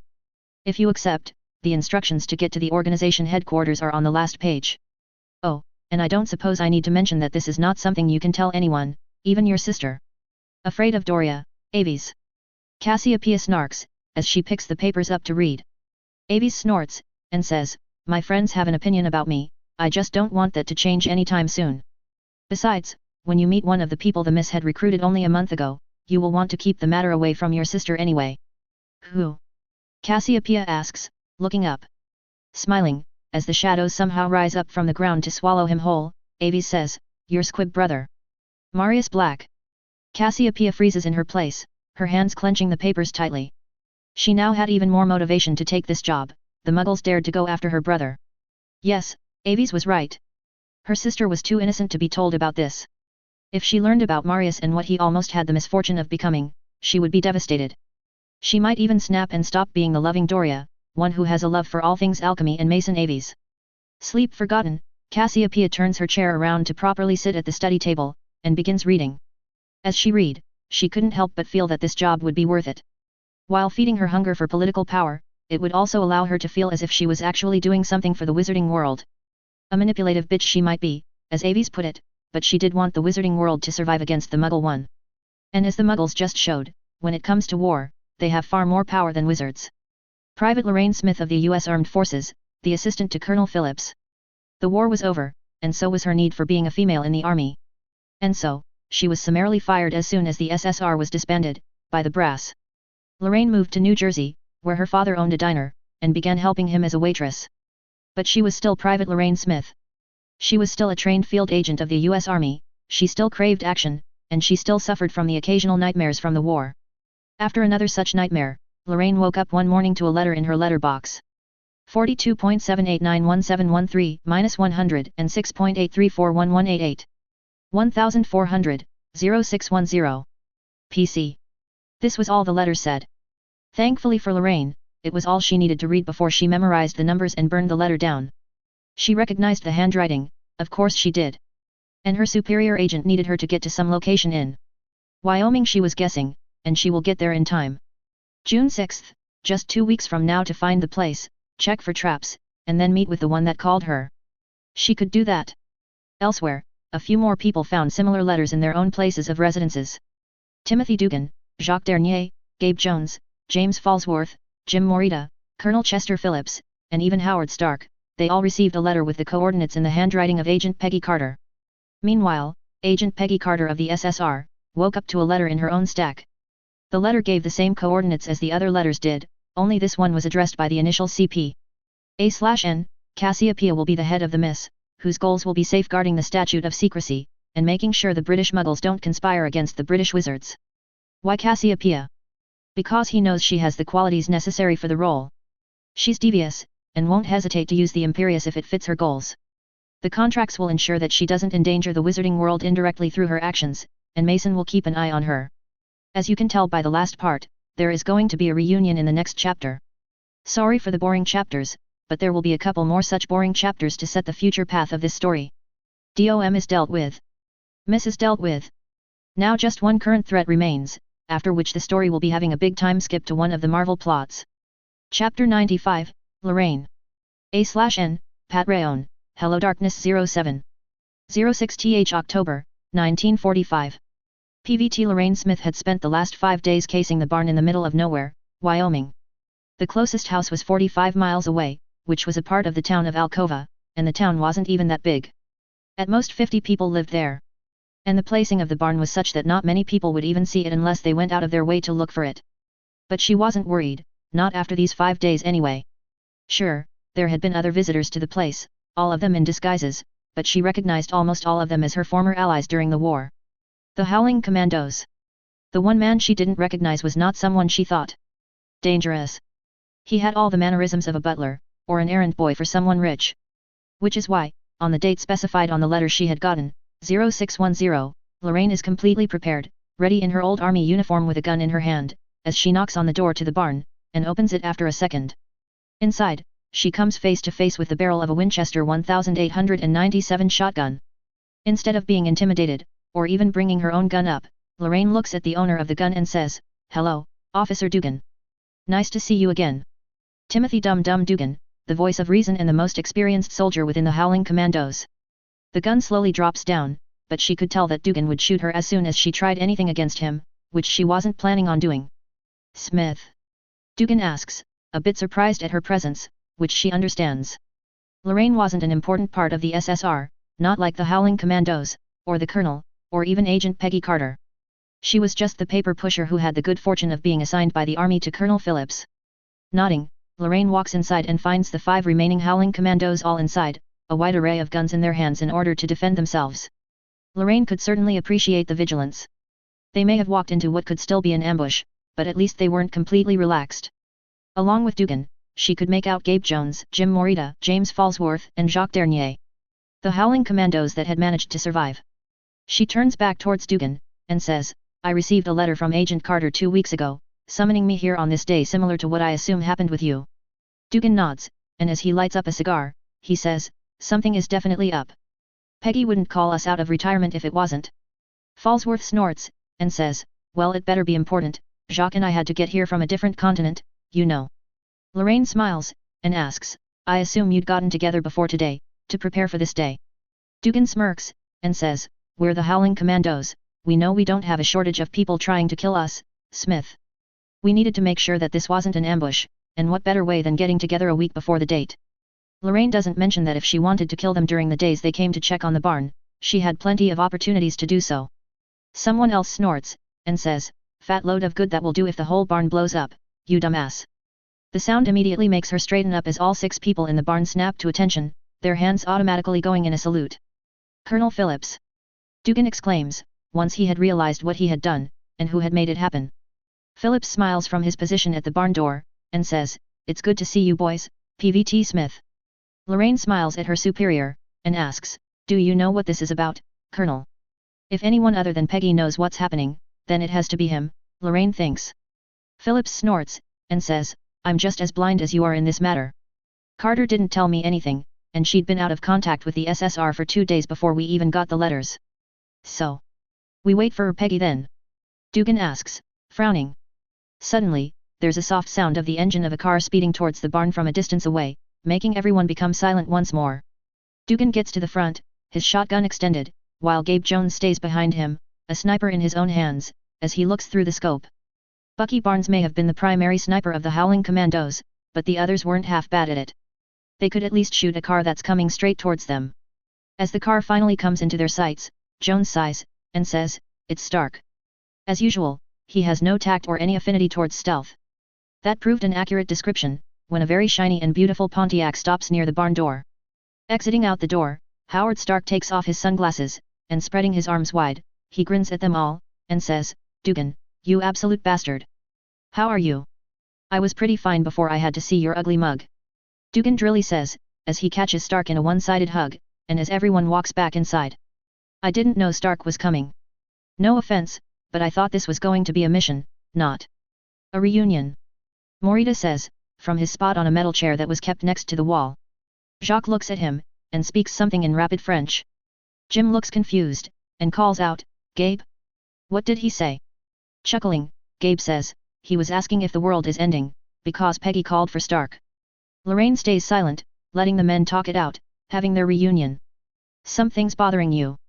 Colonel Phillips says, as he glances at her. Lorraine nods, wondering if she should say it. But Phillips just gives her a look that says you better explain. Lorraine looks around, and sees that the others were also looking at her in expectation, so she says, I can't help but wonder if this was a trap. All the remaining Howling Commandos, Colonel Phillips, Mr. Stark, and Peggy, all at one place? If I hadn't spent the last 5 days keeping an eye on the barn and checking for explosives before that, I would have been more worried about an ambush. I just don't understand what the purpose for killing me would be.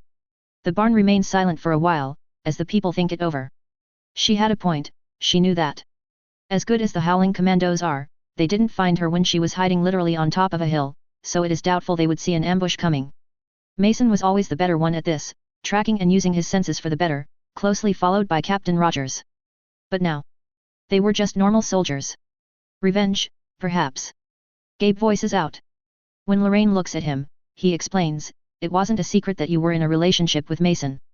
Maybe whoever called us here wants revenge against the SSR, or against Mason. Lorraine nods, knowing that it's possible. She and Mason might not have been in a serious relationship, but they were close, and people knew it. But then, who can imitate Peggy's handwriting so easily? Any decent spy, her mind supplies immediately.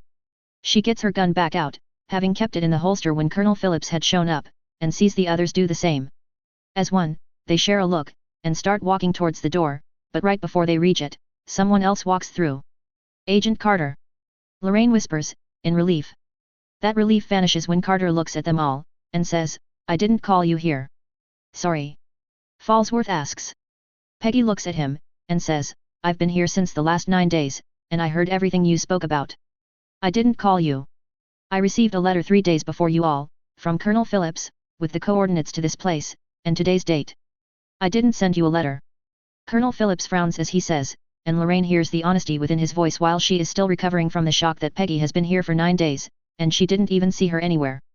Suddenly, and it was getting old now, someone else spoke up from behind them, saying, that's because I called all of you here.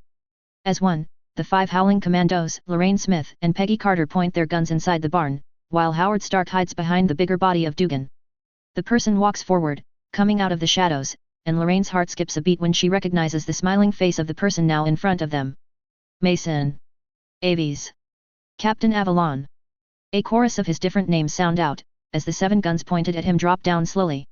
He waves his hand at them, smiling wide with genuine happiness, and says, you have no idea how good it feels to see all your faces again. He was alive? Mason was alive? So he did desert his post in the SSR, and in the British Army. Does Lorraine blame him? Not exactly. She knew what he had been through, what he had sacrificed. His career in the medical field, his childhood friend Timmy Roth, and then, his only equal in strength and character, Steve Rogers. Lorraine didn't blame him even a little for leaving when he got the chance. So why does it still hurt, seeing him here like this? God damn it, Aves. You couldn't have written a letter first, before deciding to spring this on us all. Phillips yells, as he walks towards Mason and pulls him in a hug. She notices something though, something odd. You already knew he was still alive. Peggy says in an accusing tone, looking at Phillips, and Lorraine is glad that she wasn't the only one to notice the lack of surprise on Phillips's face, at seeing Mason alive. Mason grins at Peggy, and says, Peggy, as deductive as ever. The Howling Commandos stay back, not pointing their guns at who is definitely Mason, but not rushing in to greet him either, while Lorraine remains frozen in her place, conflicting emotions warring within her. Peggy ignores him, and keeps staring at Phillips, who sighs, and says, yes, I knew he was alive. And I will tell you all about it, don't worry. That is why I called you all here, you know. Mason says, saving Phillips from an inevitable shouting match. Lorraine's body finally starts working again, and she walks forward, towards Mason. He smiles at her, and spreads his arms to catch her in a hug. Surprising herself and him, Lorraine pulls her hand back and punches Mason in the face. She knew he could have avoided it, but he took it to his face, and rolled with the punch, probably to not harm her fist with his denser body or something. As Lorraine looks at him with some anger, and a lot of tears, he smiles at her, not at all hurting, and says, I definitely deserved that. And then another punch lands on his face, this time from Dugan, and Lorraine knew that he had seen the punch coming from a mile away. This time, he spits some blood out, and as the ring-shaped mark on his cheek slowly disappears thanks to his faster healing, he says, I deserved that too. Hello Dugan. You fucking bastard. Dugan grits out, pointing his finger at Mason. And then, he pulls Mason into a tight hug, making Lorraine smile through the tears.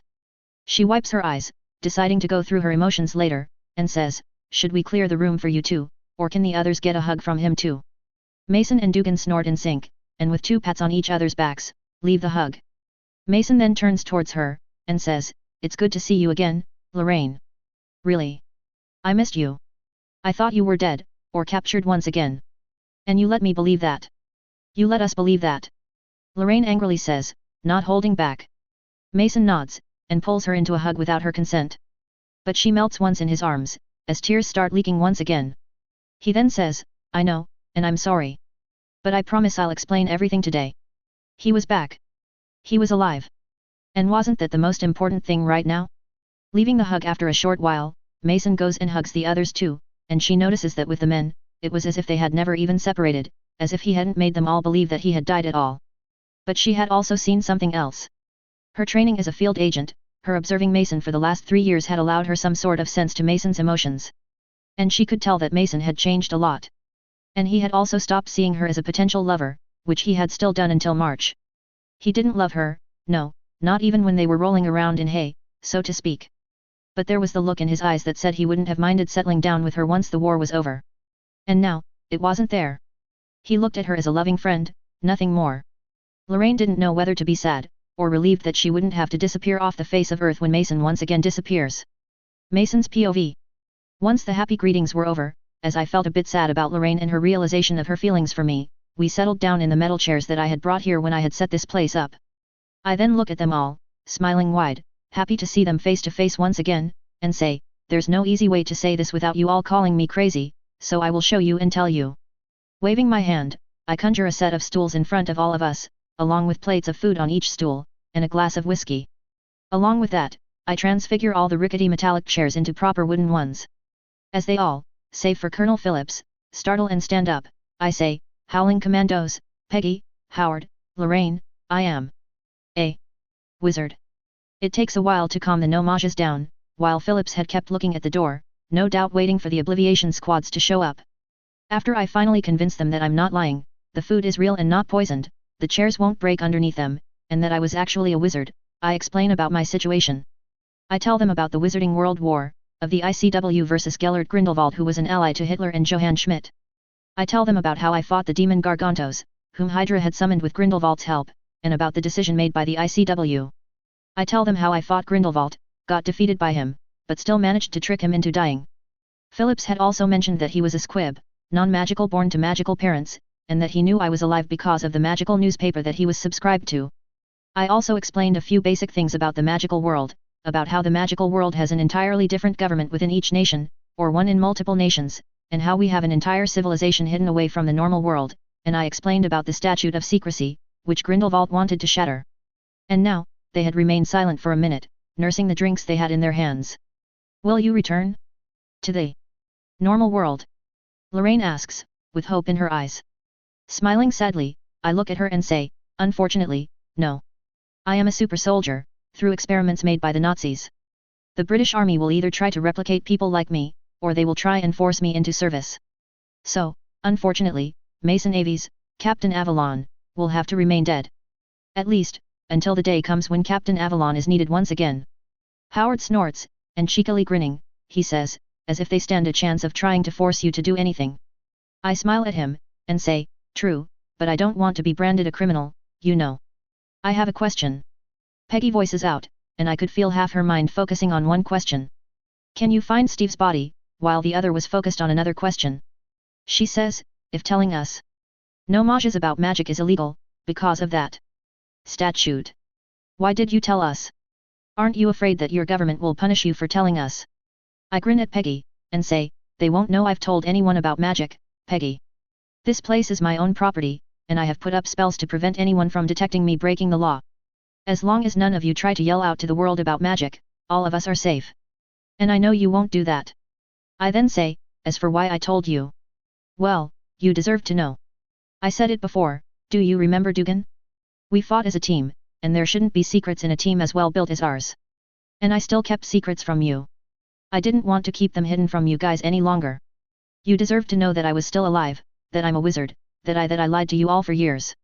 I might never mention my time travel, I might never mention my reincarnation, I might never mention my future knowledge, but this? The fact that I'm alive? They're my friends, they deserve to know that I did not abandon them. We spend a few hours talking, while I keep Lorraine and Peggy fed.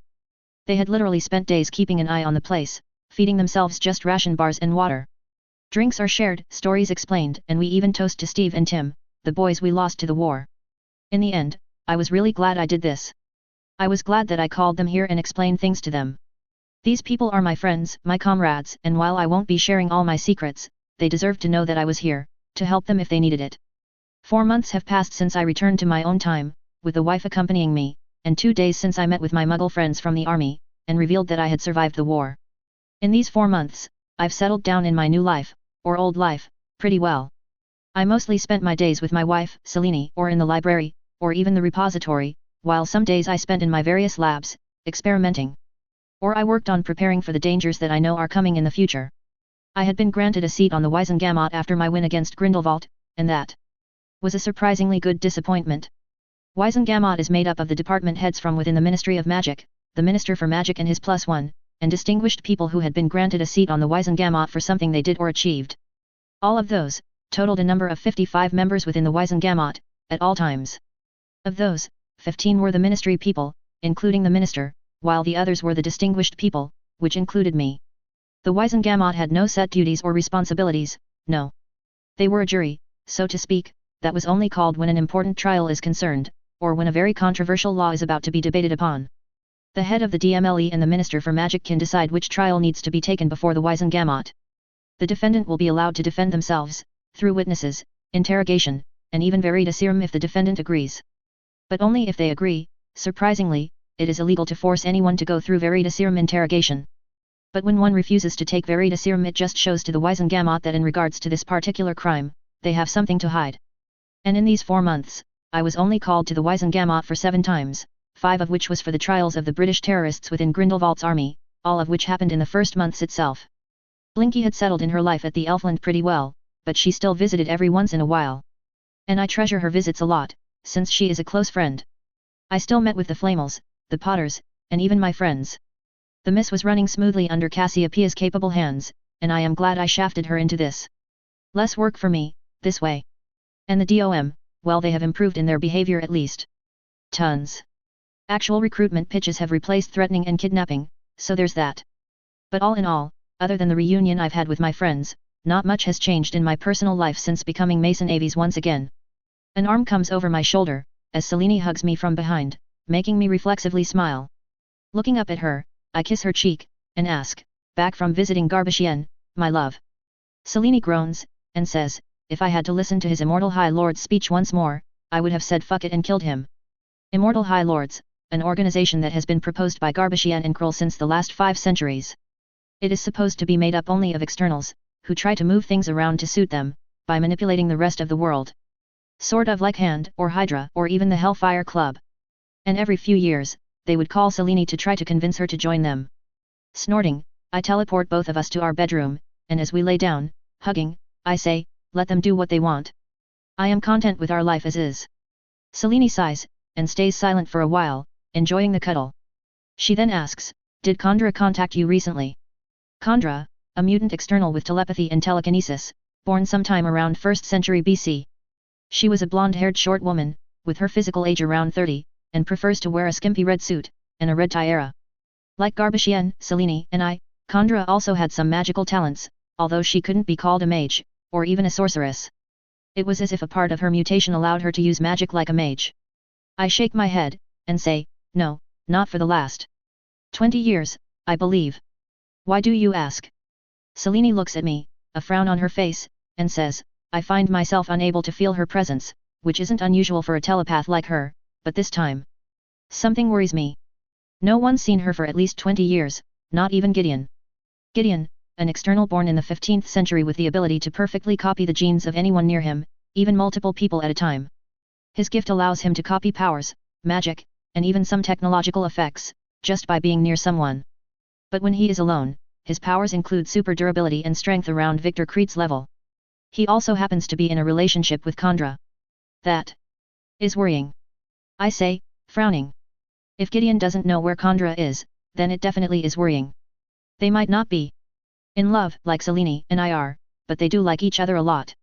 And if Selene too can't find her, something is wrong. Should we try and look for her? I shake my head, not liking it as soon as I asked the question. I say, let's wait a couple years to see if we find something, or if she shows herself. It could be that she just wants to be left alone, and our approach might not be appreciated. As much as I don't like this, Kandra is an external.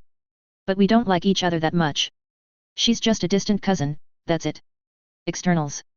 We all prefer to be left alone, most of the time. If we do find her, and if she happens to be busy with something, well, any goodwill we have with one another will be gone immediately. Selene sighs, and says, I don't like this, but I understand. And while Gideon is worried, he isn't running around scared, looking for her. I kiss Selene on her head, and say, don't worry, we know she's still alive, I can feel that much through the connection, and no human, wizard, or sorcerer can kill her. We must have some trust in her capabilities, no. Closing my eyes, I try to go to sleep, while thinking over who can actually harm, or capture someone like Kandra. But as I said, I wasn't too worried. She's strong, if something is wrong, we would have already known it. A/N, okay, the catching up part is done, which means enough of these fillers. As you can tell, at the end of the chapter, I sort of spiraled around. Lorraine misses Mason, and so she's confused about her feelings and what they mean. I'd just like to say once again that Mason won't be having a harem. No. Just no. Kandra and Gideon might play an important part in the next arc, or not. I haven't decided yet. Chapter 96, no title today. Patreon, HelloDarkness07. A/N, trigger warning. Character death. I will write a TLDR at the end of this chapter, just in case you don't feel like reading the chapter with this in it. Thank you, and sorry. August 3, 1959. Raising a glass of fire whiskey in my hand, a wide smile on all of our faces, I look at my first friend in this new life, Darla White. Selene was in my arms, hugging me from the side, while Darla was hugging Anna close to herself. Doria stood with Darla, holding hands with her. Hearing a sniffle, I lay a kiss on Selene's forehead, and say, Anna, Darla. Congratulations on this great news you've just graced us with. I am most definitely sure that the baby will be lucky to have the two of you as parents. And Doria. Congratulations on making all this happen. To Anna and Darla. To Anna and Darla. I receive a chorus from Doria and Selene, while the women in question stay silent, smiling with happy tears in their eyes. We were in the Aves manor, celebrating the happy news that the couple had just told us. Anna was pregnant. By Darla. Thanks to help from Doria. Apparently, and I didn't know it before because of fewer meetings between us, Darla had gone to Doria for help in creating a child together. I am a bit miffed that she didn't come to me, since you know, I'm a healer, but I understand the comfort of having help from a fellow woman. Anyway, Doria, in a manner befitting a mad scientist, had cooked up an alchemical potion that would allow Doria to temporarily be capable of impregnating her girlfriend and future mother of her child, Anna. The way it works is not as you'd expect. The couple drinks the potion, and an exchange of bodily fluids would allow them to become pregnant as easily as actually penetrating would have. The other option was allowing Darla to grow a dick, which was also possible through alchemy, funnily enough, but Anna preferred Darla as she is. Without a penis. They began trying for a child 4 months ago, and they had just tested positive for Anna's pregnancy a week ago. My mother was certainly happy, even if she is still miffed that I didn't marry whom she wanted me to. But my brother, I've never seen anyone happier at becoming an uncle. Anna says, as we chuckle at her gushing tale. Anna and her family had reconciled. 5 years ago, Anna had created something called the Gate, which was the nickname given to long-distance portal gateways. Anna was inspired by my vanishing trunks, as well as the sorcery portals that she had seen me use, and spent a few years working on creating something that even a muggle could use. She succeeded, of course. Anna is a wonderful enchanter. The end result was a set of doors, each connected through a network. A vocal command specified which door you want to exit out of. There was also the option of turning a door off, so there was no need to be afraid of someone sneaking in through them. The ICW loved her invention, really loved it.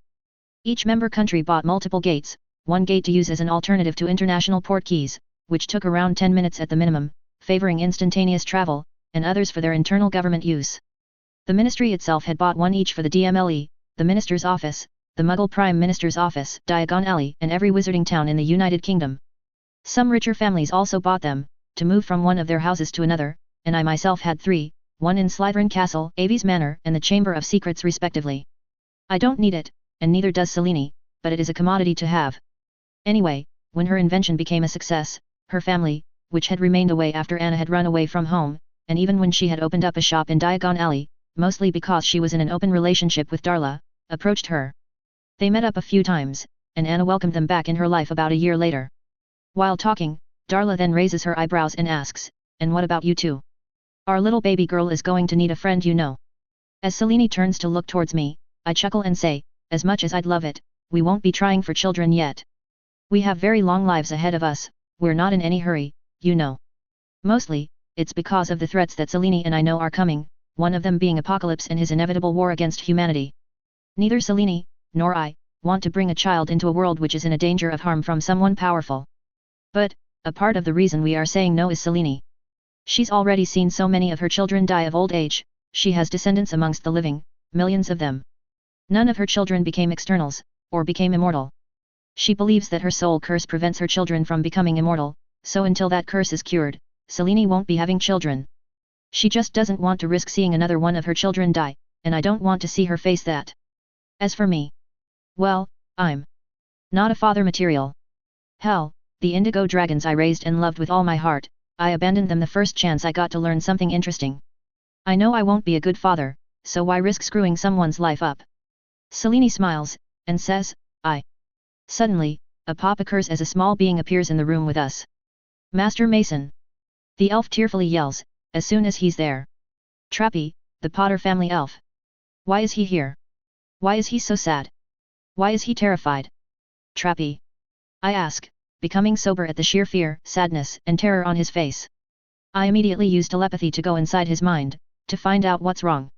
At the same time that I do find what's wrong, Trappy jumps towards my legs, hugging them, and says, "Master Mason. Master Monty be dead." I freeze. What? Monty? Dead? I don't know what I feel. Sadness, anger, resignation? Anger, and sadness, that's at the forefront. I don't deny that it had happened, Trappy felt it, he felt his master die. My sensitive ears pick the sound of vibration, and I look towards Darla, who had frozen in her place at hearing Trappy's proclamation along with everyone else. She plucks her aura badge from a pocket, and after looking at it, she says, "Trouble in Diagon Alley. Someone attacked the alley. I'm sorry, but I need to go. This cannot be a coincidence." I turn towards the crying Trappy, and a peek in his mind confirms my fear. Monty and Aunt Mia had gone to the alley. And now Monty was dead, with the fate of Aunt Mia still unknown to me. Putting my hand on Trappy's head, I cast a sleeping charm on him, and say, "I'll come with you." Darla doesn't even bother trying to say no to me, and just holds her hand out to me. "Don't rush into things, Mason. Think and then act," Selene says, as I'm about to apparate us to Diagon Alley. I nod at her, too upset to say anything in return, and just apparate us to Diagon. Someone killed Monty, someone killed a friend of mine. I don't care who is responsible, I will be making them pay. Diagon Alley, a few minutes ago. Euphemia Potter was happy, far too happy in years. Not since her last apprentice, Mason Aves, had become a full-fledged healer, was she this happy. And there were reasons for it. First, Mason had to go to war, then he had to go and break his oaths like an idiot, and in between that, Mason brought the news that Fleamont's nephew Charles had died fighting for Gellert Grindelwald. Not against, for. Even Fleamont had been a bit down since that day. They didn't blame Mason, how could they? He was at war with Gellert Grindelwald, at war with the Nazis, and Charles had ambushed him to take him prisoner. Fleamont knew that while the killing of Charles was one made in anger, it was wholly justified. And Euphemia? She was just upset that Mason had to kill another person, let alone someone he knew was their family. And Mason had the good grace of not telling anyone about Charles fighting for Grindelwald. He didn't even tell Darla, the sweet girl that he had fought a demon with. He also brought Charles's body home, so he could be given a proper funeral. While Fleamont was upset at Charles for disregarding everything his father Henry had taught him, he was glad that Mason didn't let Charles's actions sully the Potter name. But despite all his bad deeds, his crimes, Charles was Fleamont's nephew. And his death had hit Fleamont hard. So, yes. Neither of the two Potters have been happy for a long time. Until now. Mia put her hand on her stomach, her heart still fluttering at the little bundle of joy growing inside her womb. She could feel it, feel her baby inside her whenever she put her hand above her womb. Euphemia Potter was pregnant. At 68. And that was what had both her and Fleamont so happy. They had been trying for a child for decades, alas to no effect. There was something at work, both Mia and Monty knew, like a family curse or something. And they had lost hope for a child altogether. Hell, Mia was even considering adopting Mason as her son, just to have an heir to leave behind. But now, a miracle had happened, Mia had gotten pregnant. They didn't know what had gone wrong all those years, they didn't care. They were just happy that it happened now, late rather than never. She was 2 months along now, with the conception being in the last days of May. Thinking about the baby again. Monty asks, as he approaches her with a stack of potion ingredients in his hands, and a large smile on his face. Smiling at him, Mia says, as if you weren't thinking the same? I can see the smile on your face, you know. Monty smiles, and just keeps the ingredients on the counter. Mia looks at them, and sees that they were for some plant leaves, some roots, seeds, and even some dried animal parts. But she recognized the ingredients, of course she did, and she knew exactly what potions Monty was going to start brewing. She was a master healer, married to a master potion. She rolls her eyes, and asks, invigorating drafts, healing elixirs, and essence of Dittany? Really? Hey, your due date may be half a year away, but it doesn't hurt to be prepared. And the essence of Dittany takes 2 weeks to properly prepare, anyway. Monty says, defending his purchase. Mia sighs, and watches him pay for the ingredients while the shopkeeper, an old friend of theirs named Jack Carkett, watches in amusement. He turns towards her, and says, Allie was telling me about it, yesterday. Congratulations are in order then, Madam Potter. Mia smiles, and says, we are still half a year due, Jack. He chuckles, and says, about time, I say. You be safe now, Madam Potter. He then turns towards Monty, who had wandered off to check out some more ingredients, and calls out, Oi, Monty. Take care of your wife, ya idiot. Yet. You don't have to tell me about it. Monty says, bringing some more ingredients, one of whom makes Mia's stomach roll with the smell. His nervousness and excitement was endearing, if a bit annoying to look at. Monty then looks at her, with the same expression that he had 50 years ago when they married, and asks, shall we take our leave then? I know Trappy must be sick with worry. Suddenly, he stops, widening his eyes, and before she knows it, Monty had rolled her behind himself, shielding her from something. He yells, Protego.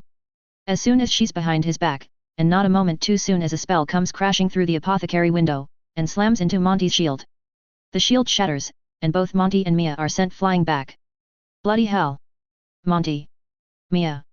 You all right? Jack asks, as he pulls his own wand out, and jumps to duck behind the counter.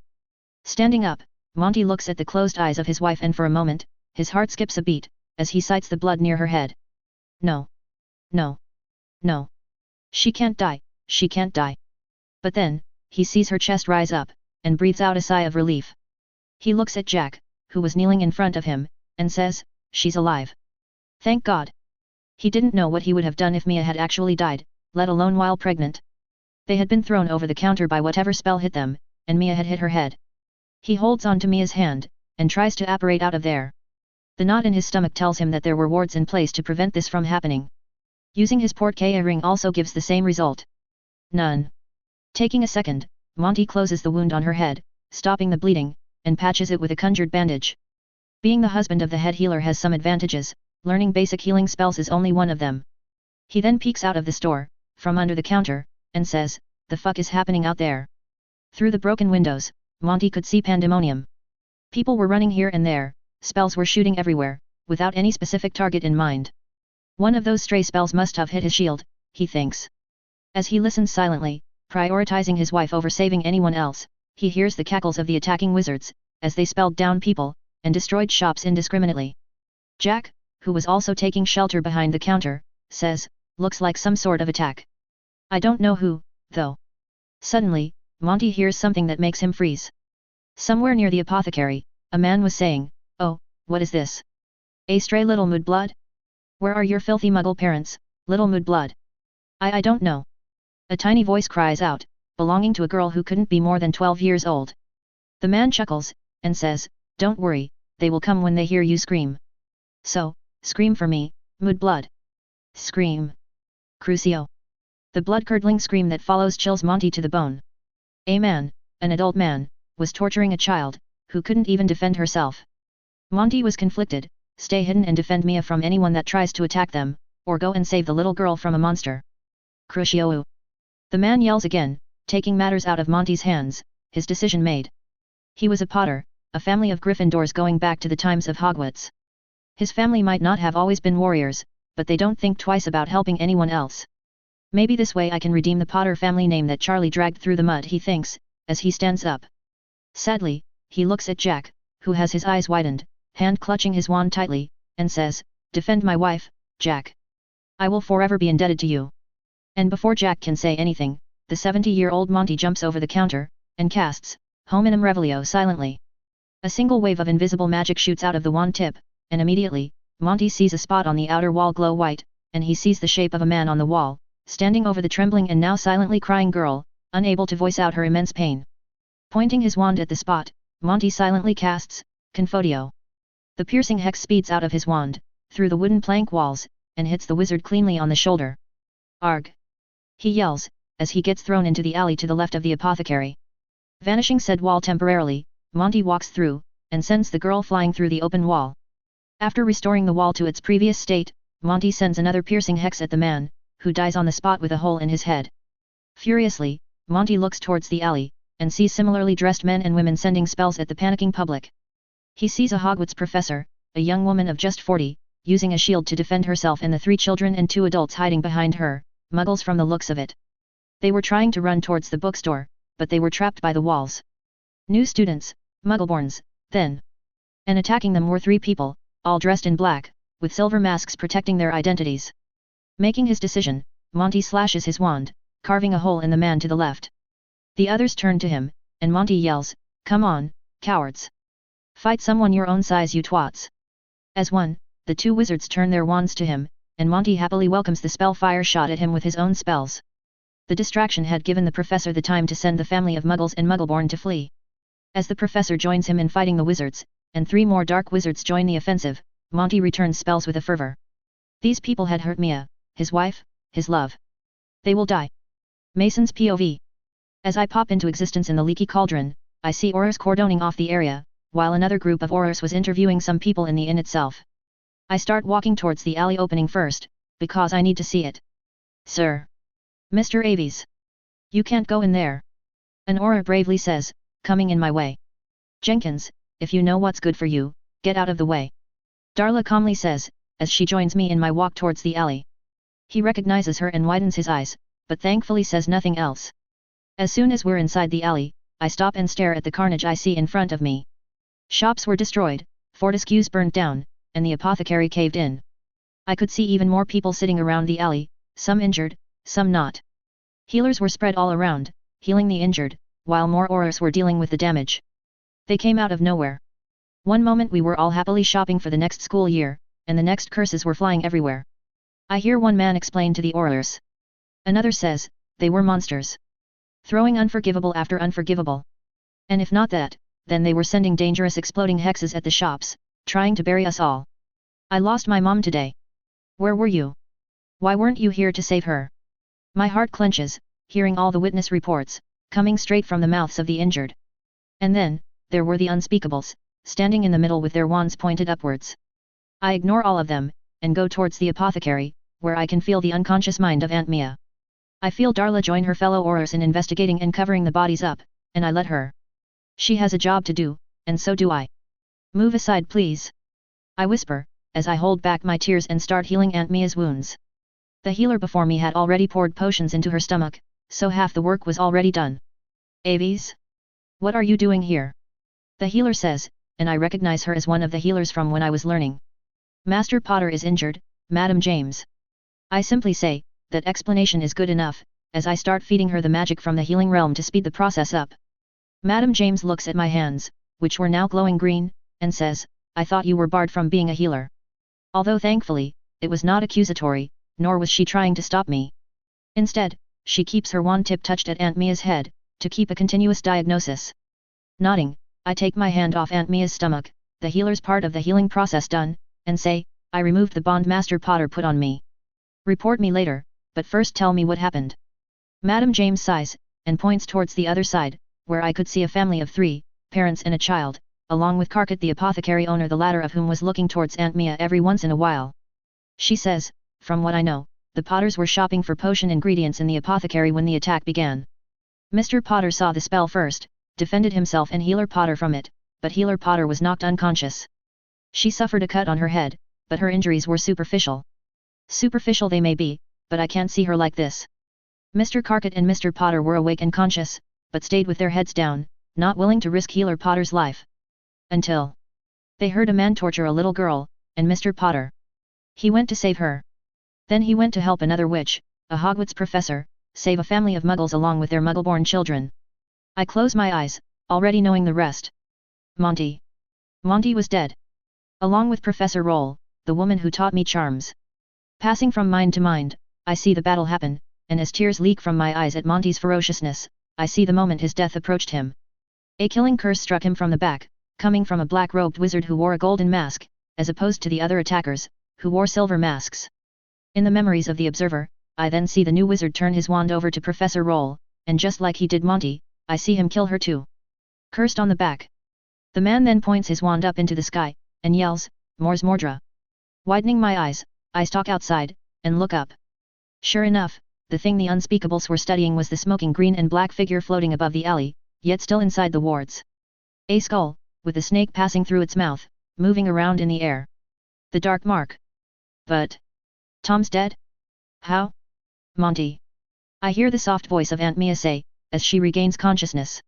I immediately go towards her, and sitting down next to her, I say, "Take a deep breath, Aunt Mia. You hurt your head pretty hard in the attack." I look towards Healer James, and she just nods. She says, "Come, Master Potter, we need to transfer you over to the hospital." Aunt Mia looks at the look on my face, and I see the moment she realized what I wasn't saying. As tears start falling down her face, she once again asks, "Mason. Monty? Where is he?" Wiping my eyes, I put my hand on her head, and say, "We will talk later, Aunt Mia, focus on healing for now." Tears keep falling, as she shakily nods, realizing that no. Monty was not here anymore. I then see her put her hand on her stomach. Her hand suddenly drops down, as if there wasn't any strength supporting her. She's going through shock. I need to transfer her to St. Mungo's immediately. Madam James says, after a single diagnostic spell. Nodding, I create a portal and send both Aunt Mia and the healer to St. Mungo's by the moving portal. And then I drop down, crying my eyes out. Monty was dead. Aunt Mia was pregnant, which is good, but the child won't have its father. James Potter will have no father to raise him, or at least, not Fleamont Potter. Aunt Mia. She lost her husband, a man she spent half a decade with. Just like that, he's gone. A hand softly lands on my shoulder, and I tearfully look up at Darla standing above me. I whisper, "He's gone, Darla." Darla nods, and says, "I will try my best to find the people, Mason. Monty's death will not go unpunished." I wipe my eyes, and say, "No it won't." Standing up, I start walking out. Darla calls out, "Be careful, and don't break any laws." I smile, thankful that she isn't trying to stop me. Because I will not be stopped, not right now. The Death Eaters. Despite me killing Tom Riddle, preventing Lord Voldemort from ever being born, the Death Eaters were here, so soon after the last war ended. And I know exactly where I can find knowledge regarding them. Because I recognized the voice of the man who killed Monty. Of course I do. I've met him a couple times, in the Ministry. Abraxas Malfoy. A rich bastard who was 3 years my junior in Hogwarts. And he will pay for killing Monty. Heads are going to roll, and people are going to die. TLDR, Darla and Anna are having a child together with Doria's alchemical help, and Euphemia Potter is pregnant with little James. The Potters are in Diagon Alley shopping for potion ingredients when the alley is attacked by Death Eaters. Monty loses his life while defending some Muggleborns, and Mia gets thrown towards the wall during the initial attack. She's okay, and so is the child, but she's heartbroken, which sent her into shock. Mason has sworn revenge on all involved, and Darla doesn't even try to discourage him, because she knows how much he loves Aunt Mia. Chapter 97, Abraxas Malfoy. A/N, Pat Rayon, HelloDarkness07. Attack on Diagon Alley, 23 dead, 17 injured. In a horrific act of terrorism, a group of wizards carried out an attack in Diagon Alley, this Monday morning. The attack began all of a sudden, while the citizens of Wizarding Britain were busy shopping for their necessities, and while the newly admitted first-year Muggleborn students were being introduced to the wizarding world by 3 Hogwarts professors. Reports say that the attackers who wore black robes and complete face masks either gold or silver in color came from 2 directions. The group that came from the Leaky Cauldron came in shooting spells one after the other at the people having a late breakfast at the inn, while the second group came in from Nocturne Alley, beginning their attack with the apothecary. They fired spells indiscriminately, but stuck to mostly the unforgivables, and the exploding hexes. In the ensuing 15 minutes, 23 people lost their lives, including the infamous potions master, and the creator of the Skull GRO, as well as the sleek easy hair potion, Fleamont Potter, and the Hogwarts professor of charms Thread Roll, who heroically died defending the alley from the defenders. Unfortunately, while the other two Hogwarts professors, Professor of Transfiguration Minerva McGonagall and Assistant Professor of Charms Phileas Flitwick managed to rescue the new Muggleborn children in time, some older year students did lose their lives, amongst whom was third-year Hufflepuff, Julia Michaels. War hero Captain Mason Aves, or Captain Avalon as the Muggles called him, was seen making an appearance in the alley along with his Auror friend, Captain Darla White, a woman infamous for being in an open relationship with another woman, Anastasia Greengrass, the inventor of the gate system and the daughter of Enchanter Christopher Greengrass. The Aurors reported that they are investigating the blood found next to the apothecary, which apothecary owner M.R. Carkett said belongs to the attacker whom Mr. Potter had killed, as well as the blood found on 3 other places, but as of now, no results have been submitted. As for the bodies of the attackers killed in this attack, they disappeared at the same time that the attackers fled, which the Aurors suspect were chain-linked portkeys. Whether this was a one-time attack, carried out to send someone a message, or if this is a new group of dark wizards following Dark Lord Grindelwald's footsteps, we at the Daily Prophet don't know yet. What we do know is that our Aurors are working hard to put an end to this, to find out who is responsible for the attack. Until then, please follow the guidelines written on PG2 to ensure you and your families remain safe during these trying times.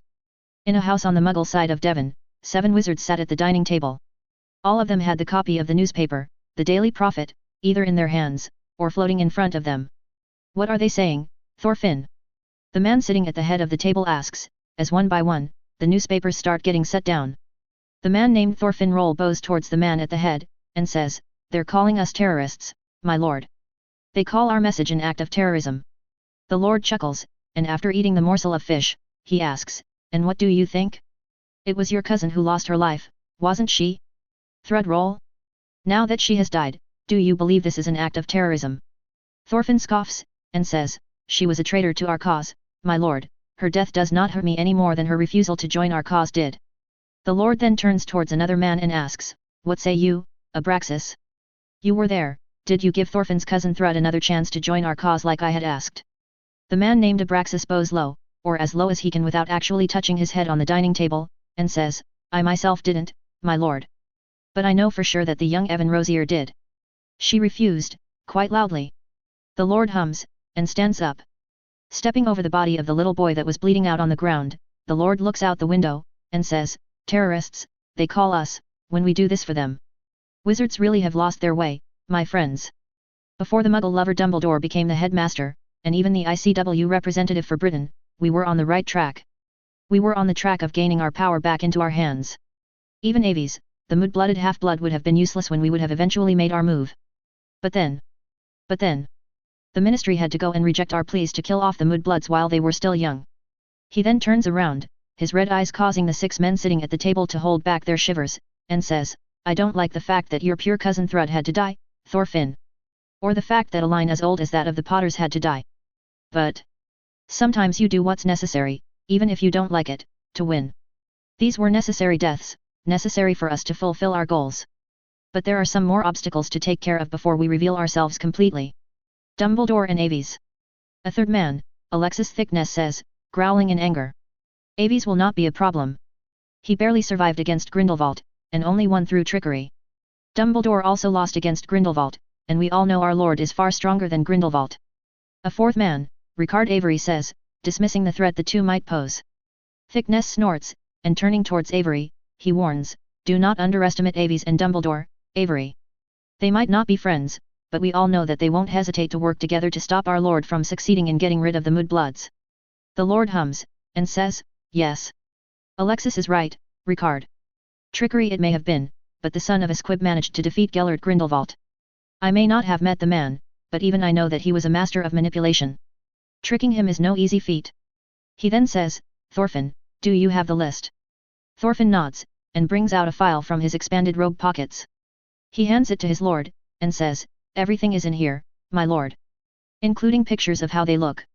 The lord smiles, as he goes through the pages, and says, "Cantankerous. Take this list, and make sure to make your new recruits memorize every face, every name in here. On September 1st, you will lead your group to the Hogsmeade station, and make sure that only these people die. If any student other than the ones here die, then I will punish you. Is that understood? Cantankerous not gracefully takes the file, and says, it will be done, my lord. I will make sure my nephew and his friends know the importance of this task. See that you do. I don't want anyone but mudbloods to die, not children. Adults might be allowed as necessary casualties, my friends, but pure-blood children dying will make it harder for us to gain more allies in our goals. The Lord says. Turning towards another man who was sitting at the end of the table, he asks, you know of your task, Terence? The man named Terence Umbridge nods, and says, it will be done, my lord. Before the month is up, Minister for Magic Wilhelmina Tuft will be dead, and her son will be nominated in her place. The Lord chuckles, and turning towards the others, he says, see? And people think being a janitor is something to be ashamed of, when one of our highest-ranking members is a janitor, and is about to do something not many people can do. Assassinate the Minister for Magic and get away with it. Do this, Terence, and your daughter will forever be thankful for it. He then waves his hand, dismissing the group of his highest-ranked soldiers, and turning towards the side, he calls out, Nagini? Dinner. Hearing his hissing voice, a large snake slithers in from another room, and opening her mouth wide, swallows the child whole. Abraxas Malfoy returns home after his meeting, tired after the fearful meeting he just had. His lord may be generous with the freedom they get, but the lord's strength could not be denied. And just being near him made Abraxas feel as if he was going to die. How his lord returned from death, Abraxas did not know. But he didn't care. Even when he was a young teenager, he knew that the 11-year-old that would eventually become his lord was something special. He may have looked like a mudblood then, but his lord had become a force to be reckoned with before he even turned 15. And then he died. Someone killed him, and blamed his already dead basilisk for it. Abraxas knew about it, of course. He had seen it during their weekly get-togethers, where they planned their conquest. And now he was back, and Abraxas was all the more thankful for it. He did not know how his lord returned to life, and why it took so long for him to do so, but Abraxas did not care. Not when the purebloods were finally going to get the power that they deserve. Corby! Abraxas yells, and with a pop, the elf in question appears and bows before him. He orders, bring the wine, and be quick with it. The elf pops away, and returns barely a second later with the elf-made wine in hand. Slaves they may be, but they know how to create wine better than anyone. Taking the glass in his hands, Abraxas hits his cane on Corby's head, and says, get going then, the dinner won't cook itself. He then walks into the kitchen, and smiles, when he sees his wife of 10 years asleep at the dining table. When he enters the dining room, however, he sees not just his wife, but another man, calmly eating the dragon steak that he had bought all the way in Romania. Abraxas immediately takes his wand out and points it towards the man, who doesn't do anything to try and defend himself. The man just says, come Abraxas, sit. You made a mistake coming here, Aves. Abraxas says, slowly walking towards his wife, to check if she's alive or just asleep. Aves scoffs, as he keeps eating, and says, she's just unconscious you dumb twat, so are your mother and child. Now sit. You don't want me to wake them, do you? Abraxas then notices a knife floating near his wife's throat, making him widen his eyes. He immediately freezes, afraid for his wife's life, and wondering if such a knife floated around his son's and mother's throats too, he asks, what do you want?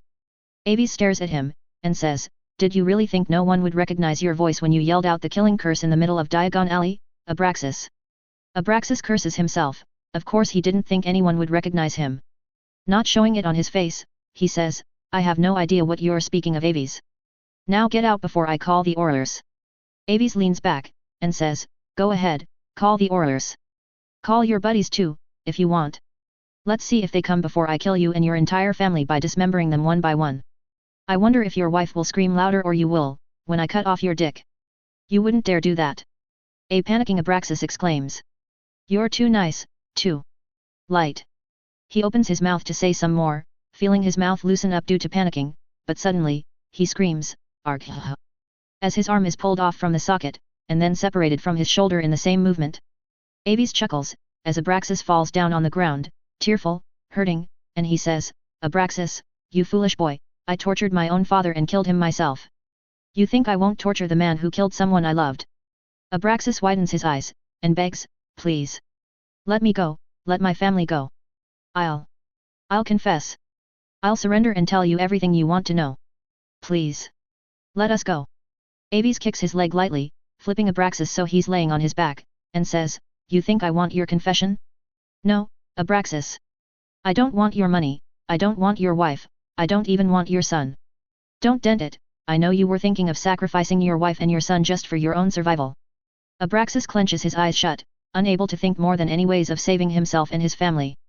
Aves puts his leg on Abraxas's chest, and as the pressure slowly keeps increasing, Aves says, "What I want. I've already taken from your insignificantly protected mind. Now all that's left is your life, Abraxas. That's it." Please. Abraxas opens his mouth to plead, to beg once more, but suddenly, the pressure on his chest increases and within seconds, Abraxas Malfoy dies, his chest caving in. Snapping his fingers, Aves cleans the blood off his leg, and disappears from the house, taking Malfoy's body with him. As soon as he disappears, Abraxas's wife Shala wakes up, and screams when she sees the spot of blood on the ground, and the arm she recognized as her husband's just laying there. Falling off the table, she crawls backwards, just to get away from the spot. "Shala!" The panicked voice of her mother-in-law calls out, as two sets of feet start running towards the dining room. "Lucius!" Shala realizes, and yells out, "Don't come here. Corby!" As soon as the elf in question appears and starts cleaning the blood, an ominous voice calls out all over the kitchen, as if it came from everywhere. It says, "Make sure your son doesn't follow his father's footsteps, young Shala. I would hate to kill little Lucius too." Shala tears up, realizing that yes, Abraxas was dead. Her mother-in-law walks in, Lucius nowhere to be seen, and seeing Shala bawling her eyes out, while an elf cleans up blood that had fallen on the ground, she immediately asks, "Where's Abraxas?"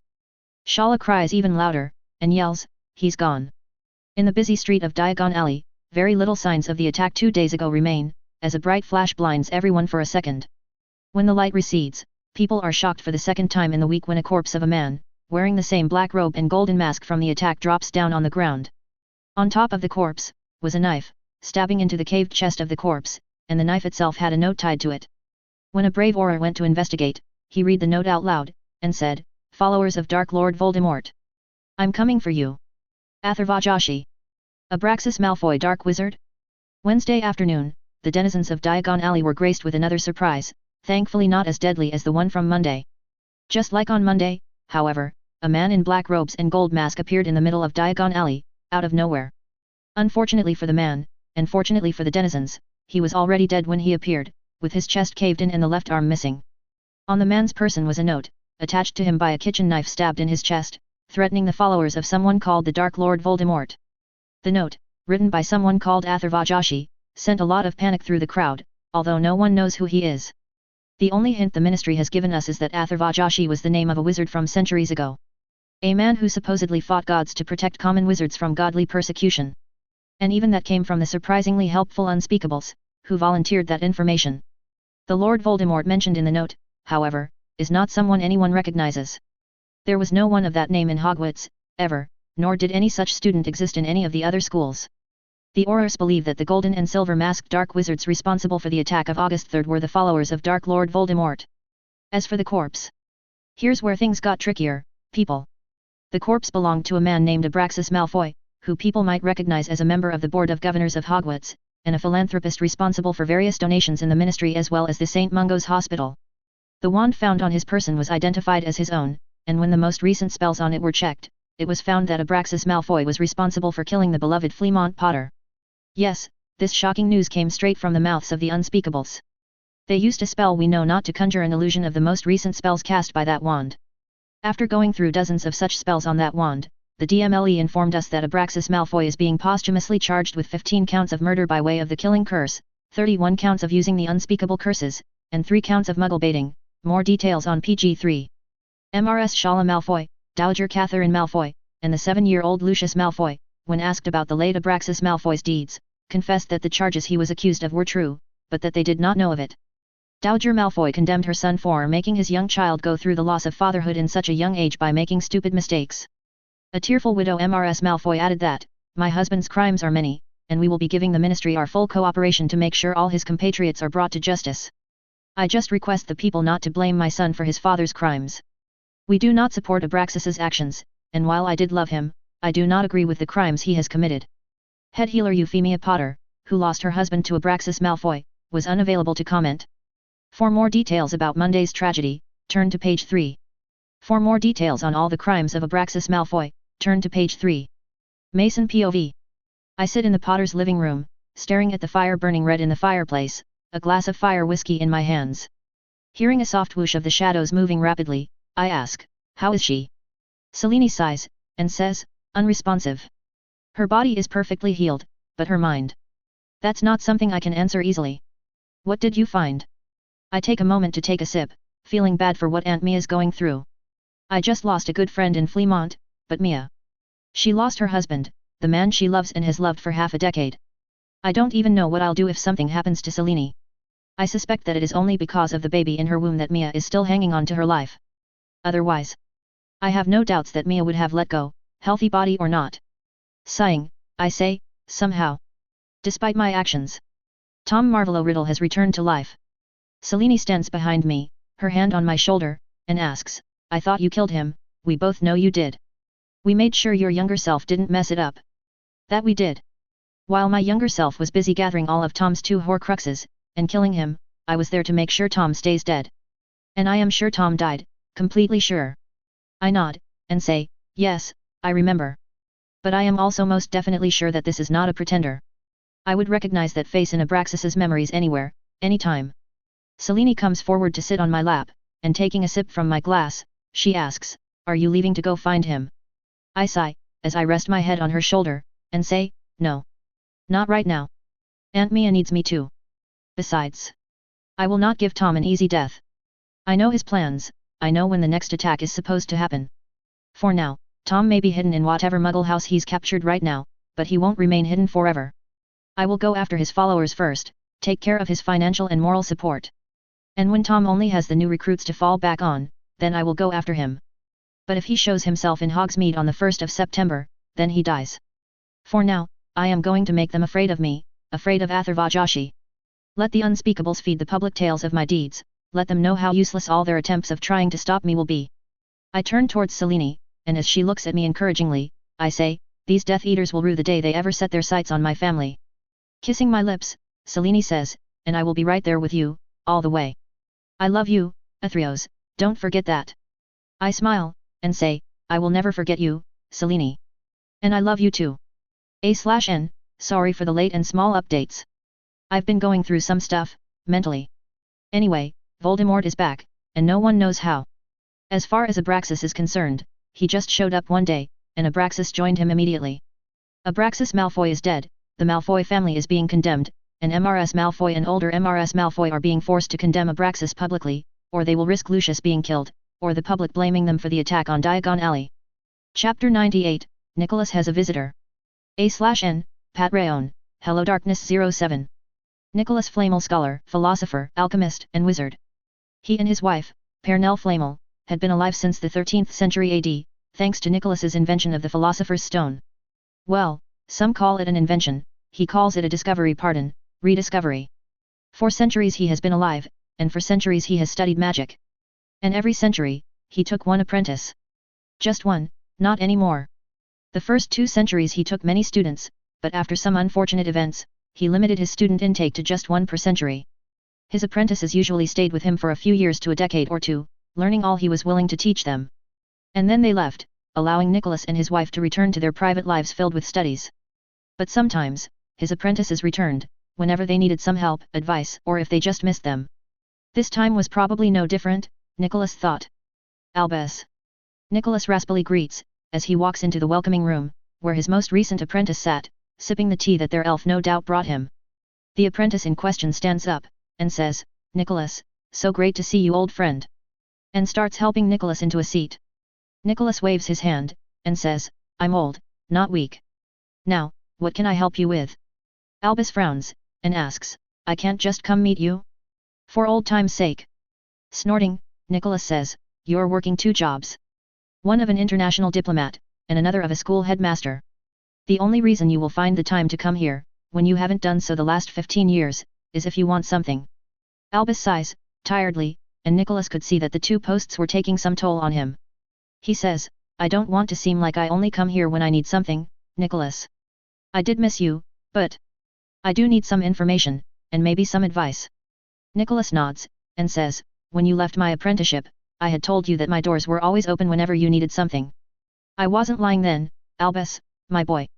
Now speak. What can I help you with? Albus leans backwards, and after a moment's pause, he asks, is there any truth to what the unspeakables are saying about this? Atharva Joshi. Nicholas pauses in the middle of pouring tea for himself, and asks, why do you assume I know anything about Atharva Joshi? Albus chuckles, and says, ignoring the fact that your reaction told me a lot more than you wanted me to know, I remember reading that name in a book of yours, discussing old myths. I don't exactly remember what it said, but I do remember that name. Nicholas sighs, and says, truth. A very funny word, that. One man's truth can be another man's lie, you know. Now, you know it to be true that rituals are forbidden and dark. 300 years ago, I knew it to be true that rituals were a daily part of everyone's life. Shaking his head, he stands up and goes towards the balcony, his cup of tea floating behind him. As they walk, Nicholas says, usually, I wouldn't trust anything these unspeakables say about anything or anyone. But this. Yes, what they are saying about Atharva Joshi is true, as far as those with long memories know. Albus nods, and asks, so there was a man named Atharva Joshi? Who fought the gods to protect us wizards? The fact that there are gods isn't new to wizards, let alone for someone as learned as Albus. They originally believed that gods were just wizards of old that had somehow accumulated power enough to call themselves gods. But then they found out through tales that gods are actually born, and that they're different from normal wizards and witches. They also found that normal wizards can become gods, when a sorcerer wizard told the other wizards about a wizard named Watum, who managed to ascend to godhood. So, yes. Albus wasn't surprised about gods being real. A man actually fighting them, however, is what surprised him. Nicholas shrugs, and says, there are tales, poems, that talk about a man who fought the gods of Asgard. Norse gods. Most of them don't mention his name, since some poems were written over 2,000 years before this incident supposedly happened, by seers and prophets. And some poems just call him the mage, and nothing else. Now reaching the balcony, Nicholas sits down on the reclined chair, with Albus taking the seat in front of him. Smiling at the view of the small island that he calls home, Nicholas says supposedly, the tale goes, a wizard this. Atharva Joshi came into conflict with the Asgardian gods. How the conflict began is not known to many, since the records from that time are sparse. Nicholas pauses, the thoughts of Athreos and Selene making him frown in thought. I do know of 2 people who were alive when this happened, they might know more about this than I do. And I suppose I may be able to ask the Sorceress Supreme if she knows something. Shaking his head, he says, anyway, around the 1st century CE, this wizard, Atharva, got into conflict with the Asgardian gods. The Asgardian goddess of death came down to earth to fight him, and this man won. Albus leans forward, and interjects, but Asgard doesn't have a goddess of death. There are gods of war, thunder, mischief, healing, sight, weather, motherhood, fertility, but no god of death. Nicholas scoffs, and says, there isn't a goddess of death now.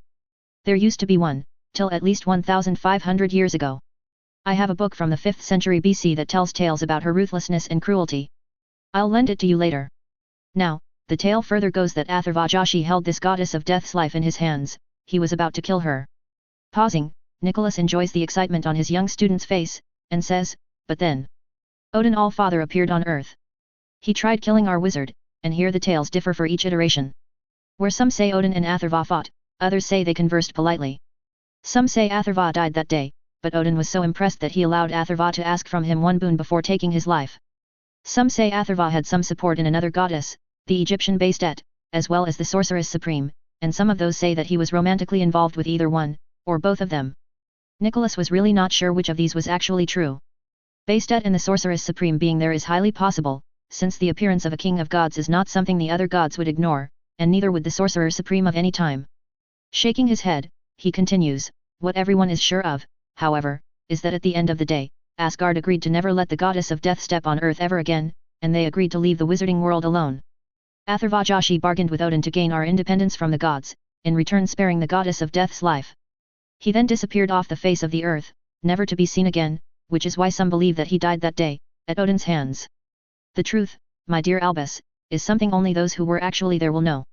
Nicholas finishes, keeping his now empty cup of tea down. Albus sighs, and says, it feels unbelievable. That a man could fight, and defeat, an actual god, let alone some god of death. Nicholas snorts and says, that is not the only oddity of the tale, dear boy, but that is one that can be explained. Rituals, as they are condemned now, weren't done so then. People were actually careful during those days, you know, they actually studied rituals before going through even one of them. And while I don't know of any that could take you, for example, to the power of gods, it could have been achieved back then. Albus hums, recognizing that yes, it's possible. Wizards have invented and forgotten magic for as long as magic has existed. He then asks, and what about the other oddities? Nicholas smiles, and says, the name of the wizard, for one. It is so much debated upon by us that it's not even funny. Some say he's Greek, some say he's English, some say he's Indian that was already centuries old when he fought the goddess of death. We know he has connections with Kamar-Taj, and with the goddess Bastet. Some actually believe that Atharvajashi went on to become the Egyptian god of change and crafting, Te. Bastet's husband. Albus muses, remembering the Egyptian myths. Nodding, Nicholas says, the name itself, meanwhile, Atharvajashi has Sanskrit roots. Currently, at this time, that name is a common one found in the Bombay state of India. It's called Maharashtra now. Albus instinctively corrects. Nicholas nods, and says, yes, Maharashtra. As I said, it is a common name now. Back then, that name was pretty much non-existent. What does that mean? Albus asks. Nicholas shrugs, and says, the name? Atharva means knowledge, while Joshi is the shortened form of the word Jyotishi, which means an astrologer. The situation? A man with a modern name existed 2000 years ago? Not completely impossible, but very unlikely. Shaking his head, Albus says, you've given me a lot to think about, Nicholas. Nicholas smiles and says, at least your brain will do something other than resting. Albus sighs, and for a minute or two they just stay silent, not saying anything. Albus was conflicted, Nicholas could see that, and so, he left him to his silence.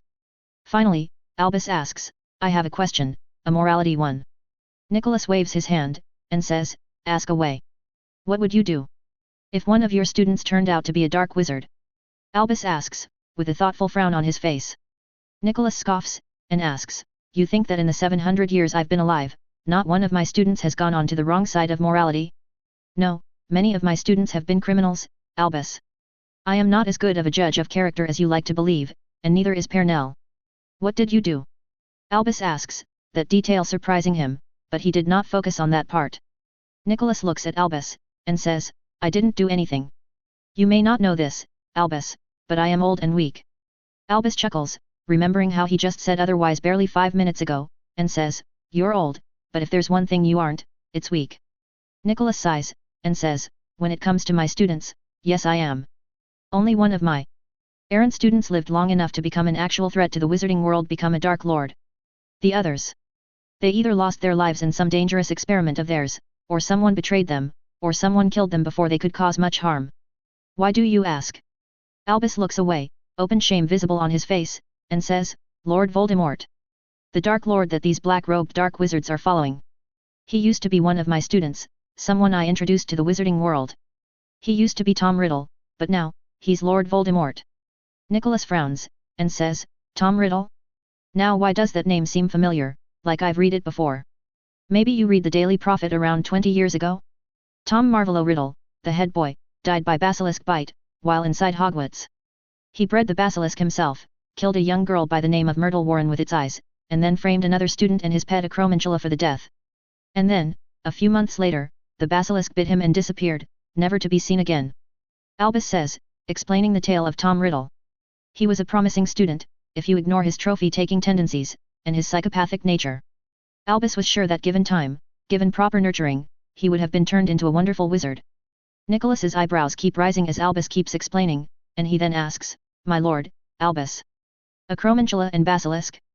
What happened to owls and cats and toads? Children, nowadays. He shakes his head.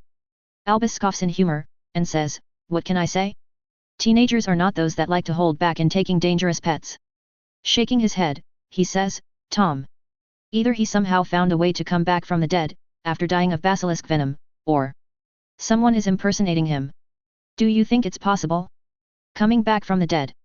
Nicholas smiles, and asks, what have I said about magic, Albus? Assume everything is possible, until you find out for yourself that it isn't. I know of multiple methods myself, of coming back to life after dying, or bringing someone else back. Deals with higher beings, sacrificing your own life for someone else's, using something to anchor your soul beforehand, so it doesn't pass on. I'll see if I can find more methods, if you want to research the subject. Albus, however, had an already grim face. He shakes his head, and says, no. I think I know how he did it. I will need to talk to someone first, to confirm it, but I believe Tom anchored his soul to this plane using a Horcrux. Lord save his soul, then. Nicholas whispers, horrified. At Albus's questioning look, Nicholas says, "You don't come back from mutilating your soul, Albus. Ever. He broke one of the most sacred laws of magic, that only the dumbest of the dark wizards will even think of breaking. Creating a Horcrux. That's just not done. If your student has actually done that, then forgive me Albus, but he will have no life after this one. His soul will forever be barred from an afterlife. It won't ever go into any heaven or hell, or even purgatory. It will just cease existing, when he dies." On that depressing note, Albus leaves the Flamel house, with some answers, and some more questions in his mind. Atharvajashi. Albus knew that while it is possible for the wizard, the one who fought the goddess of death 2000 years ago to actually be alive in this time, it is highly unlikely that he will interfere now when he didn't interfere when Grindelwald was causing terror all around the world. So, Albus believed, that someone has taken up the mantle of Atharvajashi, to put fear into people's minds. It could be that it was done just so he isn't prosecuted for killing all those purebloods that Tom no doubt has in his employ.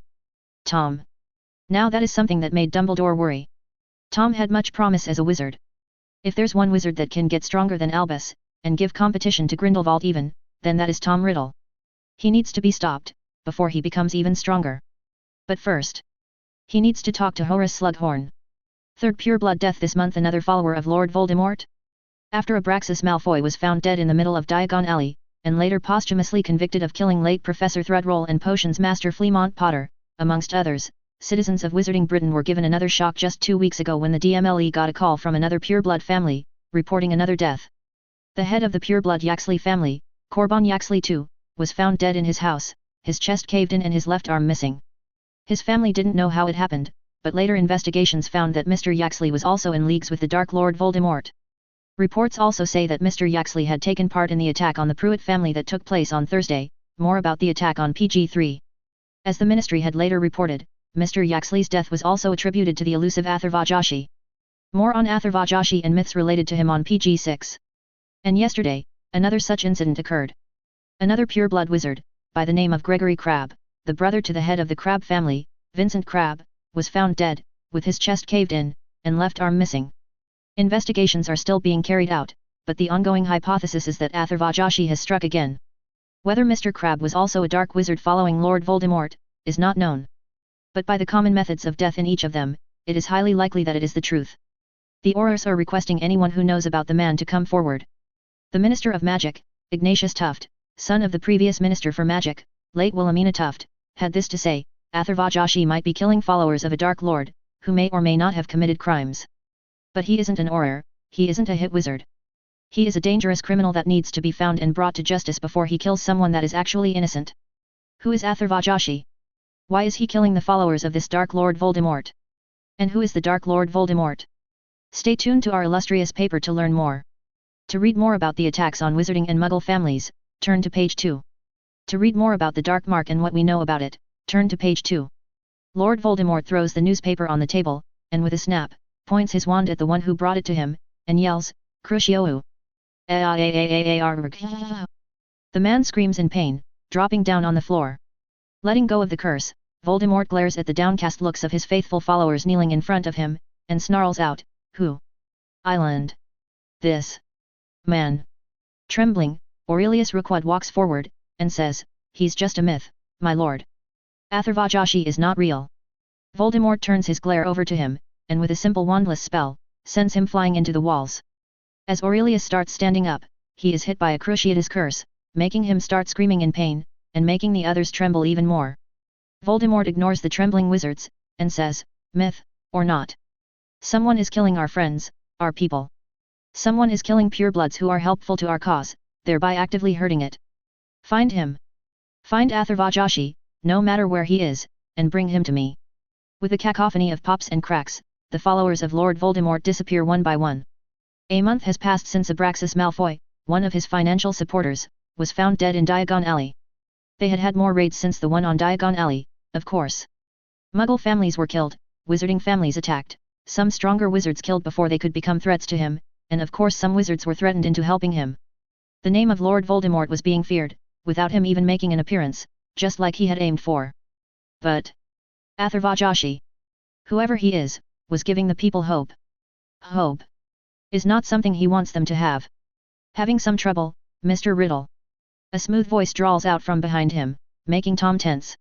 Turning around, he glares at the short, scantily clad, red-cloaked woman who said it, and says, "Why are you here, woman?"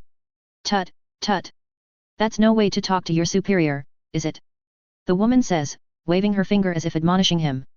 Already angry at the death of 3 of his soldiers, Voldemort snaps his holly and phoenix feather wand forward, and sends a killing curse straight at the woman's chest. The spell strikes, and just like he expected, the woman falls down dead, as if she was a puppet whose strings were cut. He turns around, to think more on the deaths his army suffered recently, but then, the sound of clothes shuffling makes him tense. Ah! That was odd. But I suppose dying and coming back is not something I am a stranger to. The same woman says, now standing up. She then waves her hand, sending Voldemort flying over the table, an invisible force holding him spread eagle to the wall. Voldemort glares at her, as he starts trying to get himself free, and asks, "Why are you here?" The woman grins, and says, "He has been wondering, you know why you are having so much trouble with one small nation of idiotic wizards. So he sent me to check on you, and what do I find? You've had 5 successful raids, had your army kill a bunch of people, and then stayed hidden, while some old mythological figure is out there killing your army. So, I ask again, Tom. Are you having any trouble fulfilling your end of the bargain?" Voldemort drops down, his magic finally succeeding in breaking through the hold she had on him, and straightening his clothes, he says, "It is just a minor issue. Nothing you, or he needs to worry about." The woman hums, and says, "What did you say? A year is all it would take you to take over the nation of Wizarding Britain? He told you it would take a decade at least, if you don't die before that, but you bet that it would take you a year at most. It has already been 5 years since you actually came here, to Britain, and where are you now? Still in the first phase?" Scoffing, Voldemort says, "It is only because I, Lord Voldemort, haven't entered the field, woman. Now leave, tell your lord that our agreement is still in place. The man he wants dead will be killed within this year, without any issues." The woman grins, and says, "See that you succeed, Tom. He would hate for you to fail after the second chance he gave you, wouldn't he? Your threats don't scare me, woman." Voldemort says, readying his wand. The woman smiles, and says, "I have fought and survived against wizards and sorcerers far more dangerous than you, child. Your pesky wand doesn't scare me either." She then sniffs, and turning her back towards the man, she says, "Hurry up, Tom. He is a patient man, but he doesn't take betrayal very well. Kill Mason Aves, or forfeit your life, your free will, to him." As the woman disappears, becoming completely invisible and undetectable to his senses, Voldemort snarls, "Argh!" and waves his hand. The table which contained all his plans and targets is thrown upwards, and hit against the wall, making it shatter.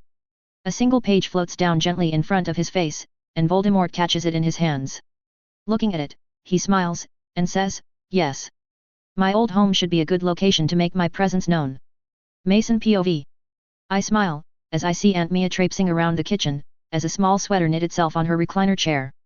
Selene was helping Aunt Mia with the dinner, while Trappy was busy in the greenhouses doing something or the other. Aunt Mia was still sad. Monty's death had hit her hard, and she had spent the last month mourning him. But now, she was somewhat happy once again. And I was with her every step of the way. "Did you hear about the Abbotts? The Death Eaters attacked them yesterday. Poor Charles," Aunt Mia says, as she walks towards the table, a couple containers of food floating behind her. Nodding, I sigh and say, "Attacked in their own home, somewhere they were supposed to feel safe in." Abbotts. One of the multiple wizarding families attacked by the Death Eaters in this month. Each attack ended with at least one dead on the family's side, as well as the dark mark floating above the place of incidents. This time, the Abbotts lost a child, Charles, as well as the grandmother of Charles. They still have another son, Edward, but it was a sad affair. I've been trying to track Tom down, find out where he's based, but the thing is, he is not based anywhere. He keeps moving, keeps hidden using a manner of wards that make it impossible for me to use my telepathy to find him. I've found one old base of his, where I found the entire Muggle family killed, with the child missing, but it was long abandoned even before I got there. And the Aurors. They get there, but they learn about the incident too late to be of any help. Same for me. But at least Mia is back on track to being her old self again, and that's what matters the most to me. Seeing something, I snatch the fire whiskey glass out of Aunt Mia's hands, and say, "Ah, ah. You're a healer, Aunt Mia. Drinking alcohol while pregnant is something you at least should know not to do." Aunt Mia scowls, and says, "Take the fun out of everything, why don't you?" I chuckle, and say, "Hey, give birth to your child and I will take you to a binge around England myself. But until then, stay alcohol-free. Aunt Mia was struggling still, mostly with staying away from alcohol to drown out her sadness. But she also knows that she needs to stay sober if her little child needs to be born safe and secure. Pass me the pepper. Selene says, and I mutely wave my hand, passing the pepper shaker to her. Smiling in thanks, she says, Darla visited today, while you were out. Oh, what did she say? I ask, as I start eating the food my beautiful wife and Aunt Mia had cooked together. Selene swallows the morsel, and says, nothing, she just came to check on Mia. It was nice of her to come. Aunt Mia says, her eyes going towards the fire whiskey glass once again. Shaking her head, she says, she's a sweet kid. Taking the time to visit dear old me while her own wife is pregnant. As our talks start progressing more and more, I can't help but smile at this. I wished Monty was here to enjoy this too. Seeing Mia smile like this again, seeing her try living, if not for her sake then for her child's. Monty really should have been here. Suddenly, I feel a buzz on my wrist. Turning towards it, I smile, seeing the words Belladonna Campbell written on my wristband. Well, at least the unspeakables are doing some good with the freedom I gave them. I turn towards Selene, and telepathically say, the unspeakables have captured another Death Eater. She's not that high up, but anything is better than nothing. Selene nods, and says, good. I'll go and interrogate her later. I smile, and go back to eating food. Yes, life is good. Monty may be dead but at least Mia is alive and well. And she might not be completely happy yet, it will take time, but she is healing. Chapter 99, Lord Voldemort. A/N, Patreon, HelloDarkness07. September 1st, 1959. Hogsmeade Village Station. Hogsmeade, one of the very few completely wizarding villages in the wizarding world. With a total population of just around 500 people, the village is a very popular one for several reasons. The butterbeer that you can get in the Three Broomsticks is of the highest quality, and almost always extremely fresh. Wizards who don't like muggles very much use this place as a way to socialize while not hiding their identity at the same time. The Forbidden Forest is a treasure trove for a variety of ingredients, and competent wizards and witches forage around it whenever they want. And of course, there's the greatest wizarding school in Wizarding Great Britain. Or as I call it, the only wizarding school in Wizarding Great Britain. Hogwarts School of Witchcraft and Wizardry. For many of the people, Hogsmeade serves as a safety insurance. Being a completely wizarding village, Hogsmeade always has at least one team of Aurors patrolling. And then there's the Hogwarts headmaster, who is renowned as being one of the strongest wizards in the world, as well as the teachers who aren't anything to scoff at either. And soon, or maybe soon, it was going to be filled with children, ranging from 11 to 18, who were coming from their homes to start their schooling. And that is why I'm here today, now. Bringing my pocket watch out, I look at the time, 6:55 p.m., which means it's almost time. Bloody hell, you're Captain Avalon. A loud voice yells from the side, making me sigh internally. Bloody hell, you're Captain Avalon. As soon as Hagrid yelled that in a surprised excitement, he realized that he should not have done that. As the man looks towards him, with a tired smile, Hagrid blushes bashfully, and takes a step back. He knew his large form might intimidate some people, although if the tales of Captain Avalon are true, then he won't be intimidated this easily. Blimey, you're tall. Captain Avalon says instead, the impression in his sound making Hagrid blush even more. Wiping his sweaty hands on his coat, Hagrid nods, smiles at his hero, and says, Mita always said I was large for me age. And what do you know? He was right, wasn't he? The man Mason Aves Hagrid reminds himself, smiles, and says, that you are. Rubius Hagrid, Professor of Care of Magical Creatures, and the groundskeeper of Hogwarts. Pleased to meet you, sir. Big fan. Hagrid says, trying not to stammer, or God forbid, blush even more, as he offers his hand to the man. Aves takes his hand, and after shaking it with a surprising amount of strength for a man his size, he says, Mason Aves, but you already knew that. And don't call me sir. I might be an ordained knight, but I don't like to use that title much, not outside of places necessary anyway. Hagrid blushes again, feeling a bit bad about yelling it out like that. He's just thankful that there aren't any other people here on the station, other than the workers of the station, and a cleaner. Don't sweat it, mate. If I wanted to stay hidden, I would have stayed hidden. Aves says, making Hagrid feel a bit relieved. Hagrid rocks on his feet for a moment, wondering what the man is doing here, but then the answer comes to him immediately. Protection. Mason Aves was here, just in case the Death Eaters attacked. Thank you for being here, Sir Captain. It is much appreciated. I told Dumbledore to have at least 2 teachers here today, but he doesn't believe the students are at any risk. Hagrid doesn't disagree with Albus Dumbledore often, but this is one manner where he would always disagree with him. Death Eaters are evil, they don't care about morality. They tried to attack Hogwarts students before, and that led to Professor Roll dying. And yet, Dumbledore doesn't think the students are in any danger. Great man, Dumbledore. Hagrid continues. But as they say, sometimes great people make mistakes too. Mason Aves sighs, and says, Albus Dumbledore is a man that likes to see the good in everyone, no matter how rotten they are. The Dark Lord Voldemort could be standing right in front of him, and Dumbledore would still try to convince him not to attack. Hagrid is offended at first, but before he can say anything, Aves says, don't get me wrong, it isn't a bad quality by itself. But in the current situation?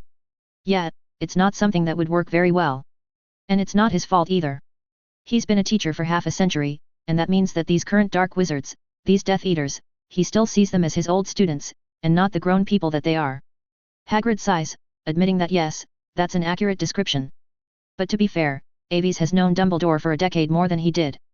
Hagrid turns towards the man, and softly says, Great man, Dumbledore. But he does have his flaws. Hearing the sound of the incoming train, he then claps his hands together, and says, It was nice to meet you, Captain Aves. But duty calls. Smiling at him, Aves says, It was nice to meet you too, Professor Hagrid. First years, over here. Hagrid yells, once the train stops and the doors open. As the students start pouring out of the train, however, Hagrid notices something. Something odd. In the dark night sky, he could faintly make out something flying towards them, but it wasn't birds, nor was it any of the magical creatures he knew about. And he knew a lot. Students. A loud voice booms, and Hagrid snaps his head towards Captain Aves, who was staring at the same spot that he was just staring at. As the students jump, startled, Aves says, Make a few lines, and calmly follow Professor Hagrid towards the lake. You won't be taking the carriages today.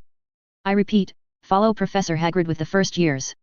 Captain Aves then looks towards Hagrid, and just a single nod is all Hagrid needs, before he starts yelling, Right, come on you lot. Prefects. Start leading the way. Oi, Crowley. Black. You're head boy and girl, aren't ye? Take charge and lead your classmates inside. And be quick about it. Leave your bags, the elves will get them. Just hurry up. With a cacophony of noise, footsteps start thundering away from the open station, and towards the gate that leads towards the Black Lake. You should go with them. If I remember right then that path is not exactly stable. Captain Aves says, coming to stand beside Hagrid. Hagrid nods, and says, I'll cover their backs. No Death Eater is harming a single student while I'm here. Within a few seconds, the Death Eaters reach the station and begin the attack with a barrage of destructive spells thrown amongst the students. Students scream in panic, cry out in fear, and duck their heads, as the spells fly towards them. Hagrid is ready, with his wand raised up in defense of his students, but finds it unnecessary to do so. All the spells thrown by the Death Eaters are met with a transparent barrier that stops the spells immediately. Looking down, he and the other students see Mason Aves, Captain Avalon, standing in the midst of the students, with a straight wooden staff in his hand. The staff was beautiful, and even Hagrid, who has no knowledge of crafting, could tell that it was made by a master. The subtle green glow it gave out captivated his sight, until the situation made him remember that he needed to hurry. Don't dawdle. Hurry. You there, run inside. Hagrid yells, as he turns his back towards Captain Avalon. If there's one thing to know, Captain Avalon is a man that fought an entire army, and then fought and defeated Gellert Grindelwald. A few Death Eaters will not be a problem for him. There she is. One of the Death Eaters yells, as he flies forward, towards one of the students. The shield which had protected them all from the spells do nothing to stop the man from flying towards the students, and Hagrid watches him fly towards a girl, a third year from the looks of it. A Muggleborn. Seeing his wand start rising up, Hagrid points his own wand at him, and silently casts, Depulso. The inbound man is hit by the spell before he even starts casting a curse, and he gets thrown back violently. Hagrid gathers the frozen girl in his arms, offhandedly noticing that she was a Muggleborn, and handing her off to a boy, he says, Take her inside. He then turns towards Aves, and finds him battling a dozen Death Eaters by himself. His staff moved gracefully, batting spells away from him and into the sky, making sure the students weren't harmed. As Hagrid kept watching, he sees Mason angle his shield in such a way that a curse sent at him hits it, and reflects back towards another Death Eater, carving a hole in his chest. Another reflected spell causes one's teeth to grow so quickly that they come out of his chin and his eyes, killing him too. Hagrid watches it all with a horrified fascination, while the students keep running away from the combat, thankfully making a smart decision for once. But Hagrid didn't like this. Watching one man fight while he just sat back and relaxed, leaving all the work for the one man who had already saved the world from one Dark Lord. I'm not just going to sit back and watch someone else save my students for me. No. Hagrid thinks to himself, and making a decision, despite the other man not needing it, Hagrid steps forward to help him. Flicking his wand, Hagrid summons a chunk of earth from near him, and banishes it towards a flying man that was taking pot shots at Mason. Or trying to, since using that staff of his, Mason was expertly defending himself. The land hits the man in the face, dropping him down from the broom, his fate unknown to Hagrid. As a spell speeds towards him, a stunner he recognizes, Hagrid simply raises his hand, and lets his thick, somewhat magic-resistant skin stop it. The spell splashes on his skin, and after causing barely a moment of dizziness, it dissipates. He then points his wand at the man, and casts, Oxio, summoning his cloak. The man loses his balance, and is summarily disposed of by a banishing charm that throws him into the woods. Within a single minute after the attack began, Mason Aves had most of the 30-something attackers bound or dead, while Hagrid himself had taken down 4 of them, which was a big thing for someone like him. A fully trained wizard he may be, but his talents lay more in dealing with animals than actually using magic to fight. Is this over? Hagrid asks, panting, as he stares at Mason kneeling next to a Death Eater, his hand touching the man's forehead. Shaking his head, Mason says, "These were just cannon fodder, Professor Hagrid. Weaklings, as compared to the usual Death Eaters. I wouldn't be surprised if all of them are new recruits, meant to be a distraction." Hagrid frowns, and looking around, he asks, if these were meant to be a distraction, where's the actual attack? Suddenly, the sound of footsteps makes him turn around, only to give out a sigh of relief when he sees Professor Dumbledore, and Professor McGonagall jogging towards them. After a glance to look at the only other man standing, Mason Aves, Minerva asks, "Hagrid, are you all right?" Hagrid smiles, and says, "Minerva. Professor Dumbledore. I'm all right, I didn't get even a scratch while dealing with these idiots." "You defeated all of them?" Minerva asks, in a bit of a skeptical voice. Hagrid shakes his head, and with a smile, he says, "That would be him there." Leaning down, he whispers, "That's Captain Avalon." Mason Aves. Minerva widens her eyes, and turns towards the man once again, who is now kneeling next to another man, with his hand on the man's forehead. "Truly? That's him? He looks so young. Whatever is he doing down there?" Minerva whispers back, a bit of her excitement showing. "The two of you don't whisper half as softly as you think you do," Mason says, making Minerva jump a little, while Hagrid startles himself into skipping a beat. He stands up, and with a sigh, he says, "Disgraced I may be, but I am a healer, and hence, obligated to check them for any fatal injuries." The fact that he was the one to injure them in the first place doesn't leave anyone's notice. Dumbledore, who was silently staring at the man, looks at him over his glasses, and asks, "And it certainly doesn't hurt that their minds are now open for going through, does it?" Mason just smiles, and says, "No, it certainly doesn't." Offering his hand to Dumbledore, he says, "Dumbledore, you've gotten old." Minerva makes an affronted noise on Dumbledore's behalf, but the man himself just chuckles, shakes the offered hand, and says, "And you look as young as the day we fought Grindelwald." "Truly?" Hagrid thinks to himself, wondering how that's possible. Waving his hand, Mason says, "Hydra left a lot of scars on me, my youth only one of them." He then turns towards Minerva, who was blushing a bit, and says, "You're the Transfiguration Professor, right, the one who helped Roll save the students?" Minerva nods, with a sad smile on her face, and says, "Professor Roll was very adamant that I and Phileas take the students away to safety while she dealt with the threats.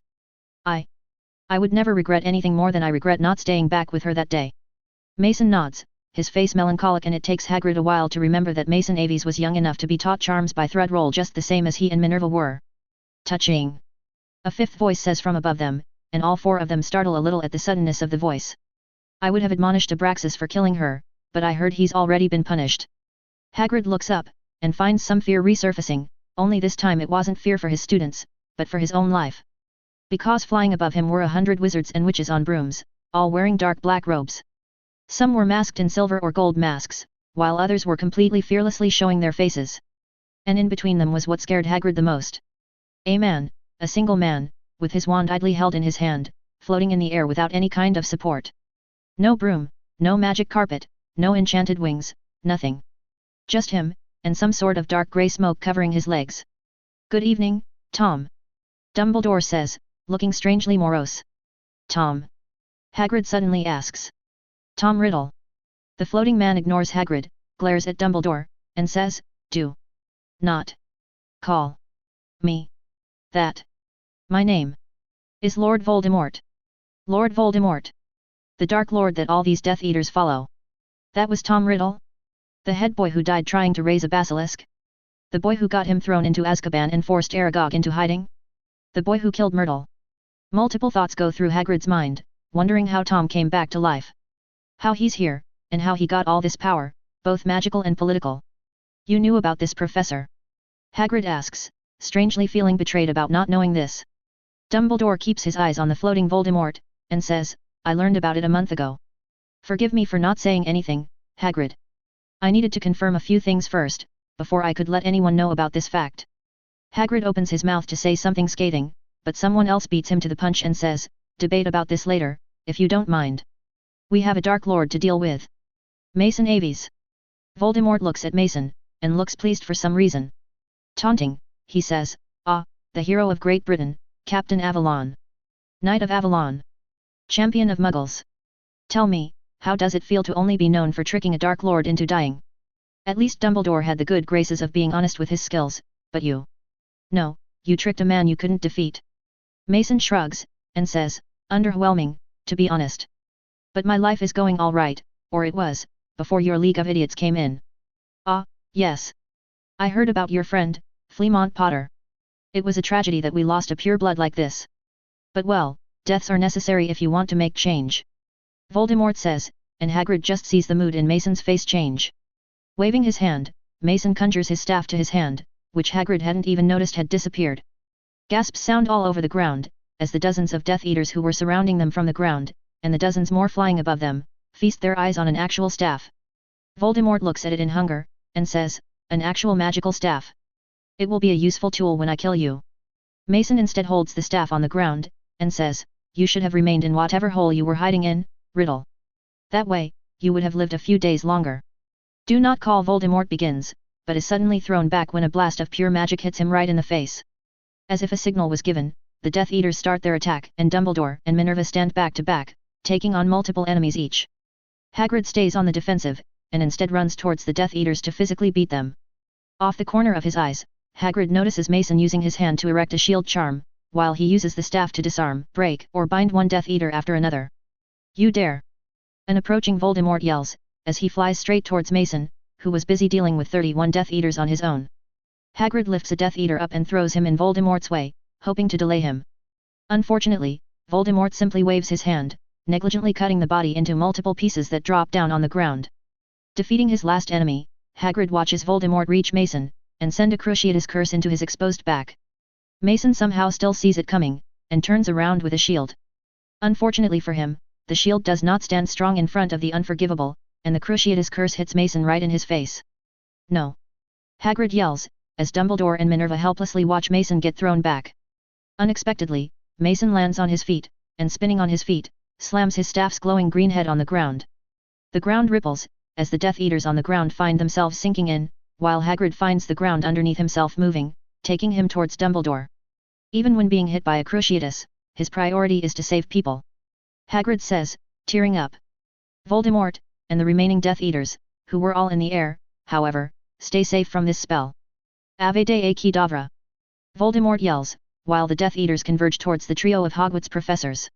Lifting his hand, Mason wandlessly summons a chunk of rock in the way, and spinning around the next spell, sends a single beam of pure magic at Voldemort. Voldemort shoots a beam of his own at Mason, but finds himself struggling against the sheer strength behind Mason's attack. Gritting his teeth, frustrated, Voldemort asks, how did you get so strong? You were weak. You tricked Grindelwald. You did not defeat him. Dumbledore ties up another Death Eater in thick iron chains, and looking up, he whispers, oh, Tom. People often underestimate just how strong Grindelwald was. Mason may have tricked him that day, but he was more than strong enough to fight him on even grounds when it came to using power. It was only Gellert's superior skill that forced Mason to trick him. Hagrid widens his eyes, not knowing this. Of course, everyone praised Mason for defeating Grindelwald, and most of them said that Mason only won because Dumbledore tired Grindelwald first, or because he tricked Grindelwald. But despite the many descriptions of the fight that were given in the following days, Hagrid never knew that Mason was stronger than Dumbledore even when he was that young. Voldemort turns his head towards Dumbledore, making all three professors raise their eyes in surprise. The realization in the bright red eyes of Lord Voldemort made them all realize in return that Voldemort heard what Dumbledore said. With a crack, Voldemort disappears from his place, letting the beam of magic fly into the air, and appears on the ground behind Mason. Mason turns around, but before he could even make a single move, another curse, a bone shatterer, hits his shoulder, shattering his shoulder and sending him flying back towards the trees. Voldemort turns towards Dumbledore, triumphant, and says, "See this, Dumbledore? Your prized student also stood no chance in front of me. Bow, bow before death, Dumbledore. Because soon, the entire wizarding world will be mine. And not you, not Mason Aves, and not this nuisance Atharvajashi will stand in my way." Dumbledore just smiles, and asks, "Are you sure about that, Tom?" Hagrid doesn't understand what he means, and even Voldemort looks strangely confused, before a magical staff head lands on his face, sending him flying towards the station. Where Voldemort once stood, now kneeled Mason Aves, who looked a bit tired but none the worse for wear. "How?" Voldemort yells, enraged. Mason snorts, and standing up, he says, "I'm a healer, moron." Hagrid breathes a sigh of relief, having believed that Mason had actually gotten injured, that his hero had actually gotten injured. That his hero might die. Voldemort, surprisingly enough, stays in his place, now faced with 4 wizards. His entire army that he had brought here lay on the ground, or for some, underneath it. Unconscious, dead, or bound. Hagrid knew that if Voldemort stayed, he wouldn't survive. But he also knew that letting him leave now that they had him wasn't a smart move. Who knows what destruction he will cause after he leaves. A smile grows on Voldemort's face, which looks entirely creepy to Hagrid. The smile keeps growing, as he raises his hands to the side. He asks, "Can you feel it? Can you feel your death approaching?" A shiver goes through Hagrid's spine, as the temperature around the place suddenly decreases. "Dementors!" Dumbledore whispers, horrified. Voldemort smirks wider, and turning towards Voldemort, he says, "Not just Dementors, no. I have something else too, Dumbledore." Bringing his wand up, he brings it down immediately and stabbing it into the ground, he yells, "Evocazione degli inferi." The ground shudders, as cracks form all around the station. Unlike when Mason had moved the ground around, however, this wasn't natural. This was entirely unnatural and Hagrid could feel it in his bones. "Expecto Patronum." 3 voices yell at once, pointing their wands in the air, summoning a white phoenix, cat, and Cerberus in the air. Patronuses. Meanwhile, the 4th person was staring at the cracks in the ground with a frown, disgust showing plainly on his face. "And this isn't the only attack even," Voldemort says, purposefully bringing their attention to himself again. Waving his hand, he pointed towards Hogsmeade Village, and only now could Hagrid hear the sounds of battle coming from that direction. "A group of my most loyal are currently engaged with the Aurors and will have them down in no time. The Ministry is being attacked by a tribe of vampires. And Diagon Alley. Diagon Alley is being accosted by 50 Dementors and werewolves. They couldn't transform, sadly enough, since the full moon is still half a month away, but as you know, even an unturned werewolf is dangerous if the bite is serious enough." As Mason grimly watches the cracks on the ground increase, Voldemort smirks towards Mason, and asks, "Isn't your wife there right now? Helping the green grass woman pack up her shop? Disgusting, isn't she? Green grass wanted to lay with another woman but she could have at least chosen a pure woman to do so. But no, she chose a mudblood. What will you do, Mason Aves? Will you help Dumbledore deal with the Dementors? Will you deal with whatever comes up from the ground? Or will you go to Diagon Alley and save your wife?" Voldemort taunts, as Hagrid sees hands rise up from the cracks. Ugly, rotting hands. For a moment, Hagrid is worried. Worried that of course Mason will go to Diagon Alley to save his wife. But then... Pfft! Mason snortles, which then leads to ha ha ha ha ha. Laughing loudly. As the now lone Phoenix Patroness rises into the air to attack the Dementors by themselves, and the 3 professors watch a delusional Mason laugh like an idiot, Voldemort hisses out, "Why are you laughing?" Looking up with a lot of anger in his eyes, Mason says, "It is really cute that you think my wife needs help in dealing with whatever you sent after her. It may be a bit hard to believe, Riddle, but my wife is far, far stronger than I am. That is not possible. I would have heard about it if that was so." Voldemort denies, raising his wand. By now, the hands had appeared out completely, and they were lifting bodies out of the ground. Dead bodies of people. "What the fuck are they?" Hagrid whispers, horrified. "Inferi." Dumbledore grimly says. Lifting his wand, he says, "Use any and all fire spells you know. I'll keep the Dementors at bay and Mason currently has Voldemort occupied." "Yes, Professor." Minerva and Hagrid say unanimously, and begin casting fire at the bodies lifting out of the ground. He hears Mason's voice, clear as day, say, and it's because she didn't want anyone to know, you dimwit. But it won't matter anyway, because you'll be dead before the day is up. And so will your army.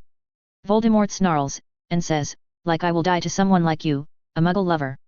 And then, he focuses all his magic in a dark black orb in front of his wand tip, and sends it flying towards Mason. A horrified Hagrid watches Mason lift his staff, inadvertently letting an Inferi grab onto his arm. Without letting his eyes wander away from Mason, he grabs the Inferi by his head, and sends it flying into another Inferi he had burned a few seconds earlier. Meanwhile, the dark black orb of dark magic slams into a shield created by Mason's staff, and causes an explosion that blinds everyone with black smoke. When the smoke clears, he sees Voldemort standing victorious, completely confident that his attack worked. Suddenly, however, the smoke that had still remained near the point of explosion started condensing. Hagrid sees Mason standing there, completely unharmed, but strangely confused, as he stares at the spot in front of him. Dark Lords. A voice suddenly says in a disgusted tone, coming from everywhere, and nowhere all at once. They learn one ancient spell, and they believe that no one can defeat them.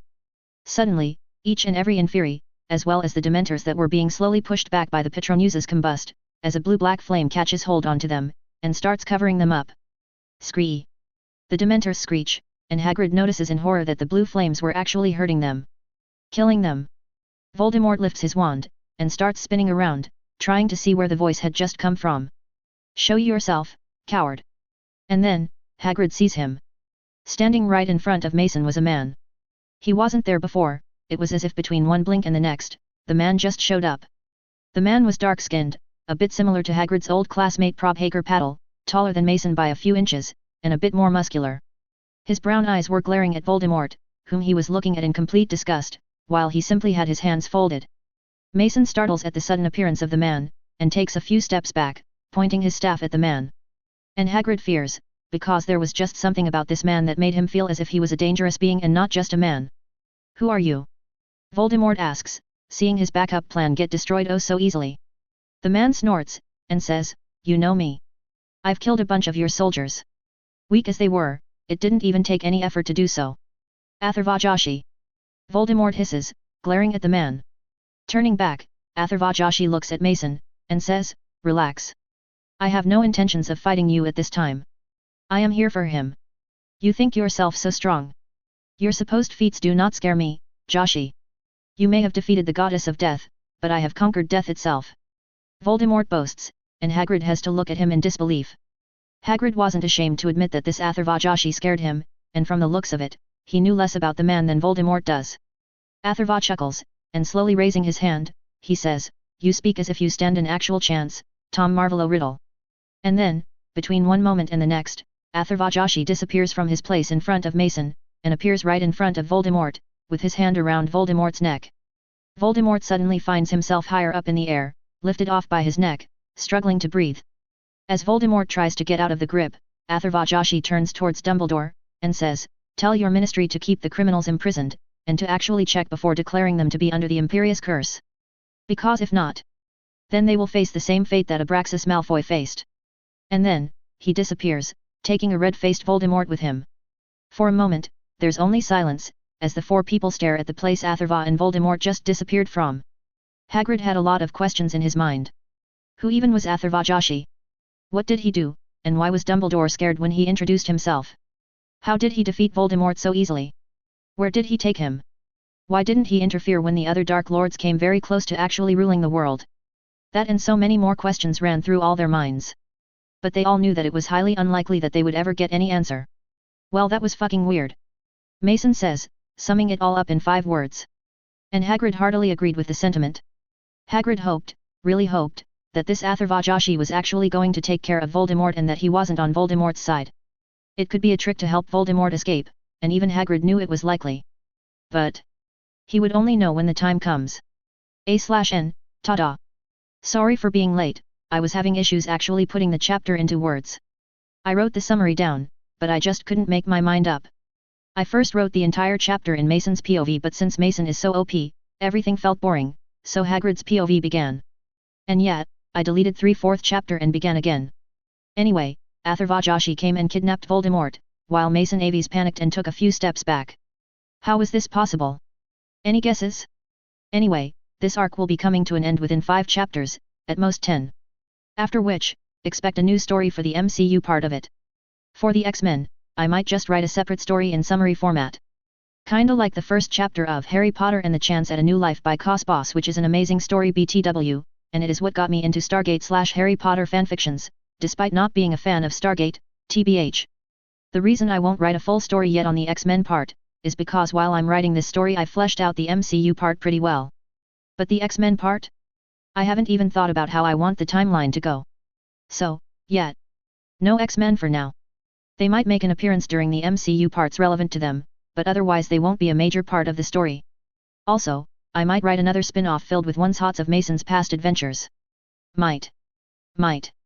Chapter 100, No Resurrections this time. Lord Voldemort attacks Hogsmeade Station. Defeated and taken by the mysterious Atharvajashi. London, last night was the first night of the Hogwarts academic year, and hundreds of students had taken the train from London's King's Cross Station to Hogsmeade Station to either start, or continue their schooling.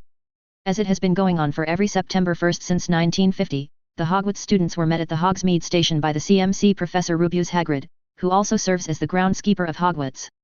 This time, however, as the second-year students and above were beginning to go their way towards the carriages, an astonishing 30 Death Eaters began their attack on the station. Thankfully, the Ministry had already foreseen this attack coming, and security was in place. The security was in the form of our very own hero, Sir Captain Mason Aves, or as he is also known, Captain Avalon. Professor Hagrid protected the students and sent them through the first-year entrance, while Mason Aves held the Death Eaters back. Within minutes, dear readers, Captain Avalon had all the attackers dead at his hands, or in his custody. The sounds of the battle had gotten the attention of the Hogwarts professors, and our dear Headmaster Dumbledore came out of the castle, along with the Transfiguration Professor Minerva McGonagall, and Professor Horace Slughorn. While Professor Slughorn took the students inside, Professors Dumbledore and McGonagall went outside to check on the defenders, and help them if necessary. And that, my friends, is when the Dark Lord Voldemort showed up. Dark Lord Voldemort is the one who is the power behind the terrorists that are the Death Eaters. Reports say that he had brought 50 more Death Eaters with him, and that he could fly without the aid of a broom. After a short battle which saw Mason Aves defeating the Death Eaters, and battling the Dark Lord, all while using an actual magical staff, the Dark Lord invoked some sort of ancient dark curse. Mason Aves tried to defend himself from the curse using an unknown shield charm, but it proved unnecessary when something else defended him from an attack that would have no doubt killed him, a quote from Captain Aves himself. This is when the vigilante Atharvajashi showed up. Atharvajashi, who claims to be a being as old as 2,000 years, not only saved Mason Aves from dying, but he also defeated Lord Voldemort within seconds, and then left as soon as he came, before the other defenders could even do anything. Some more of Lord Voldemort's Death Eaters were busy attacking the village of Hogsmeade, and a total of 4 people lost their lives, before the Aurors led by Captain Darla White managed to detain all of the attackers. But not only that, folks. As the attack on the Hogsmeade station was going on, there were 2 more attacks carried out by the Death Eaters. One on our very own Ministry of Magic, by a tribe of vampires that Lord Voldemort had managed to entice to his side, while the other on Diagon Alley. The attack on Diagon Alley was foiled by the Auror team stationed there, as well as 2 helpers in the form of Selene Aves, the wife of Captain Mason Aves, and Anastasia Greengrass, the fiancée to Auror Captain Darla White. The attack on the Ministry, however, went on for 10 minutes, which saw the deaths of 9 brave Aurors and 2 unspeakables before the vampires were mostly killed or detained. 3 vampires did manage to flee, and Aurors are currently searching for them. While the loss of life was not high, the Minister for Magic expressed his regret for the few that were lost. The detained Death Eaters are currently awaiting their trials, which the Wizengamot will be overseeing, considering the sensitivity of this tragedy, while the dead Death Eaters are being examined by the Unspeakables for signs of Imperious Curse. The same is being done for the detained Death Eaters. If the Death Eaters are actually proved to be under the Imperious Curse, or if it is proved without a doubt that they were threatened into complying, then the Death Eater in question will be cleared of all charges, and named a victim of the Dark Lord Voldemort's short reign of terror. If the claims prove false, and if the Death Eaters are proved to have been working under Lord Voldemort of their own, then punishments will be levied, depending on the severity of their charges. As the next morning has dawned, however, there are many questions in the minds of the people. Is this Atharvajashi the same one as the one who defeated a god? Is he actually on our side, or was that just a trick by Lord Voldemort to allow him to escape from fighting a losing battle against both Mason Aves and Albus Dumbledore? Is this short war over, or will Lord Voldemort return? Stay tuned to find out. Tom Riddle, or as he prefers to be known as, Lord Voldemort, wakes up with a start, not knowing where he is, how he got here, or why he was even unconscious when he doesn't need to sleep. That was the first thing he had taken care of as soon as he had learned about rituals. A single, simple ritual, to gain the ability to stay awake at all times without any drawbacks. And yet, he was still unconscious. Lord Voldemort panics a bit, as he opens his eyes and sees an unfamiliar ceiling. He just panics. Lord Voldemort is not someone who gets scared, and tries to get up, tries to move. Tries. Unfortunately for him, Voldemort finds himself unable to do anything to his body, save for moving his eyes to look around. He couldn't hear anything, and not because of any spell, there was just nothing making a noise here that even his sensitive ears might pick up. Enhanced senses, another ritual that he had done using a sacrifice of some werewolf he didn't even try finding the identity of. Unfortunately, that ritual had given him ugly, yellow teeth that he couldn't fix, no matter what he tried. You know, Tom.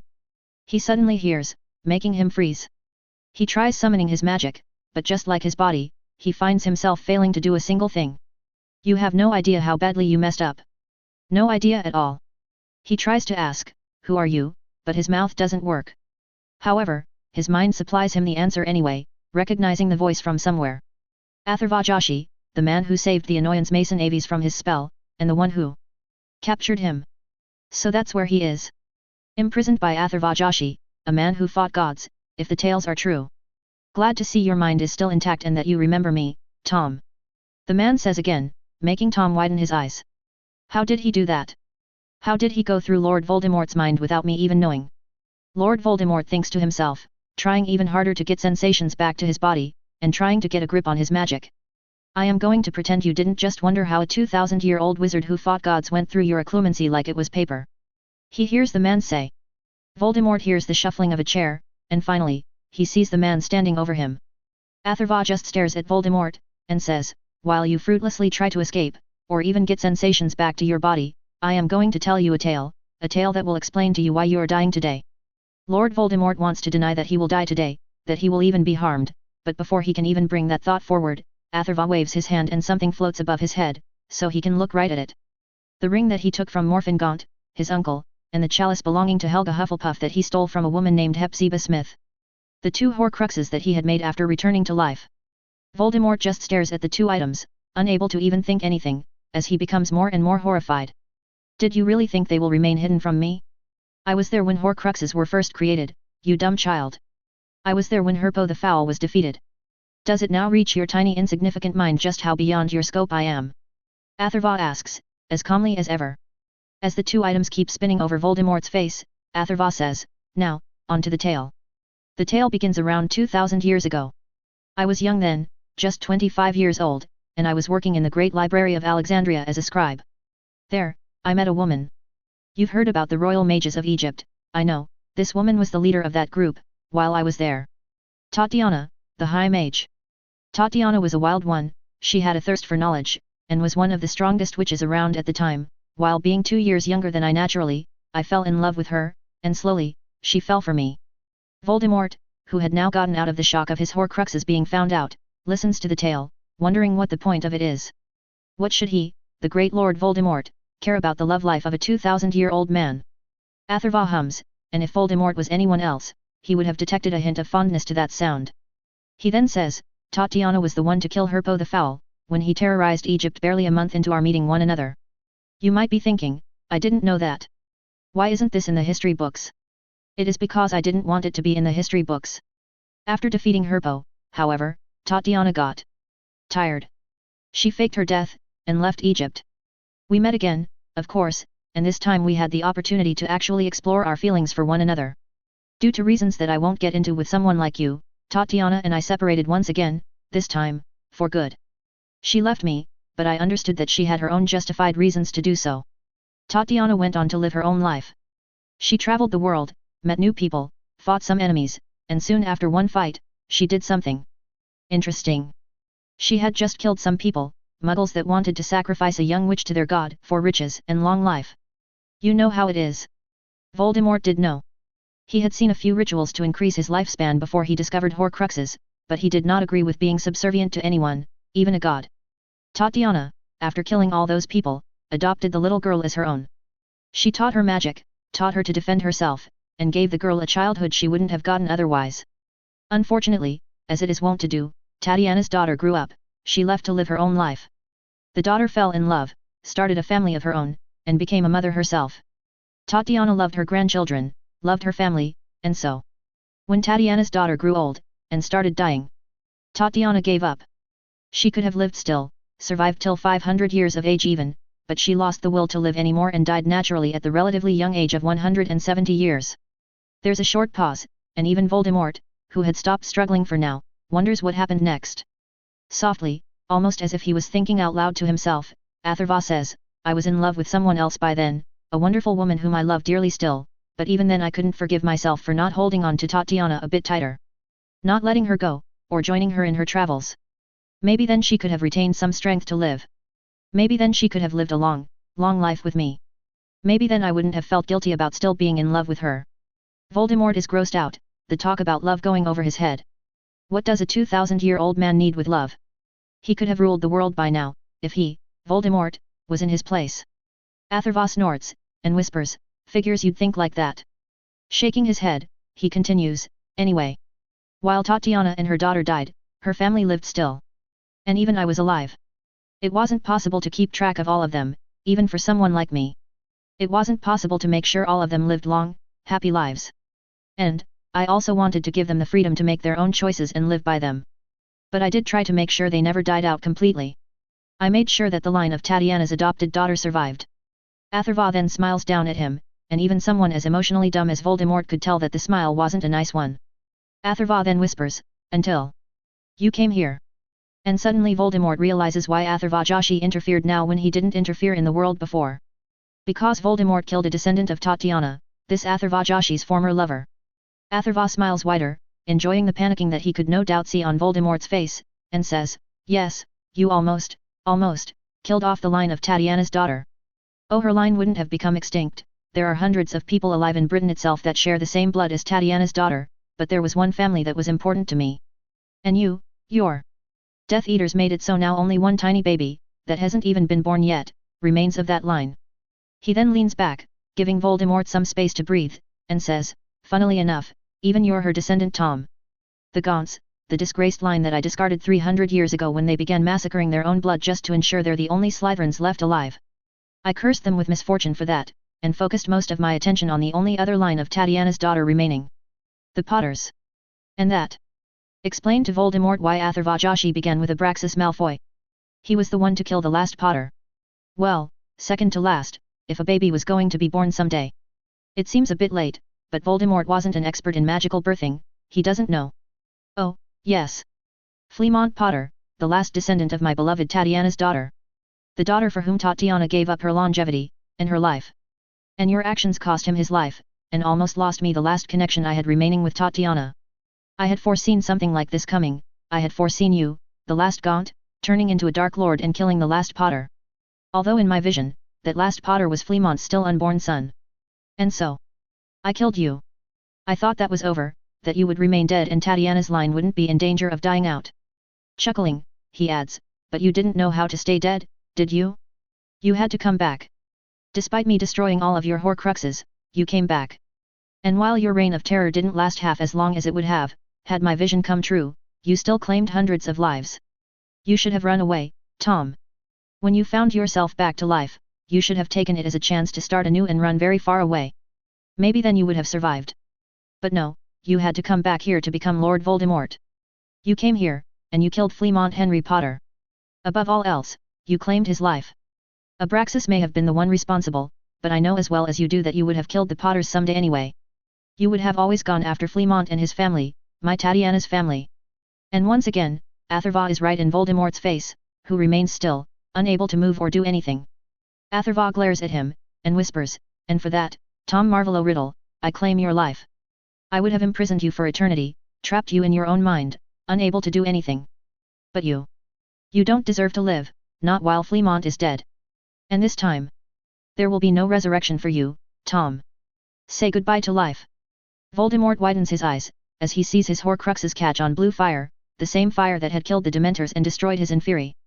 The next thing he sees is a blue fire mixed with some red, feels an infinite amount of pain, and then nothing. Tom Marvolo Riddle was no more. Lord Voldemort was no more. His soul was destroyed, transmuted to pure energy and dispersed into the universe, given as tribute to the universe's personification of life, the Phoenix Force. His body, meanwhile, was burnt beyond recognition, leaving only ash behind, save for the single body part remaining. Lord Voldemort's head, frozen in a serene expression, unable to have even expressed his pain as his body was burnt. And just like that, the reign of Lord Voldemort was over. As I walk back up the stairs, the head of Lord Voldemort sitting on the table I had conjured for him, I can't help but feel some satisfaction. Tatiana. I wasn't in love with her, not while I had Selene, but she was someone precious to me. She was one I loved with all my heart, enough that I agreed to let her go when she wanted to leave.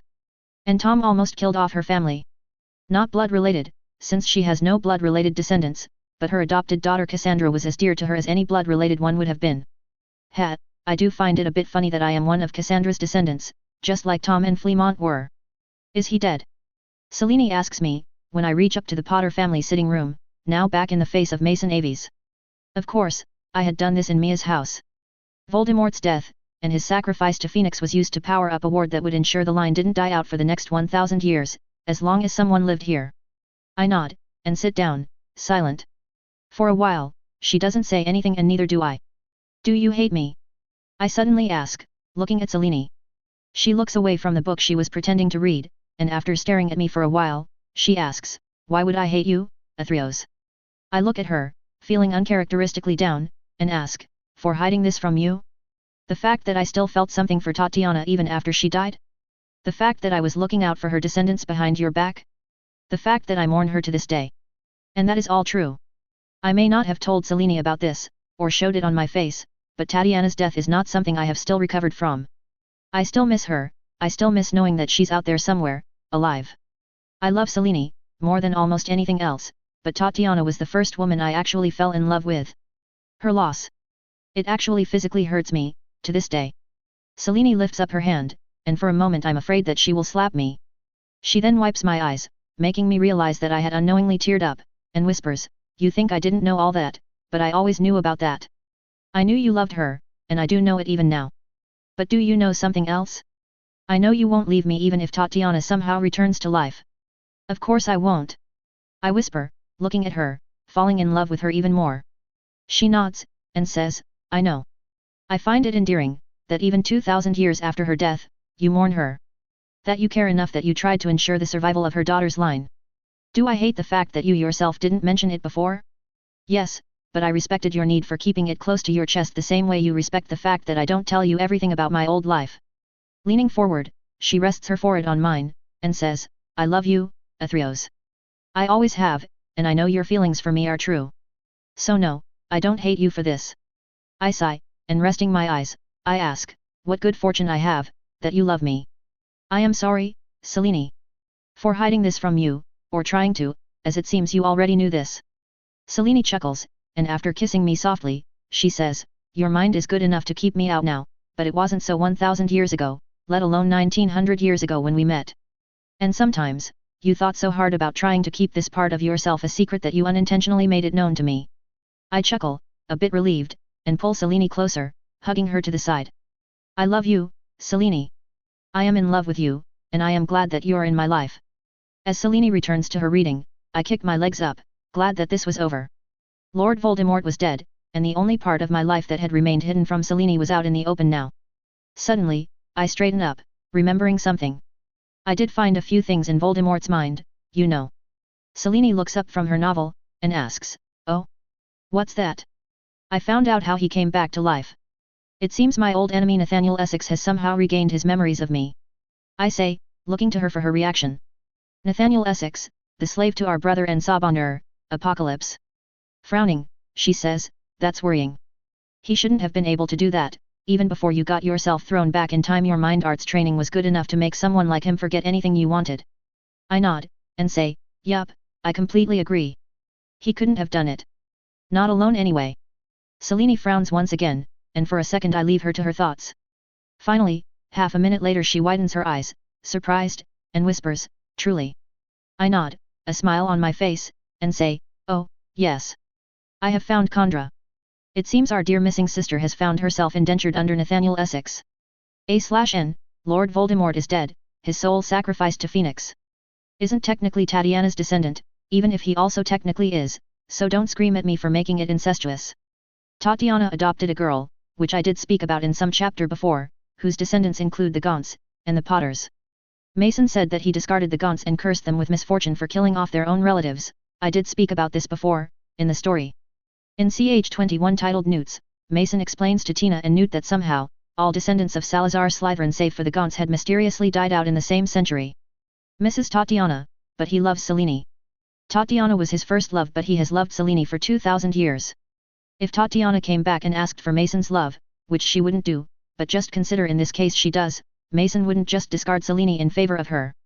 Selene isn't letting Mason pine after an old love, she's letting Mason have closure at his own time. She knows Mason loves her the most at this time, so she isn't threatened by a dead lover. Also, I don't think when widowers, which Mason kinda qualifies for here, marry, they just forget about their dead wives and move on completely. Some feelings remain, and the new wives just accept it as a part of his character or something. For the ring that Tom turned into a Horcrux is the fake transmuted one that Mason created in CH27, errands to run. Sorry for the long A/N, I'll shut up now. Nathaniel Essex. A/N, Pat Rayon, HelloDarkness07. Thank you all for the kind words and patience you showed with me. May you all get whatever you need the most. Essex Clinic, New Jersey. In a seemingly normal obstetrics clinic in Camden, New Jersey, multiple couples sat in the waiting room, to wait their turn. Some of the women had visible bulges on their stomachs showing signs of pregnancy, while some were still in the early stages of their own pregnancies. Some men looked nervous, some looked excited, some looked too tired, while some looked as if they didn't even want to be there. A gentle bell rings, and the receptionist looks up from her magazine, and calls out, "Mrs. Connors? Dr. Milbury is ready for you." A couple stands up, and with a smile, the husband asks, "Are you sure you don't want me there, Amanda?" Giving a sad smile, Amanda Connors says, "I don't want to disappoint you, my love. What if I lost this one too?" Wiping her eyes she adds, "Besides, you fainted during the last appointment, if you remember. Just by looking at the charts too." Joseph Connors sighs, a sheepish smile on his face, and says, "I will wait out here then." As soon as she enters the doctor's office, the smile on Amanda Connors' face slips off, and a look of annoyance crosses her face. "Amanda, I hope you're well," Dr. Milbury says, as a greeting. Putting her hand on her bulging stomach, Amanda scowls at Dr. Milbury, and says, "Cut the crap, Essex. I have gotten tired of this game of yours.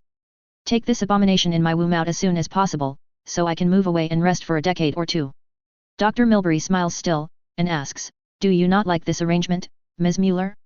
Do I not pay you handsomely for every pregnancy you are forced to go through?" Amanda snorts, and as she starts pacing around the room, she says, "I don't mind being pregnant, or giving you the infants. What I do mind is not getting enough rest in between. It hasn't even been 5 years since my last pregnancy. And most of that time went in seducing the target you gave me." Dr. Milbury sighs, and says, "Very well. After this one, I will arrange for a vacation for 20 years, without any interference from me during that time. After that, however, it is back to our arrangement. Is that enough?" Amanda nods, and after looking around, she asks, "Where's that blonde bint today?" Dr. Milbury stands with a smile, and says, "Unfortunately, my dear, Condra's tasks are not for you to know. Now, sit up on the table so we can check up on the baby." Underneath the innocuous-looking clinic, however, was something far, far more sinister than a normal obstetrics clinic. There was a large hall, covering an area of around 4,000 sqft, with medical equipment neatly arranged around the room. There were 2 hospital beds, a large desk and a single chair. Near the walls were 13 glass tanks, all of them going from the floor to the ceiling. The glass tanks had a multitude of pipes and rubber tubes, going from each of them to a different room, and some disappearing through the wall. The glass tanks, however, weren't empty. There was some sort of translucent green liquid filling the tanks to the brim, and bubbles could be seen occasionally originating from the pipes. Along with that, however, was why the tanks were actually created. Each of the 13 tanks had something floating inside the green liquid. People, humans. The naked people ranged from children as young as 7 years old, to as old as 45 years old, and all of them were completely naked, save for a single oxygen mask connected to their face. Within the otherwise empty space, there's a soft sound of whoosh, as the air is shifted away from a place, and suddenly, there's a man standing there. Dr. Nathan Milbury. Tapping something on his wrist, he starts walking, and after barely a glance at the test tanks filled with his experiments, he goes straight towards the flat-screened computer on his desk. Turning it on using his technopathy, which barely takes a few seconds, Milbury goes over some data, and muses to himself. He says to himself, "Subject 119 lost her left lung, a pity, right after the kidney she lost yesterday. Guess she's a failure too. The others seem to be going all right, but the X gene seemed to be conflicting with the intrinsic M gene within them. Humming, he turns the page on his desktop, and asks, how is it then that Gellert Grindelwald managed to turn his wizards into mutants, and how is it that natural-born mutant wizards exist? Picking up a file, he flips through a few pages, and whispers, what am I missing? Dr. Nathan Milbury, with the full backing of the US government, had been doing something that the normal man would be disgusted at. Project Black Womb. The US government wanted him to study mutations, and how they affected children. For 10 years he had done that. Studied stillborn mutants, babies, children, and even fetuses, by holding them in these postnatal tanks. He did not experiment on them, not when he was employed by the government at least, but he studied everything extensively. This had allowed him to judge accurately what the results would be if he were to introduce foreign X genes within a mutant. Unfortunately, those studies were not of much use in this case. This time, Dr. Milbury was not trying to clone mutants, he was trying to clone wizards, which was possible, although a lot more difficult and expensive.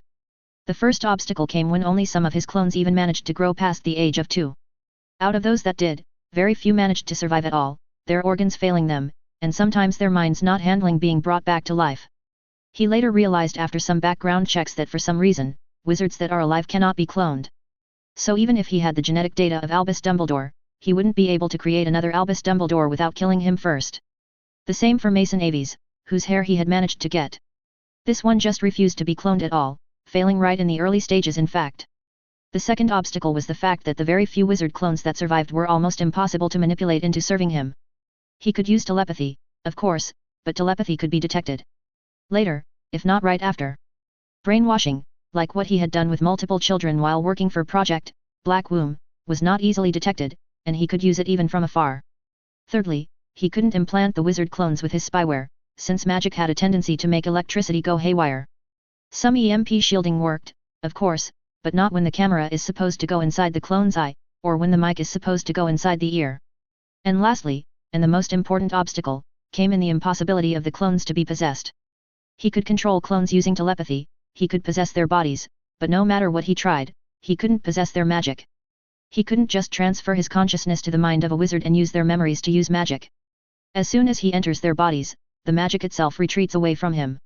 And no matter what he tried, he just couldn't use magic. Which is what he's aiming for with these experiments. Magic. During his last fight with the wizards, or with the wizard named Mason Aves, he had realized that while most wizards are very much inferior to him, there are some that can defeat him. Kill him, even. It took him a while to regain his memories of that day, with some help from his new servant, but when he did, he immediately became angry. Angry at himself for not having prepared for this eventuality. A wizard defeated him, a wizard killed him. And if it wasn't for the fact that he had preventive measures ready for such a case, he would have died that day even without fulfilling his revenge against Apocalypse. He had tried a lot, since then, to overcome that barrier. First he tried approaching the sorcerers, but they always saw through his tricks, and refused to teach him, just like it had happened for the last 100 years. Even the rogue sorcerers that he hired to do a few things refused to teach him. And they had the nerve to say that he had no affinity towards any magical art. He was Nathaniel Essex, the smartest man on earth, he had an affinity for everything. So, he had tried looking for where magic actually came from. He found it, something he named the M gene. The M gene was nothing but a variant of the Essex factor, or the mutant gene that grants mutants their powers. But this gene had evolved thousands of years ago, to grant every carrier the same power. Magic. The one oddity he had found was that some wizards have both the M gene, and the mutant gene, sometimes overlapping one another, and sometimes sitting opposite one another on the strand. Funnily enough, some mutants also had the M gene, although they couldn't completely be called wizards. His servant was one of them, she had some magical talents, but it wasn't enough to classify her as a witch. But the M gene was not the only factor in granting a wizard his powers, as he had found out. The so-called squibs had the M gene, and so did at least one of the parents of the Muggleborns.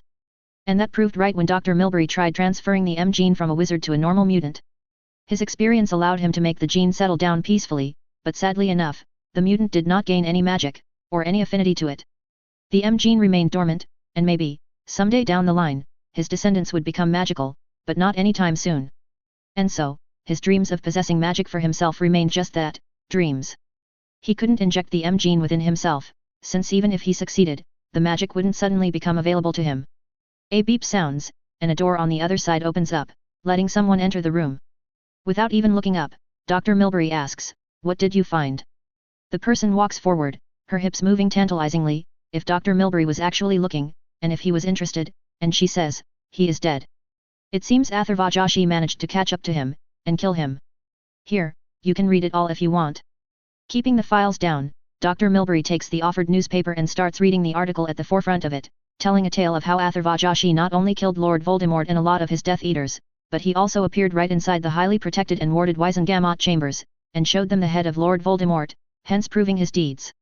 The article also went on to explain that Atharvajashi threatened the ministry, telling them that a time of change is coming, and to be ready. Dr. Milbury clicks his tongue, and calmly keeping the paper down, he points at the picture of the brown-skinned man, Atharvajashi, and asks the woman, "Do you know who this is, Kandra?" The woman snorts, and says, "You may not remember this, Essex, but I was born just 1200 years ago. This man was a myth long before I was born. The only ones who might know for sure are my other siblings, but you're not going to approach them, are you? Because unlike me, they don't have an open weakness to take advantage of." Dr. Milbury, or Essex, stands up from the chair, his body shifting as he does. Now over a foot taller than before, and a foot and a half taller than Kandra herself, he looms over her, and says, "I am not afraid of you, or your siblings. You'd do well to remember that even without your Heartstone in my possession, you're still nothing in front of me." Kandra just smirks, staring at the blue-skinned face of Nathaniel Essex. Stepping back, she looks behind Essex, and says, "Oh dear, it seems another one has failed you." Turning around, Essex looks at the test tanks lining the wall, and sure enough, he sees the thrashing body of a child, around 13 years old. Within seconds, the thrashing stops, and a monitor next to it shows a flat line where a beat is supposed to be. Scowling, Essex says, "It is not a problem. I have much more genetic data available to me. Besides, I will revive the stupid boy Riddle once again. Maybe this time he will actually do as he promised, as opposed to the last 2 times. 2 times. The first time Tom Riddle was revived happened in 1948, just a few years after his death. Unfortunately, Essex's attempt at giving him his magic back failed, and he was forced to grant him telepathy and energy manipulation, hoping that it will be enough to bring the wizarding world to heal, and to kill Mason Aves. Unfortunately, Tom Riddle turned on his creator at the first opportunity, and Essex was forced to kill him. A few years later, Essex managed to grant a new Tom Riddle his magic, and instead of manipulations, they entered a deal.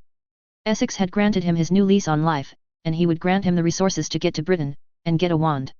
In return, Tom Riddle kills Mason Aves. He knew Tom Riddle would have betrayed him, sooner or later, but as long as Mason Aves was dead, he didn't care. And now, 5 years later, he was dead, his one goal failed. Kandra chuckles, and starts walking back towards the door. Something in her chuckles, however, makes Essex stop. He calls out, "Kandra." When she stops and turns around, he asks, "Why do you believe this will fail?" Because that's what her chuckle was. She already knew this was going to fail. Kandra smirks, and says, "Because while you do have the facilities to clone Tom Riddle's body again and again, you do not have his soul. This time, there is no chance for even I to get his consciousness back from where it was sent by this Atharvajashi." "And where was it sent?" Essex asks, a bit annoyed at her looking down on him. But he doesn't let it bother him too much. He knew externals, thanks to his previous experience with Apocalypse. They're arrogant beyond anything he had ever seen, and despite her being subservient to him, Kandra was the same. The Phoenix Force. Surprisingly, Kandra wasn't the person to answer. Spinning around, Nathaniel Essex condenses the molecules in his arm so that it has the same density as titanium, and punches at the voice while at the same time sending a sonic blast at the person. Unfortunately for him, the punch is caught easily with one hand while the telepathy attack simply disappears. A simple twitch of that person's hand causes Essex's right forearm to suffer a fracture, as the hand is broken in 2. Instinctively, Essex fires his strongest concussive blast, aiming at beheading at best, and pushing the enemy behind at worst. The telekinetic blast is met by the enemy's own telekinetic shield, which once again negates his attack. Turning his left hand into a sharp blade, Essex cuts off his right arm, and using telekinesis, jumps back.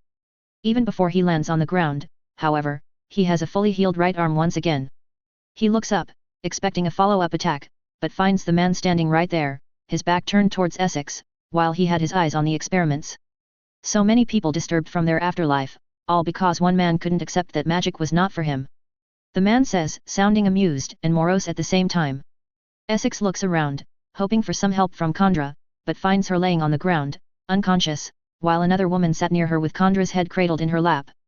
He tries to enter their mind, to find out their motives and to make them pay for attacking him inside his own clinic, but unfortunately for him, he doesn't even find a semblance of a mind. He couldn't even find any of the minds other than himself, at the moment. Which was worrying, since he should have at least felt his clones. I have to say, I never expected you to be Atharvajashi. Mason Aves. Essex says, looking at the brown-skinned, golden-clothed man standing in front of him. The man hums, and says, my wife gave it away, didn't she? But I suppose the days of me hiding this identity from you are gone. You knowing that Atharvajashi and Mason Aves are the same man won't change a single thing. Essex clicks his tongue, not liking how the man was looking down at him. Since the woman was ignoring him in favor of Khandra, he ignores her while still keeping an eye on her, and says, just because you defeated a weak body once doesn't mean you will defeat me now. Atharvajashi hums, and suddenly Essex finds a fist buried in his stomach, making him choke, and fall down to his knees. Joshi pulls Essex by his hair, making him look up, and says, no matter how many mutations you add, no matter how many experiments you carry out, you're still a weakling, Nathaniel Essex. That is why Apocalypse will always be above you, and that is why you will always be beneath me. Well, if I ever let you survive, that is. His eyes widening, Essex uses his technopathy to activate his teleportation device to get some space. In the very short moment that he gets to heal himself, Essex pulls something out, and glares at Joshi. He lifts the red gemstone, Khandra's heartstone, and as Joshi watches him in a bit of amusement, he promptly puts it in his mouth, and swallows it whole. The complete life force of an external. He grits out, as he feels said energy enter and strengthen everything about his body. His mutations, his strength, his enhancements, everything kept increasing, without showing signs of shopping. Is mine to control. Suddenly, however, something lifts him by the neck, and he feels the energy start leaving his body. Essex panics, and starts trying to pull the energy back within himself, but no matter how hard he tries, the energy keeps on getting pulled out of him. Finally, when Essex feels the entire energy contents of the heartstone leave his body, he opens his eyes and glares at the brown eyes in front of him. Joshi then lifts his other arm up, and shows a red gemstone, the same one he had just eaten. Joshi looks at it, and says, Khandra's heartstone. I was wondering what you had on her to keep her under your control. She really should have listened to me, when I told her that the heartstone is a bad idea. Sure, she got perfect immortality even when any external or a god killed her. But, as soon as you destroy the heartstone, she becomes weak, barely an external. And I suppose, the fact that it gives a boost to a mutant's powers is not something that can be ignored. Joshi throws Essex back, into his computer desk, and turning back, throws the heartstone towards his wife, Selene. He says, take care of that, will you? Selene just nods, and controlling the shadows to cover her, disappears along with Khandra. Standing up, Essex looks at Joshi, who was once again observing the experiments he had lined up. Sneakily taking an energy gun out of his desk, Essex points it at Joshi, and shoots. Right before the energy bullet can hit the man, however, it disappears, and it is only his instincts that make him jump to the side to avoid being killed by his own gun. Essex snaps his head back, and sees a sorcery portal close, making him scowl even more, and curse himself for forgetting that fact. Suddenly, Essex finds his body moving without him asking it to, and he finds himself seated on his chair.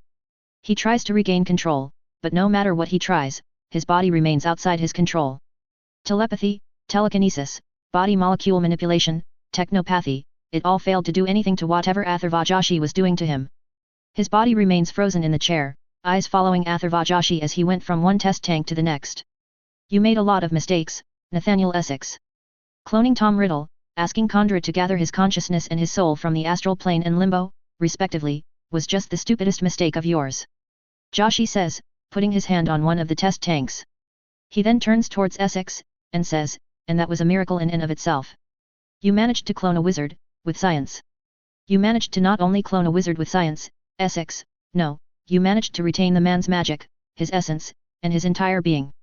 His body was a clone, but his mind, that was entirely his own. And you, Essex, were very, very lucky that this happened. You may be wondering, why did all my other experiments fail, why didn't other wizards get cloned successfully? Do you know why? Essex suddenly finds freedom in his face, and he snarls, because I don't have magic. Atharva chuckles, and says, if that was it, then Tom Riddle would have failed too. No. The reason is that all of the souls belonging to wizards go on to the afterlife. Some in heavens, some in hells, while others decide they want to live once again, in a new life. Tom Riddle, meanwhile, had the bad idea of creating a Horcrux, which caused him to be stuck in a state of limbo. Not alive, but not dead, stuck in space, and time, until the end of time and until the end of space. He should have only been freed when the universe ended, when he would have been consumed by the cosmic egg. But even if he had revived in that new universe, he wouldn't have been Tom Riddle. He wouldn't have had his memories, his soul would have been pure once again, complete. Essex moves his head around, since he could only do that, and since Joshi was in such a good mood, he asks, "Who are you? Really? The Mason Aves I met 15 years ago wasn't as strong as you, he wasn't someone that was alive when Kandra was young. He wasn't Atharva Joshi." Joshi chuckles, and answers, that Mason Aves died when Grindelwald died, and I took his place. Mason Aves was dead? And this was just an impostor? Essex didn't know what to think about this. Joshi then stands up, and says, "I would love to sit and chat with you, dear Nathaniel. But I'm afraid you won't get the opportunity to say anything else anymore." Essex widens his eyes, realizing that this man wants to kill him. "Wait!" he yells, desperation clear in his voice. Joshi, who had lifted his hand up to Essex's head, stops, and looks at Essex. Taking the cue, Essex says, "I can help you, I can work for you. You know me, you know how much of a genius I am. I can make you stronger, I can make you a god." Joshi smirks, and as his hand finally lands on Essex's head, he says, "There is nothing you have that interests me, Nathaniel. As for me becoming a god? Do I look like someone who wants that?" Essex's face freezes, showing no emotion, and he says, "Well, don't say I didn't give you a chance." And suddenly, boom! There's a loud explosion as the entire laboratory explodes, destroying everything within its confines. Even the Essex clinic above ground blows up. Thankfully, it was nighttime and there weren't any people in there. But a few of the neighbors find their eardrums damaged, as the explosion rocks their head. The explosion is so loud, so extensive, that it is heard a mile away, and all the people within that area wake up, holding on to their ears tightly. The grounds shake, glasses break, and the road shatters, as a manner of highly volatile explosives blow up underground. Far, far away from the explosion, in his old Black Womb laboratory in New Mexico, Nathaniel Essex opens his eyes, now in a new body.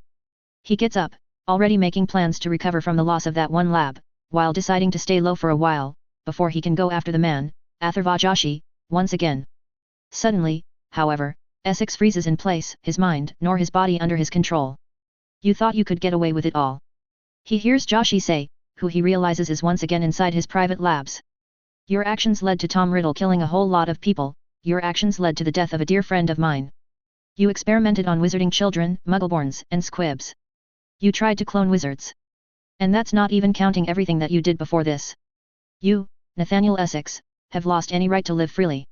For the first time since the man known as Apocalypse went back to sleep, Nathaniel Essex feels fear, knowing that this man, this Atharva Joshi, is dangerous. He can't kill him, and nowhere he goes is safe enough for him. "But I'm not going to kill you, not just yet.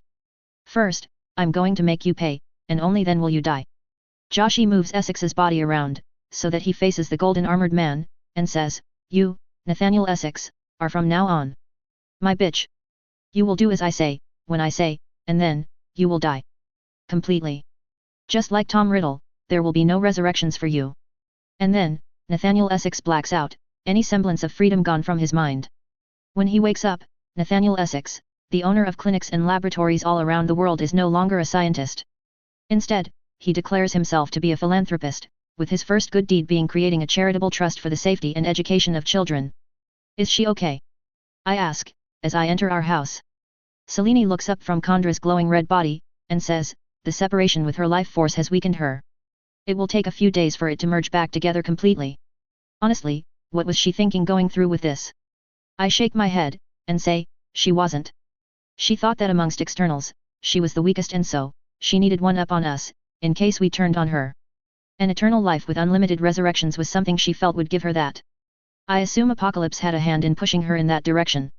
Selene sighs, and I take a moment to look Kandra over. She was healthy, since Selene had just knocked her out without hurting her.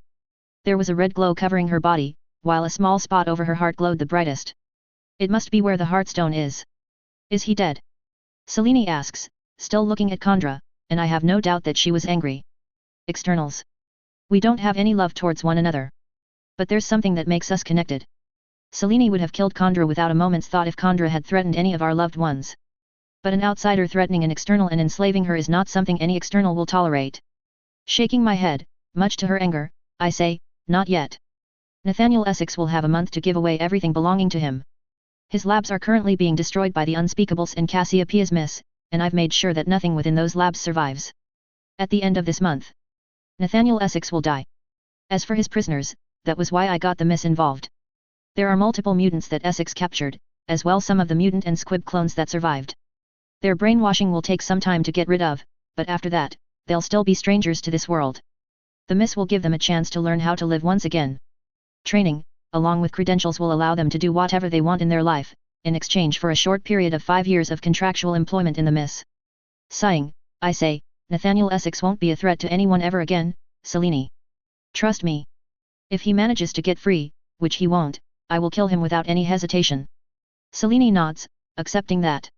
As Selene keeps staring at Kandra, I say, well, I'll go and check up on my golem. It's just about ready, I think, and I still have one agreement to honor before I can do what I said I would. Are you sure about that? Do you really want to go through with it?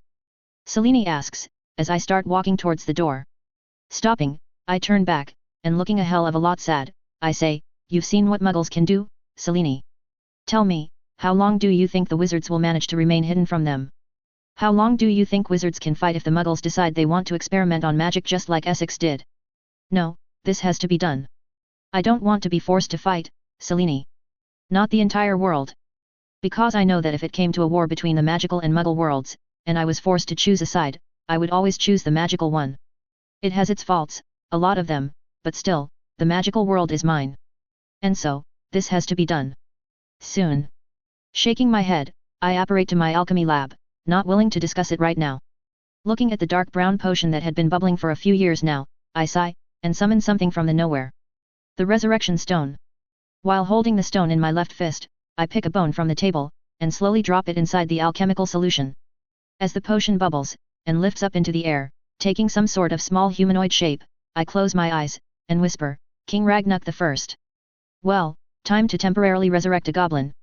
A/N, hey guys, I'm back. So, yeah, my grandmother is dead. I had gone back home, or to my parents' house I'd say, along with all of said grandma's descendants. Her one brother was still alive, and he came too, along with a lot of our family friends and relatives. The funeral happened the next day itself, May 5th, but in my religion the funeral rites go on for 13 days. We did the 12th and 13th day rites yesterday itself, yet, I don't understand the logic either, and I came here, back to my flat, this morning. We're recovering, not completely yet, but we are. It wasn't a shock, since her health was bad for a long time, but still, it hurts, you know. She's been a constant presence in my life for the last 2 years, when I stayed at my parents' house during and after COVID. And now, she's gone. But I need to move on. I'll miss her, but I can't just keep wallowing in sadness forever. So, here I am, back to posting and back to writing. Now, on to the story. Nathaniel Essex is completely under Mason's control right now. Mason doesn't want his money, or his labs. I know people will be disappointed, but I don't want to have Mason step into the field of science at all. He's a wizard, and he will remain a wizard. So, his money will be donated, and he has a lot of it. His labs destroyed, specimen destroyed, his berserk slaves killed, and any genetic data erased. His laboratory equipment, which you might have noticed is way too advanced for that era, will also be destroyed since Mason doesn't want Earth science to become so advanced so soon. Kandra in her heartstone. She basically separated her life force from her body using a magical ritual, and since she's a witch as well as an external, it didn't kill her. As long as the heartstone is safe, she will remain unkillable, and even other externals and gods won't be able to stop her from resurrecting. Unfortunately, it also weakened her enough that Essex managed to defeat her when the stone wasn't in her possession. Selene and Mason had a small disagreement, but it obviously isn't enough to break them up. They've been in love for 2,000 years. So, yeah. Just a few chapters remaining, where it will be revealed what this plan of Mason's is, after which, MCU. Chapter 103, ICW. A/N, Patreon, HelloDarkness07. Watching the homunculus take shape, I sigh and sit back down. An agreement made so long ago, yet fulfilled just now. Honestly, I'm a bit ashamed to admit it, but I had forgotten about the deal I had made with Ragnarok. In exchange for helping me create the swords which became Galad Magol and Dermagol, I had vowed to create a homunculus for his ghost to possess, and allow him to check in with the Goblin Nation. When I had removed the bond that Aunt Mia put on me, that prevented me from healing other people without their permission, I had unintentionally removed all magical oaths and bonds binding me. It was completely unintentional, but appreciated nonetheless. I doubt that would have worked on anyone other than me, the guardian of magic, however. And then, I moved on with my life. I had a woman to love, places to see, adventures to have, and all that. Between all that, I forgot about my promise to Ragnarok the First. It wasn't until I visited the Chamber of Secrets for the Resurrection Stone recently that I remembered it, funnily enough. I saw the giant magic silver spoon, and then suddenly I remembered the promise. I could have not gone through with it, I could have just ignored it, but why would I? Creating a homunculus that would last 2 weeks is not going to harm me, it won't be any trouble either. And if I don't honor this agreement of mine, what's to say I'll even trust my own words anymore? And so, I spent the last year preparing and creating the alchemical solution to my problem. With a crack, the cauldron shatters and a 3-foot-tall goblin lands down on the floor, disoriented. For a second, he lays there unmoving, before. Gah! He gasps, breathing in fresh air after over 900 years. Waving my hand, I conjure a pitcher of water and hand it to him, watching as he greedily gulps it all up. He then tenses, finally noticing me, and turns his eyes towards me. I wave at him, and taking a step back, sit down on my chair, waiting for him to make the first move. Instead of attacking me, or trying to run away, Ragnarok sits down on the floor, the pitcher beside him, and just stares at his pointed hands as he keeps moving them around. This feels so real. He whispers, after a while of playing with himself. While the ghost Ragnarok spoke in modern English, because of a quirk of the Resurrection Stone, this Ragnarok spoke in the Anglo-Saxon dialect of Old English. Nodding, I reply, the golem is as real as I could make it, since it was made out of your bones. Which I had to dig out of an old forgotten mine belonging to goblins, annoyingly enough. You can eat in it, sleep in it, fuck in it, fight in it, and even die in it. You can do everything as if it was your own body. Hell, if you do find someone to fuck, you could probably also become a father, although I don't know that for sure. Ragnarok nods, and looks down, finally noticing his nudity. Leaning forward, he taps his long pointed nail on the ground, and sends out a pulse of magic that covers a couple meters around him. The magic seeps into the ground and melts it, turning it into a liquid. The liquid then rises and starts covering Ragnarok, sort of like an earthen cloth. As the spell stops, Ragnarok now wears some sort of dulled steel armor, along with some cotton cloth underneath it. The ground also rises up to form into an axe that he picks up and puts on his hip. Damn, that's impressive for someone that has been dead for 900 years. Goblin magic, magic that focuses on the earth with their specialization being metals. They can transmute the earth on a very small scale, and even some would manipulate it, which makes them a bitch to fight inside the caves. He then turns towards me, and asks, how long has it been? Since you last called me here? And how are the swords? Smiling sheepishly, I say, I'm afraid it's been a long time since I last called you, King Ragnarok. 14 years, in fact. As for my swords, I still use them, but I've reforged them multiple times since then. Ragnarok scowls at the fact that I took so much time, and says, show me. Or maybe he's just displeased that I reforged something he believed to be perfect. I snap my hand to the side, conjuring my orcrists in one hand, and float them over to him. As he starts caressing the swords, his eyes wide at the magic he can no doubt feel from them, I ask, what do you think? Exquisite. He whispers, excited. He then holds the sword up, and spins it around, smiling when he feels the magic thrum happily at being used. He says, when you said you reforged the swords I expected you to have made something far, far inferior to the old swords.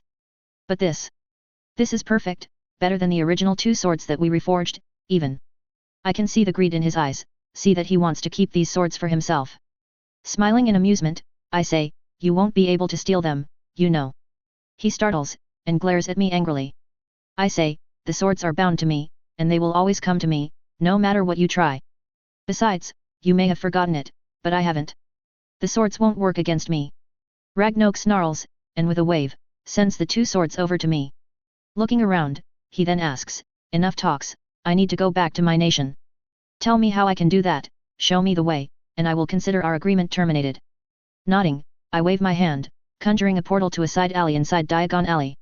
As we exit out into the alley, Ragnarok looks around at the wizards shopping there, and asks, there's too many wizards here for this to be a goblin nation, wizard. What are you playing at? I chuckle, and say, what you used to live in was a time of war, King Ragnarok. Goblins and wizards couldn't handle being in one another's presence then. Now that the magical beings have completely retreated from the Muggle world, the 2 races have had no choice but to mingle. Sure, there are battles and wars still, the last Wizard-Goblin War being just 150 years ago, and there are some disagreements here and there. But on the larger part, goblins and wizards are at peace.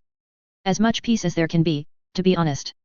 Even after 2,000 years of living I can't say I know everything about goblins as a race, and how they might react in specific situations. They're greedy, devious, prideful, but they're also hard-working and will keep their word to the law.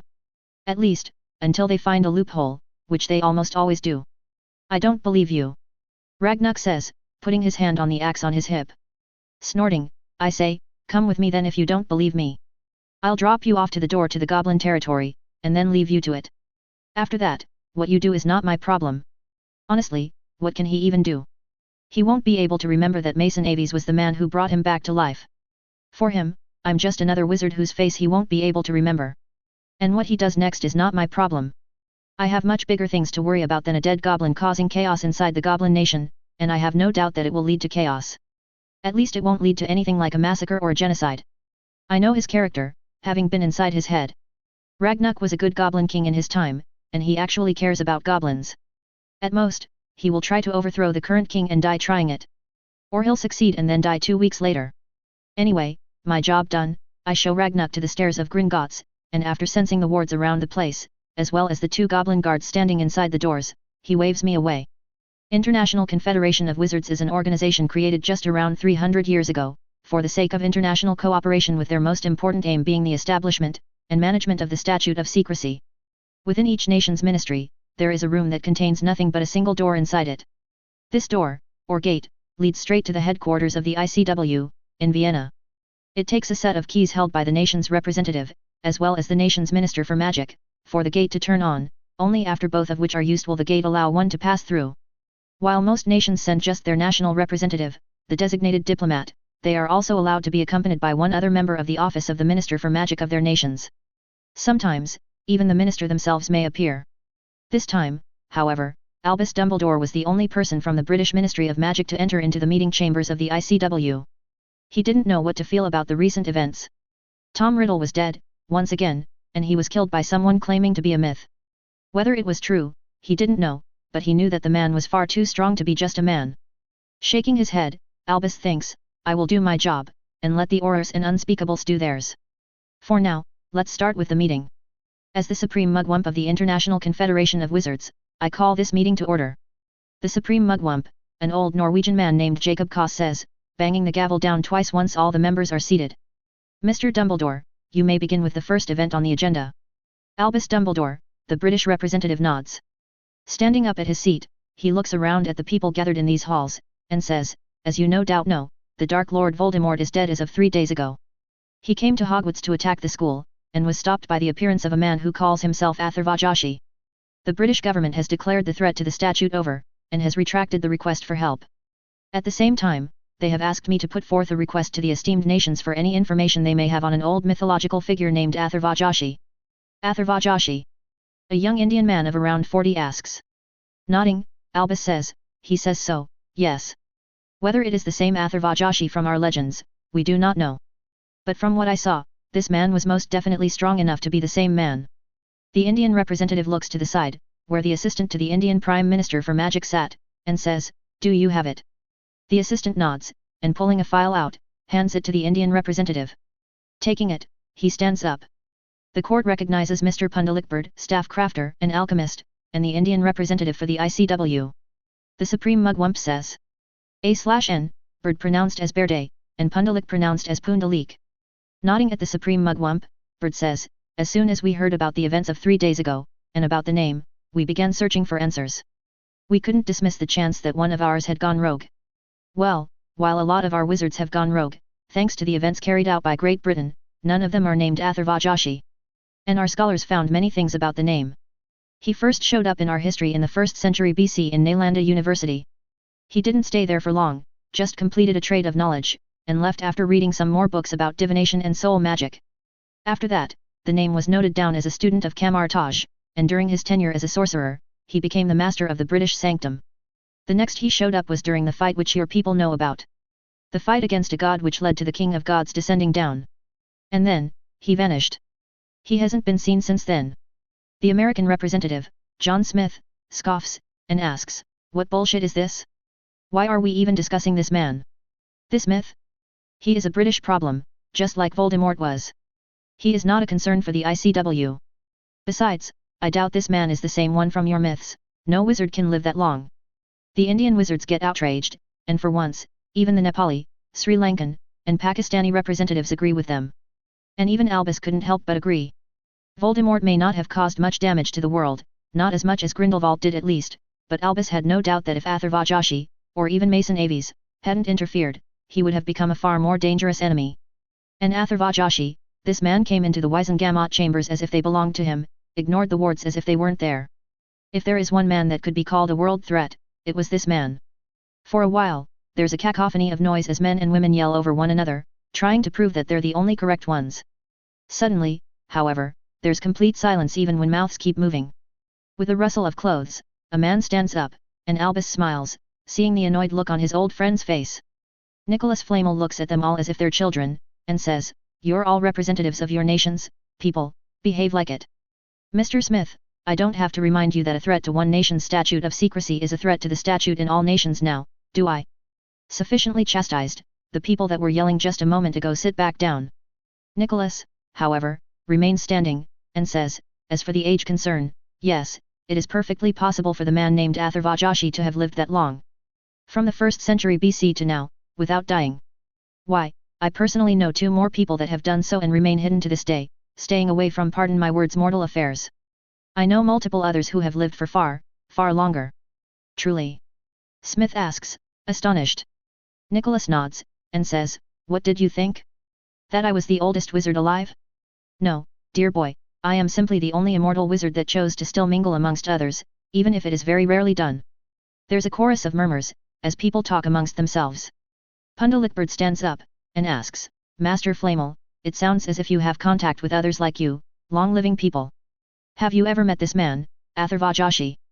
Nicholas shakes his head, much to Bird's disappointment, and says, I'm afraid not. While us immortals like to keep an eye on one another, it is possible for one to have slipped our attention. I even asked a couple of my friends if they know him, but alas, they didn't tell me anything if they did. I would like to meet this man, ask him why he didn't interfere before. The Japanese representative, Tadashi Hamada, says as Nicholas sits down. What do you mean? Albus asks, being the only man still standing, since he was the one leading this meeting as of now. Hamada hums, and says, why did he interfere now? Why not before? Why not when Grindelwald was gallivanting around the world? Why not when any of the other Dark Lords were killing people by the thousands? Why not when Britain was doing so much injustice against his own home, India? I am just curious, if this Atharvajashi believes himself to be an honorable hero, why didn't he save his home from being conquered? Albus nods, accepting those questions as valid. Even he had them, even he had wondered why this man hadn't interfered before, and why he did now. What were his reasons? And were any of those reasons nefarious? Suddenly, he hears the sounds of chuckles along with a voice that says, trust me, it was no heroic act but purely a selfish one. The voice came from the center of the room, a point that the chairs of the ICW members were surrounding. The members all pull their wands and staffs, and along with the auras and unspeakables, point them at the spot. Within one blink and the next, Albus sees a man standing where no one just was, and he was sure of it.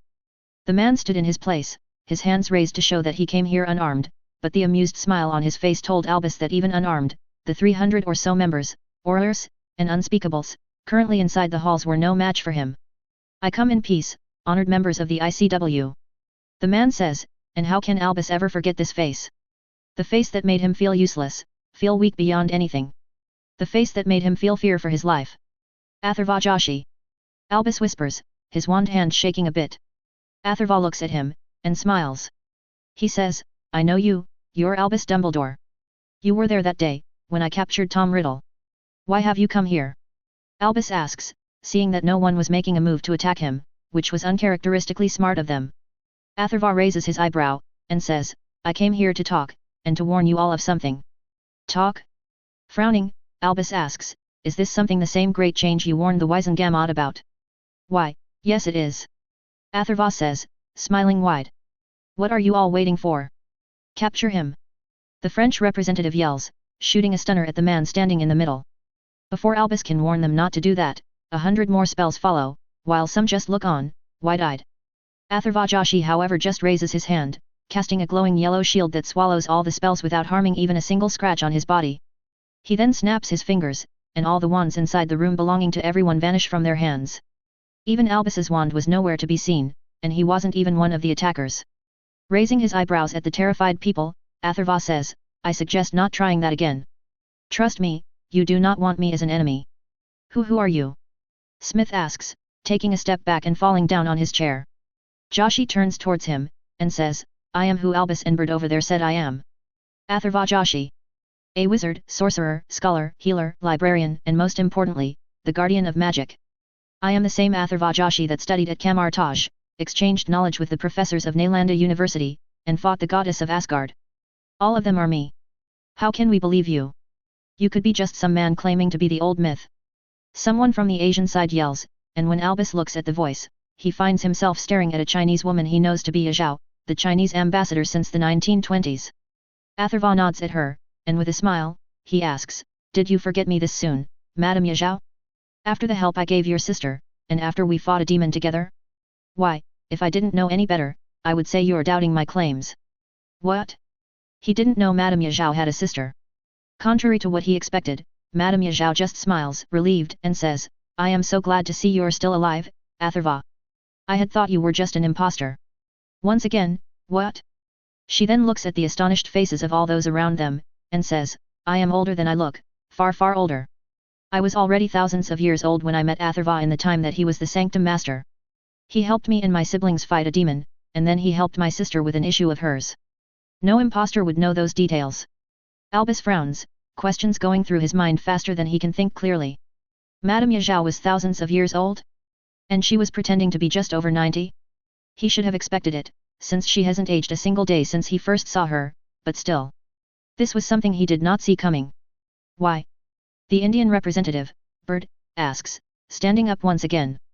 When Atharva looks at him, he asks, Why didn't you help us? Why didn't you save our nation from being stolen from? Atharva smiles, a bit sadly, and asks, Why should I have? Bird gasps, and says, India is your home. Atharva sighs, and says, When I was born, it wasn't even called India. Shaking his head, he says, I lived a life in India, Mr. Bird. I was born there, and I grew up there. And then, I moved on with my life. I moved on from my home. I found myself in Alexandria, fell in love there, and then, after Kamartaj and the London Sanctum, I found my own place in the world, and I found a new home. India was not my responsibility, and neither was the rest of the world. As I said, the reason I interfered this time was nothing heroic. It was purely personal. What was the reason, may we ask? Albus asks, as politely as possible.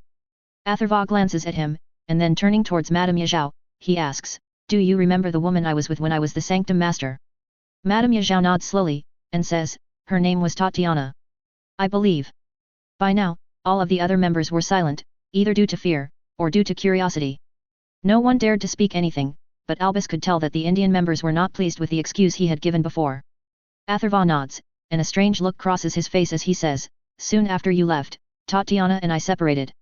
She went on to live her own life, and I mine. Lord Voldemort killed the last descendant of Tatiana's adopted and only daughter. And that is why I interfered.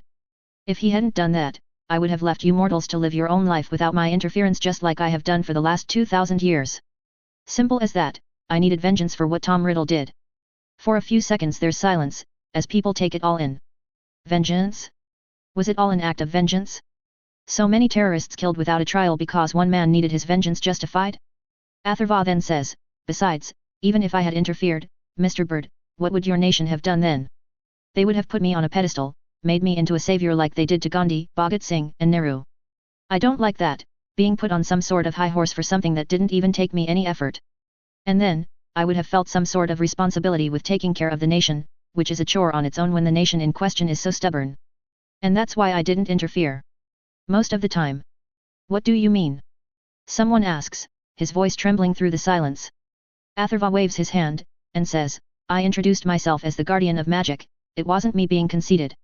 I was named that when I fought and defeated the Asgardians goddess of death, Hela. I had taken on the duty of making sure magical creatures don't die out by any hands, be it wizard, muggle, or divine, or even demonic. And so, Mother Magic came to me and bestowed the title on me. For 2,000 years I've ensured it, hiding away animals when it seems they're going to be endangered. And sometimes, when a Dark Lord crosses too many boundaries, breaks too many laws of magic, I step in and orchestrate their deaths. I do interfere, but I don't do it directly. Tom Riddle was the only Dark Lord I directly fought. The Dark Lord Inferius, I killed him by taking over his Inferi and having them kill him. Dark Witch Alkema, I killed her by having one of her experiments blow up on her face. Dark Lord Famine, well him I killed directly. Stabbed him in the chest with his own cursed dagger. A dagger which he had used to spread diseases all around the Roman Empire, Albus remembers. Albus thinks that this man was not as devoted to his goal as he said. He could tell that above all else, the man was really selfish. Where are the animals he saved?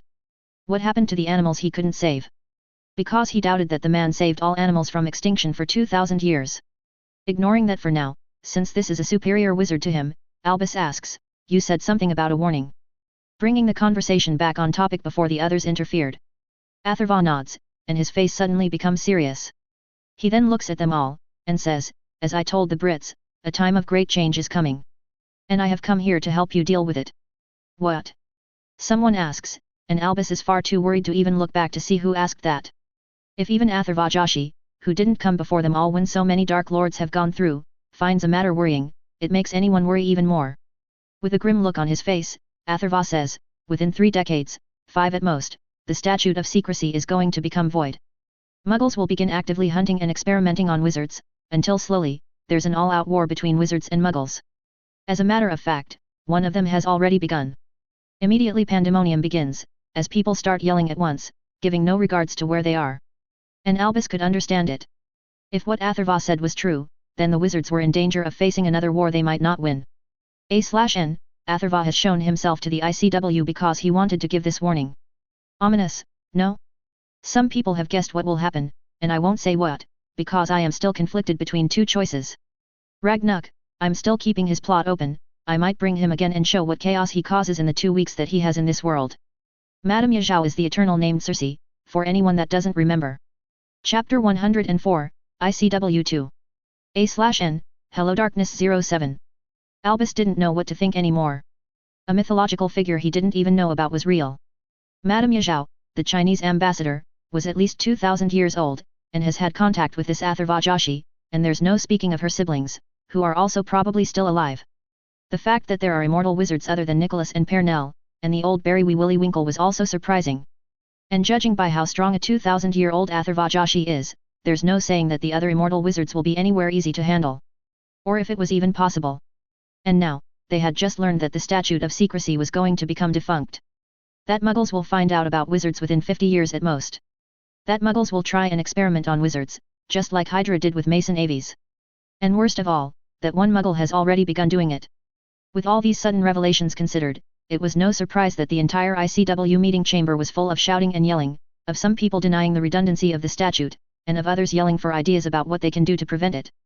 With a snap of his fingers, Atharva Joshi returns the room to tense silence once again, and says, "See, this is why I prefer solitude. Please don't start yelling once again, speak one at a time." Realizing that they have their voice back, one African wizard stands, and asks, "How do we know this is true? That this isn't a plot for you to take over the ICW?" Even Albus knew what a stupid question that was, but judging by the frowns on most of the people there, Babaji Akingbade wasn't the only man to wonder it. Atharva smiles, amused at the question, and asks, "You really think I need to trick you to rule over you all? Trust me, if I actually wanted to, it wouldn't take me more than a single week to bring the entire wizarding world under my rule. But I don't want that, so you're in luck." That does not reassure anyone at all. As for the veracity of my claims, I can't prove it to you. I could show you my memories of the vision I received, or I could take you to the future to prove it to you, but no matter what I try, you will not believe me. Illusions and tricks, you will say. So, I guess you have just my word to go by. Atharva says, as he waves his hand. And just like he had said, an illusion starts covering the walls, showing them all what looks like a hospital, with multiple people laying on different beds. The vision focuses on one bed, which shows a young man lying unconscious, his gut cut open, with a team of doctors working inside it. There was a file hanging near the bed, and as soon as Albus notices it, the vision zooms over to it, allowing them all to read it. Amongst other things, the file stated the name, Wilson Walker, nationality USA, age 19, and his wizarding status, first generation. There was also a sentence underlined, that said, "Captured from his home, the wizard used a manner of matter manipulation attacks, casualties 4 soldiers. Attacked in his own home, Albus realizes. As the vision retreats, showing them the walls of the ICW chamber once again, Albus looks at Atharva, who was now sitting on a chair he had no doubt conjured.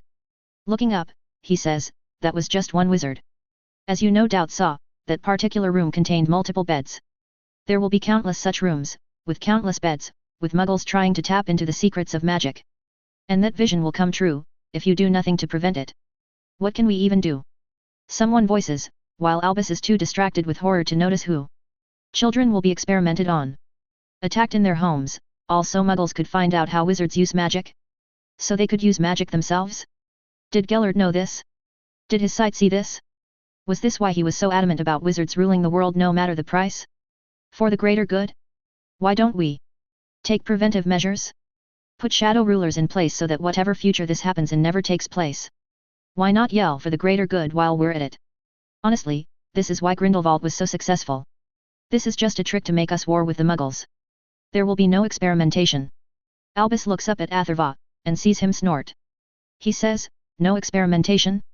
Dear boy, Albus internally snorts, seeing that the one who he called boy was definitely an old man of around 110, there have already been experiments on wizards. Didn't you hear me when I said it? One muggle already found out about wizards, and he experimented on wizards, tried to clone us, and succeeded on one count. Who? Who is it? If you know so much, tell us his name. Someone else yells, gaining some support from his neighbors. His name was Nathaniel Essex, otherwise known as the Nazi general, Nosferatu. Atherva Joshi says, and for a second there's only silence. Albus scowls, of course he recognizes the name. When he had gone on private missions to destroy Hydra convoys by himself, he had heard that name spoken in hushed whispers. Nosferatu, the scientist they were all scared of. Last he had heard, Nosferatu had died after fighting Mason Aves. Atherva continues, and says, Nosferatu, after his battle with the British wizard, Mason Aves, gained a hate for wizard kind. Before, he didn't care about wizards, thinking they were not strong enough to be under his notice. And make no mistake, he was most definitely strong enough to believe that. He had gifts of his own, not unlike our magic, that allowed him to do a variety of things. Mutanter, I've called those gifts. And those gifts made Nosferatu believe that wizards, were beneath him. But Mason Aves proved him otherwise by defeating him, and killing his body. And so, Nosferatu tried to experiment with magic. He tried to clone wizards into his personal weapons. Clone. Someone near Albus whispers, not understanding the word. Albus turns towards the French representative, and says, it is exactly what it sounds like. Take one person, and make a twin out of him. In all ways, it is a clone of the other person with all the characteristics and quirks. You wouldn't know a clone from the real person unless you really examined them both. Once again, there's a horrified silence, as attention shifts over to Albus now. Mr. Dumbledore is correct. Nosferatu had a gift with that branch of science. As a matter of fact, he had already cloned hundreds of bodies for himself to use, each perfectly suitable for his soul to be housed in. Some even had more gifts than usual, allowing him to manipulate matter with his mind, or read thoughts and memories, or control the elements. All without magic. But he wanted magic now. He wanted magic of his own.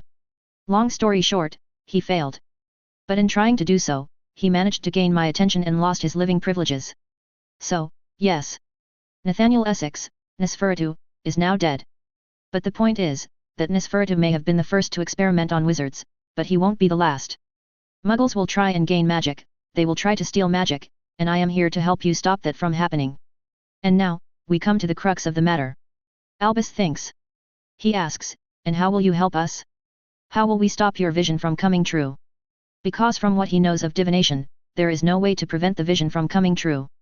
He didn't believe it, personally, but having studied under Nicholas and Pernell he had learned some things, one of them being the inevitability of prophecies. Atherva nods at Albus, and says, easy. We make a new home for ourselves, away from muggles, away from being forced into seclusion. Somewhere wizards will be free to practice magic into the open without a single muggle finding us. And let me guess? You become the king of this new world. The Russian representative asks, his thick voice making everyone frown in thought. Atherva snorts and says, if I wanted to be king, I would have been the king. As I told Bob Ag Aching Bait over there, I won't need more than a single week to take over the world if I actually tried. No, I will remain in seclusion as I always have, stepping in only when I'm needed. Just like always. He looks around, and seeing the doubts in all their faces, he sighs, and says, look, my part in all this is just making all this possible. After that, I won't interfere in your affairs at all. Your countries can keep on governing as they always have, keep making stupid decisions like you always have, I won't give a single fuck about it. The only time I will interfere is when I will be absolutely needed. For a moment, there's silence, as people think it over. What else can they do, Albus wonders. No one has their wands, Joshi has stolen them.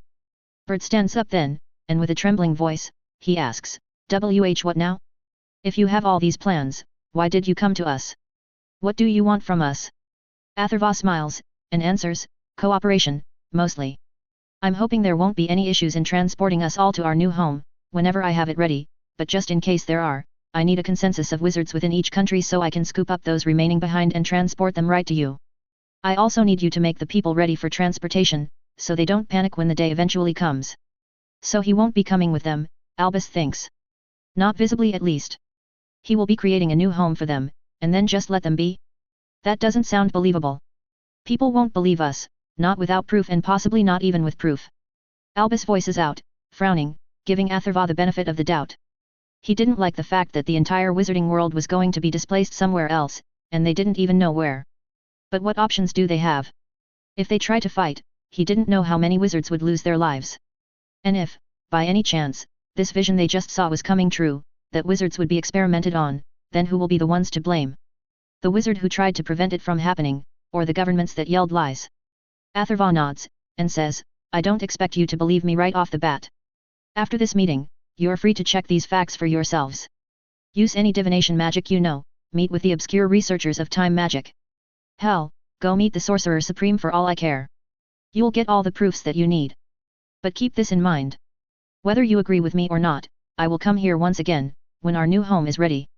And when I do, you have 1 month to get everything ready before I begin the transportation process. But until then, goodbye and good luck.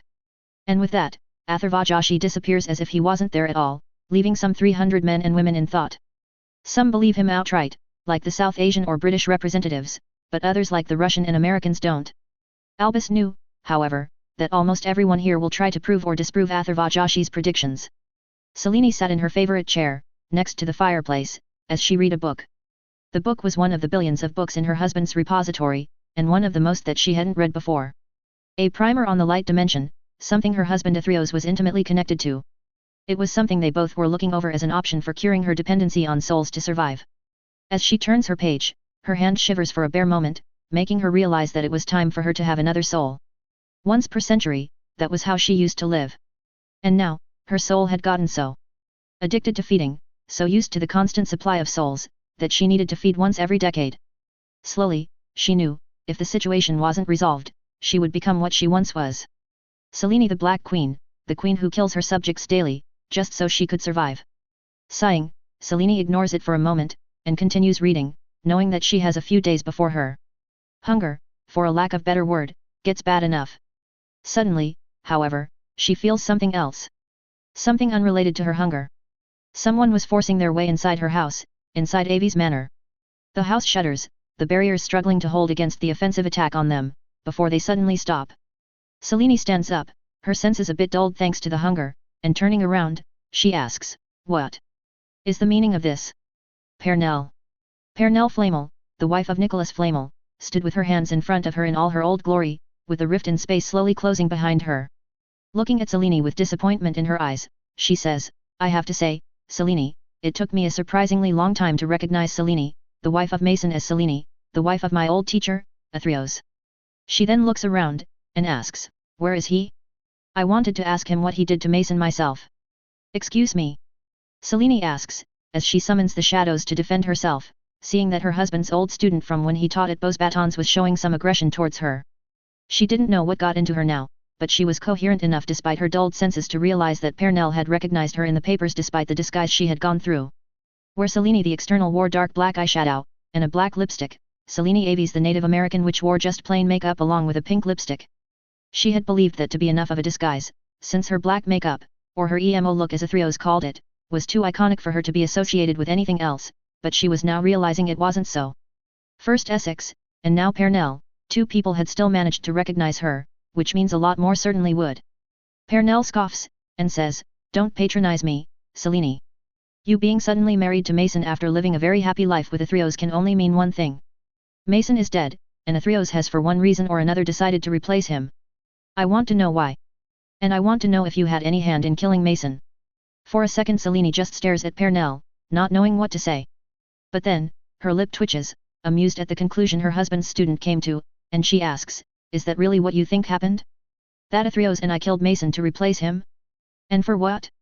Pray tell, what purpose could we have had for doing this elaborate plan? Saying so, Selene starts walking towards the kitchen, turning her back to Pernell, showing a disregard of her as a threat to her. Scowling at her, Pernell starts following Selene, and says, I don't know yet. I assume it has something to do with the ICW meeting that's currently going on, since he's not here today. It could be that Mason was just a convenient target, someone that was strong enough that Athreos won't have to hold himself back too much.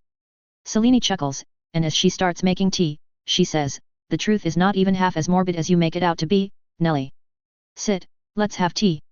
I am not here to drink tea. Mason was a good man, and I want to know if you had a hand in killing him. Pernell hisses, taking a threatening step forward, her wand now in her hand. Sighing, Selene turns around, and says, Mason isn't dead. The truth is something far more complicated, and will be hard to believe, but I assure you, neither Athreos nor I had any hand in killing or replacing Mason Aves. I swear on my love for Athreos that I'm telling the truth. Pernell pauses, and Selene takes the time to wave her hand to speed the process of tea making, and pours 2 cups. As she sits down on the dining table, Selene points Pernell at the other chair, and says, drink, and I will explain everything. Explain first. Pernell says, not making a move to touch the cup.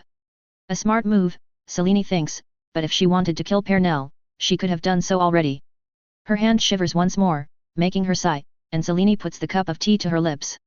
She looks up at Pernell, and says, you have it all wrong, Nelly. Mason Aves and Athreos Etos, both of them are the same person. They always have been. Since the moment he was born, till this moment.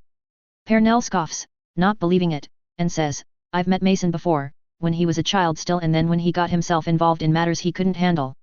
I would have known if it was Athreos. And I met Athreos during those times too, so don't bother trying to say Athreos did something as stupid as locking his memories away. Wouldn't be his first time, if it was the truth. Selene mumbles, taking another sip. Shaking her head, she asks, when Mason got himself involved in matters he couldn't handle, as you so eloquently put it, what was he doing? What subject was he studying? What's that got to do with this? Pernell asks, frowning in confusion. Smiling, Selene answers, everything, dear Nelly. Everything. Still confused, Pernell says, he was studying time magic. He had done some spell that was dealing with thousands of years at once.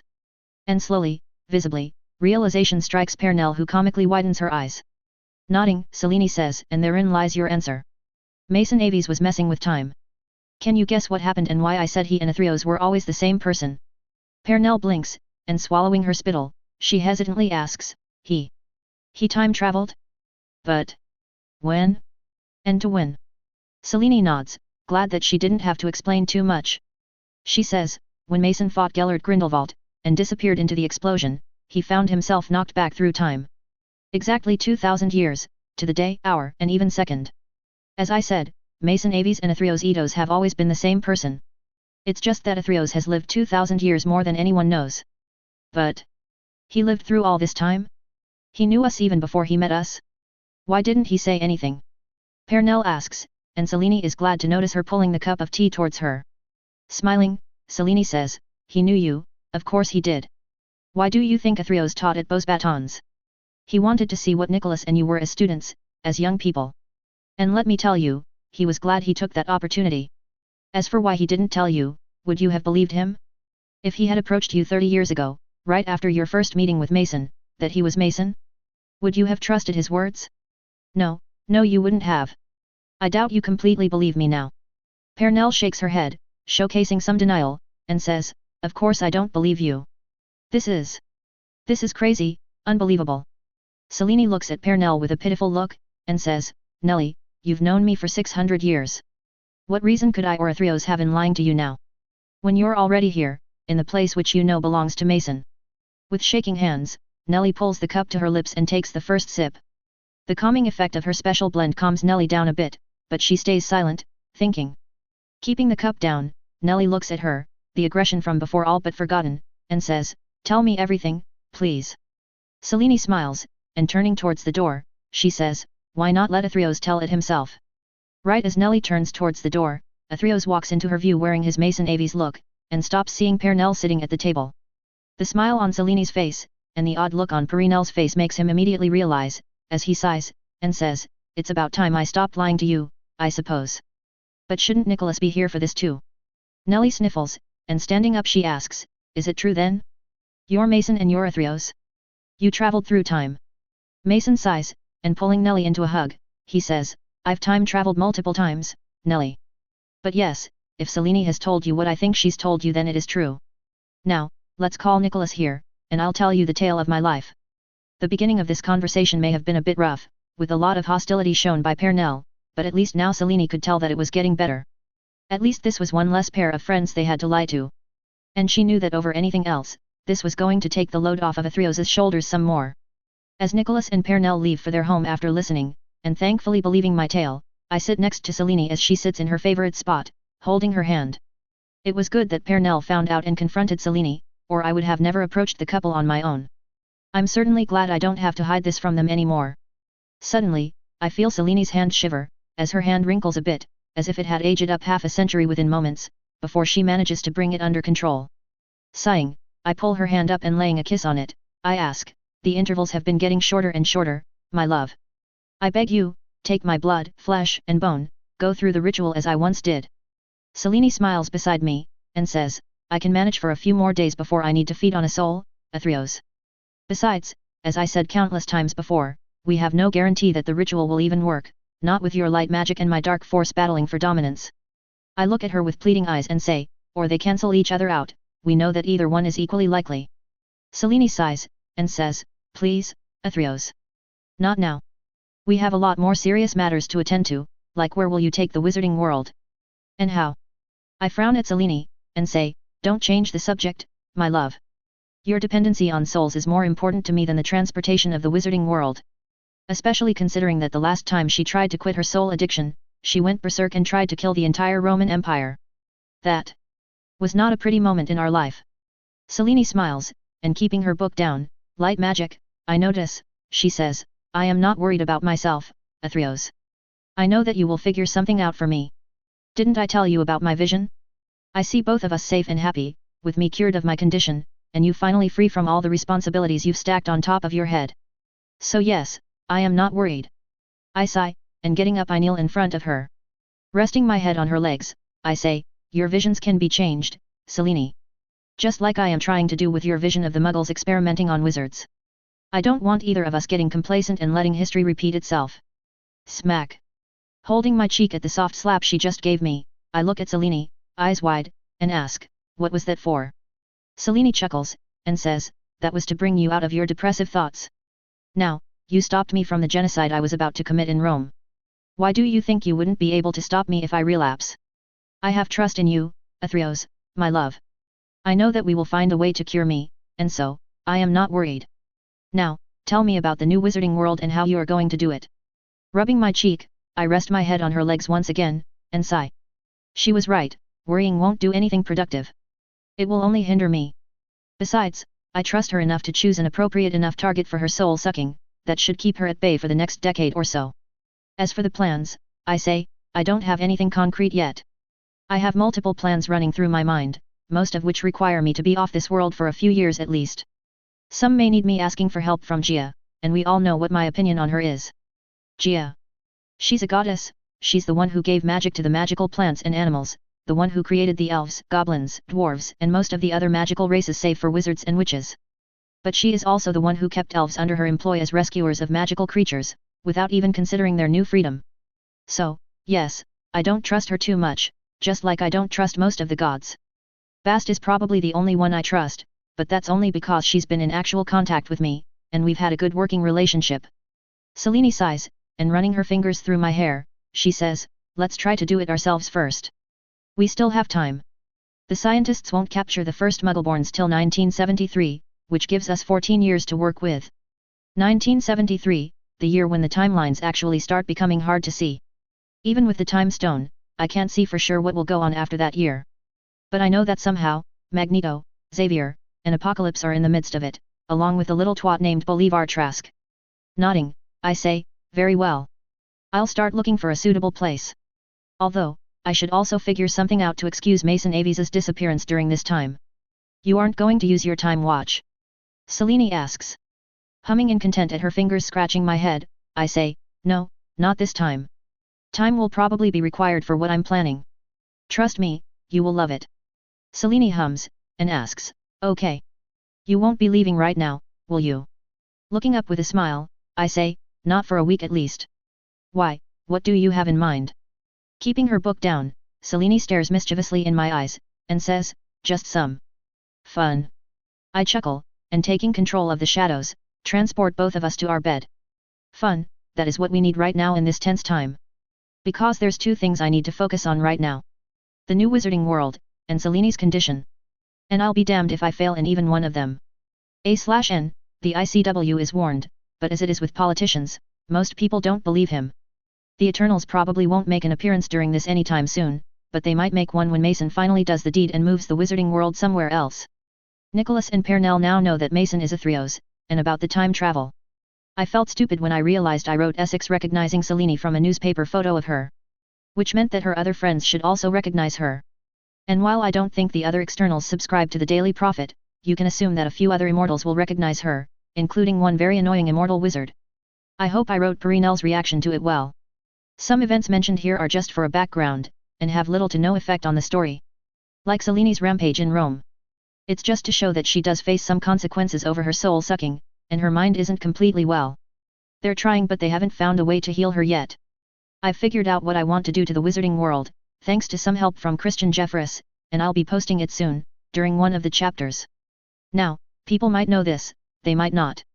But I've decided not to include the X-Men movies in this book. I will either do a callback for the events of those movies and how Mason's presence changed them, but the movies themselves won't be coming in this story. I'm hoping to write a spin-off for just the X-Men events, including Apocalypse. So, wish me luck. Chapter 105, Childbirth. A/N, part4, HelloDarkness07. Standing outside my castle on Sanctuary in the middle of the night, I look up with a smile on my face, staring at the stars. I remember, when I was not me, when I was not Mason, I used to have a dream. I wanted to become an astronaut. I wanted to be someone who flies his own spaceship into space. That's why I had gone on to study physics after high school. Unfortunately, while I was studious at first, my interest for the other subjects within physics held me back. I loved astrophysics, but the other branches of physics were something I could have done without. Especially classical mechanics and electronics. I hated those two subjects. Quantum mechanics was my second favorite subject, I remember. Alas, nothing ever came off of it. I remained a mediocre, and sometimes worse, student. I never even got to hold my master's degree in my hand, and I forgot all about it once I became a wizard. I still held some fascination towards the stars, however, towards space. Stargazing, people call it now. And now, I was going to walk amongst the stars. I'll be the first wizard to go into space. The excitement I might have felt for it is being overshadowed by the trials hidden right around the corner. I mumble to myself, sighing and looking back down. Sanctuary, my home for the last 2,000 years. It has been flourishing, even without any input from me. Magically expanded space allowed the animals to keep growing in numbers, and so, my goal has been achieved. A safe place for magical creatures and animals, a safe place away from humanity, even the magical kind. A place on a planet that isn't safe for us anymore. And now, it's up to me to find us a new place, find a new home for the magical world. I already have a few places shortlisted for that, and this visit will just be to decide which one is most suitable for our needs. The list was big, at first, but some places were removed from it due to one reason or another. Mercury got dropped because it's just too close to the sun for me to be comfortable. Spells might allow me to make the planet habitable, but maintaining those spells will be a full-time task. Mars got dropped because of its proximity to Earth, and also because the gravity is too weak. Although, the second point is non-consequential, since enchantments might allow me to change the gravitational force exerted by it. But yes, the proximity to Earth is a problem, and people might notice what I'll do leading to problems in the future. Similarly, our moon was also deemed as not an option. Jupiter and Saturn are gases, but the moons were considered. Amongst them, Titan, Enceladus, and Europa were at the top of the list thanks to their water content, and a size just perfect for our needs. So, my list contains the three named moons, and the planet Venus. Yes, Venus has issues. It's too hot, has a poisonous atmosphere, and a lot of other problems, and that's why I'm going to space. To see if there's a way to change that. And sure, it's also twice as close to Earth as Mars is, but the point is that not many people keep an eye on Venus at this point in time. So it is still a viable option. Sighing, I close my eyes and manipulate my cavake to cover my body, this time with a helmet included. Kavake, my armor relic that I created using the magical gold from the original Prati Kavake, Asgardian steel that I got from the Berserker staffs, and magical silver, with just some parts made out of vibranium. The chest, back and head had a vibranium A coating along with the legs, and my nail claws, whenever they came out, were covered with vibranium B. Kavake could defend me from most attacks, both magical and physical, thanks to a combination of energies flowing through it. But that wasn't important. What is important right now, is the fact that it allowed me to stay intact in the extremely low pressures in space, as well as allow me to breathe without any issues. No matter what atmosphere I go in, I will be breathing in oxygen, and breathing out carbon dioxide. Magic, baby. Done reminiscing, I breathe out once, and using telekinesis, float up into the air. Slowly, I start rising upwards, my telekinesis increasing the speed as I keep moving up. A telekinetic barrier allowed me to face little to no air resistance, and within a minute, I find myself floating above Earth, right outside its atmosphere. Been here 2000 years, and this is the first time I'm floating in space. I really should have done this earlier. I whisper, looking at the majesty of our planet. It is beautiful, and I really regret wanting to take wizards away from here. But I'm not stupid enough to deny that Earth won't be safe for us anymore. Humanity has proven time and time again that they don't tolerate the existence of people different from them. Muggles have hunted mutants and mages for as long as they have existed, mutants look down on Muggles, mages look down on anyone not them, and they also enslaved elves. And it's not always discrimination against others. Sometimes, it's discrimination against their own kind. Mages discriminate against other mages, just because of their parentage. Mutants think themselves above weaker mutants, and Muggles have literally enslaved other Muggles and even some mages. I've seen that firsthand when I was in Alexandria. Well, what use is worrying over it now? Let's just find a new home and get this over with. Turning towards the sun, I smile at the white-yellow ball of fire I could see in the distance, unblinded thankfully, due to spells on my Kavaka's helmet. I raise my left hand up and focusing harder than I ever have, start creating a portal in that direction, just a few million kilometers away. Portals, as long as you can see where you want to go, or you have already been there, or you can clearly visualize it, the distance doesn't really matter. I can go from here to the furthest point in the universe within seconds, but only if I know exactly where I want to go. In this case, I had chosen a spot far into the distance, in the vague direction of the Sunday. Flying through the portal I create another one, even more million kilometers away. And another one, and another one. One by one, each portal takes me millions of kilometers away from the Earth and towards the Sun, until one such exit out of the last portal, I see it. The planet Venus, with no moon around it. Although it looked just to be a small orb for me, meaning I was still far from close to it. A few more portals takes me nearer to the planet, until I get close enough to just fly into the atmosphere. Well, time to check the first planet out. Amanda Connors, previously known as Amanda Mueller, was scared. No, not scared. Terrified. For the first time in her life, she didn't have complete confidence in what she was doing. And the reason for that? Nathaniel Essex, who was also known as Dr. Nathan Milbury. Until a few months ago, Nathaniel Essex was behaving as normal, being his evil scientist self, and that was normal for Amanda. For decades she had been with him, his partner in mutant experimentation, but then suddenly, he changed. He destroyed his laboratory and clinic in New Jersey, and disappeared. People believed Nathan Milbury to have died in the experiment, but she knew otherwise. She had seen him just 2 days later, in the newspaper. A man named Nathan Jacobs had built a new homeless shelter, for people who find themselves without a house. She had tried to contact him, since she was still pregnant with the child that he had experimented on, but he didn't answer. For a month, Amanda had seen him in newspaper after newspaper, as he donated his money for good. Millions after millions of dollars, spent in charities, building orphanages and schools around the world, and homeless shelters too. The only reason he had ever done that before was so he could get prime experiment materials, but even that wasn't so fast and in such large numbers. So she knew something was up. And then, a month after his laboratory exploded, she heard the news. Nathan Jacobs was dead. Nathaniel Essex was dead. Only this time, she also knew that he wasn't coming back. Someone had taken over Nathaniel Essex's mind, forced him to give up everything he owns, and then killed him when he had nothing. When he had lost everything. And so, Amanda Connors had to disappear. She was 6 months pregnant when she killed her latest husband, faked her own death, and left on a ferry to Brazil. And now, 3 months later, she found herself in her own house in Namibia, tired after just giving birth to her child. The nurse was standing by the bed, her blood-soaked hands held in front of her, while her new child, her son, lay beside her. Amanda was staring at it, not knowing what to do now. Nathaniel Essex was no more, she couldn't just hand the child off to him anymore. And she didn't want the child, no. She just gave birth to him because she didn't know why she gave birth to the child, and why she didn't just kill it while it was inside her. Well, it's not like this was her first child. She had lost count of how many children she had given birth to and then abandoned in Nathaniel Essex's hands. There was a reason she was called the Black Womb. Suddenly, there's a thud, as the nurse drops down, either dead or unconscious. The sound of her dropping on the ground makes Amanda turn towards the nurse, and she widens her eyes, recognizing the woman in front of her. Kandra. She whispers, horrified, everything now making a lot more sense. The red-clad woman, showing a lot more of her legs than what is socially acceptable, steps out of the shadows, another woman by her side. Amanda didn't recognize her, but she could tell that this second woman was far more dangerous than Kandra could ever hope to be.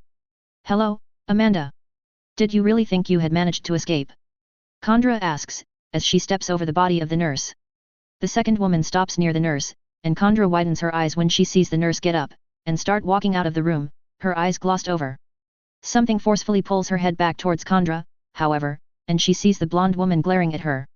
Amanda could feel that her wounds were healing, her strength was returning, but it was happening far too slowly to her liking. She was immortal, had a better healing speed than most other mutants, and still, she was too weak to make a single move right now. Too useless to do anything, Amanda watches Kandra pick her son up, as she says, so this is the child Essex had kept as his backup. Yes, I can feel it, the psychic imprint of Nathaniel Essex, it would have definitely allowed him to possess this child. If he was still alive, that is. Pity, he never even knew what happened to the child before I killed him. Amanda just stares, not caring for the child one bit, but with a heavy heart she realizes that yes, Nathaniel Essex was actually dead. And it seems Kandra and this unknown woman had a hand in it. Essex should have known that enslaving someone like Kandra, an external, would not come without consequences. And it seems the consequence was death, for him and for her. Is there any way I can ask for some leniency? Amanda asks, slowly getting up, her body now strong enough for that much.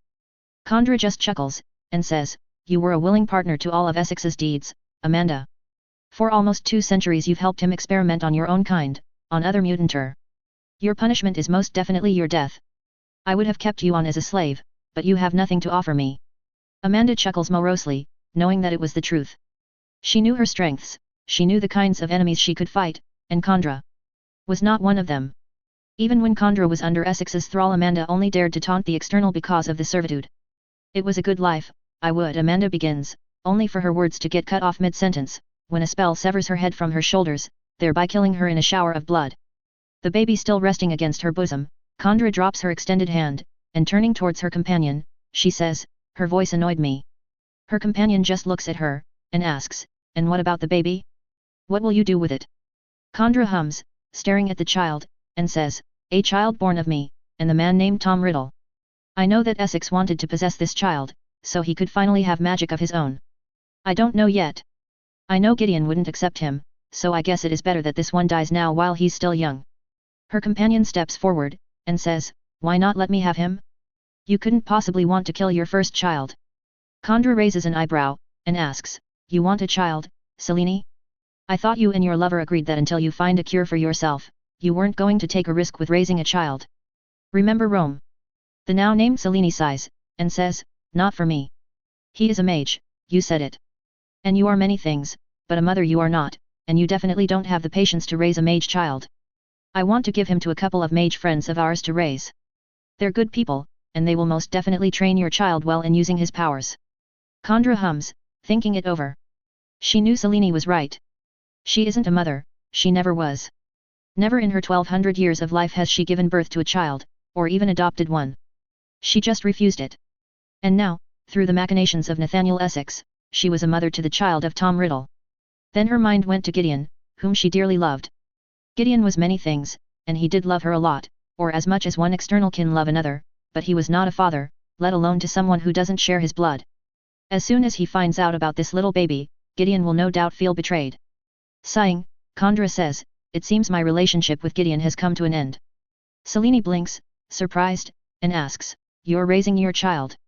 Kandra scoffs, and looking at her child with something akin to disgust, says, this child is the proof of the hold Essex had on me, so no, I would sooner kill this thing than raise it. Although I would hesitate some before making the decision. But I realized that Gideon wouldn't hesitate even a second to kill what he will portray as a betrayal in our relationship. I don't want any man, not even an external, killing someone of my blood. As Selene watches, Kandra hands the baby off to her, and says, do with it whatever you want. I don't care much, beyond the fact that it might become an external later in life and join our ranks sooner or later. But no matter what, don't tell me what happened to it, and whom you gave it to. Selene smiles, realizing that in her own way, Kandra cared for the baby, and didn't want someone like herself to raise her. At least she knows her limits. Selene thinks, with some amusement. Taking the baby in her hands, Selene snaps her fingers, conjuring the dark force which destroys Amanda Mueller's body. She then says, I don't have to remind you not to make that mistake again, now, do I? Kandra harumphs, and says, I was manipulated into it, by our esteemed leader Apocalypse. No doubt he had some plans for my heartstone. But no, I will not be doing it again. I may be weak amongst externals, but I will not be weakening myself furthermore. Maybe it's time for my Thieves Guild to start collecting power once again, I did miss it while under his servitude. Selene smiles, knowing that Kandra would be taking this incident to heart. A man enslaved her, and it wasn't even an external. Her pride has been hurt, and now, she will try to restore it, restore her previous strength. Nodding, Selene says, take care, Kandra. And don't hesitate to call on us if you need help. Kandra nods, and says, I will. Give Athreos my thanks for helping me, would you? Whenever he gets back from up there. Selene nods, and without saying anything, disappears into her shadows, along with the baby. The baby in question was asleep, tired from all the crying he had done after being born.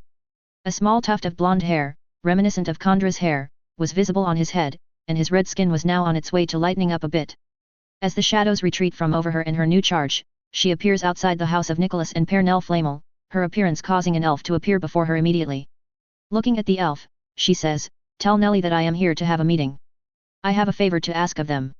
Selene smiles when the elf bows and disappears from the spot, knowing that the Flamels will be expecting her soon. Yes, if they accept, they will be the perfect parents for the child. Any child of Tom Riddle's will need a lot of love to grow old and healthy. Selene thinks, as she starts walking towards the front door, which opens to allow her entrance. She just hoped that the Flamels accepted the child as their own, and gave him the parenting he deserves. Knocking on the large wooden doors, Selene waits for barely a few seconds before the door opens.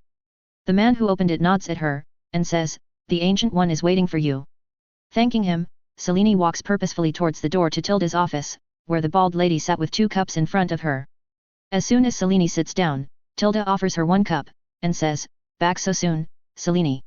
Selene takes a sip, and ignoring the small talk, she asks, so?